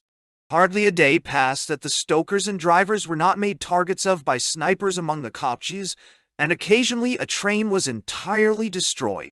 Footnote: it is to be earnestly hoped that those in authority will see that these men obtain the medal and any other reward which can mark our sense of their faithful service. One of them in the Orange River colony, after narrating to me his many hairbreadth escapes, prophesied bitterly that the memory of his services would pass with the need for them. Chief among these raiders was the wild Theron, who led a band which contained men of all nations, the same gang who had already, as narrated, held up a train in the Orange River colony. On August 31st, he derailed another at Flip River to the south of Johannesburg, blowing up the engine and burning 13 trucks. Almost at the same time, a train was captured near Kroonstad, which appeared to indicate that the great De Wet was back in his old hunting ground. On the same day, the line was cut at Standerton. A few days later, however, The impunity with which these feats had been performed was broken, for in a similar venture near Krugersdorp, the dashing Theron and several of his associates lost their lives. Two other small actions performed at this period of the war demand a passing notice. One was a smart engagement near Krai railway station, in which Major Broke of the sappers with 100 men attacked a superior Boer force upon a kopje and drove them off with loss, a feat which it is safe to say he could not have accomplished 6 months earlier. The other was the fine defense made by 125 of the Canadian mounted rifles, who, while guarding the railway, were attacked by a considerable Boer force with 2 guns. They proved once more, as Lady Brand and Ellen's River had shown, that with provisions, cartridges, and brains, the smallest force can successfully hold its own if it confines itself to the defensive. And now the Boer cause appeared to be visibly tottering to its fall. The flight of the president had accelerated that process of disintegration which had already set in. Schalkberger had assumed the office of vice president, and the notorious Benville Jean had become first lieutenant of Louis Botha in maintaining the struggle. Lord Roberts had issued an extremely judicious proclamation, in which he pointed out the uselessness of further resistance, declared that guerrilla warfare would be ruthlessly suppressed, and informed the burghers that no fewer than 15,000 of their fellow countrymen were in his hands as prisoners, and that none of these could he release until the last rifle had been laid down. From all sides in the 3rd week of September, the British forces were converging on Comataport, the frontier town. Already wild figures, stained and tattered after nearly a year of warfare, were walking the streets of Lourenço Marques, gazed at with wonder and some distrust by the Portuguese inhabitants. The exiled burghers moodily pacing the streets saw their exiled president seated in his corner of the governor's veranda, the well-known curved pipe still dangling from his mouth, the Bible by his chair. Day by day, the number of these refugees increased. On September 17th, special trains were arriving crammed with the homeless burghers and with the mercenaries of many nations, French, German, Irish, American, and Russian. By the 19th, no fewer than 700 had passed over. At dawn on September 22nd, a half-hearted attempt was made by the commando of Erasmus to attack Ellen's River Station, but it was beaten back by the garrison. While it was going on, Paget fell upon the camp which Erasmus had left behind him, and captured his stores. From all over the country, from Plumer's Bushmen, from Barton at Krugersdorp, from the colonials at Heilbronn, from Clements on the west, came the same reports of dwindling resistance and of the abandoning of cattle, arms, and ammunition. On September 24th came the last chapter in this phase of the campaign in the eastern Transvaal, when at 8 in the morning Paul Carew and his guardsmen occupied Comataport Tort.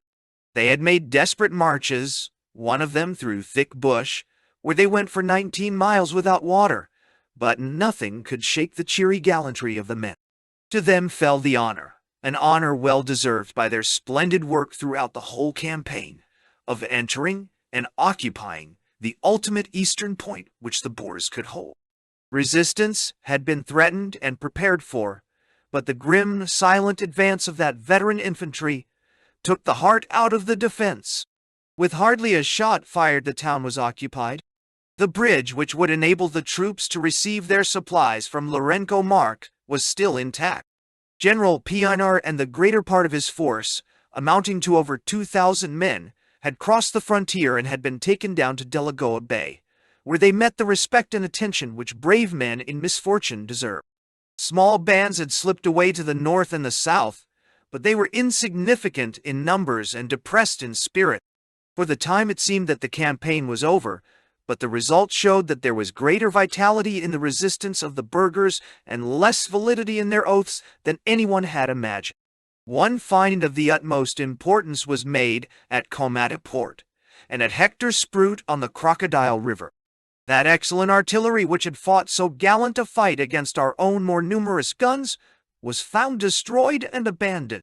Paul Carew at Comataport got one long tom, 96 pound, Crusoe, and one smaller gun. Ian Hamilton at Hector Sprout found the remains of many guns, which included 2 of our horse artillery 12-pounders, 2 large Creusot guns, 2 Krupps, 1 Vickers Maxim quick-firer, 2 pom-poms, and 4 mountain guns. Chapter 30. The Campaign of Doyle. It had been hoped that the dispersal of the main Boer army, the capture of its guns, and the expulsion of many both of the burghers and of the foreign mercenaries would have marked the end of the war. These expectations were, however, disappointed, and South Africa was destined to be afflicted, and the British Empire disturbed by a useless guerrilla campaign. After the great and dramatic events which characterized the earlier phases of the struggle between the Britain and the Boer for the mastery of South Africa, it is somewhat of the nature of an anticlimax to turn one's attention to those scattered operations which prolonged the resistance for a turbulent year at the expense of the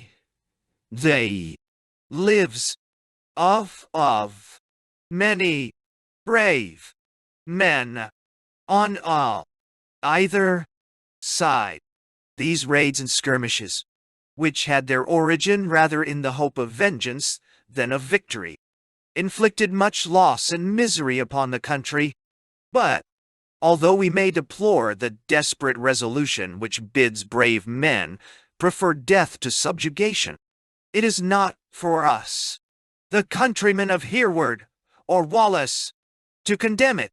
In one important respect, these numerous, though trivial, conflicts differed from the battles in the earlier stages of the war. The British had learned their lessons so thoroughly that they often turned the tables upon their instructors. Again and again the surprise was effected, not by the nation of hunters, but by those Roonecks, whose want of cunning and of veld craft had for so long been a subject of derision and merit. A year of the Kopje and the Donga had altered all that, and in the proportion of casualties, another very marked change had occurred. Time was when in battle after battle a tenth would have been a liberal estimate for the losses of the Boers compared with those of the Briton. So it was at Stormberg, so it was at Colenso, so it may have been at Majorsfontein. But in this last stage of the war, the balance was rather in favor of the British. It may have been because they were now frequently acting on the defensive, or it may have been from an improvement in their fire, or it may have come from the more desperate mood of the burghers. But in any case, the fact remains that every encounter diminished the small reserves of the Boers rather than the ample forces of their opponent. One other change had come over the war which caused more distress and searchings of conscience among some of the people of Great Britain than the darkest hours of their misfortunes. This lay in the increased bitterness of the struggle, and in those more strenuous measures which the British commanders felt themselves entitled and compelled to adopt. Nothing could exceed the lenity of Lord Roberts's early proclamations in the Free State. But, as the months went on, and the struggle still continued, the war assumed a harsher aspect. Every farmhouse represented a possible fort and a probable depot for the enemy.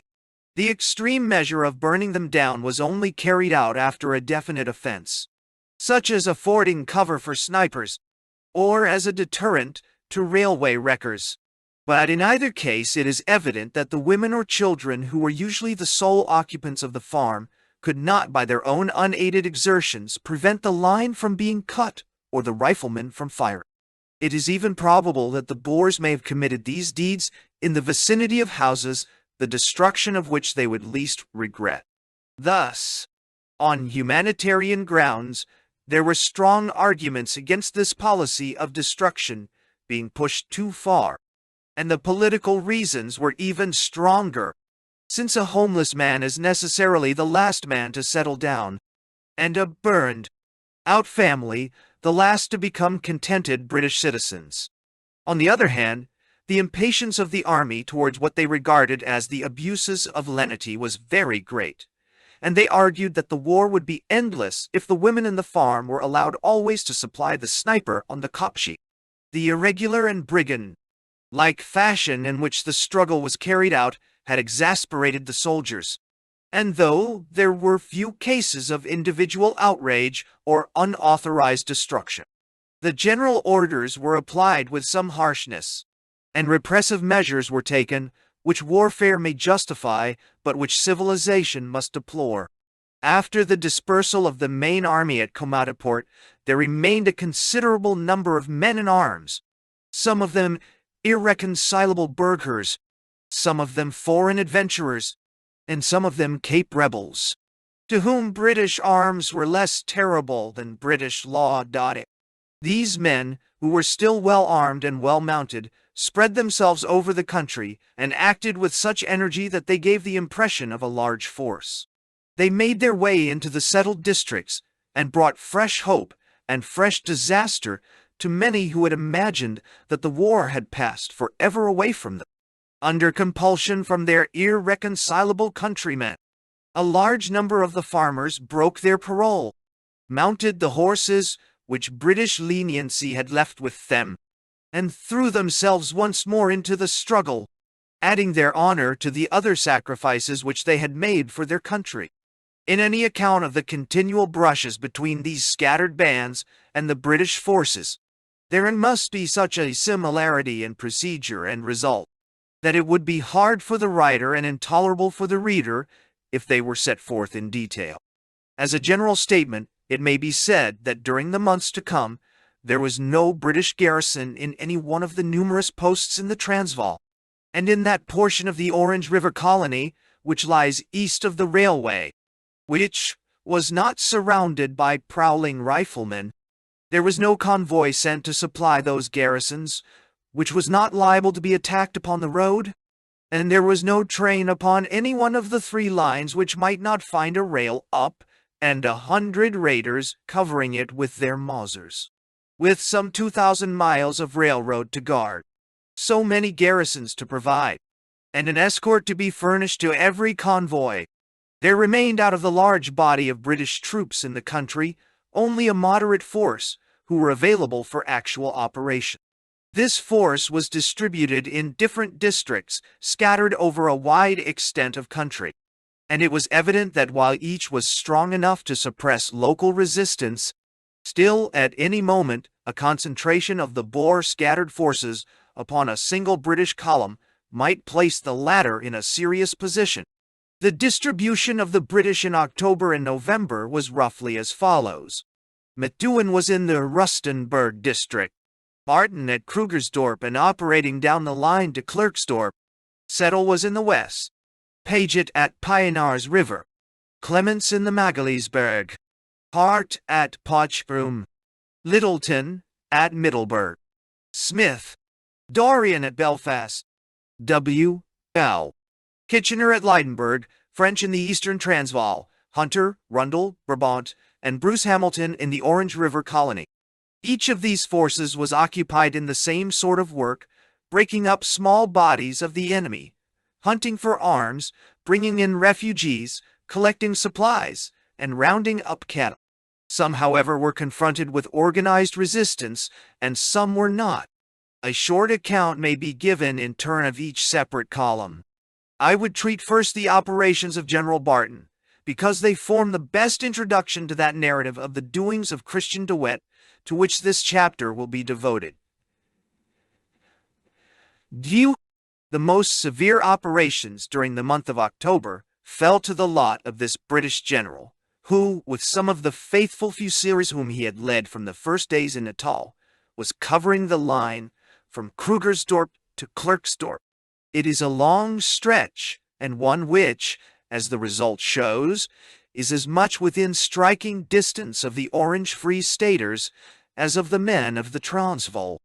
Upon October 5th, Barton left Krugersdorp with a force which consisted of the Scots and Welsh Fusiliers, 500 mounted men, the 78th RFA, 3 pom-poms, and a 4.7 naval gun.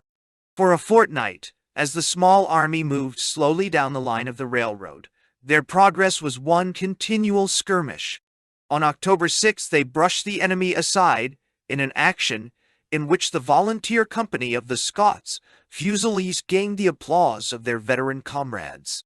On the 8th and 9th there was sharp skirmishing, the brunt of which on the latter date fell upon the Welsh Fusiliers, who had 3 officers and 11 men injured. The commandos of Douthwaite, Liebenberg, and van der Merwe seemed to have been occupied in harassing the column during their progress through the Gatsrand Range. On the 15th, the desultory sniping freshened again into a skirmish in which the honors and the victory belonged mainly to the Welshmen and to that very keen and efficient body, the Scottish yeomanry. 6 Boers were left dead upon the ground. On October 17th, the column reached Frederickstad, where it halted. On that date, 6 of Marshall's horse were cut off while collecting supplies. The same evening, 300 of the Imperial Light Horse came in from Krugersdorp. Up to this date, the Boer forces which dogged the column had been annoying but not seriously aggressive. On the 19th, however, affairs took an unexpected turn. The British scouts rode in to report a huge dust cloud whirling swiftly northwards from the direction of the Vaal River, soon plainly visible to all, and showing as it drew nearer the hazy outline of a long column of mounted men. The dark coats of the riders, and possibly the speed of their advance, showed that they were Boers, and soon it was rumored that it was no other than Christian de Wet with his merry men, who, with characteristic audacity, had ridden back into the Transvaal in the hope of overwhelming Barton's column. It is some time since we have seen anything of this energetic gentleman with the tinted glasses, but as the narrative will be much occupied with him in the future, a few words are needed to connect him with the past. It has been already told how he escaped through the net which caught so many of his countrymen at the time of the surrender of Prinsloo, and how he was chased at furious speed from the Vaal River to the mountains of Magaliesburg. Here he eluded his pursuers, separated from Stein, who desired to go east to confer with Kruger, and by the end of August was back again in his favorite recruiting ground in the north of the Orange River colony.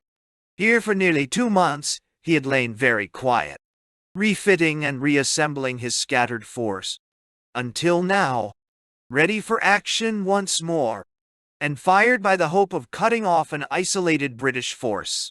He rode swiftly northwards with 2,000 men under that rolling cloud, which had been spied by the watchers of Frederickstad. The problem before him was a more serious one, however, than any which he had ever undertaken, for this was no isolated regiment or ill-manned post, but a complete little field force very ready to do battle with him. De Wet's burghers, as they arrived, sprang from their ponies and went into action in their usual invisible but effective fashion, covered by the fire of several guns. The soldiers had thrown up lines of sangers, however, and were able, though exposed to a very heavy fire coming from several directions, to hold their own until nightfall, when the defenses were made more secure. On the 20th, 21st, 22nd, 23rd, and 24th, the cordon of the attack was drawn gradually closer, the Boers entirely surrounding the British force, and it was evident that they were feeling round for a point at which an assault might be delivered. The position of the defenders upon the morning of October 25th was as follows. The Scots Fusiliers were holding a ridge to the south. General Barton with the rest of his forces occupied a hill some distance off. Between the two was a valley down which ran the line, and also the Spruit, upon which the British depended for their water supply. On each side of the line were ditches, and at dawn on the 7th day of the investment, it was found that these had been occupied by snipers during the night, and that it was impossible to water the animal. One of two things must follow. Either the force must shift its position, or it must drive these men out of their cover. No fire could do it, as they lay in perfect safety. They must be turned out at the point of the bayonet. About noon, several companies of Scots and Welsh Fusiliers advanced from different directions in very extended order upon the ditches. Captain Bailey's company of the former regiment first attracted the fire of the burghers. Wounded twice, the brave officer staggered on until a third bullet struck him dead. 6 of his men were found lying beside him. The other companies were exposed in their turn to a severe fire, but rushing onwards, they closed rapidly in upon the ditches. There have been few finer infantry advances during the war, for the veld was perfectly flat and the fire terrific. A mile of ground was crossed by the Fusiliers. 3 gallant officers, Dick, Elliot, and Best, went down, but the rush of the men was irresistible. At the edge of the ditches, the supports overtook the firing line, and they all surged into the trenches together. Then it was seen how perilous was the situation of the Boer snipers. They had placed themselves between the upper and the nether millstone. There was no escape for them, save across the open.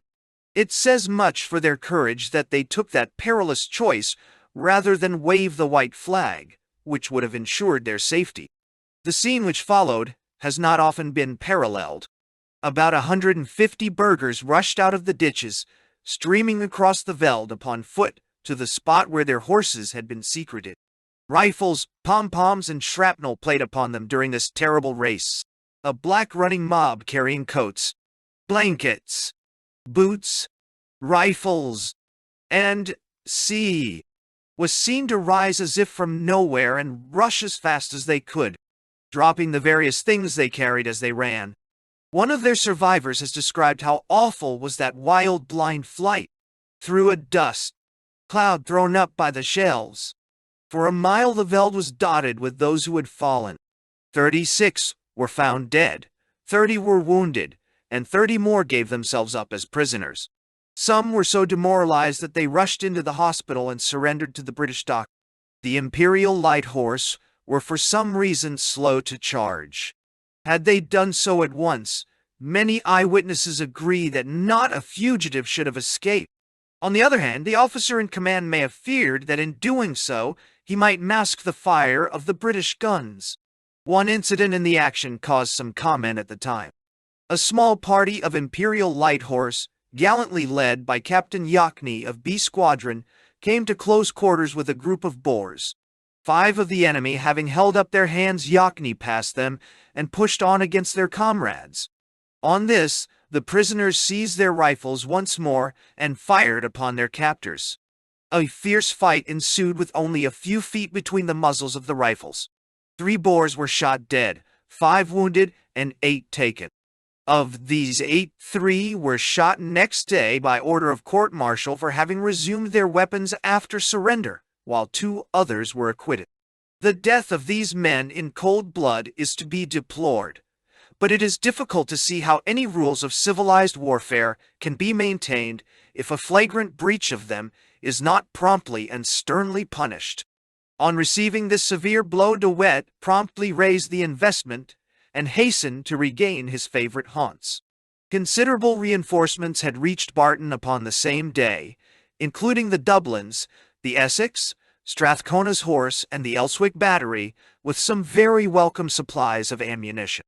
As Barton had now more than 1,000 mounted men of most excellent quality, it is difficult to imagine why he did not pursue his defeated enemy. He seems to have underrated the effect which he had produced, for instead of instantly assuming the offensive, he busied himself in strengthening his defenses. Yet the British losses in the whole operations had not exceeded 100, so that there does not appear to have been any reason why the force should be crippled. As Barton was in direct and constant telegraphic communication with Pretoria, it is possible that he was acting under superior orders in the course which he adopted. It was not destined, however, that De Wet should be allowed to escape with his usual impunity. On the 27th, 2 days after his retreat from Frederickstad, he was overtaken, stumbled upon by pure chance apparently, by the mounted infantry and cavalry of Charles Knox and Doyle. The Boers, a great disorganized cloud of horsemen, swept swiftly along the northern bank of the Vaal, seeking for a place to cross, while the British rode furiously after them, spraying them with shrapnel at every opportunity. Darkness and a violent storm gave De Wet his opportunity to cross, but the closeness of the pursuit compelled him to abandon 2 of his guns, one of them a Krupp, and the other one of the British 12-pounders of Santa's Post, which, to the delight of the gunners, was regained by that very U battery to which it belonged. Once across the river and back in his own country, De Wet, having placed 70 miles between himself and his pursuers, took it for granted that he was out of their reach, and halted near the village of Boteville to refit.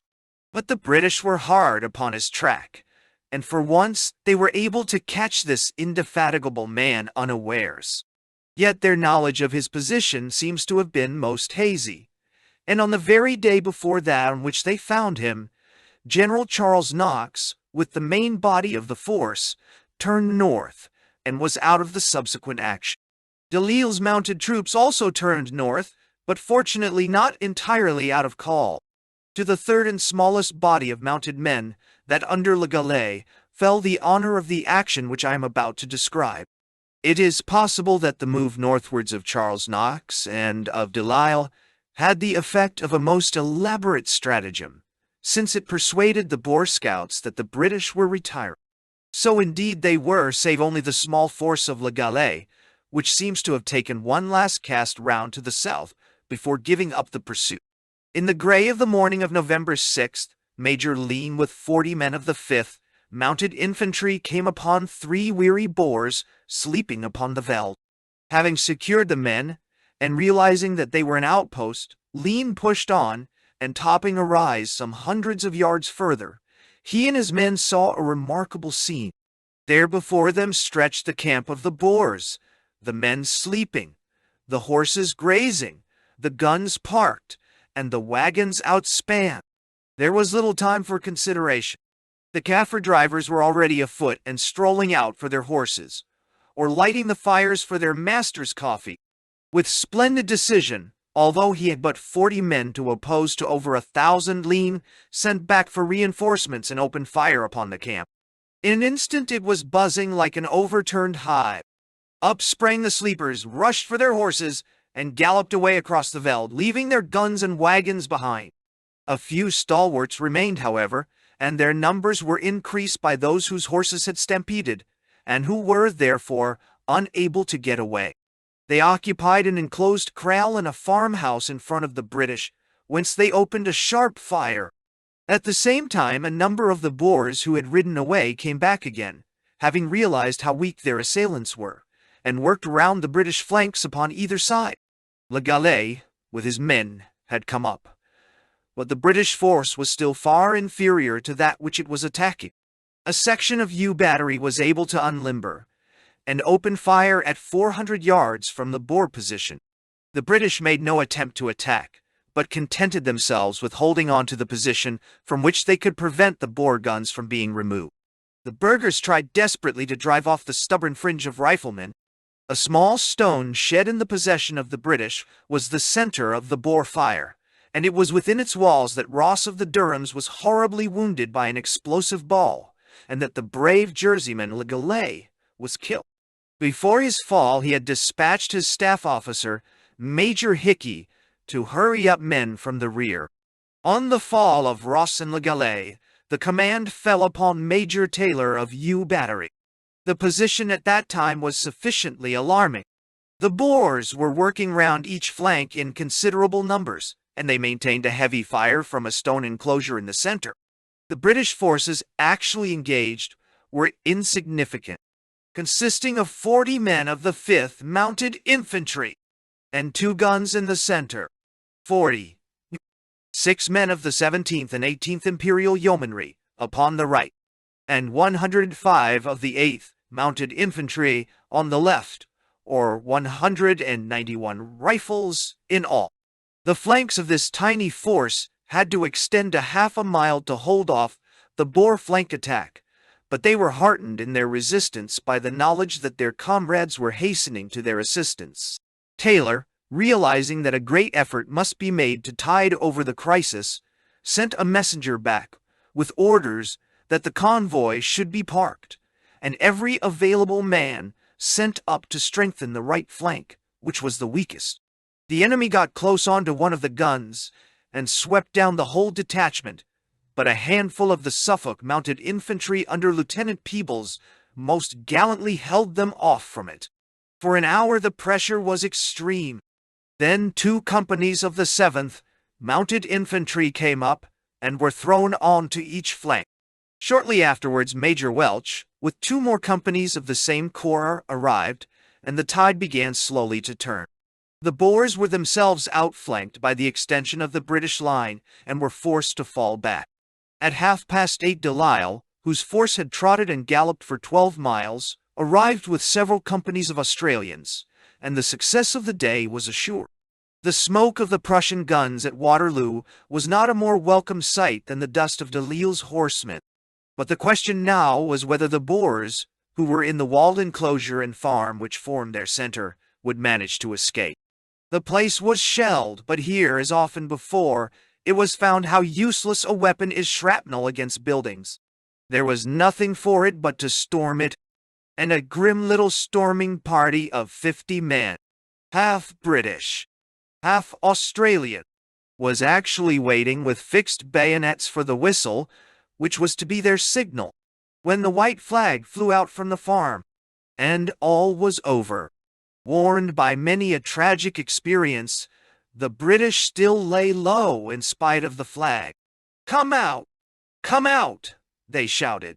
82 unwounded Boers filed out of the enclosure, and the total number of prisoners came to 114, while between 20 and 30 Boers were killed. 6 guns, a pom-pom, and 1,000 head of cattle were the prizes of the victors. This excellent little action showed that the British mounted infantry had reached a point of efficiency at which they were quite able to match the Boers at their own game. For hours they held them with an inferior force, and finally, when the numbers became equal, were able to drive them off and capture their guns. The credit is largely due to Major Lean for his prompt initiative on discovering their laager, and to Major Taylor for his handling of the force during a very critical time. Above all, it was due to the dead leader, Le Gallais, who had infected every man under him with his own spirit of reckless daring. "If I die, tell my mother that I die happy as we got the guns," said he, with his failing breath. The British total losses were 12 killed, 4 officers, and 33 wounded, 7 officers. Major Welch, a soldier of great promise, much beloved by his men, was one of the slain. Following closely after the repulse at Fredrikstad, this action was a heavy blow to De Wet.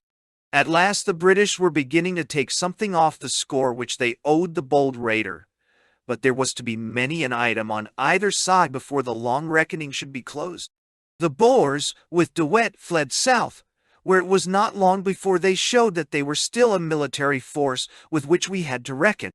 In defiance of chronology, it may perhaps make a clearer narrative if I continue at once with the movements of De Wet from the time that he lost his guns at Boveville, and then come back to the consideration of the campaign in the Transvaal, and to a short account of those scattered and disconnected actions which break the continuity of the story.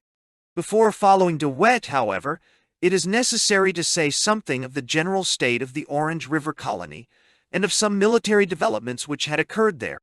Under the wise and conciliatory rule of General Pre-Timon, the farmers in the south and west were settling down, and for the time it looked as if a large district was finally pacified. The mild taxation was cheerfully paid, schools were reopened, and a peace party made itself apparent, with Fraser and Piet de Wet, the brother of Christian, among its strongest advocates. Apart from the operations of De Wet, there appeared to be no large force in the field in the Orange River colony.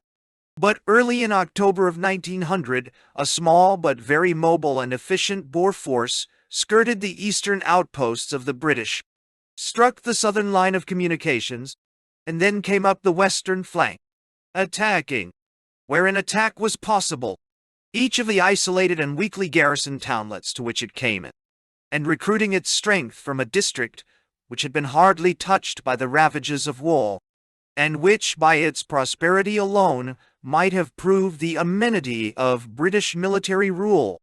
This force seems to have skirted Weaponer without attacking a place of such evil omen to their cause. Their subsequent movements are readily traced by a sequence of military events. On October 1st, Rouville was threatened.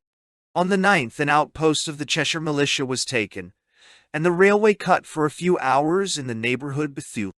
A week later, the Boer riders were dotting the country round Philippolis, Springfontein, and Jagersfontein, the latter town being occupied upon October 16th, while the garrison held out upon the nearest kopje. The town was retaken from the enemy by King Hall and his men, who were Seaforth Highlanders and police. There was fierce fighting in the streets, and from 20 to 30 of each side were killed or wounded. Forresmith was attacked on October 19th, but was also in the very safe hands of the Seaforths, who held it against a severe assault.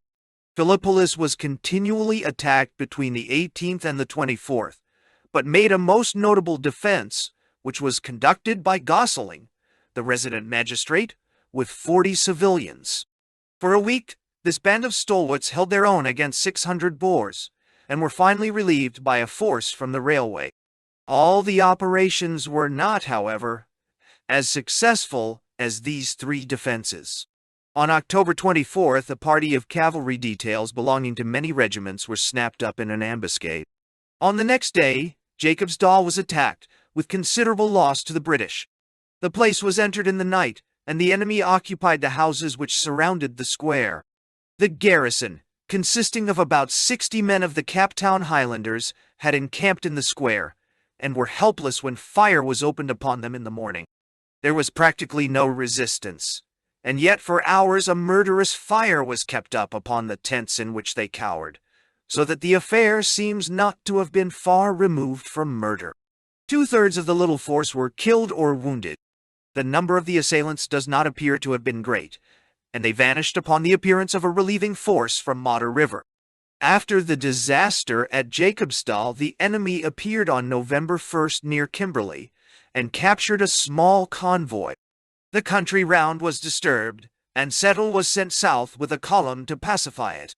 In this way we can trace this small cyclone from its origin in the old storm center in the north, east of the Orange River colony, sweeping round the whole country, striking one post after another, and finally blowing out at the corresponding point upon the other side of the seat of war. We have last seen De Wet upon November 6th when he fled south from Bothaville, leaving his guns but not his courage behind. Trekking across the line, and for a wonder gathering up no train as he passed, he made for that part of the eastern Orange River colony which had been reoccupied by his countrymen.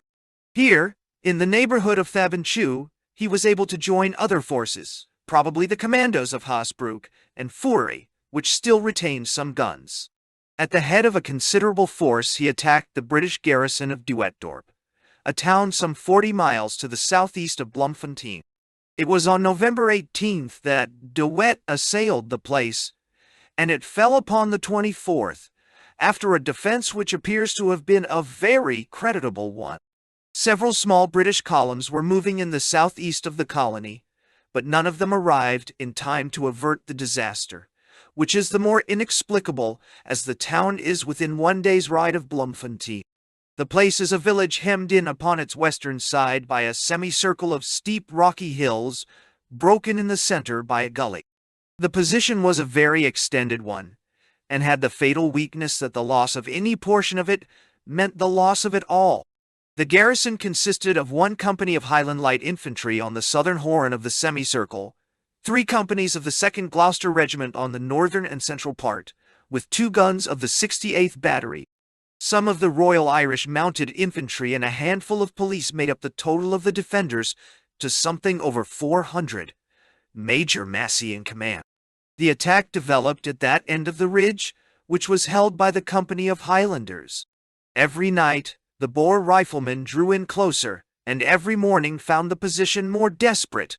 On the 20th, the water supply of the garrison was cut, though a little was still brought up by volunteers during the night.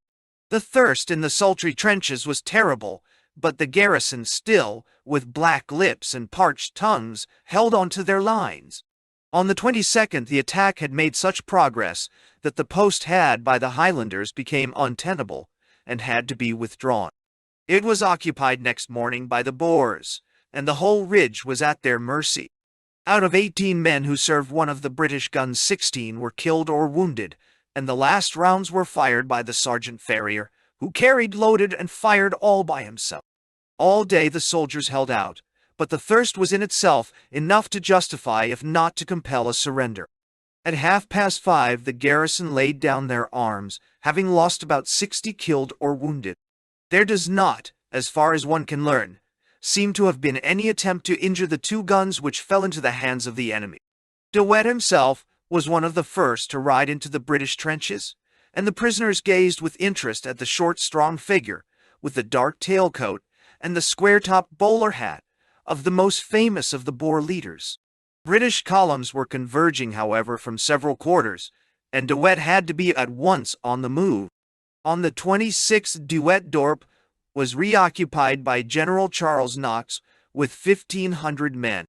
De Wet had 2 days' start, but so swift was Knox that on the 27th he had run him down at Valbank, where he shelled his camp. De Wet broke away, however, and trekking south for 18 hours without a halt, shook off the pursuit. He had with him at this time nearly 8,000 men with several guns under Hasbrouck, Fourie, Philip Botha, and Steindut. It was his declared intention to invade Cape Colony with his train of weary, footsore prisoners, and the laurels of De Wet Dorp still green upon him. He was much aided in all his plans by that mistaken leniency which had refused to recognize that a horse is in that country as much a weapon as a rifle, and had left great numbers upon the farms with which he could replace his useless animals. So numerous were they that many of the Boers had 2 or 3 for their own use. It is not too much to say that our weak treatment of the question of horses will come to be recognized as the one great blot upon the conduct of the war, and that our undue and fantastic scruples have prolonged hostilities for months, and cost the country many lives and many millions of pounds. De Wet's plan for the invasion of the colony was not yet destined to be realized, for a tenacious man had set himself to frustrate. Several small but mobile British columns, those of Pilcher, of Barker, and of Herbert, under the supreme direction of Charles Knox, were working desperately to head him off. In torrents of rain which turned every spruit into a river and every road into a quagmire, the British horsemen stuck manfully to their work.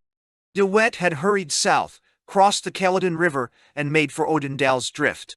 But Knox, after the skirmish at Valbank, had trekked swiftly south to Bethune, and was now ready with 3 mobile columns and a network of scouts and patrols to strike in any direction. For a few days he had lost touch, but his arrangements were such that he must recover it if the Boers either crossed the railroad or approached the river. On December 2nd, he had authentic information that De Wet was crossing the Caledon, and in an instant the British columns were all off at full cry once more, sweeping over the country with a front of 15 miles. On the 3rd and 4th, in spite of frightful weather, the 2 little armies of horsemen struggled on, fetlock deep in mud, with the rain lashing their faces. At night, without cover, drenched and bitterly cold, the troopers threw themselves down on the sodden veld to snatch a few hours' sleep before renewing the interminable pursuit. The drift over the Caledon flowed deep and strong, but the Boer had passed, and the Briton must pass also. 30 guns took to the water, diving completely under the coffee-colored surface, to reappear glistening upon the southern bank. Everywhere there were signs of the passage of the enemy. A litter of crippled or dying horses marked their track, and a Krupp gun was found abandoned by the drift. The De Wet Dorp prisoners, too, had been set loose, and began to stumble and stagger back to their countrymen, their boots worn off, and their puttees wrapped round their bleeding feet. It is painful to add that they had been treated with a personal violence and a brutality in marked contrast to the elaborate hospitality shown by the British government to its involuntary guests. On December 6th, De Wet had at last reached the Orange River, a clear day in front of his pursuers. But it was only to find that his labors had been in vain. At Odendal, where he had hoped to cross, the river was in spate. The British flag waved from a post upon the further side, and a strong force of expectant guardsmen eagerly awaited him there. Instantly recognizing that the game was up, the Boer leader doubled back for the north and safety. At Rookville he hesitated as to whether he should snap up the small garrison, but the commandant, Rundle, showed a bold face, and De Wet passed on to the Kumasi Bridge over the Caledon. The small post there refused to be bluffed into a surrender, and the Boers, still dropping their horses fast, passed on and got over the drift at Amsterdam, their rearguard being hardly across before Knox had also reached the river. On the 10th, the British were in touch again near Helvetia, where there was a rearguard skirmish. On the 11th, both parties rode through Reddersburg, a few hours separating them. The Boers in their cross country, trekking, go, as one of their prisoners observed, slap, bang at everything, and as they are past, masters in the art of ox and mule driving, and have such a knowledge of the country that they can trek as well by night as by day. It says much for the energy of Knox and his men that he was able for a fortnight to keep in close touch with them. It became evident now that there was not much chance of overtaking the main body of the burghers, and an attempt was therefore made to interpose a fresh force who might head them off. A line of posts existed between Thabanchu and Ladybrand, and Colonel Thornycroft was stationed there with a movable column. It was Knox's plan, therefore, to prevent the Boers from breaking to the west and to head them towards the Basuto border. A small column under Parsons had been sent by Hunter from Bloemfontein and pushed in upon the flank of De Wet, who had on the 12th got back to De Witdorp. Again the pursuit became warm, but De Wet's time was not yet come. He headed for Springhaan Neck, about 15 miles east of Thabanchu. This pass is about 4 miles broad, with a British fort upon either side of it. There was only one way to safety, for Knox's mounted infantrymen and lancers were already dotting the southern skyline. Without hesitation, the whole Boer force, now some 2,500 strong, galloped at full speed in open order through the neck, braving the long-range fire of riflemen and guns. The tactics were those of French in his ride to Kimberley, and the success was as complete. De Wet's force passed through the last barrier which had been held against him, and vanished into the mountainous country round Vicksburg, where it could safely rest and refit. The result then of these bustling operations had been that De Wet and his force survived, but that he had failed in his purpose of invading the colony, and had dropped some 500 horses, 2 guns, and about 100 of his men. Hasbrook's commando had been detached by De Wet to make a feint at another pass, while he made his way through the Springhaan. Parsons's force followed Hasbrook up and engaged him, but under cover of night he was able to get away and to join his leader to the north of Thabanchu. On December 13th, this, the second great chase after De Wet, may be said to have closed. Chapter 31. The Guerrilla Warfare in the Transvaal, Nooit Gedag. Leaving De Wet in the Vicksburg Mountains, where he lurked until after the opening of the new year. The story of the scattered operations in the Transvaal may now be carried down to the same point, a story comprising many skirmishes and one considerable engagement, but so devoid of any central thread that it is difficult to know how to approach it. From Lichtenberg to Komati, a distance of 400 miles, there was sporadic warfare everywhere. Attacks upon scattered posts, usually beaten off, but occasionally successful. Attacks upon convoys. Attacks upon railway trains. Attacks upon anything and everything which could harass the invaders. Each general in his own district had his own work of repression to perform, and so we had best trace the doings of each up to the end of the year 1900. Lord Methuen, after his pursuit of De Wet in August, had gone to Mafeking to refit. From that point, with a force which contained a large proportion of yeomanry and of Australian bushmen, he conducted a long series of operations in the difficult and important district which lies between Rustenburg, Lichtenberg, and Zeerust. Several strong and mobile Boer commandos with guns moved about in it, and an energetic though not very deadly warfare raged between Lemmer, Snyman, and De la Rey on the one side, and the troops of Methuen, Douglas, Broadwood, and Lord Errol upon the other. Methuen moved about incessantly through the broken country, winning small skirmishes and suffering the indignity of continual sniping. From time to time, he captured stores, wagons, and small bodies of prisoners. Early in October, he and Douglas had successes. On the 15th, Broadwood was engaged.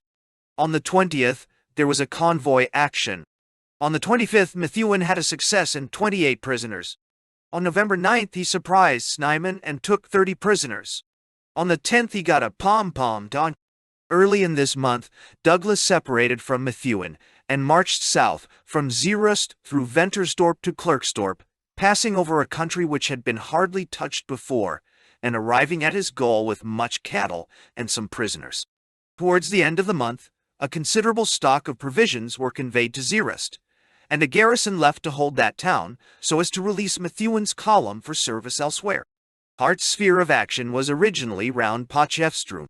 On September 9th, he made a fine forced march to surprise this town, which had been left some time before with an entirely inadequate garrison to fall into the hands of the enemy.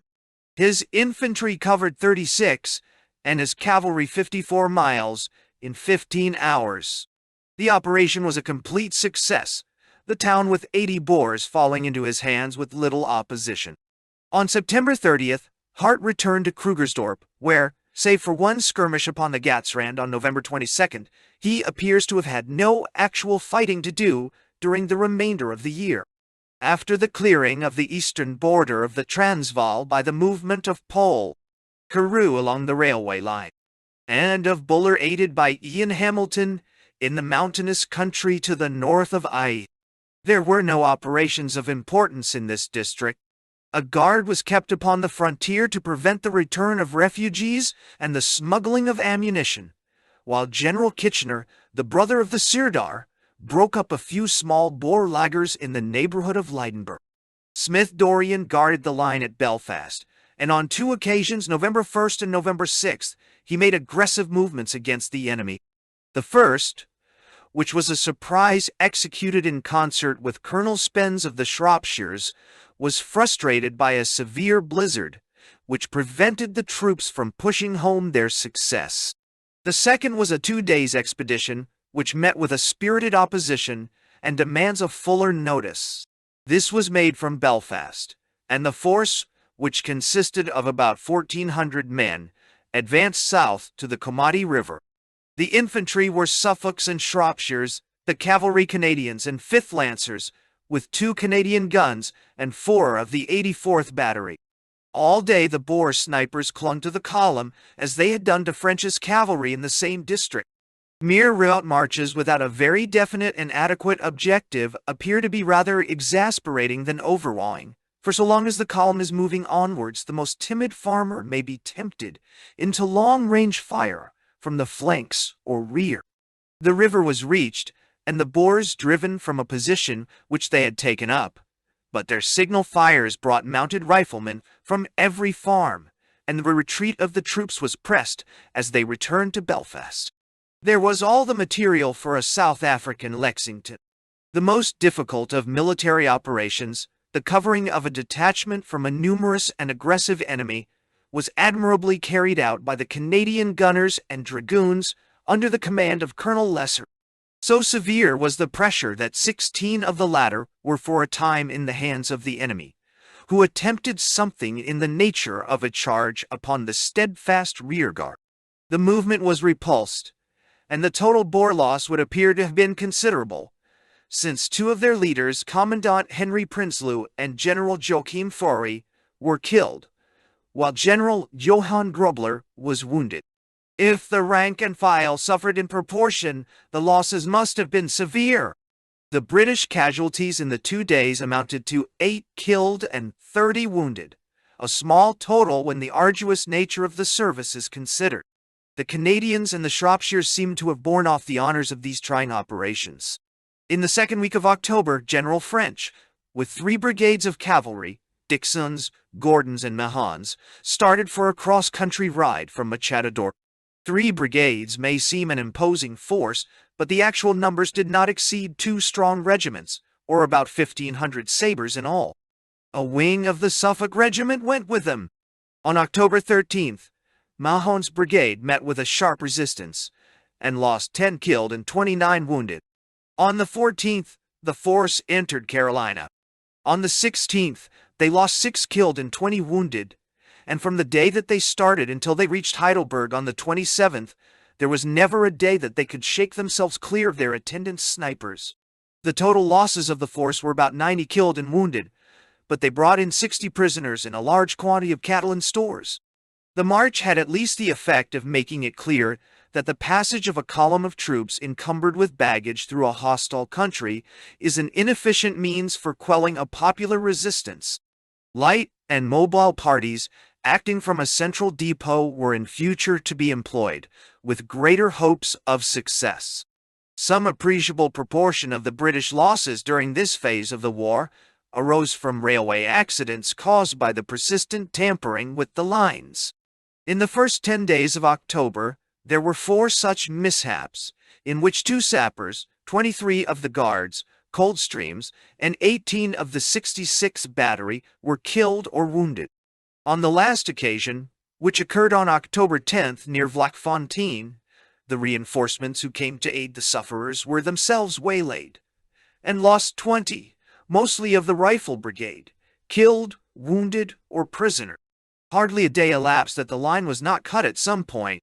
The bringing of supplies was complicated by the fact that the Boer women and children were coming more and more into refugee camp, where they had to be fed by the British, and the strange spectacle was frequently seen of Boer snipers killing or wounding the drivers and stokers of the very trains which were bringing up food upon which Boer families were dependent for their lives. Considering that these tactics were continued for over a year, and that they resulted in the death or mutilation of many hundreds of British officers and men, it is really inexplicable that the British authorities did not employ the means used by all armies under such circumstances, which is to place hostages upon the trains. A truckload of Boers behind every engine would have stopped the practice forever. Again and again in this war, the British have fought with the gloves when their opponents used their knuckles. We will pass now to a consideration of the doings of General Paget, who was operating to the north and northeast of Pretoria with a force which consisted of 2 regiments of infantry, about 1,000 horsemen, and 12 guns. His mounted men were under the command of Plumer. In the early part of November, this force had been withdrawn from Warm Baths and had fallen back upon Pienaar's River, where it had continual skirmishes with the enemy. Towards the end of November, news having reached Pretoria that the enemy under Erasmus and Viljoen were present in force at a place called Renister Kop, which is about 20 miles north of the Delagoa railway line and 50 miles north-east of the capital. It was arranged that Paget should attack them from the south, while Littleton from Middelburg should endeavor to get behind them. The force with which Paget started upon this enterprise was not a very formidable one. He had for mounted troops some Queensland, South Australian, New Zealand, and Tasmanian bushmen, together with the York, Montgomery, and Warwick Yeomanry. His infantry were the 1st West Riding Regiment and 4 companies of the Munsters. His guns were the 7th and 38th Batteries, with 2 naval, quick-firing 12-pounders and some smaller pieces. The total could not have exceeded some 2,000 men. Here, as at other times, it is noticeable that in spite of the 200,000 soldiers whom the British kept in the field, the lines of communication absorbed so many that at the actual point of contact they were seldom superior and often inferior in numbers to the enemy. The opening of the Natal and Delagoa lines, though valuable in many ways, had been an additional drain. Where every culvert needs its picket and every bridge its company, the guardianship of many hundreds of miles of rail is no light matter. In the early morning of November 29th, Paget's men came in contact with the enemy, who were in some force upon an admirable position. A ridge for their center, a flanking kopje for their crossfire, and a grass glacis for the approach. It was an ideal Boer battlefield. The colonials and the yeomanry under Plumer on the left, and Hickman on the right, pushed in upon them, until it was evident that they meant to hold their ground. Their advance being checked by a very severe fire, the horsemen dismounted, and took such cover as they could. Paget's original idea had been a turning movement, but the Boers were the more numerous body, and it was impossible for the smaller British force to find their flanks, for they extended over at least 7 miles. The infantry were moved up into the center, therefore, between the wings of dismounted horsemen, and the guns were brought up to cover the advance. The country was ill-suited, however, to the use of artillery, and it was only possible to use an indirect fire from under a curve of the grassland. The guns made good practice, however, one section of the 38th Battery being in action all day, within 800 yards of the Boer line, and putting themselves out of action after 300 rounds by the destruction of their own rifling. Once over the curve, every yard of the veld was commanded by the hidden riflemen. The infantry advanced, but could make no headway against the deadly fire which met them. By short rushes, the attack managed to get within 300 yards of the enemy, and there it stuck. On the right, the Munsters carried a detached kopje, which was in front of them, but could do little to aid the main attack. Nothing could have exceeded the tenacity of the Yorkshiremen and the New Zealanders, who were immediately to their left. Though unable to advance, they refused to retire, and indeed they were in a position from which a retirement would have been a serious operation. Colonel Lloyd of the West Ridings was hit in 3 places and killed. 5 out of 6 officers of the New Zealand Corps were struck down. There were no reserves to give a fresh impetus to the attack, and the thin, scattered line behind bullet-spotted stones or anthills could but hold its own while the sun sank slowly upon a day which will not be forgotten by those who endured it. The Boers were reinforced in the afternoon, and the pressure became so severe that the field guns were retired with much difficulty. Many of the infantry had shot away all their cartridges and were helpless. Just 1 year before, British soldiers had lain under similar circumstances on the plain which leads to Modder River, and now, on a smaller scale, the very same drama was being enacted. Gradually the violet haze of evening deepened into darkness, and the incessant rattle of the rifle fire died away on either side. Again, as at Modder River, the British infantry still lay in their position, determined to take no backward step, and again the Boers stole away in the night, leaving the ridge which they had defended so well. 100 killed and wounded was the price paid by the British for that line of rock-studded hills, a heavier proportion of losses than had befallen Lord Methuen in the corresponding action. Of the Boer losses there was, as usual, no means of judging, but several grave mounds, newly dug, showed that they also had something to deplore. Their retreat, however, was not due to exhaustion, but to the demonstration which Lyttleton had been able to make in their rear. The gunners and the infantry had all done well in a most trying action, but by common consent it was with the men from New Zealand that the honours lay. It was no empty compliment when Sir Alfred Milner telegraphed to the Premier of New Zealand his congratulations upon the distinguished behaviour of his fellow countrymen.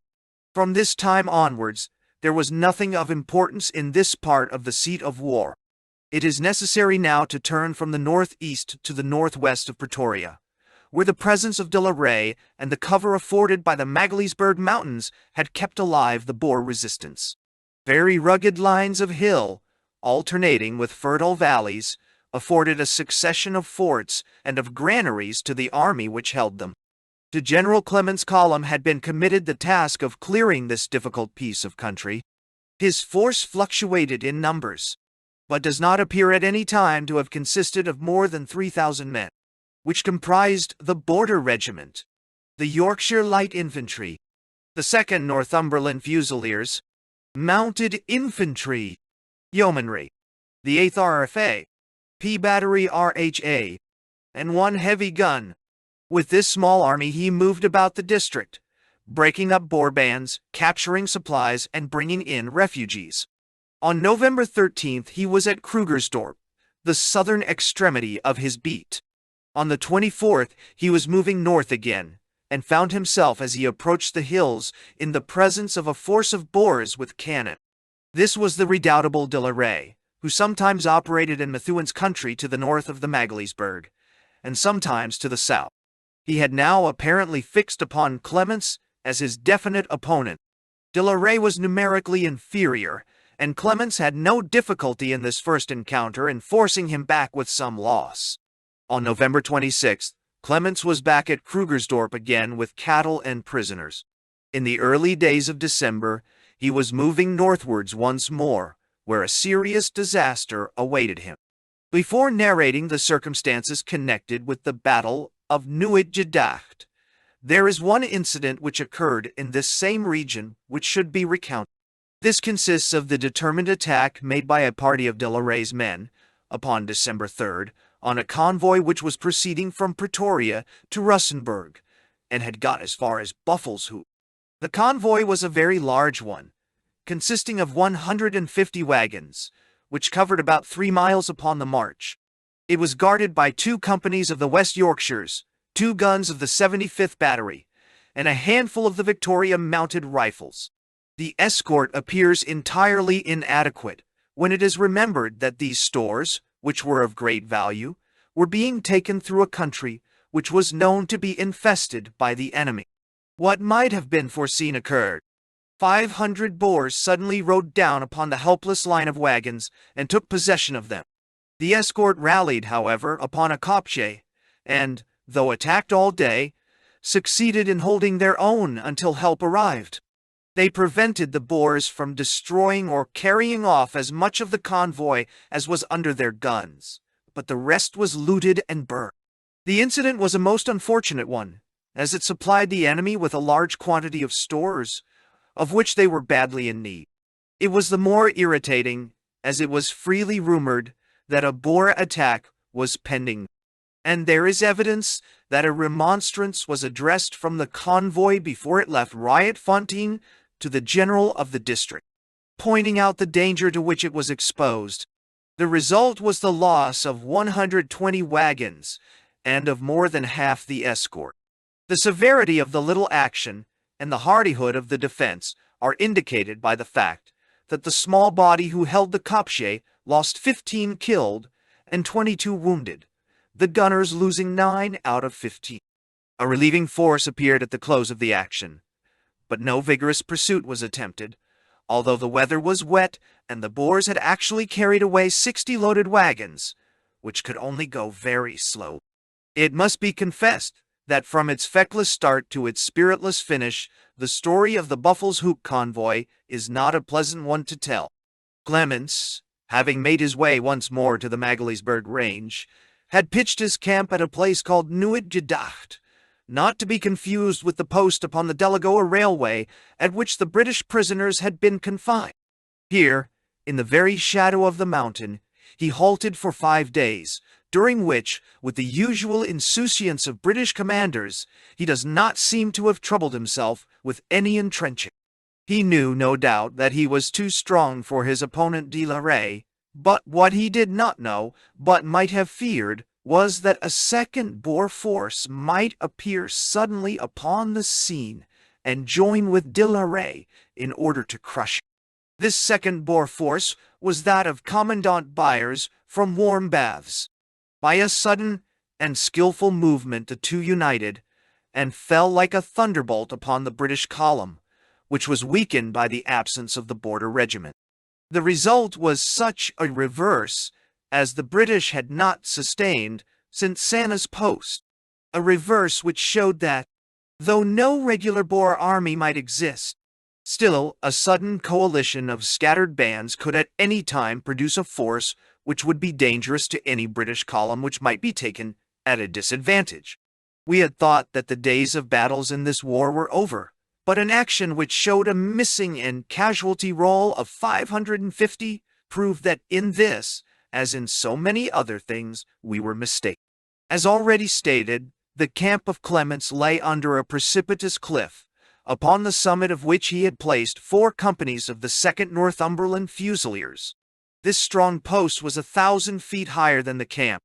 Below lay the main body of the force, 2 more companies of Fusiliers, 4 of Yorkshire Light Infantry, the 2nd Mounted Infantry, Kitchener's Horse, Yeomanry, and the artillery.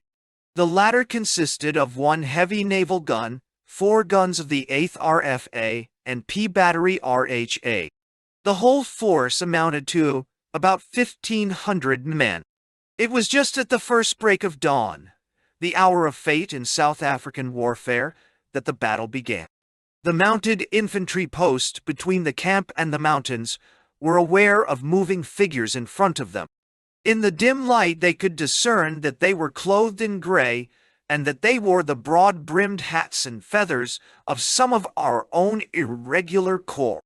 They challenged, and the answer was a shattering volley, instantly returned by the survivors of the picket. So hot was the Boer attack that before help could come every man save one of the picket was on the ground. The sole survivor, Doyle of the Dublins, took no backward step, but continued to steadily load and fire until help came from the awakened camp. There followed a savage conflict at point-blank range. The mounted infantrymen, rushing half-clad to the support of their comrades, were confronted by an ever-thickening swarm of Boer riflemen, who had already, by working round on the flank, established their favorite crossfire. Lega, the leader of the mounted infantry, a hard little Egyptian veteran, was shot through the head, and his men lay thick around him. For some minutes it was as hot a corner as any in the war. But Clements himself had appeared upon the scene, and his cool gallantry turned the tide of fight. An extension of the line checked the crossfire, and gave the British in turn a flanking position. Gradually the Boer riflemen were pushed back, until at last they broke and fled for their horses in the rear. A small body were cut off, many of whom were killed and wounded, while a few were taken prisoners. This stiff fight of an hour had ended in a complete repulse of the attack, though at a considerable cost. Both Boers and British had lost heavily. Nearly all the staff were killed or wounded, though General Clements had come through untouched. 50 or 60 of both sides had fallen. But it was noted as an ominous fact that in spite of shell fire, the Boers still lingered upon the western flank. Were they coming on again? They showed no signs of it. And yet they waited in groups, and looked up towards the beetling crags above them. What were they waiting for? The sudden crash of a murderous Mauser fire upon the summit, with the rolling volleys of the British infantry, supplied the answer. Only now must it have been clear to Clements that he was not dealing merely with some spasmodic attack from his old enemy de la Rey, but that this was a largely conceived movement, in which a force at least double the strength of his own had suddenly been concentrated upon him. His camp was still menaced by the men whom he had repulsed, and he could not weaken it by sending reinforcements up the hill. But the roar of the musketry was rising louder and louder. It was becoming clearer that there was the main attack. It was a Majuba Hill action up yonder, a thick swarm of skirmishers closing in from many sides upon a central band of soldiers. But the Fusiliers were hopelessly outnumbered, and this rock fighting is that above all others in which the Boer has an advantage over the regular. A helio on the hill cried for help. The losses were heavy, it said, and the assailants numerous. The Boers closed swiftly in upon the flanks, and the Fusiliers were no match for their assailants. Till the very climax, the helio still cried that they were being overpowered, and it is said that even while working it, the soldier in charge was hurled over the cliff by the onrush of the victorious Boers.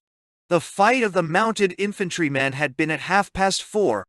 At 6, the attack upon the hill had developed, and Clements, in response to those frantic flashes of light, had sent up 100 men the yeomanry from the Fife and Devon squadrons as a reinforcement.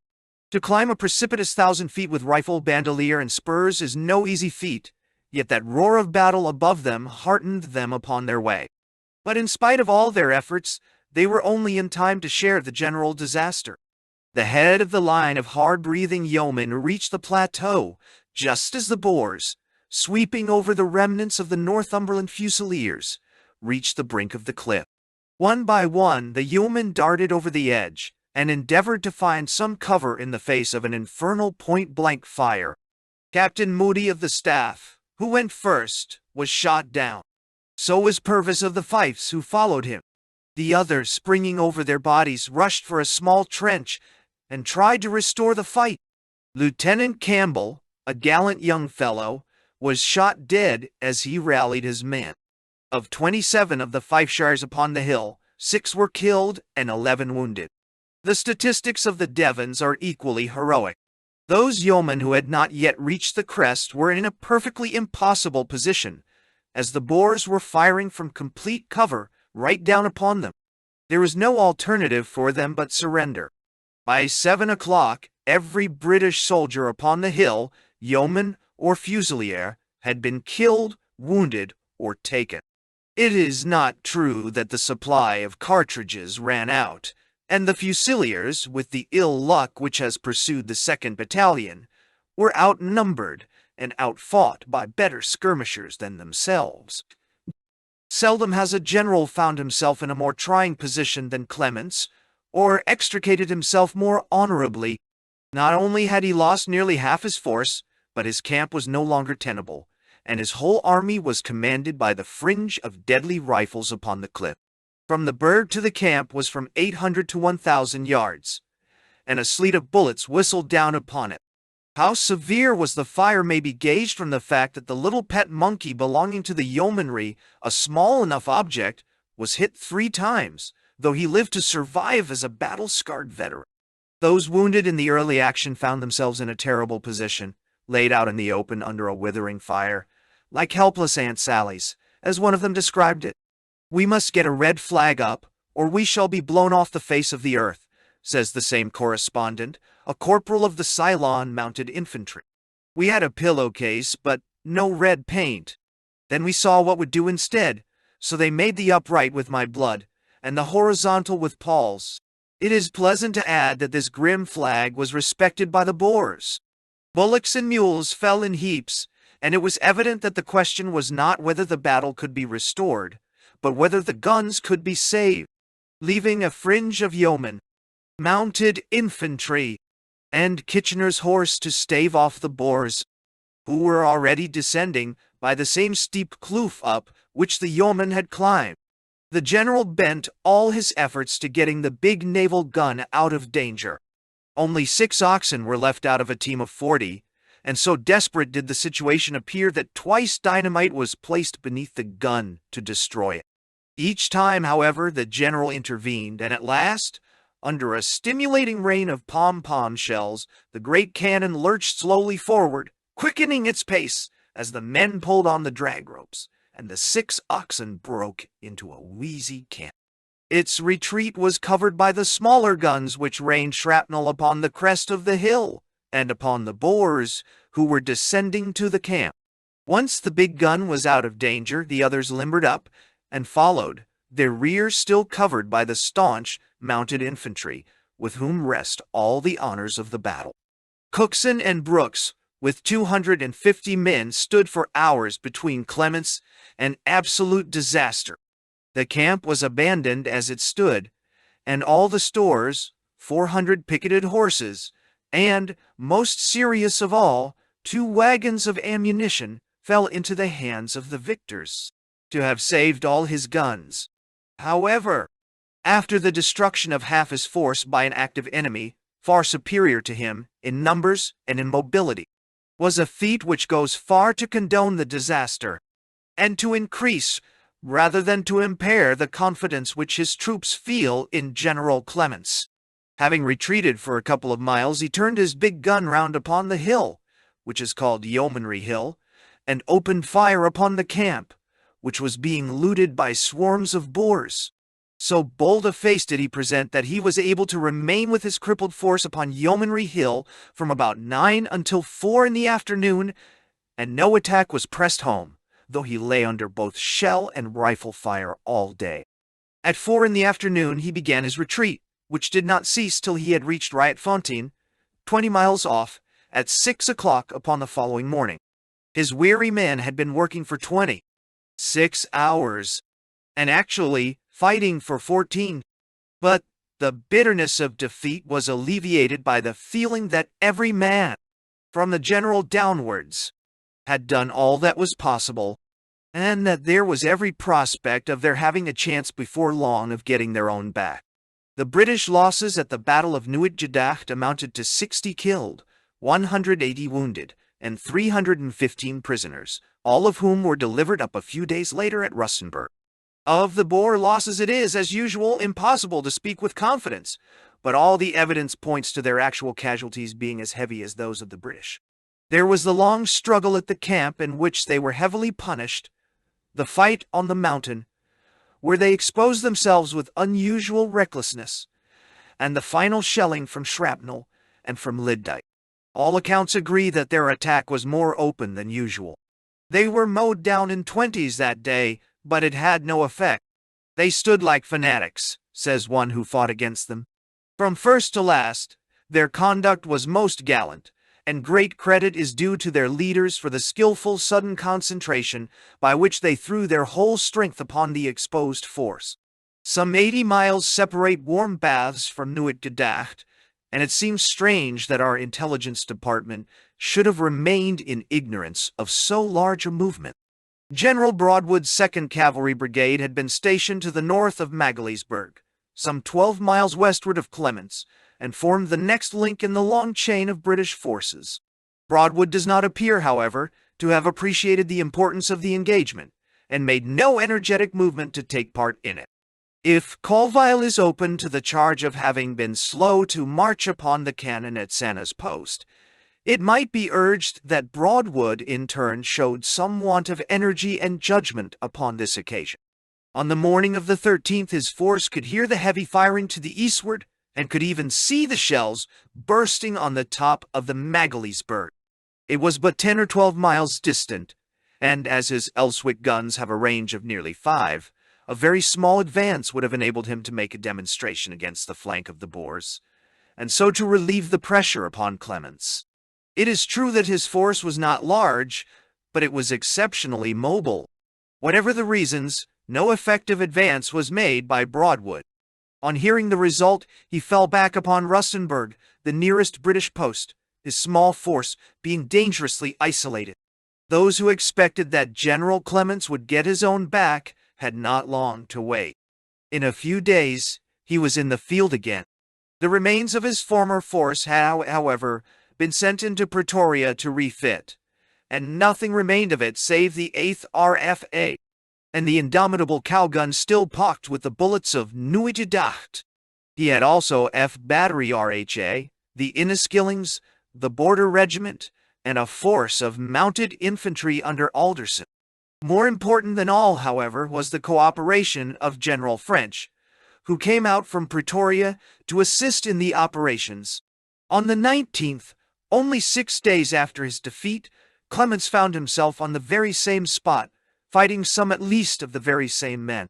This time, however, there was no element of surprise, and the British were able to approach the task with deliberation and method. The result was that both upon the 19th and 20th, the Boers were shelled out of successive positions with considerable loss, and driven altogether away from that part of the Magaliesburg. Shortly afterwards, General Clements was recalled to Pretoria to take over the command of the 7th Division, General Tucker having been appointed to the military command of Bloemfontein in the place of the gallant Hunter, who, to the regret of the whole army, was invalided home. General Cunningham henceforward commanded the column which Clements had led back to the Magaliesburg. Upon November 13th, the first of a series of attacks was made upon the posts along the Delagoa railway line. These were the work of Viljoen's commando, who, moving swiftly from the north, threw themselves upon the small garrisons of Balmoral and of Wilge River, stations which are about 6 miles apart. At the former was a detachment of the Buffs, and at the latter of the Royal Fusiliers. The attack was well delivered, but in each instance was beaten back with heavy loss to the assailants. A picket of the Buffs was captured at the first rush, and the detachment lost 6 killed and 9 wounded. No impression was made upon the position, however, and the double attack seems to have cost the Boers a large number of casualties. Another incident calling for some mention was the determined attack made by the Boers upon the town of Vryheid, in the extreme southeast of the Transvaal, near the Natal border. Throughout November, this district had been much disturbed, and the small British garrison had evacuated the town and taken up a position on the adjacent hills. Upon December 11th, the Boers attempted to carry the trenches. The garrison of the town appears to have consisted of the 2nd Royal Lancaster Regiment, some 500 strong, a party of the Lancashire Fusiliers, 150 strong, and 50 men of the Royal Garrison Artillery, with a small body of mounted infantry. They held a hill about half a mile north of the town and commanding it. The attack, which was a surprise in the middle of the night, broke upon the pickets of the British, who held their own in a way which may have been injudicious, but was certainly heroic. Instead of falling back when seriously attacked, the young officers in charge of these outposts refused to move, and were speedily under such a fire that it was impossible to reinforce them. There were 4 outposts under Woodgate, Theobald, Lippert, and Mangles. The attack at 2:15 on a cold dark morning began at the post held by Woodgate, the Boers coming hand to hand before they were detected. Woodgate, who was unarmed at the instant, seized a hammer and rushed at the nearest Boer, but was struck by 2 bullets and killed. His post was dispersed or taken. Theobald and Lippert, warned by the firing, held on behind their sangers, and were ready for the storm which burst over them. Lippert was unhappily killed, and his 10 men all hit or taken, but young Theobald held his own under a heavy fire for 12 hours. Mangles also, the gallant son of a gallant father, held his post all day with the utmost tenacity. The troops in the trenches behind were never seriously pressed, thanks to the desperate resistance of the outposts, but Colonel Gaughan of the Lancasters was unfortunately killed. Towards evening, the Boers abandoned the attack, leaving 14 of their number dead upon the ground, from which it may be guessed that their total casualties were not less than 100. The British losses were 3 officers and 5 men killed, 22 men wounded, and 30 men with 1 officer missing, the latter being the survivors of those outposts which were overwhelmed by the Boer advance. A few incidents stand out among the daily bulletins of snipings, skirmishes, and endless marchings, which make the dull chronicle of these, the last months of the year 1900. These must be enumerated without any attempt at connecting them. The first is the long-drawn-out siege or investment of Schweizer Rieneck. This small village stands upon the Harz River, on the western border of the Transvaal. It is not easy to understand why the one party should desire to hold, or the other to attack, a position so insignificant. From August 19th onwards, it was defended by a garrison of 250 men, under the very capable command of Colonel Chemir, who handled a small business in a way which marks him as a leader. The Boer force, which varied in numbers from 500 to 1,000, never ventured to push home an attack, for Chemir, fresh from the experience of Kimberley, had taken such precautions that his defenses were formidable, if not impregnable. Late in September, a relieving force under Colonel Settle threw fresh supplies into the town, but when he passed on upon his endless march, the enemy closed in once more, and the siege was renewed. It lasted for several months, until a column withdrew the garrison and abandoned the position. Of all the British detachments, the 2 which worked hardest and marched furthest during this period of the war was the 21st Brigade, Derbyspires, Sussex, and Camerons, under General Bruce Hamilton, and the column, under Settle, which operated down the western border of the Orange River colony, and worked round and round with such pertinacity that it was familiarly known as Settle's Imperial Circus. Much hard and disagreeable work, far more repugnant to the soldier than the actual dangers of war, fell to the lot of Bruce Hamilton and his men. With Kroonstad as their center, they were continually working through the dangerous Lindley and Heilbronn districts, returning to the railway line only to start again immediately upon a fresh quest. It was work for mounted police, not for infantry soldiers, but what they were given to do, they did to the best of their ability. Settle's men had a similar thankless task. From the neighborhood of Kimberley, he marched in November with his small column down the border of the Orange River colony, capturing supplies and bringing in refugees. He fought one brisk action with Herzog's commando at Kloof, and then, making his way across the colony, struck the railway line again at Edinburgh on December 7th with a train of prisoners and cattle. Rundle also had put in much hard work in his efforts to control the difficult district in the northeast of the colony which had been committed to his care. He traversed in November from north to south the same country which he had already so painfully traversed from south to north. With occasional small actions he moved about from Vrede to Reitz, and so to Bethlehem and Harrismith. On him, as on all other commanders, the vicious system of placing small garrisons in the various towns imposed a constant responsibility lest they should be starved or overwhelmed. The year and the century ended by a small reverse to the British arms in the Transvaal. This consisted in the capture of a post at Helvetia, defended by a detachment of the Liverpool Regiment, and by a 4.7 gun. Leidenburg, being 70 miles off the railway line, had a chain of posts connecting it with the junction at Machado Dorp. These posts were 7 in number, 10 miles apart, each defended by 250 men. Of these, Helvetia was the second. Gone. The key of the position was a strongly fortified hill about 3/4 of a mile from the headquarter camp and commanding it. This post was held by Captain Kirk with 40 garrison artillery to work the big gun and 70 Liverpool infantry. In spite of the barbed wire entanglements, the Boers most gallantly rushed this position, and their advance was so rapid, or the garrison so slow, that the place was carried with hardly a shot fired. Major Cotton, who commanded the main lines, found himself deprived in an instant of nearly half his force, and fiercely attacked by a victorious and exultant enemy. His position was much too extended for the small force at his disposal, and the line of trenches was pierced and enfiladed at many points. It must be acknowledged that the defenses were badly devised. Little barbed wire, frail walls, large loopholes, and the outposts so near the trenches that the assailants could reach them as quickly as the supports. With the dawn, Cotton's position was serious, if not desperate. He was not only surrounded, but was commanded from Gun Hill.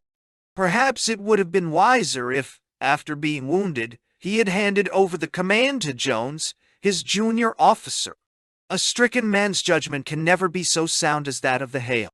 However that may be, he came to the conclusion that the position was untenable, and that it was best to prevent further loss of life. 50 of the Liverpools were killed and wounded, 200 taken. No ammunition of the gun was captured, but the Boers were able to get safely away with this humiliating evidence of their victory. One post, under Captain Wilkinson with 40 men, held out with success and harassed the enemy in their retreat. As at Duetstorp and at Nooit Gedach, the Boers were unable to retain their prisoners, so that the substantial fruits of their enterprise were small, but it forms nonetheless one more of those incidents which may cause us to respect our enemy and to be critical towards ourselves. In note, considering that Major Stapleton Cotton was himself wounded in 3 places during the action, one of these wounds being in the head, he has had hard measure in being deprived of his commission by a court martial, which sat 8 months after the event. It is to be earnestly hoped that there may be some revision of this severe sentence. Doyle. In the last few months of the year, some of those corps which had served their time, or which were needed elsewhere, were allowed to leave the seat of war. By the middle of November, the 3 different corps of the City Imperial Volunteers, the 2 Canadian contingents, Lumsden's Horse, the Composite Regiment of Guards, 600 Australians, a battery RHA, and the volunteer companies of the regular regiments were all homeward bound. This loss of several thousand veteran troops before the war was over was to be deplored, and though unavoidable in the case of volunteer contingents, it is difficult to explain where regular troops are concerned. Early in the new year, the government was compelled to send out strong reinforcements to take their place. Early in December, Lord Roberts also left the country to take over the duties of Commander-in-Chief. High as his reputation stood when, in January, he landed at Cape Town, it is safe to say that it had been immensely enhanced when 10 months later he saw from the quarterdeck of the Canada the Table Mountain growing dimmer in the distance. He found a series of disconnected operations in which we were uniformly worsted. He speedily converted them into a series of connected operations in which we were almost uniformly successful. Proceeding to the front at the beginning of February, within a fortnight he had relieved Kimberley, within a month he had destroyed Crangier's force, and within 6 weeks he was in Bloemfontein.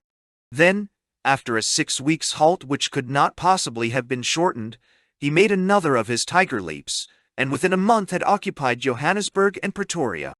From that moment the issue of the campaign was finally settled, and though a third leap was needed, which carried him to Komatipoort, and though brave and obstinate men might still struggle against their destiny, he had done what was essential, and the rest, however difficult, was only the detail of the campaign.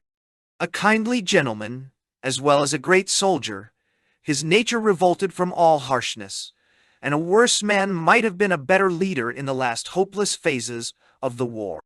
He remembered no doubt how Grant had given Lee's army their horses, but Lee at the time had been thoroughly beaten, and his men had laid down their arms. A similar boon to the partially conquered Boers led to very different results, and the prolongation of the war is largely due to this act of clemency. At the same time, political and military considerations were opposed to each other upon the point, and his moral position in the use of harsher measures is the stronger since a policy of conciliation had been tried and failed. Lord Roberts returned to London with the respect and love of his soldiers and of his fellow countrymen. A passage from his farewell address to his troops may show the qualities which endeared him to them. The service which the South African force has performed is, I venture to think, unique in the annals of war, inasmuch as it has been absolutely almost incessant for a whole year, in some cases for more than a year. There has been no rest, no days off to recruit, no going into winter quarters, as in other campaigns which have extended over a long period. For months together in fierce heat and biting cold and pouring rain, you, my comrades, have marched and fought without halt, and bivouacked without shelter from the element. You frequently have had to continue marching with your clothes in rags and your boots without soles, time being of such consequence that it was impossible for you to remain long enough in one place to refit. When not engaged in actual battle, you have been continually shot at from behind kopjes by invisible enemies to whom every inch of the country was familiar, and who, from the peculiar nature of the country, were able to inflict severe punishment while perfectly safe themselves. You have forced your way through dense jungles, over precipitous mountains, through and over which, with infinite manual labor, you have had to drag heavy guns and ox wagons. You have covered with almost incredible speed enormous distances, and that often on very short supplies of food. You have endured the sufferings inevitable in war to sick and wounded men far from the base, without a murmur and even with cheerfulness. Idarani.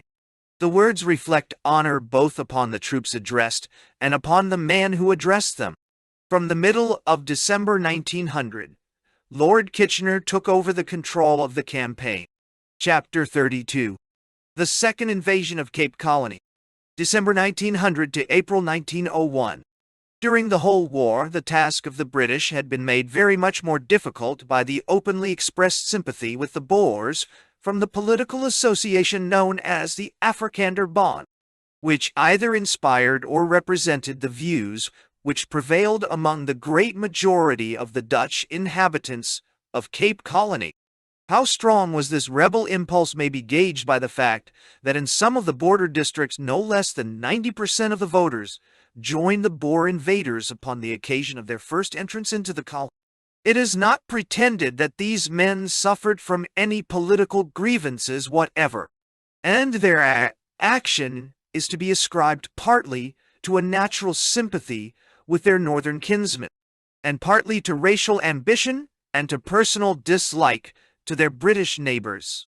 The liberal British policy towards the natives had especially alienated the Dutch and had made as well marked a line of cleavage in South Africa as the slave question had done in the States of the Union. With the turn of the war, the discontent in Cape Colony became less obtrusive, if not less acute, but in the later months of the year 1900, it increased to a degree which became dangerous. The fact of the farm burning in the conquered countries and the fiction of outrages by the British troops raised a storm of indignation. The annexation of the republics, meaning the final disappearance of any Dutch flag from South Africa, was a racial humiliation which was bitterly resented. The Dutch papers became very violent, and the farmers much excited.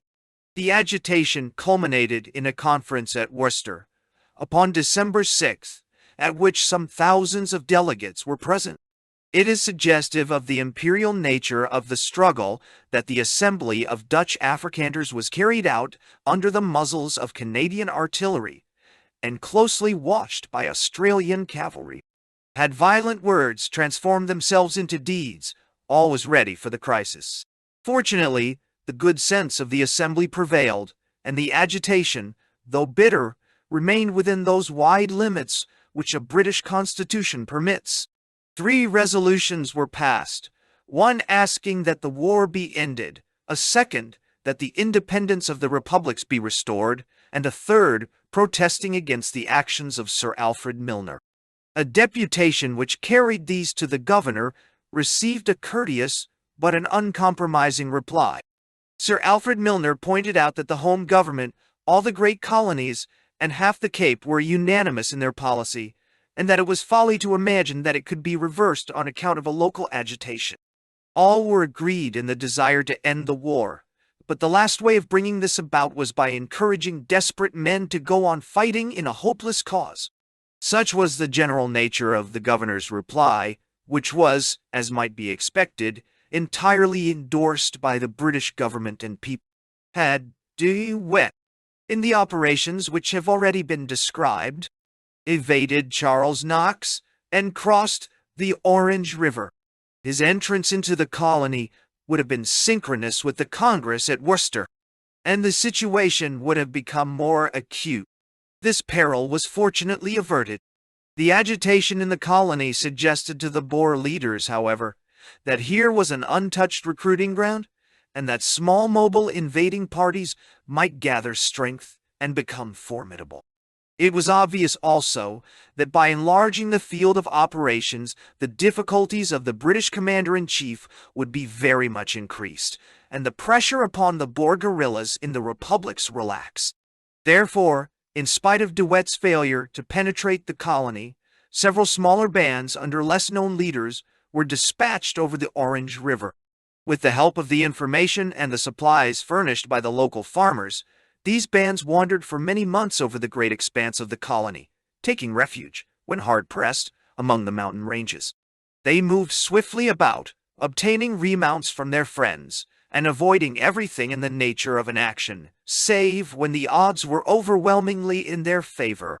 Numerous small posts or patrols cut off, many skirmishes, and 1 or 2 railway smashes were the fruits of this invasion, which lasted till the end of the war, and kept the colony in an extreme state of unrest during that period. A short account must be given here of the movement and exploits of these hostile bands, avoiding, as far as possible, that catalogue of obscure Fontines and Cops which marked their progress. The invasion was conducted by 2 main bodies, which shed off numerous small raiding parties. Of these two, one operated on the western side of the colony, reaching the seacoast in the Clanwilliam district, and attaining a point which is less than 100 miles from Cape Town. The other penetrated even more deeply down the center of the colony, reaching almost to the sea in the Mossel Bay direction. Yet the incursion, although so far-reaching, had small effect, since the invaders held nothing save the ground on which they stood, and won their way, not by victory, but by the avoidance of danger. Some recruits were won to their cause, but they do not seem at that time to have been more than a few hundreds in number, and to have been drawn for the most part from the classes of the community which had least to lose and least to offer. The Western Boers were commanded by Judge Herzog of the Free State, having with him Brand, the son of the former president, and about 1,200 well-mounted men. Crossing the Orange River at Sandrift, north of Colesberg, upon December 16th, they paused at Camillefontaine to gather up a small post of 30 yeomen and guardsmen under Lieutenant Fletcher, the well-known Orr. Meeting with a stout resistance, and learning that British forces were already converging upon them, they abandoned the attack. And turning away from Colesberg, they headed west, cutting the railway line 20 miles to the north of Dr.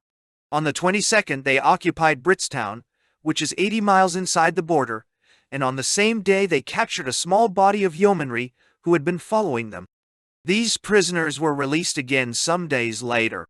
Taking a sweep round towards Preska and Stridenberg, they pushed south again. At the end of the year, Herzog's column was 150 miles deep in the colony, sweeping through the barren and thinly inhabited western lands, heading apparently for Fraserburg and Beaufort West. The second column was commanded by Kritzinger, a burgher of Zastron in the Orange River colony. His force was about 800 strong. Crossing the border at Renisterhoek upon December 16th, they pushed for Burgersdorp, but were headed off by a British column. Passing through Venterstad, they made for Steinsberg, fighting 2 indecisive skirmishes with small British forces. The end of the year saw them crossing the railroad at Sherburne, north of Rosmead Junction, where they captured a train as they passed, containing some colonial troops. At this time, they were 100 miles inside the colony, and nearly 300 from Herzog's western column. In the meantime, Lord Kitchener, who had descended for a few days to Dr., had shown great energy in organizing small mobile columns which should follow and, if possible, destroy the invaders. Martial law was proclaimed in the parts of the colony affected, and as the invaders came further south, the utmost enthusiasm was shown by the Loyalists, who formed themselves everywhere into town guards. The existing colonial regiments, such as Brabants, the Imperial and South African Light Horse, Thornycrofts, Remingtons, and the others, had already been brought up to strength again, and now 2 new regiments were added, Kitchener's Bodyguard and Kitchener's Fighting Scout, the latter being raised by Johann Colin Brander, who had made a name for himself in the Rhodesian Wars. At this period of the war, between 20 and 30,000 Cape colonists were under arms. Many of these were untrained levies, but they possessed the martial spirit of the race, and they set free more seasoned troops for other duties. It will be most convenient and least obscure to follow the movements of the western force, Herzog's, and afterwards to consider those of the eastern, Kritzingers. The opening of the year saw the mobile column of Free Staters 150 miles over the border, pushing swiftly south over the barren surface of the Karoo. It is a country of scattered farms and scanty population, desolate plains curving upwards until they rise into still more desolate mountain ranges. Moving in a very loose formation over a wide front, the Boers swept southwards. On or about January 4th, they took possession of the small town of Calvinia, which remained their headquarters for more than a month. From this point, their roving bands made their way as far as the seacoast in the Clanwilliam direction, for they expected at Lambert's Bay to meet with a vessel with mercenaries and guns from Europe. They pushed their outposts also as far as Sutherland and Beaufort West in the south. On January 15th, strange horsemen were seen hovering about the line at Tews River, and the citizens of Cape Town learned with amazement that the war had been carried to within 100 miles of their own doors. Whilst the Boers were making this daring raid, a force consisting of several mobile columns was being organized by General Settle to arrest and finally to repel the Western invasion. The larger body was under the command of Colonel Doyle, an officer who brought to the operations of war the same energy and thoroughness with which he had made the polo team of an infantry regiment the champions of the whole British Army. His troops consisted of the 6th Mounted Infantry, the New South Wales Mounted Infantry, the Irish Yeomanry, a section of our battery RHA, and a pom-pom body. With this small but mobile and hardy force, he threw himself in front of Hertzog's line of advance. On January 13th, he occupied Piketberg, 80 miles south of the Boer headquarters. On the 23rd, he was at Clanwilliam, 50 miles southwest of them.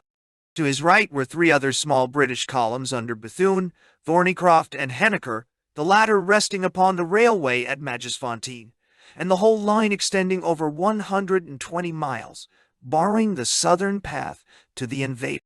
Though Hertzog at Calvinia and Doyle at Clanwilliam were only 50 miles apart, the intervening country is among the most broken and mountainous in South Africa. Between the 2 points, and nearer to Doyle than to Hertzog, flows the Dorne River. The Boers advancing from Calvinia came into touch with the British scouts at this point, and drove them in upon January 21st. On the 28th, Doyle, having been reinforced by Bethune's column, was able at last to take the initiative. Bethune's force consisted mainly of colonials, and included Kitchener's Fighting Scouts, the Cape Mounted Police, Cape Mounted Rifles, Brabant's Horse, and the Diamond Field Horse. At the end of January, the united forces of Bethune and of Doyle advanced upon Calvinia. The difficulties lay rather in the impassable country than in the resistance of an enemy who was determined to refuse battle. On February 6th, after a fine march, Doyle and his men took possession of Calvinia, which had been abandoned by the Boers. It is painful to add that during the month that they had held the town they appear to have behaved with great harshness, especially to the Kaffirs. The flogging and shooting of a colored man named Isan forms one more incident in the dark story of the Boer and his relations to the native. The British were now sweeping north on a very extended front. Collenbrander had occupied Van Ryn's Dorp to the east of Calvinia, while Bethune's force was operating to the west of it.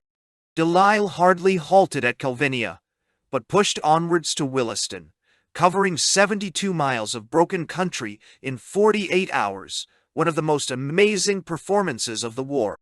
Quick as he was, the Boers were quicker still, and during his northward march, he does not appear to have actually come into contact with them. Their line of retreat lay through Carnarvon, and upon February 22nd they crossed the railway line to the north of De Aar, and joined upon February 26th the new invading force under De Wet, who had now crossed the Orange River. Doyle, who had passed over 500 miles of barren country since he advanced from Piketberg, made for the railway at Victoria West, and was dispatched from that place on February 22nd to the scene of action in the north. From all parts, Boer and Britain were concentrating in their effort to aid or to repel the inroad of the famous guerrilla.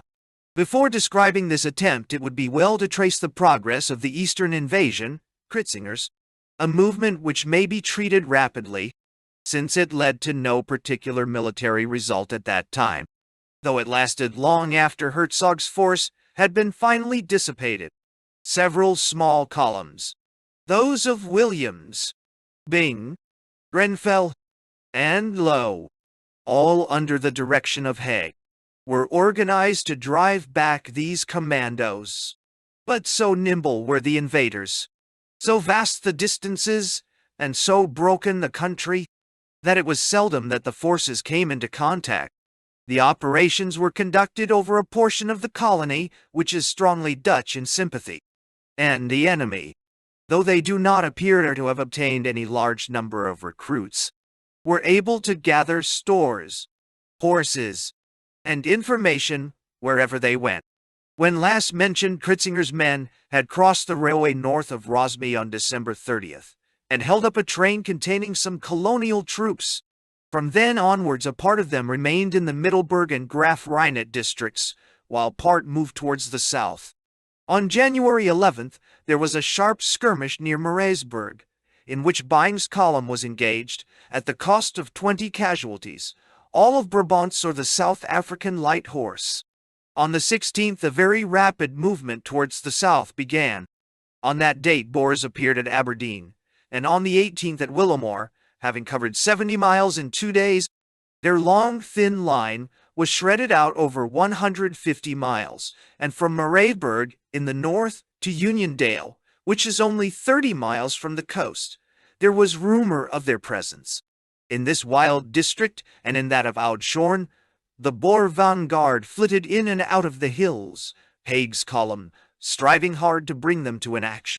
So well informed were the invaders that they were always able to avoid the British concentrations, while if a British outpost or patrol was left exposed, it was fortunate if it escaped disaster. On February 6th, a small body of 25 of the 7th King's Dragoon Guards and of the West Australians, under Captain Oliver, were overwhelmed at Klipplaw, after a very fine defense, in which they held their own against 200 Boers for 8 hours, and lost nearly 50% of their number. On the 12th, a patrol of yeomanry was surprised and taken near Willemore. The coming of De Wet had evidently been the signal for all the Boer raiders to concentrate, for in the second week of February Kritzinger also began to fall back, as Hertzog had done in the west, followed closely by the British columns. He did not, however, actually join De Wet, and his evacuation of the country was never complete, as was the case with Hertzog's force. On the 19th, Kritzinger was at Bethesda, with Gorringe and Lowe at his heels. On the 23rd, an important railway bridge at Fish River, north of Cradock, was attacked, but the attempt was foiled by the resistance of a handful of Cape Police and Lancasters. On March 6th, a party of Boers occupied the village of Pierston, capturing a few rifles and some ammunition. On the same date, there was a skirmish between Colonel Parsons's column and a party of the enemy to the north of Aberdeen. The main body of the invading force appears to have been lurking in this neighborhood, as they were able upon April 7th to cut off a strong British patrol, consisting of 100 lancers and yeomanry, 75 of whom remained as temporary prisoners in the hands of the enemy. With this success we may, for the time, leave Kritzinger and his lieutenant, Schiepers, who commanded that portion of his force which had penetrated to the south of the colony. The 2 invasions which have been here described, that of Hertzog in the west, and of Kritzinger in the Midlands, would appear in themselves to be unimportant military operations, since they were carried out by small bodies of men whose policy was rather to avoid than to overcome resistance. Their importance, however, is due to the fact that they were really the forerunners of a more important incursion upon the part of De Wet. The object of these 2 bands of raiders was to spy out the land, so that on the arrival of the main body all might be ready for that general rising of their kinsmen in the colony, which was the last chance, not of winning, but of prolonging the war. It must be confessed that however much their reason might approve of the government under which they lived, the sentiment of the Cape Dutch had been cruelly, though unavoidably, hurt in the course of the war. The appearance of so popular a leader as De Wet, with a few thousand veterans in the very heart of their country, might have stretched their patience to the breaking point. Inflamed, as they were, by that racial hatred which had always smoldered, and had now been fanned into a blaze by the speeches of their leaders and by the fictions of their newspapers, they were ripe for mischief, while they had before their eyes an object. Lesson of the impotence of our military system in those small bands who had kept the country in a ferment for so long. All was propitious, therefore, for the attempt which Stein and De Wet were about to make to carry the war into the enemy's country. We last saw De Wet when, After a long chase, he had been headed back from the Orange River, and winning clear from Knox's pursuit, had in the 3rd week of December passed successfully through the British cordon between Thebonchu and Ladybrook. Thence he made his way to Senecal and proceeded, in spite of the shaking which he had had, to recruit and recuperate in the amazing way which a Boer army has. There is no force so easy to drive and so difficult to destroy. The British columns still kept in touch with Doyle, but found it impossible to bring him to an action in the difficult district to which he had withdrawn. His force had split up into numerous smaller bodies, capable of reuniting at a signal from their leader. These scattered bodies, mobile as ever, vanished if seriously attacked, while keenly on the alert to pounce upon any British force which might be overpowered before assistance could arrive. Such an opportunity came to the commando led by Philip Botha, and the result was another petty reverse to the British arms. Upon January 3rd, Colonel White's small column was pushing north, in cooperation with those of Knox, Pilcher, and the others. Upon that date it had reached a point just north of Lindley, a district which has never been a fortunate one for the invaders. A patrol of Kitchener's newly raised bodyguard, under Colonel Lang, 120 strong, was sent forward to reconnoiter upon the road from Lindley to Wright's. The scouting appears to have been negligently done, there being only 2 men out upon each flank. The little force walked into one of those horseshoe positions which the Boers love, and learned by a sudden volley from a kraal upon their right that the enemy was present in strength.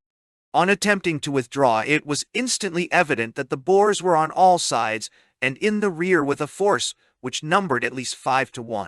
The camp of the main column was only 4 miles away, however, and the bodyguard, having sent messages of their precarious position, did all they could to make a defense until help could reach them. Colonel Lang had fallen, shot through the heart, but found a gallant successor in young Nairn, the adjutant. Part of the force had thrown themselves, under Nairn and Milne, into a donga, which gave some shelter from the sleet of bullets. The others, under Captain Butters, held on to a ruined kraal. The Boers pushed the attack very rapidly, however, and were soon able with their superior numbers to send a raking fire down the donga, which made it a perfect death trap. Still hoping that the laggard reinforcements would come up, the survivors held desperately on, but both in the kraal and in the donga their numbers were from minute to minute diminishing. There was no formal surrender and no white flag, for, when 50% of the British were down, the Boers closed in swiftly and rushed the position. Philip Botha, the brother of the commandant, who led the Boers, behaved with courtesy and humanity to the survivors, but many of the wounds were inflicted with those horrible explosive and expansive missiles, the use of which among civilized combatants should now and always be a capital offense. To disable one's adversary is a painful necessity of warfare, but nothing can excuse the willful mutilation and torture which is inflicted by these brutal devices. "How many of you are there?" asked Botha. 100, said an officer. "It is not true. There are 120. I counted you as you came along." The answer of the Boer leader shows how carefully the small force had been nursed until it was in an impossible position. The margin was a narrow one, however, for within 15 minutes of the disaster White's guns were at work. There may be some question as to whether the rescuing force could have come sooner, but there can be none as to the resistance of the bodyguard. They held out to the last cartridge. Colonel Lang and 3 officers with 16 men were killed. 4 officers and 22 men were wounded. The high proportion of fatal casualties can only be explained by the deadly character of the Boer bullets. Hardly a single horse of the bodyguard was left unwounded, and the profit to the victors, since they were unable to carry away their prisoners, lay entirely in the captured rifles. It is worthy of record that the British wounded were dispatched to Heilbronn without guard through the Boer forces. That they arrived there unmolested is due to the forbearance of the enemy and to the tact and energy of Surgeon Captain Porter, who commanded the convoy. Encouraged by this small success, and stimulated by the news that Herzog and Kritzinger had succeeded in penetrating the colony without disaster, De Wet now prepared to follow them. British scouts to the north of Kroonstad reported horsemen riding south and east, sometimes alone, sometimes in small parties. They were recruits going to swell the forces of De Wet. On January 23, 500 men crossed the line, journeying in the same direction. Before the end of the month, having gathered together about 2,500 men with fresh horses at the Dornberg, 20 miles north of Winburg, the Boer leader was ready for one of his lightning treks once more. On January 28th, he broke south through the British net, which appears to have had more meshes than cord. Passing the Bloemfontein-Lady Brand line at Israel Port, he swept southwards, with British columns still wearily trailing behind him, like honest bulldogs panting after a greyhound. Before following him upon this new venture, it is necessary to say a few words about that peace movement in the Boer states to which some allusion has already been made. On December 20th, Lord Kitchener had issued a proclamation which was intended to have the effect of affording protection to those burghers who desired to cease fighting, but who were unable to do so without incurring the enmity of their irreconcilable brethren.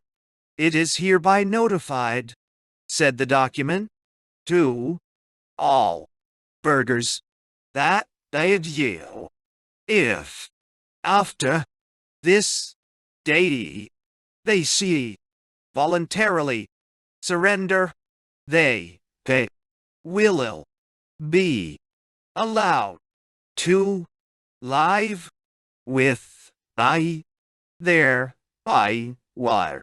families in government lagers until such time as the guerrilla warfare now being carried on will admit of their returning safely to their homes. All stock and property brought in at the time of the surrender of such burghers will be respected and paid for if requisitioned." This wise and liberal offer was sedulously concealed from their men by the leaders of the fighting commandos, but was largely taken advantage of by those Boers to whom it was conveyed. Boer refugee camps were formed at Pretoria, Johannesburg, Kroonstad, Bloemfontein, Warrenton, and other points to which by degrees the whole civil population came to be transferred. It was the reconcentrado system of Cuba over again, with the essential difference that the guests of the British government were well fed and well treated during their detention. Within a few months the camps had 50,000 inmates. It was natural that some of these people, having experienced the amenity of British rule, and being convinced of the hopelessness of the struggle, should desire to convey their feelings to their friends and relations in the field. Both in the Transvaal and in the Orange River colony peace committees were formed, which endeavored to persuade their countrymen to bow to the inevitable. A remarkable letter was published from Piet de Wet, a man who had fought bravely for the Boer cause, to his brother, the famous general. "Which is better for the republics," he asked, "to continue the struggle and run the risk of total ruin as a nation, or to submit? Could we for a moment think of taking back the country if it were offered to us, with thousands of people to be supported by a government which has not a farthing? Put passionate feeling aside for a moment and use common sense, and you will then agree with me that the best thing for the people in the country is to give in, to be loyal to the new government, and to get responsible government. Should the war continue a few months longer, the nation will become so poor that they will be the working class in the country, and disappear as a nation in the future. The British are convinced that they have conquered the land and its people, and consider the matter ended, and they only try to treat magnanimously those who are continuing the struggle in order to prevent unnecessary bloodshed."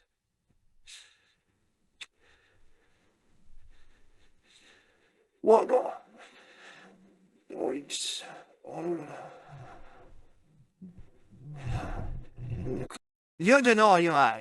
Such were the sentiments of those of the burghers who were in favor of peace. Their eyes had been opened, and their bitterness was transferred from the British government to those individual Britons who, partly from idealism and partly from party passion, had encouraged them to their undoing. But their attempt to convey their feelings to their countrymen in the field ended in tragedy. Two of their number, Morgendahl and Wessels, who had journeyed to De Wet's camp, were condemned to death by order of that leader. In the case of Morgendahl, the execution actually took place and seems to have been attended by brutal circumstances, the man having been thrashed with a sjambok before being put to death. The circumstances are still surrounded by such obscurity that it is impossible to say whether the message of the peace envoys was to the general himself or to the men under his command. In the former case, the man was murdered. In the latter, the Boer leader was within his rights, though the rights may have been harshly construed and brutally enforced. On January 29, in the act of breaking south, De Wet's force, or a portion of it, had a sharp brush with a small British column, Crews, at Tabaksberg, which lies about 40 miles north-east of Bloemfontein. This small force, 700 strong, found itself suddenly in the presence of a very superior body of the enemy, and had some difficulty in extricating itself. A pom-pom was lost in this affair. Crew fell back upon Knox, and the combined columns made for Bloemfontein, whence they could use the rails for their transport. De Wet, meanwhile, moved south as far as Smithfield, and then, detaching several small bodies to divert the attention of the British, he struck due west and crossed the track between Springfontein and Jagersfontein Road, capturing the usual supply train as he passed. On February 9th he had reached Philippolis, well ahead of the British pursuit, and spent a day or two in making his final arrangements before carrying the war over the border. His force consisted at this time of nearly 8,000 men, with 2 15-pounders, 1 pom-pom, and 1 Maxim.T. The garrisons of all the towns in the southwest of the Orange River Colony had been removed in accordance with the policy of concentration, so De Wet found himself for the moment in a friendly country.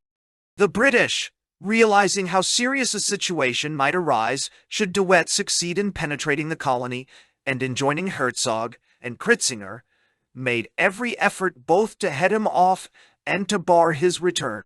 General Littleton, at Unport, directed the operations, and the possession of the railway line enabled him to concentrate his columns rapidly at the point of danger. On February 11th, De Wet forded the Orange River at Zandrift, and found himself once more upon British territory. Littleton's plan of campaign appears to have been to allow De Wet to come some distance south, and then to hold him in front by Delisle's force, while a number of small mobile columns under Plumer, Grabbe, Henniker, Bethune, Haig, and Thornycroft should shepherd him behind. On crossing, De Wet at once moved westwards, where, upon February 12th, Plumer's column, consisting of the Queensland Mounted Infantry, the Imperial Bushmen, and part of the King's Dragoon Guards, came into touch with his rear guard. All day upon the 13th and 14th, amid terrific rain, Plumer's hardy troopers followed close upon the enemy, gleaning a few ammunition wagons, a Maxim, and some prisoners. The invaders crossed the railway line near Houtneck, to the north of De Aar, in the early hours of the 15th, moving upon a front of 6 or 8 miles. 2 armored trains from the north and the south closed in upon him as he passed. Plumer still thundered in his rear, and a small column under Crabbe came pressing from the south. This sturdy colonel of grenadiers had already been wounded 4 times in the war, so that he might be excused if he felt some personal as well as patriotic reasons for pushing a relentless pursuit. On crossing the railroad, De Wet turned furiously upon his pursuers, and taking an excellent position upon a line of kopjes rising out of the huge expanse of the Karoo, he fought a stubborn rearguard action in order to give time for his convoy to get ahead. He was hustled off the hills, however, the Australian bushmen with great dash carrying the central kopje, and the guns driving the invaders to the westward, leaving all his wagons and his reserve ammunition behind him. The guerrilla chief struck northwest, moving with great swiftness, but never succeeding in shaking off Plumer's pursuit. The weather continued, however, to be atrocious, rain and hail falling with such violence that the horses could hardly be induced to face it.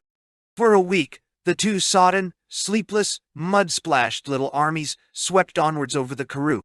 De Wet passed northwards through Stridenberg, past Hopetown, and so to the Orange River, which was found to be too swollen with the rains to permit of his crossing. Here upon the 23rd, after a march of 45 miles on end, Plumer ran into him once more, and captured with very little fighting a 15-pounder, a pom-pom, and close on to 100 prisoners. Slipping away to the east, De Wet, upon February 24th, crossed the railroad again between Cronquist and Orange River Station, with Thornycroft's column hard upon his heels. The Boer leader was now more anxious to escape from the colony than ever he had been to enter it, and he rushed distractedly from point to point, endeavoring to find a ford over the great turbid river which cut him off from his own country. Here he was joined by Hertzog's commando with a number of invaluable spare horses. It is said also that he had been able to get remounts in the Hopetown district, which had not been cleared, an omission for which, it is to be hoped, someone has been held responsible. The Boer ponies, used to the succulent grasses of the veld, could make nothing of the rank Karoo, and had so fallen away that an enormous advantage should have rested with the ally Doyle.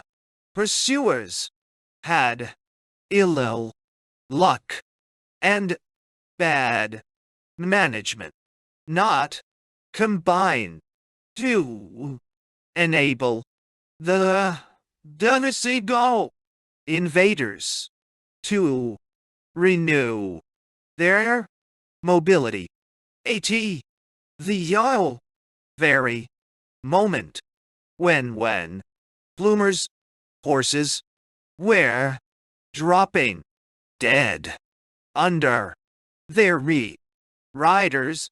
The Boer force was now so scattered that, in spite of the advent of Herzog, De Wet had fewer men with him than when he entered the colony. Several hundreds had been taken prisoners, many had deserted, and a few had been killed. It was hoped now that the whole force might be captured, and Thornycroft's, Crabbe's, Henniker's, and other columns were closing swiftly in upon him, while the swollen river still barred his retreat.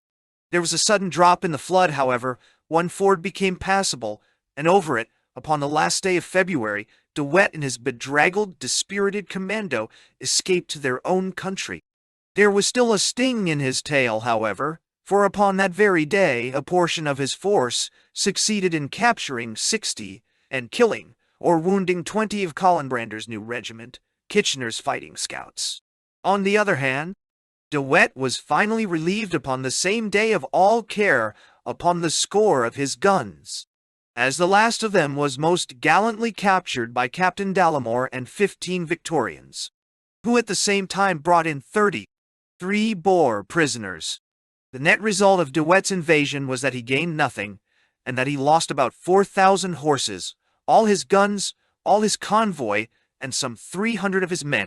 Once safely in his own country again, the guerrilla chief pursued his way northwards with his usual celerity and success.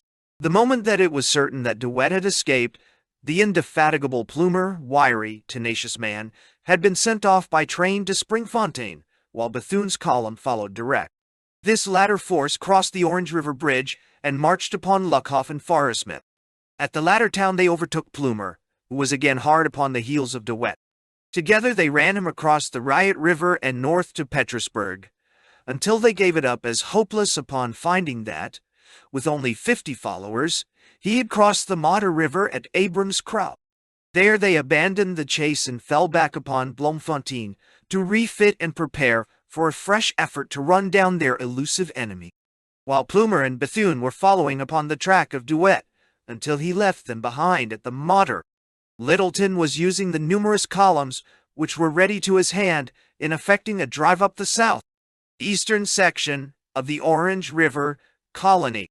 It was disheartening to remember that all this large stretch of country had from April to November been as peaceful and almost as prosperous as Kent or Yorkshire.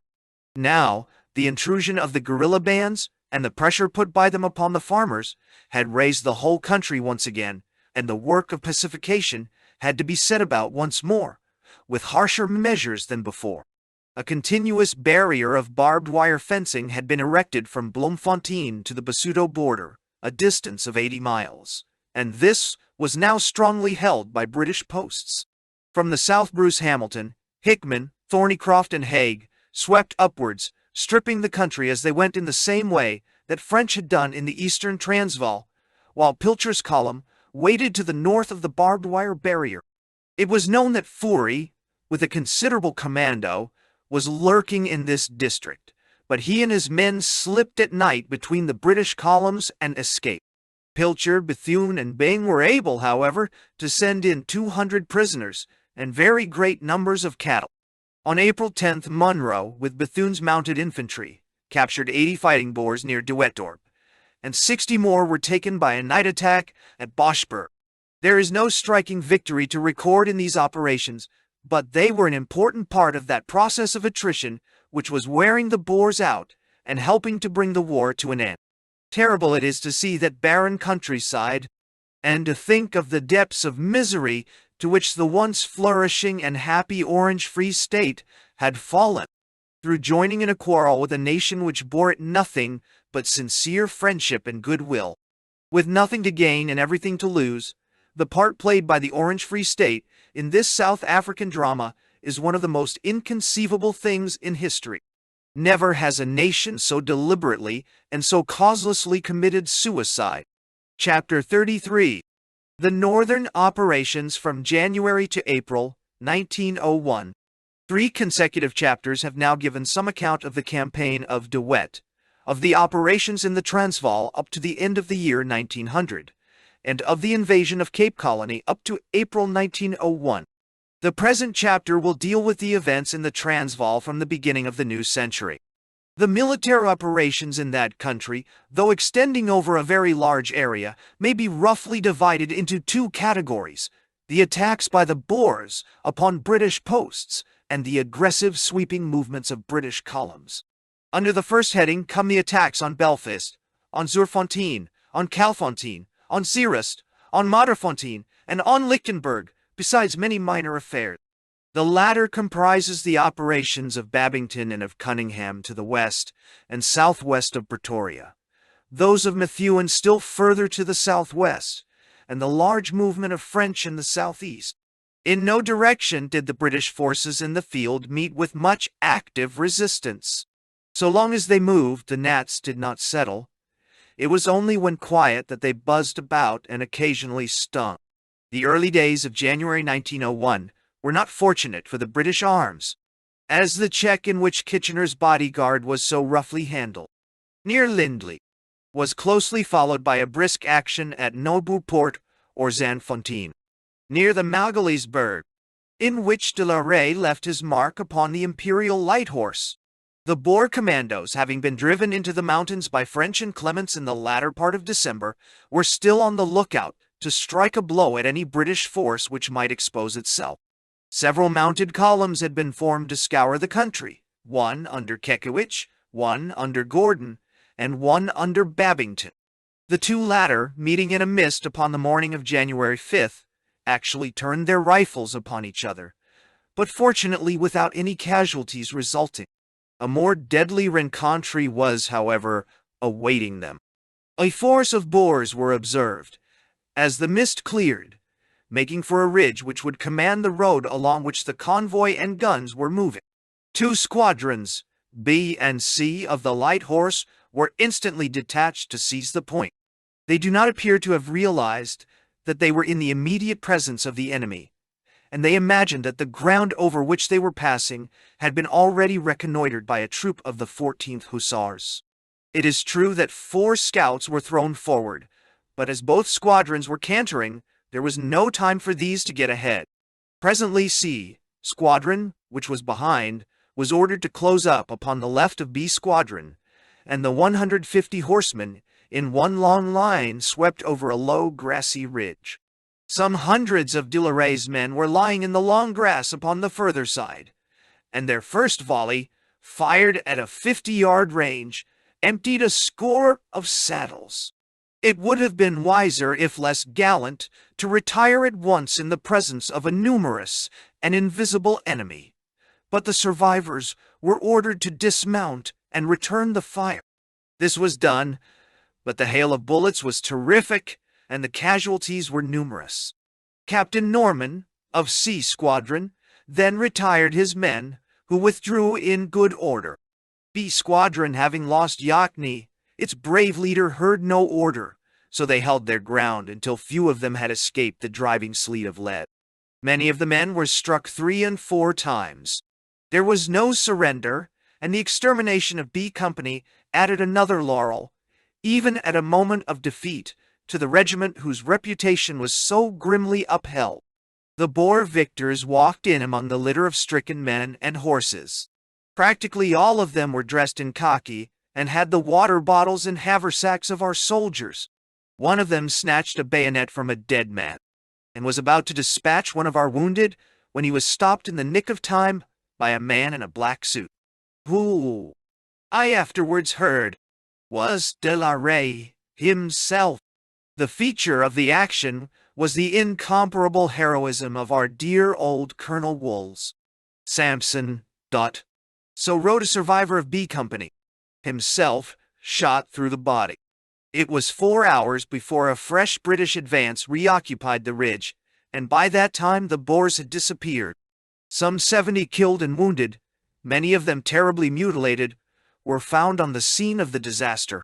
It is certainly a singular coincidence that at distant points of the seat of war, 2 of the crack irregular corps should have suffered so severely within 3 days of each other.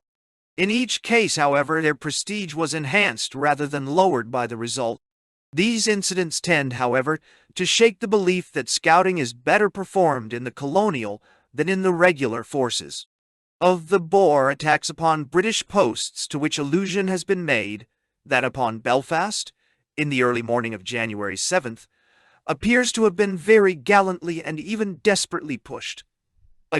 On the same date, a number of smaller attacks, which may have been meant simply as diversions, were made upon Wonderfontein, Nuitgedacht, Wildfontein, Pan, Dalmanutha, and Machadodorp. These 7 separate attacks, occurring simultaneously over 60 miles, show that the Boer forces were still organized and under one effective control. The general object of the operations was undoubtedly to cut Lord Roberts's communications upon that side, and to destroy a considerable section of the railway. The town of Belfast was strongly held by Smith Dorrien, with 1750 men, of which 1,300 were infantry belonging to the Royal Irish, the Shropshires, and the Gordons. The perimeter of defense, however, was 15 miles, and each little fort too far from its neighbor for mutual support, though connected with headquarters by telephone. It is probable that the leaders and burghers engaged in this very gallant attack were in part the same as those concerned in the successful attempt at Helvetia upon December 29th. For the assault was delivered in the same way, at the same hour, and apparently with the same primary object. This was to gain possession of the big 5-inch gun, which is as helpless by night as it is formidable by day. At Helvetia they attained their object, and even succeeded not merely in destroying, but in removing their gigantic trophy. At Belfast they would have performed the same feat had it not been for the foresight of General Smith Dorrien, who had the heavy gun trundled back into the town every night. The attack broke first upon Monument Hill, a post held by Captain Fosbury with 83 Royal Irish. Chance or treason guided the Boers to the weak point of the wire entanglement, and they surged into the fort, where the garrison fought desperately to hold its own. There was thick mist and driving rain, and the rush of vague and shadowy figures amid the gloom was the first warning of the onslaught. The Irishmen were overborne by a swarm of assailants, but they nobly upheld their traditional reputation. Fosbury met his death like a gallant gentleman, but not more heroically than Barry, the humble private, who, surrounded by Boers, thought neither of himself nor of them, but smashed at the Maxim gun with a pickaxe until he fell riddled with bullets. Half the garrison were on the ground before the post was carried. A second post upon the other side of the town was defended by Lieutenant Marshall with 20 men, mostly Shropshires. For an hour they held out until Marshall and 9 out of his 12 Shropshires had been hit. Then this post also was carried. The Gordon Highlanders held 2 posts to the southeast and to the southwest of the town, and these also were vigorously attacked. Here, however, the advance spent itself without result. In vain the Ermelo and Carolina commandos stormed up to the Gordon pickets. They were blown back by the steady fire of the infantry. One small post manned by 12 Highlanders was taken, but the rest defied all attack. Seeing therefore that his attempt at a coup de main was a failure, Villejuin withdrew his men before daybreak. The Boer casualties have not been ascertained, but 24 of their dead were actually picked up within the British lines. The British lost 60 killed and wounded, while about as many were taken prisoners. Altogether, the action was a brisk and a gallant one, of which neither side has cause to be ashamed. The simultaneous attacks upon 6 other stations were none of them pressed home, and were demonstrations rather than assaults. The attempts upon Calfontein and on Zuurfontein were both made in the early morning of January 12. These 2 places are small stations upon the line between Johannesburg and Pretoria. It is clear that the Boers were very certain of their own superior mobility before they ventured to intrude into the very heart of the British position. And the results showed that they were right in supposing that even if their attempt were repulsed, they would still be able to make good their escape. Better horsed, better riders, with better intelligence and a better knowledge of the country, their ventures were always attended by a limited liability. The attack seemed to have been delivered by a strong commando, said to have been under the command of Beyers, upon its way to join the Boer concentration in the eastern Transvaal. They had not the satisfaction, however, of carrying the garrison of a British post with them, for at each point they were met by a stout resistance and beaten off. Calfontein was garrisoned by 120 men of Cheshire under Williams Freeman, Zuurfontein by as many Norfolks and a small body of Lincolns under Cordeaux and Atkinson. For 6 hours the pressure was considerable, the assailants of Calfontein keeping up a brisk shell and rifle fire, while those of Zuurfontein were without artillery. At the end of that time, 2 armored trains came up with reinforcements, and the enemy continued his trek to the eastward. Knox's 2nd Cavalry Brigade followed them up, but without any very marked result. Zeerust and Lichtenberg had each been garrisoned and provisioned by Lord Methuen before he carried his column away to the southwest, where much rough and useful work awaited him. The 2 towns were at once invested by the enemy, who made an attack upon each of them. That upon Zeerust on January 7th was a small matter and easily repulsed. A more formidable one was made on Lichtenberg on March 3rd. The attack was delivered by De la Rey, Smuts, and Selliers with 1,500 men, who galloped up to the pickets in the early morning. The defenders were 600 in number, consisting of Paget's horse and 3 companies of the 1st Battalion of the Northumberland Fusiliers, a veteran regiment with a long record of foreign service, not to be confused with that 2nd Battalion which was so severely handled upon several occasions. It was well that it was so, for less sturdy material might have been overborne by the vigor of the attack. As it was, the garrison were driven to their last trench, but held out under a very heavy fire all day, and next morning the Boers abandoned the attack.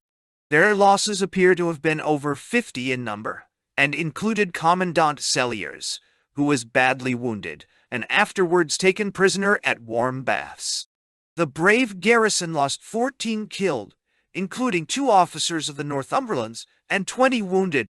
In each of these instances, the attacks by the Boers upon British posts had ended in a repulse to themselves. They were more fortunate, however, in their attempt upon Modderfontein on the Gatsrand at the end of January. The post was held by 200 of the South Wales borderers, reinforced by the 59th Imperial Yeomanry, who had come in as escort to a convoy from Krugersdorp. The attack, which lasted all day, was carried out by a commando of 2,000 Boers under Smuts, who rushed the position upon the following morning. As usual, the Boers, who were unable to retain their prisoners, had little to show for their success.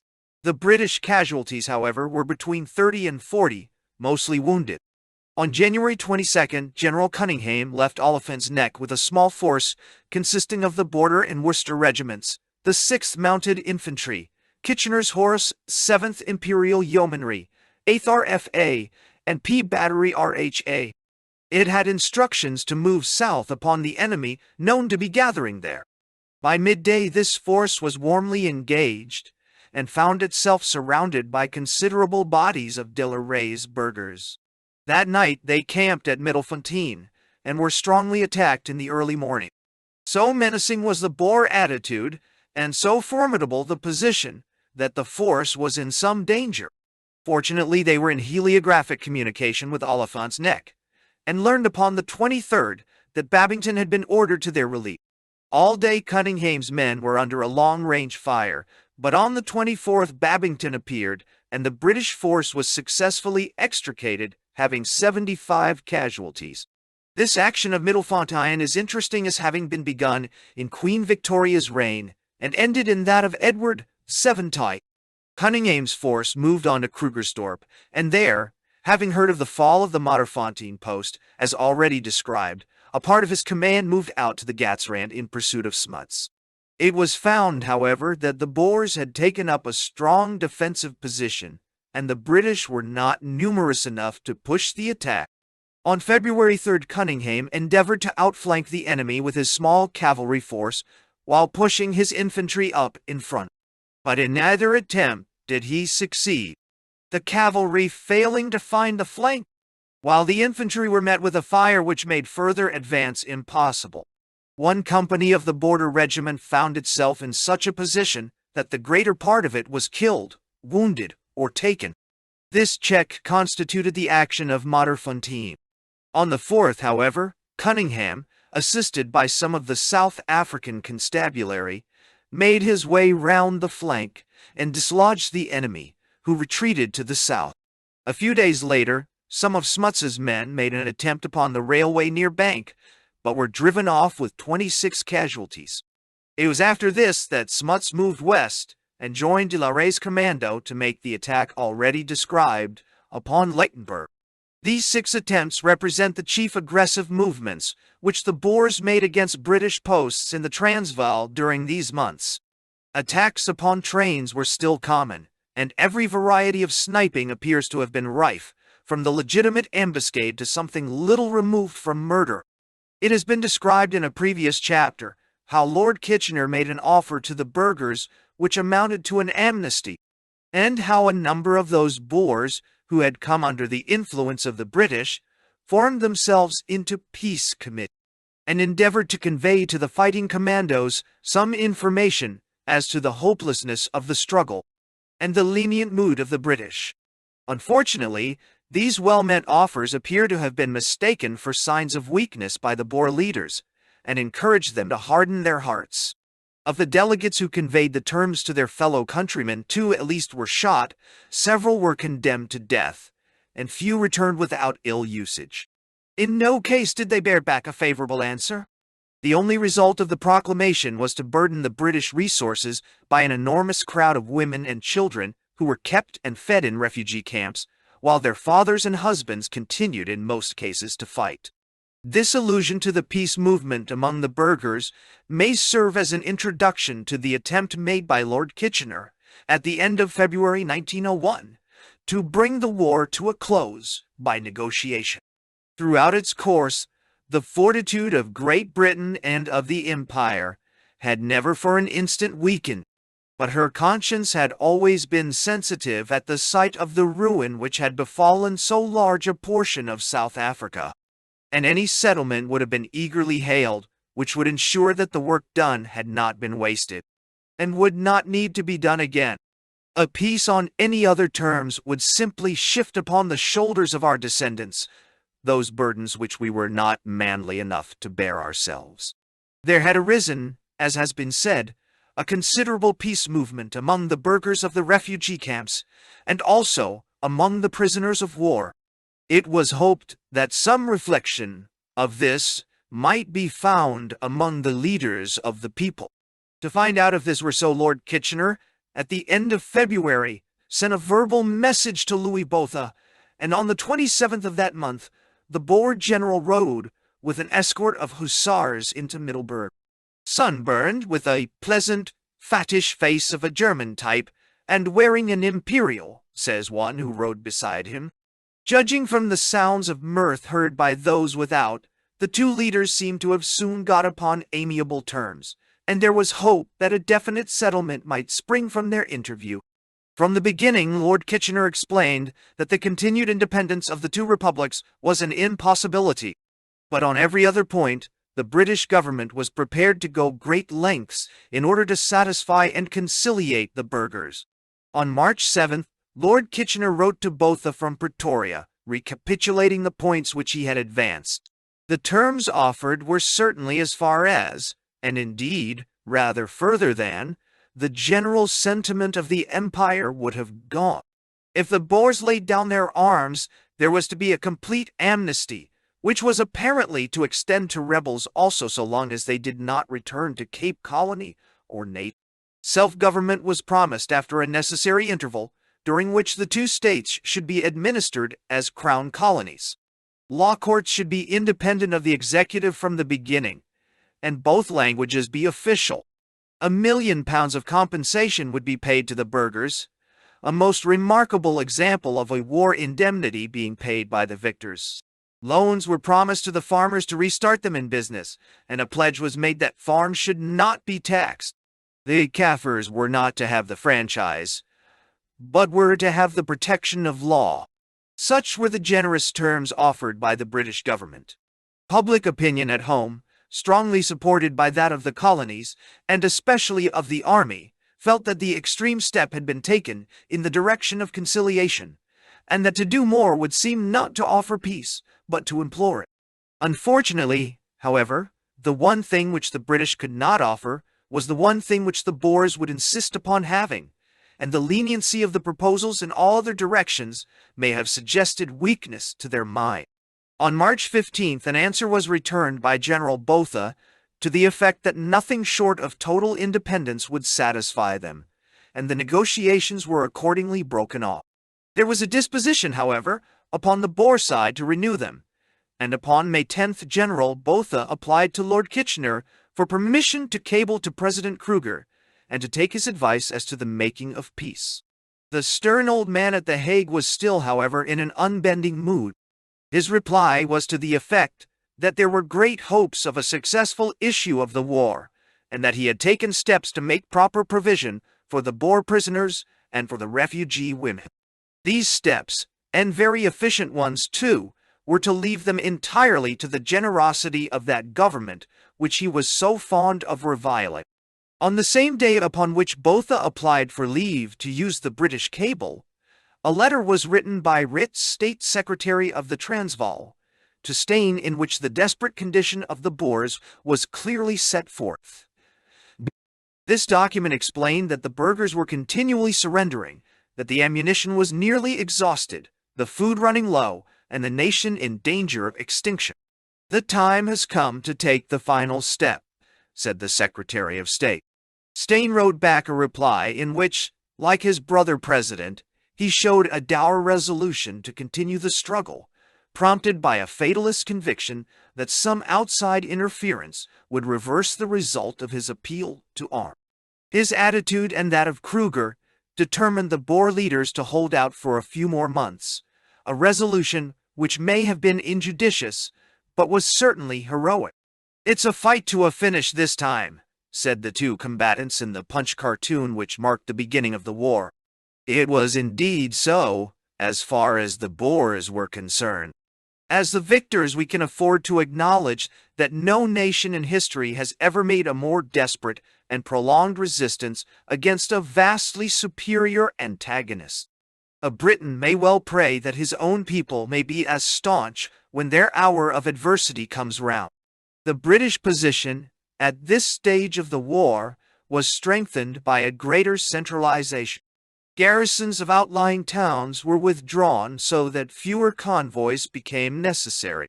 The population was removed also and placed near the railway lines, where they could be more easily fed. In this way, the scene of action was cleared, and the Boer and British forces left face to face. Convinced of the failure of the peace policy, and morally strengthened by having tried it, Lord Kitchener set himself to finish the war by a series of vigorous operations which should sweep the country from end to end. For this purpose, mounted troops were essential, and an appeal from him for reinforcements was most nobly answered. 5,000 horsemen were dispatched from the colonies, and 20,000 cavalry, mounted infantry, and yeomanry were sent from home. 10,000 mounted men had already been raised in Great Britain, South Africa, and Canada, for the constabulary force which was being organized by Baden-Powell. Altogether, the reinforcements of horsemen amounted to more than 35,000 men, all of whom had arrived in South Africa before the end of April. With the remains of his old regiments, Lord Kitchener had under him, at this final period of the war, between 50 and 60,000 cavalry. Such a force as no British general in his happiest dream had ever thought of commanding, and no British war minister in his darkest nightmare had ever imagined himself called upon to supply. Long before his reinforcements had come to hand, while his yeomanry was still gathering in long queues upon the London pavement to wait their turn at the recruiting office, Lord Kitchener had dealt the enemy several shrewd blows which materially weakened their resources in men and material. The chief of these was the great drive down the eastern Transvaal, undertaken by 7 columns under the command of French. Before considering this, however, a few words must be devoted to the doings of Methuen in the southwest. This hard-working general, having garrisoned Zeerust and Lichtenberg, had left his old district and journeyed with a force which consisted largely of bushmen and yeomanry to the disturbed parts of Bechuanaland, which had been invaded by de Villiers. Here he cleared the country as far as Vryburg, which he had reached in the middle of January, working round to Kuruman and thence to Tongs. From Tongs his force crossed the Transvaal border and made for Klerksdorp, working through an area which had never been traversed and which contained the difficult Massacani Hills. He left Tongs upon February 2nd, fighting skirmishes at Uitvalskop, Paardefontein, and Liliefontein, in each of which the enemy was brushed aside. Passing through Wolmaransstad, Methuen turned to the north, where at Hartbeestefontein on February 19th, he fought a brisk engagement with a considerable force of Boers under de Villiers and Liebenberg. On the day before the fight, he successfully outwitted the Boers. 4. Learning that they had left their laager in order to take up a position for battle, he pounced upon the laager and captured 10 head of cattle, 3 wagons, and 40 prisoners. Stimulated by this success, he attacked the Boers next day, and after 5 hours of hard fighting, forced the pass which they were holding against him. As Methuen had but 1,500 men, and was attacking a force which was as large as his own in a formidable position, the success was a very creditable. The yeomanry all did well, especially the 5th and 10th Battalion. So also did the Australians and the loyal North Lancashires. The British casualties amounted to 16 killed and 34 wounded, while the Boers left 18 of their dead upon the position which they had abandoned. Lord Methuen's little force returned to Klerksdorp, having deserved right well of their country. From Klerksdorp Methuen struck back westwards to the south of his former route, and on March 14th he was reported at Warrenton. Here also in April came Errol's small column, bringing with it the garrison and inhabitants of Hoopstad, a post which it had been determined, in accordance with Lord Kitchener's policy of centralization, to abandon. In the month of January 1901, there had been a considerable concentration of the Transvaal Boers into that large triangle, which is bounded by the Delagoa railway line upon the north, the Natal railway line upon the south, and the Swazi and Zulu frontiers upon the east. The bushveld is at this season of the year unhealthy both for man and beast, so that for the sake of their herds, their families, and themselves the burghers were constrained to descend into the open veld. There seemed the less objection to their doing so, since this tract of country, though traversed once both by Boer and by French, had still remained a stronghold of the Boers and a storehouse of supplies. Within its borders are to be found Carolina, Ermelo, Vryheid, and other storm centers. Its possession offers peculiar strategical advantages, as a force lying there can always attack either railway, and might even make, as was indeed intended, a descent into Natal. For these mingled reasons of health and of strategy, a considerable number of burghers united in this district under the command of the Bothas and of Smuts. Their concentration had not escaped the notice of the British military authorities, who welcomed any movement which might bring to a focus that resistance which had been so nebulous and elusive. Lord Kitchener, having once seen the enemy fairly gathered into this huge cover, undertook the difficult task of driving it from end to end. For this enterprise, General French was given the chief command, and had under his orders no fewer than 7 columns, which started from different points of the Delagoa and of the Natal railway lines, keeping in touch with each other and all trending south and east. A glance at the map would show, however, that it was a very large field for 7 guns, and that it would need all their alertness to prevent the driven game from breaking back. 3 columns started from the Delagoa line, namely, Smith Dorrian's from Wonderfontein, the most easterly, Campbell's from Middelburg, and Alderson's from Eerste-Fabrieken, close to Pretoria. 4 columns came from the Western Railway line, General Knox's from Calfontein, Major Allenby's from Zoerfontein, both stations between Pretoria and Johannesburg, General Dartnell's from Springs, close to Johannesburg, and finally General Colville, not to be confused with Colville, from Graelingstad in the south. The whole movement resembled a huge dragnet, of which Wonderfontein and Graelingstad formed the ends, exactly 100 miles apart. On January 27th, the net began to be drawn. Some thousands of Boers with a considerable number of guns were known to be within the enclosure, and it was hoped that even if their own extreme mobility enabled them to escape, it would be impossible for them to save their transport and their cannon. Each of the British columns was about 2,000 strong, making a total of 14,000 men with about 50 guns engaged in the operations. A front of not less than 10 miles was to be maintained by each force.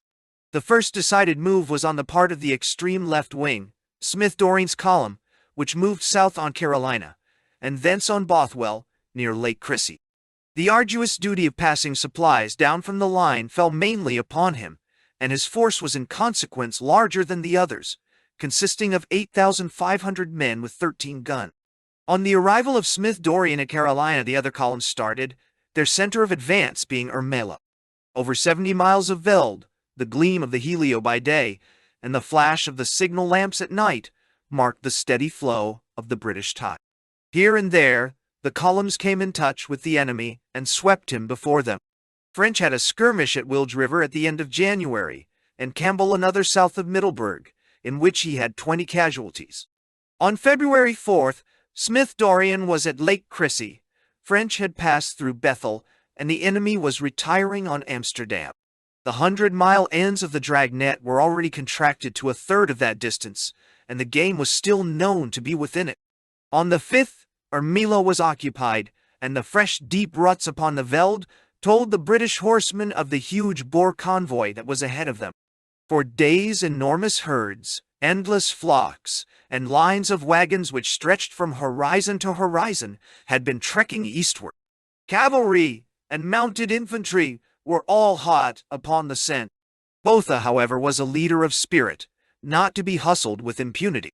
Having several thousand burghers with him, it was evident that if he threw himself suddenly upon any part of the British line, he might hope for a time to make an equal fight, and possibly to overwhelm it.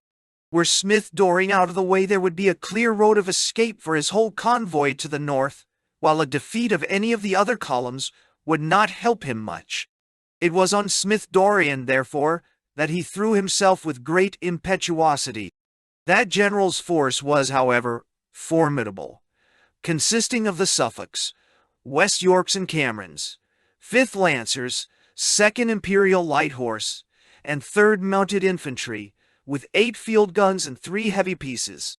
Such a force could hardly be defeated in the open, but no one can foresee the effect of a night surprise well pushed home, and such was the attack delivered by Botha at 3 a.m.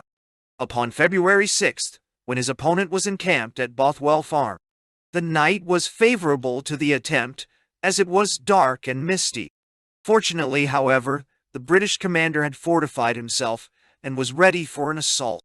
The Boer Forlorn Hope came on with a gallant dash, driving a troop of loose horses in upon the outposts, and charging forward into the camp.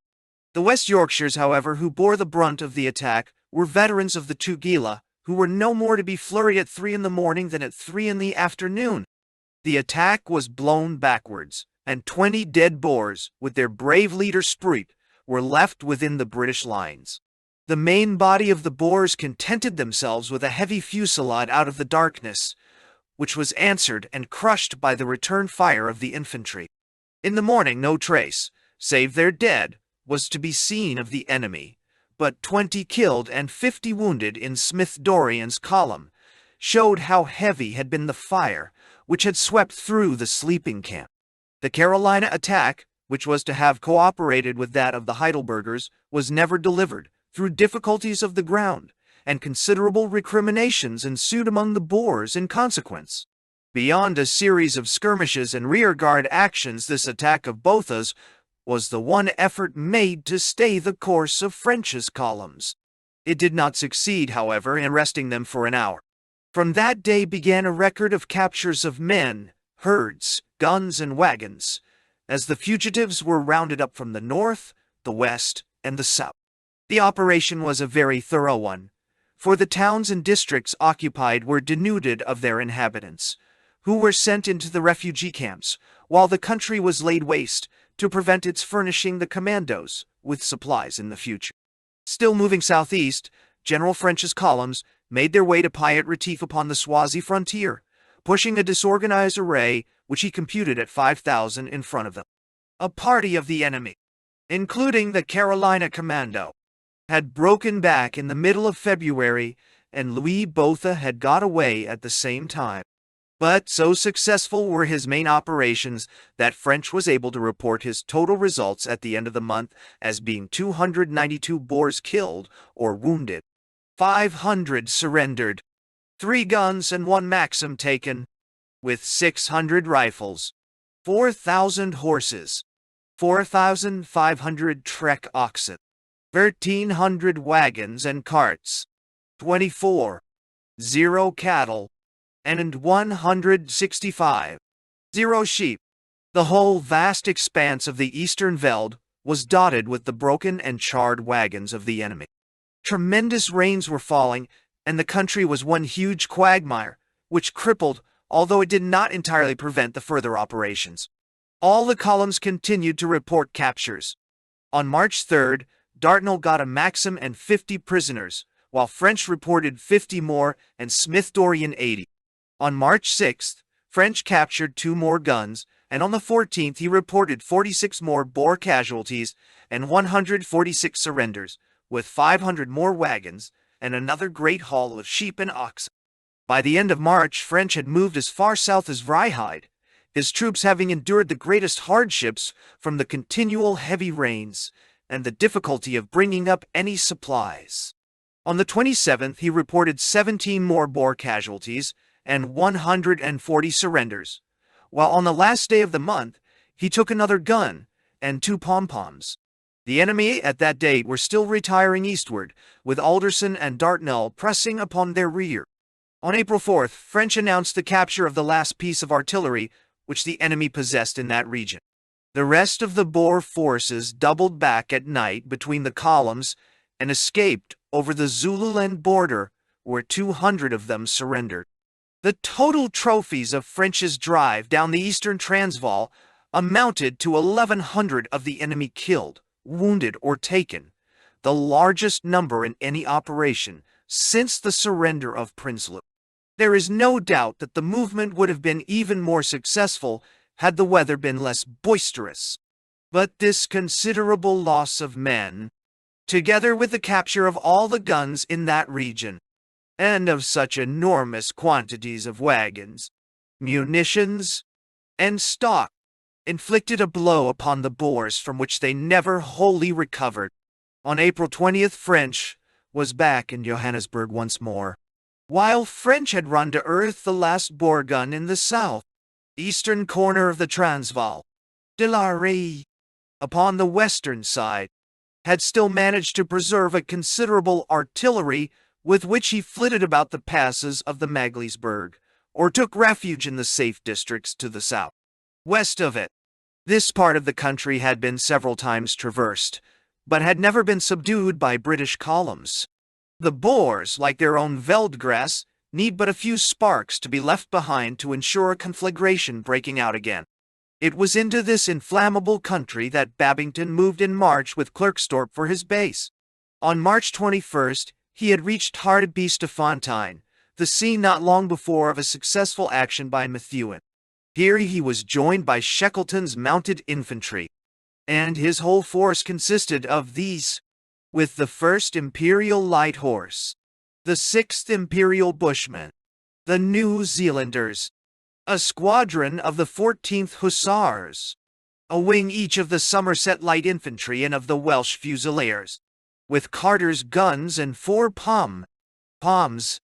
With this mobile and formidable little force, Babington pushed on in search of Smuts and De la Rey, who were known to be in the immediate neighborhood. As a matter of fact, the Boers were not only there, but were nearer and in greater force than had been anticipated. On the 22nd, 3 squadrons of the Imperial Light Horse, under Major Briggs, rode into 1,500 of them, and it was only by virtue of their steadiness and gallantry that they succeeded in withdrawing themselves and their pom-pom without a disaster. With Boers in their front and Boers on either flank, they fought an admirable rearguard action. So hot was the fire that a squadron alone had 22 casualties. They faced it out, however, until their gun had reached a place of safety, when they made an orderly retirement towards Babington's camp, having inflicted as heavy a loss as they had sustained.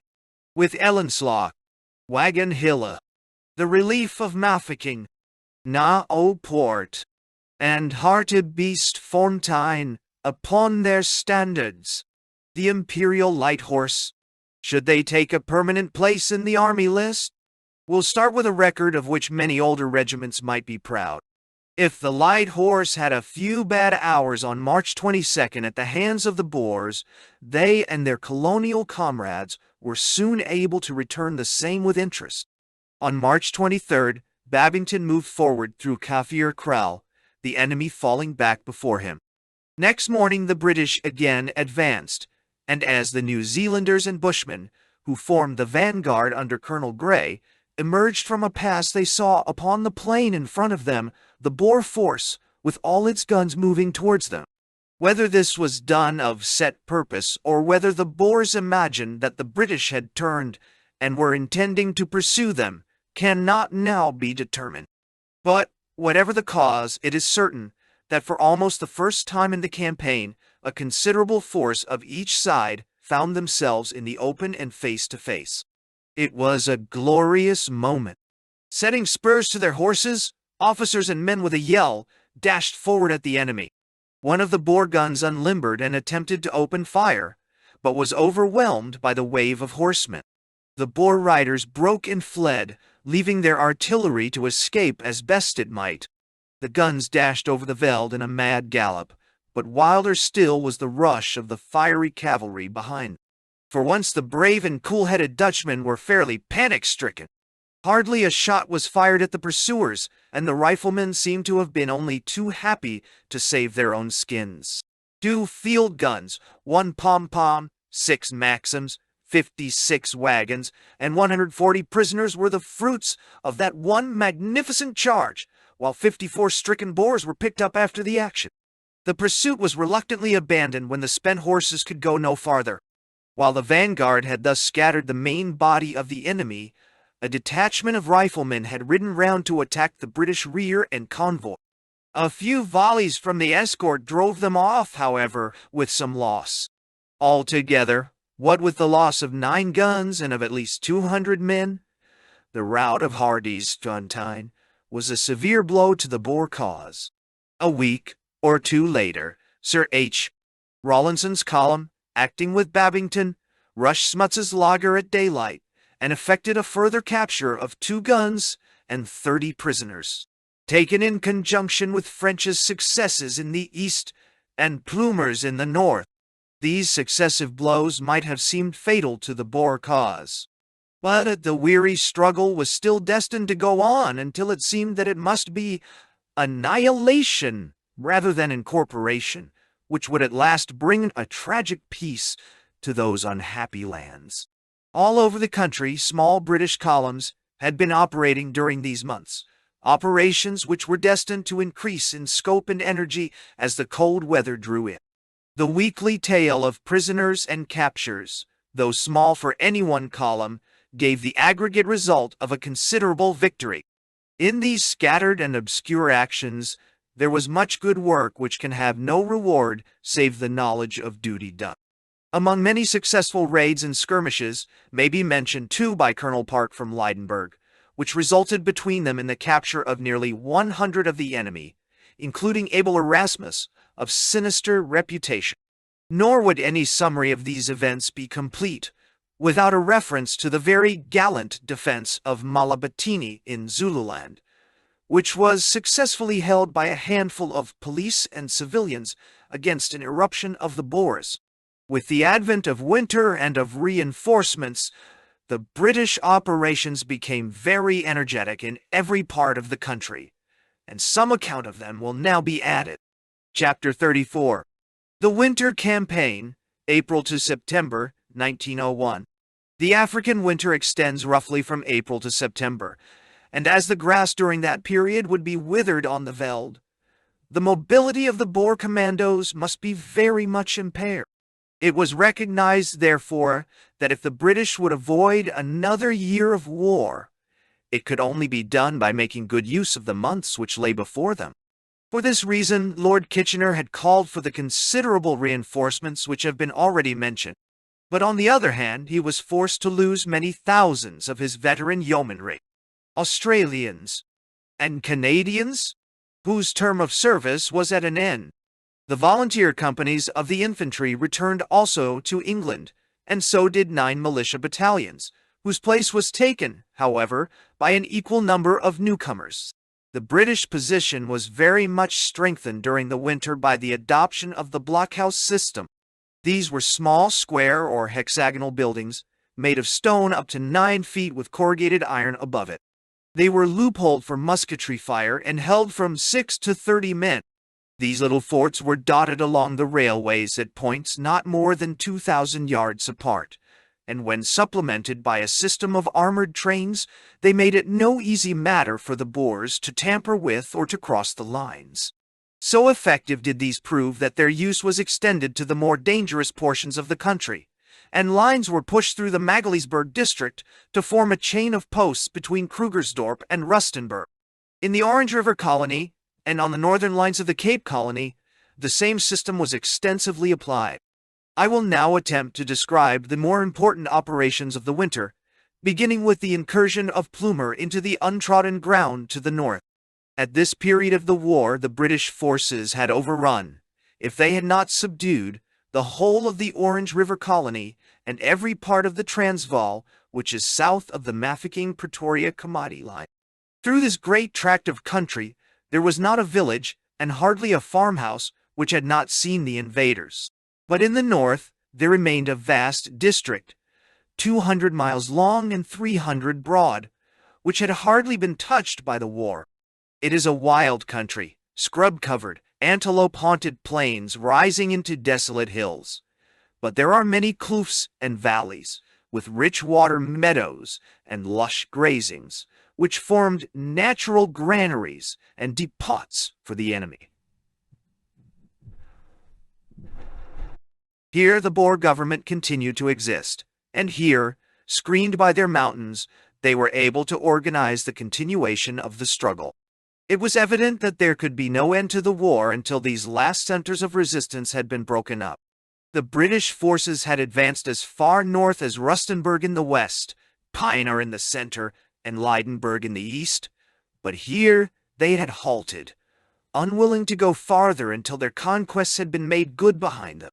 A general might well pause before plunging his troops into that vast and rugged district, when an active foe in an exposed line of communication lay for many hundreds of miles to the south of them. But Lord Kitchener, with characteristic patience, waited for the right hour to come, and then, with equally characteristic audacity, played swiftly and boldly for his stake. De Wet, impotent for the moment, had been hunted back over the Orange River. French had harried the burghers in the southeast Transvaal, and the main force of the enemy was known to be on that side of the seat of war. The north was exposed, and with one long, straight lunge to the heart, Pietersburg might be transfixed. There could only be one direction for the advance, and that must be along the Pretoria to Pietersburg Railroad. This is the only line of rails which leads to the north, and as it was known to be in working order, the Boers were running a weekly service from Pietersburg to Warm Baths. It was hoped that a swift advance might seize it before any extensive damage could be done. With this object, a small but very mobile force rapidly assembled at the end of March at Pienaar River, which was the British railhead 40 miles north of Pretoria, and 130 from Petersburg. This column consisted of the Bushveld Carbineers, the 4th Imperial Bushmen's Corps, and the 6th New Zealand Contingent. With them were the 18th Battery RFA and 3 Pom-Pom. A detachment of the invaluable mounted sappers rode with the force, and 2 infantry regiments, the 2nd Gordons and the Northamptons, were detached to garrison the more vulnerable places upon the line of advance. Upon March 29th, the untiring Plumer, called off from the chase of De Wet, was loosed upon this fresh line and broke swiftly away to the north. The complete success of his undertaking has obscured our estimate of its danger, but it was no light task to advance so great a distance into a bitterly hostile country with a fighting force of 2,000 rifles. As an enterprise, it was in many ways not unlike Mahon's dash on Mafeking, but without any friendly force with which to join hands at the end. However, from the beginning, all went well. On the 30th, the force had reached Warm Baths, where a great isolated hotel already marks the site of what will be a rich and fashionable spa. On April 1st, the Australian scouts rode into Nilstroom, 50 more miles upon their way. There had been sufficient sniping to enliven the journey, but nothing which could be called an action. Gleaning up prisoners and refugees as they went, with the railway engineers working like bees behind them, the force still swept unchecked upon its way. On April 5th, Potgietersrust was entered, another 50-mile stage, and on the morning of the 8th, the British vanguard rode into Petersburg. Kitchener's judgment and Plumer's energy had met with their reward. The Boer commando had evacuated the town, and no serious opposition was made to the British entry.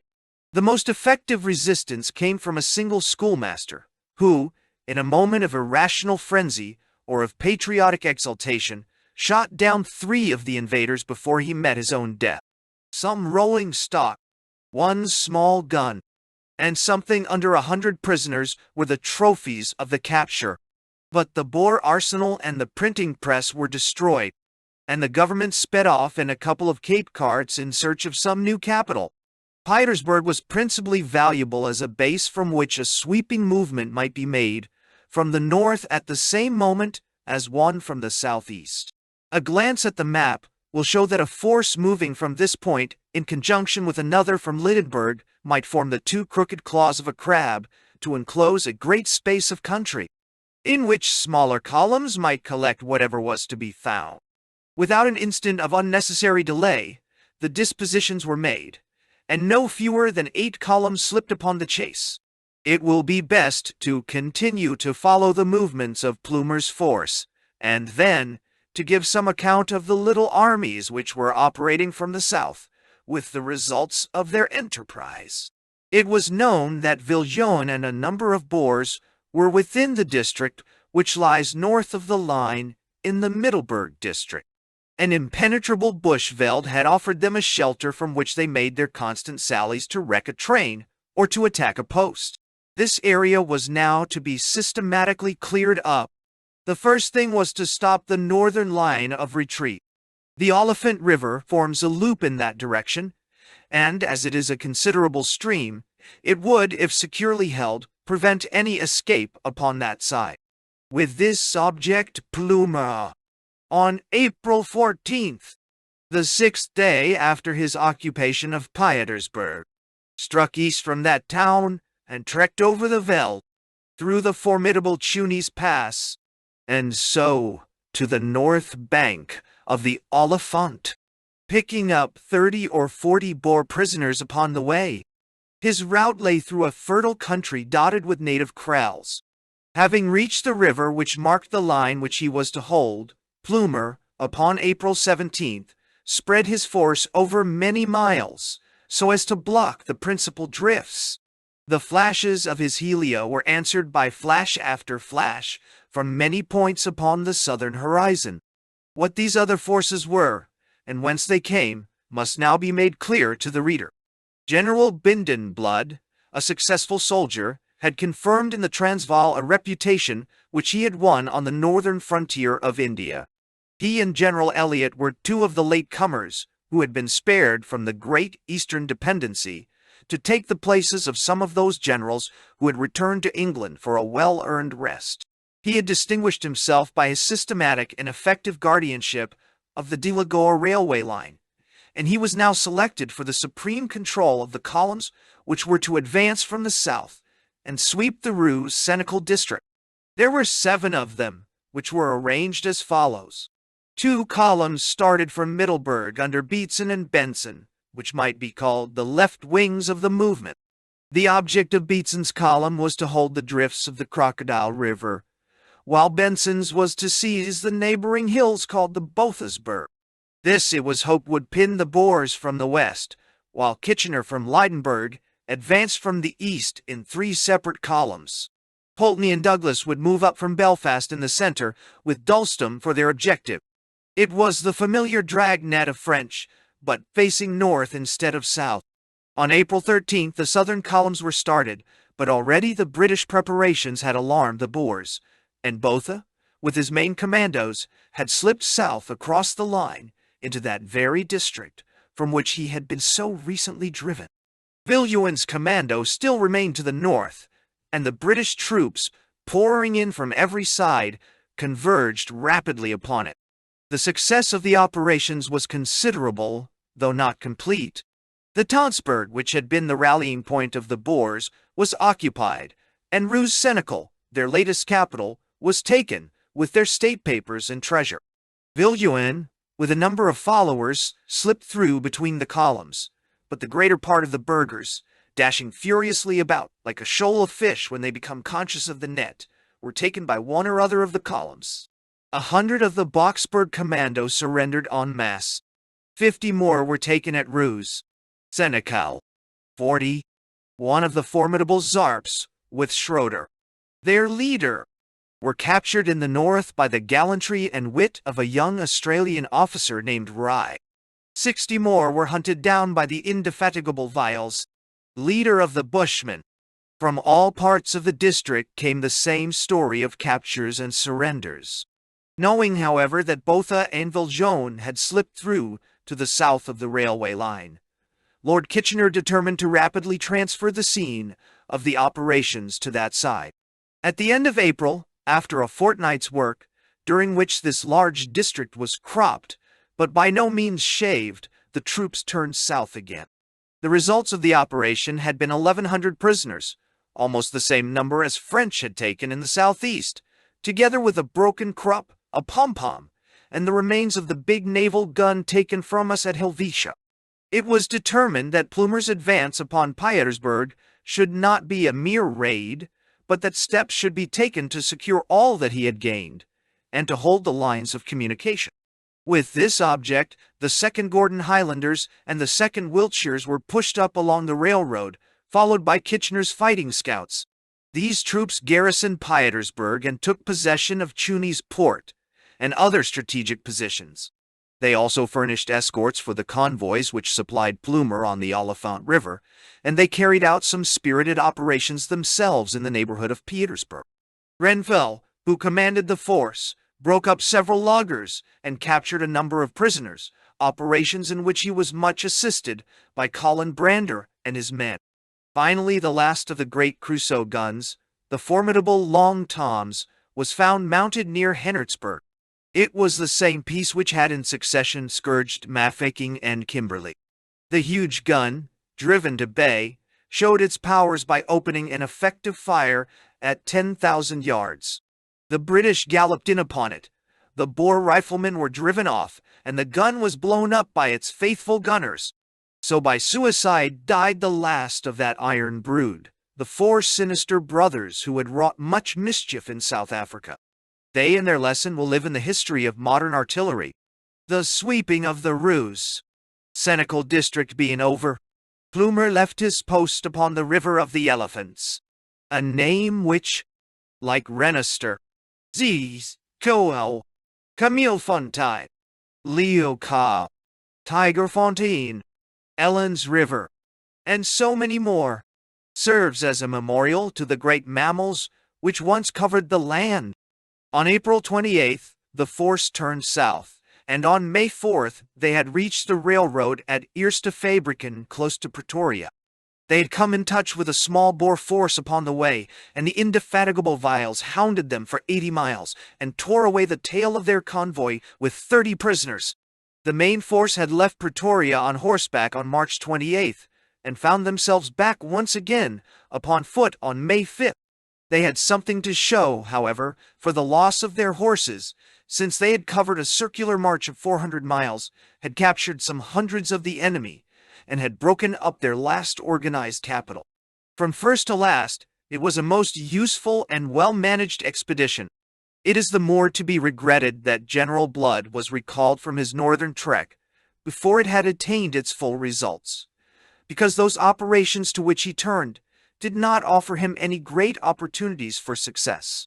Withdrawing from the north of the railway with his columns, he at once started upon a sweep of that portion of the country which forms an angle between the Delagoa line and the Swazi frontier, the Barberton district.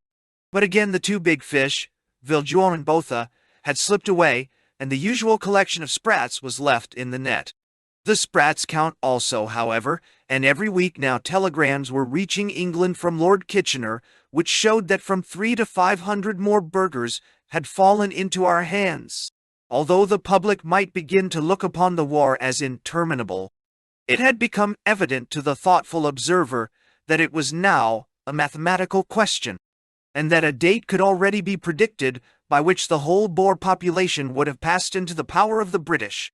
Among the numerous small British columns, which were at work in different parts of the country, in the latter half of May, there was one under General Dixon, which was operating in the neighborhood of the Magaliesberg Range. This locality has never been a fortunate one for the British arms. The country is peculiarly mountainous and broken, and it was held by the veteran de la Rey and a numerous body of irreconcilable Boers. Here in July we had encountered a check at Uitval's Neck. In December Clements had met a more severe one at Nooit Gedacht, while shortly afterwards Cunningham had been repulsed at Middelfontein, and a light horse cut up at Indy Port. After such experiences, one would have thought that no column which was not of overmastering strength would have been sent into this dangerous region. But General Dixon had, as a matter of fact, by no means a strong force with him. With 1,600 men and a battery, he was dispatched upon a quest after some hidden guns, which were said to have been buried in those parts. On May 26th, Dixon's force, consisting of Derbyshires, King's Own Scottish Borderers, Imperial Yeomanry, Scottish Horse, and 6 guns, 4 of 8th RFA and 2 of 28th RFA, broke camp at Nawaport and moved to the west. On the 28th, they found themselves at a place called Vlakfontein, immediately south of Oliphant's Neck. On that day, there were indications that there were a good many Boers in the neighborhood. Dixon left a guard over his camp and then sallied out in search of the buried guns. His force was divided into 3 parts, the left column under Major Chance, consisting of 2 guns of the 28th RFA, 230 of the Yeomanry, and 1 company of the Derbys. The center comprised 2 guns, 8th RFA, 1 howitzer, 2 companies of the Scottish Borderers, and 1 of the Derbys, while the right was made up of 2 guns, 8th RFH, 200 Scottish Horse, and 2 companies of Borderers. Having ascertained that the guns were not there, the force about midday was returning to the camp when the storm broke suddenly and fiercely upon the rearguard. There had been some sniping during the whole morning, but no indications of the determined attack which was about to be delivered. The force, in retiring upon the camp, had become divided, and the rear guard consisted of the small column under Major Chance, which had originally formed the left wing. A veld fire was raging on one flank of this rear guard, and through the veil of smoke a body of 500 Boers charged suddenly home with magnificent gallantry upon the gun. We have few records of a more dashing or of a more successful action in the whole course of the war. So rapid was it that hardly any time elapsed between the glimpse of the first dark figures galloping through the haze and the thunder of their hoofs as they dashed in among the gunners. The yeomanry were driven back and many of them shot down. The charge of the mounted Boers was supported by a very heavy fire from a covering party, and the gun detachments were killed or wounded almost to a man. The lieutenant in charge and the sergeant were both upon the ground. So far as it is possible to reconstruct the action from the confused accounts of excited witnesses and from the exceedingly obscure official report of General Dixon, there was no longer any resistance round the guns, which were at once turned by their captors upon the nearest British detachment. The company of infantry which had helped to escort the guns proved, however, to be worthy representatives of that historic branch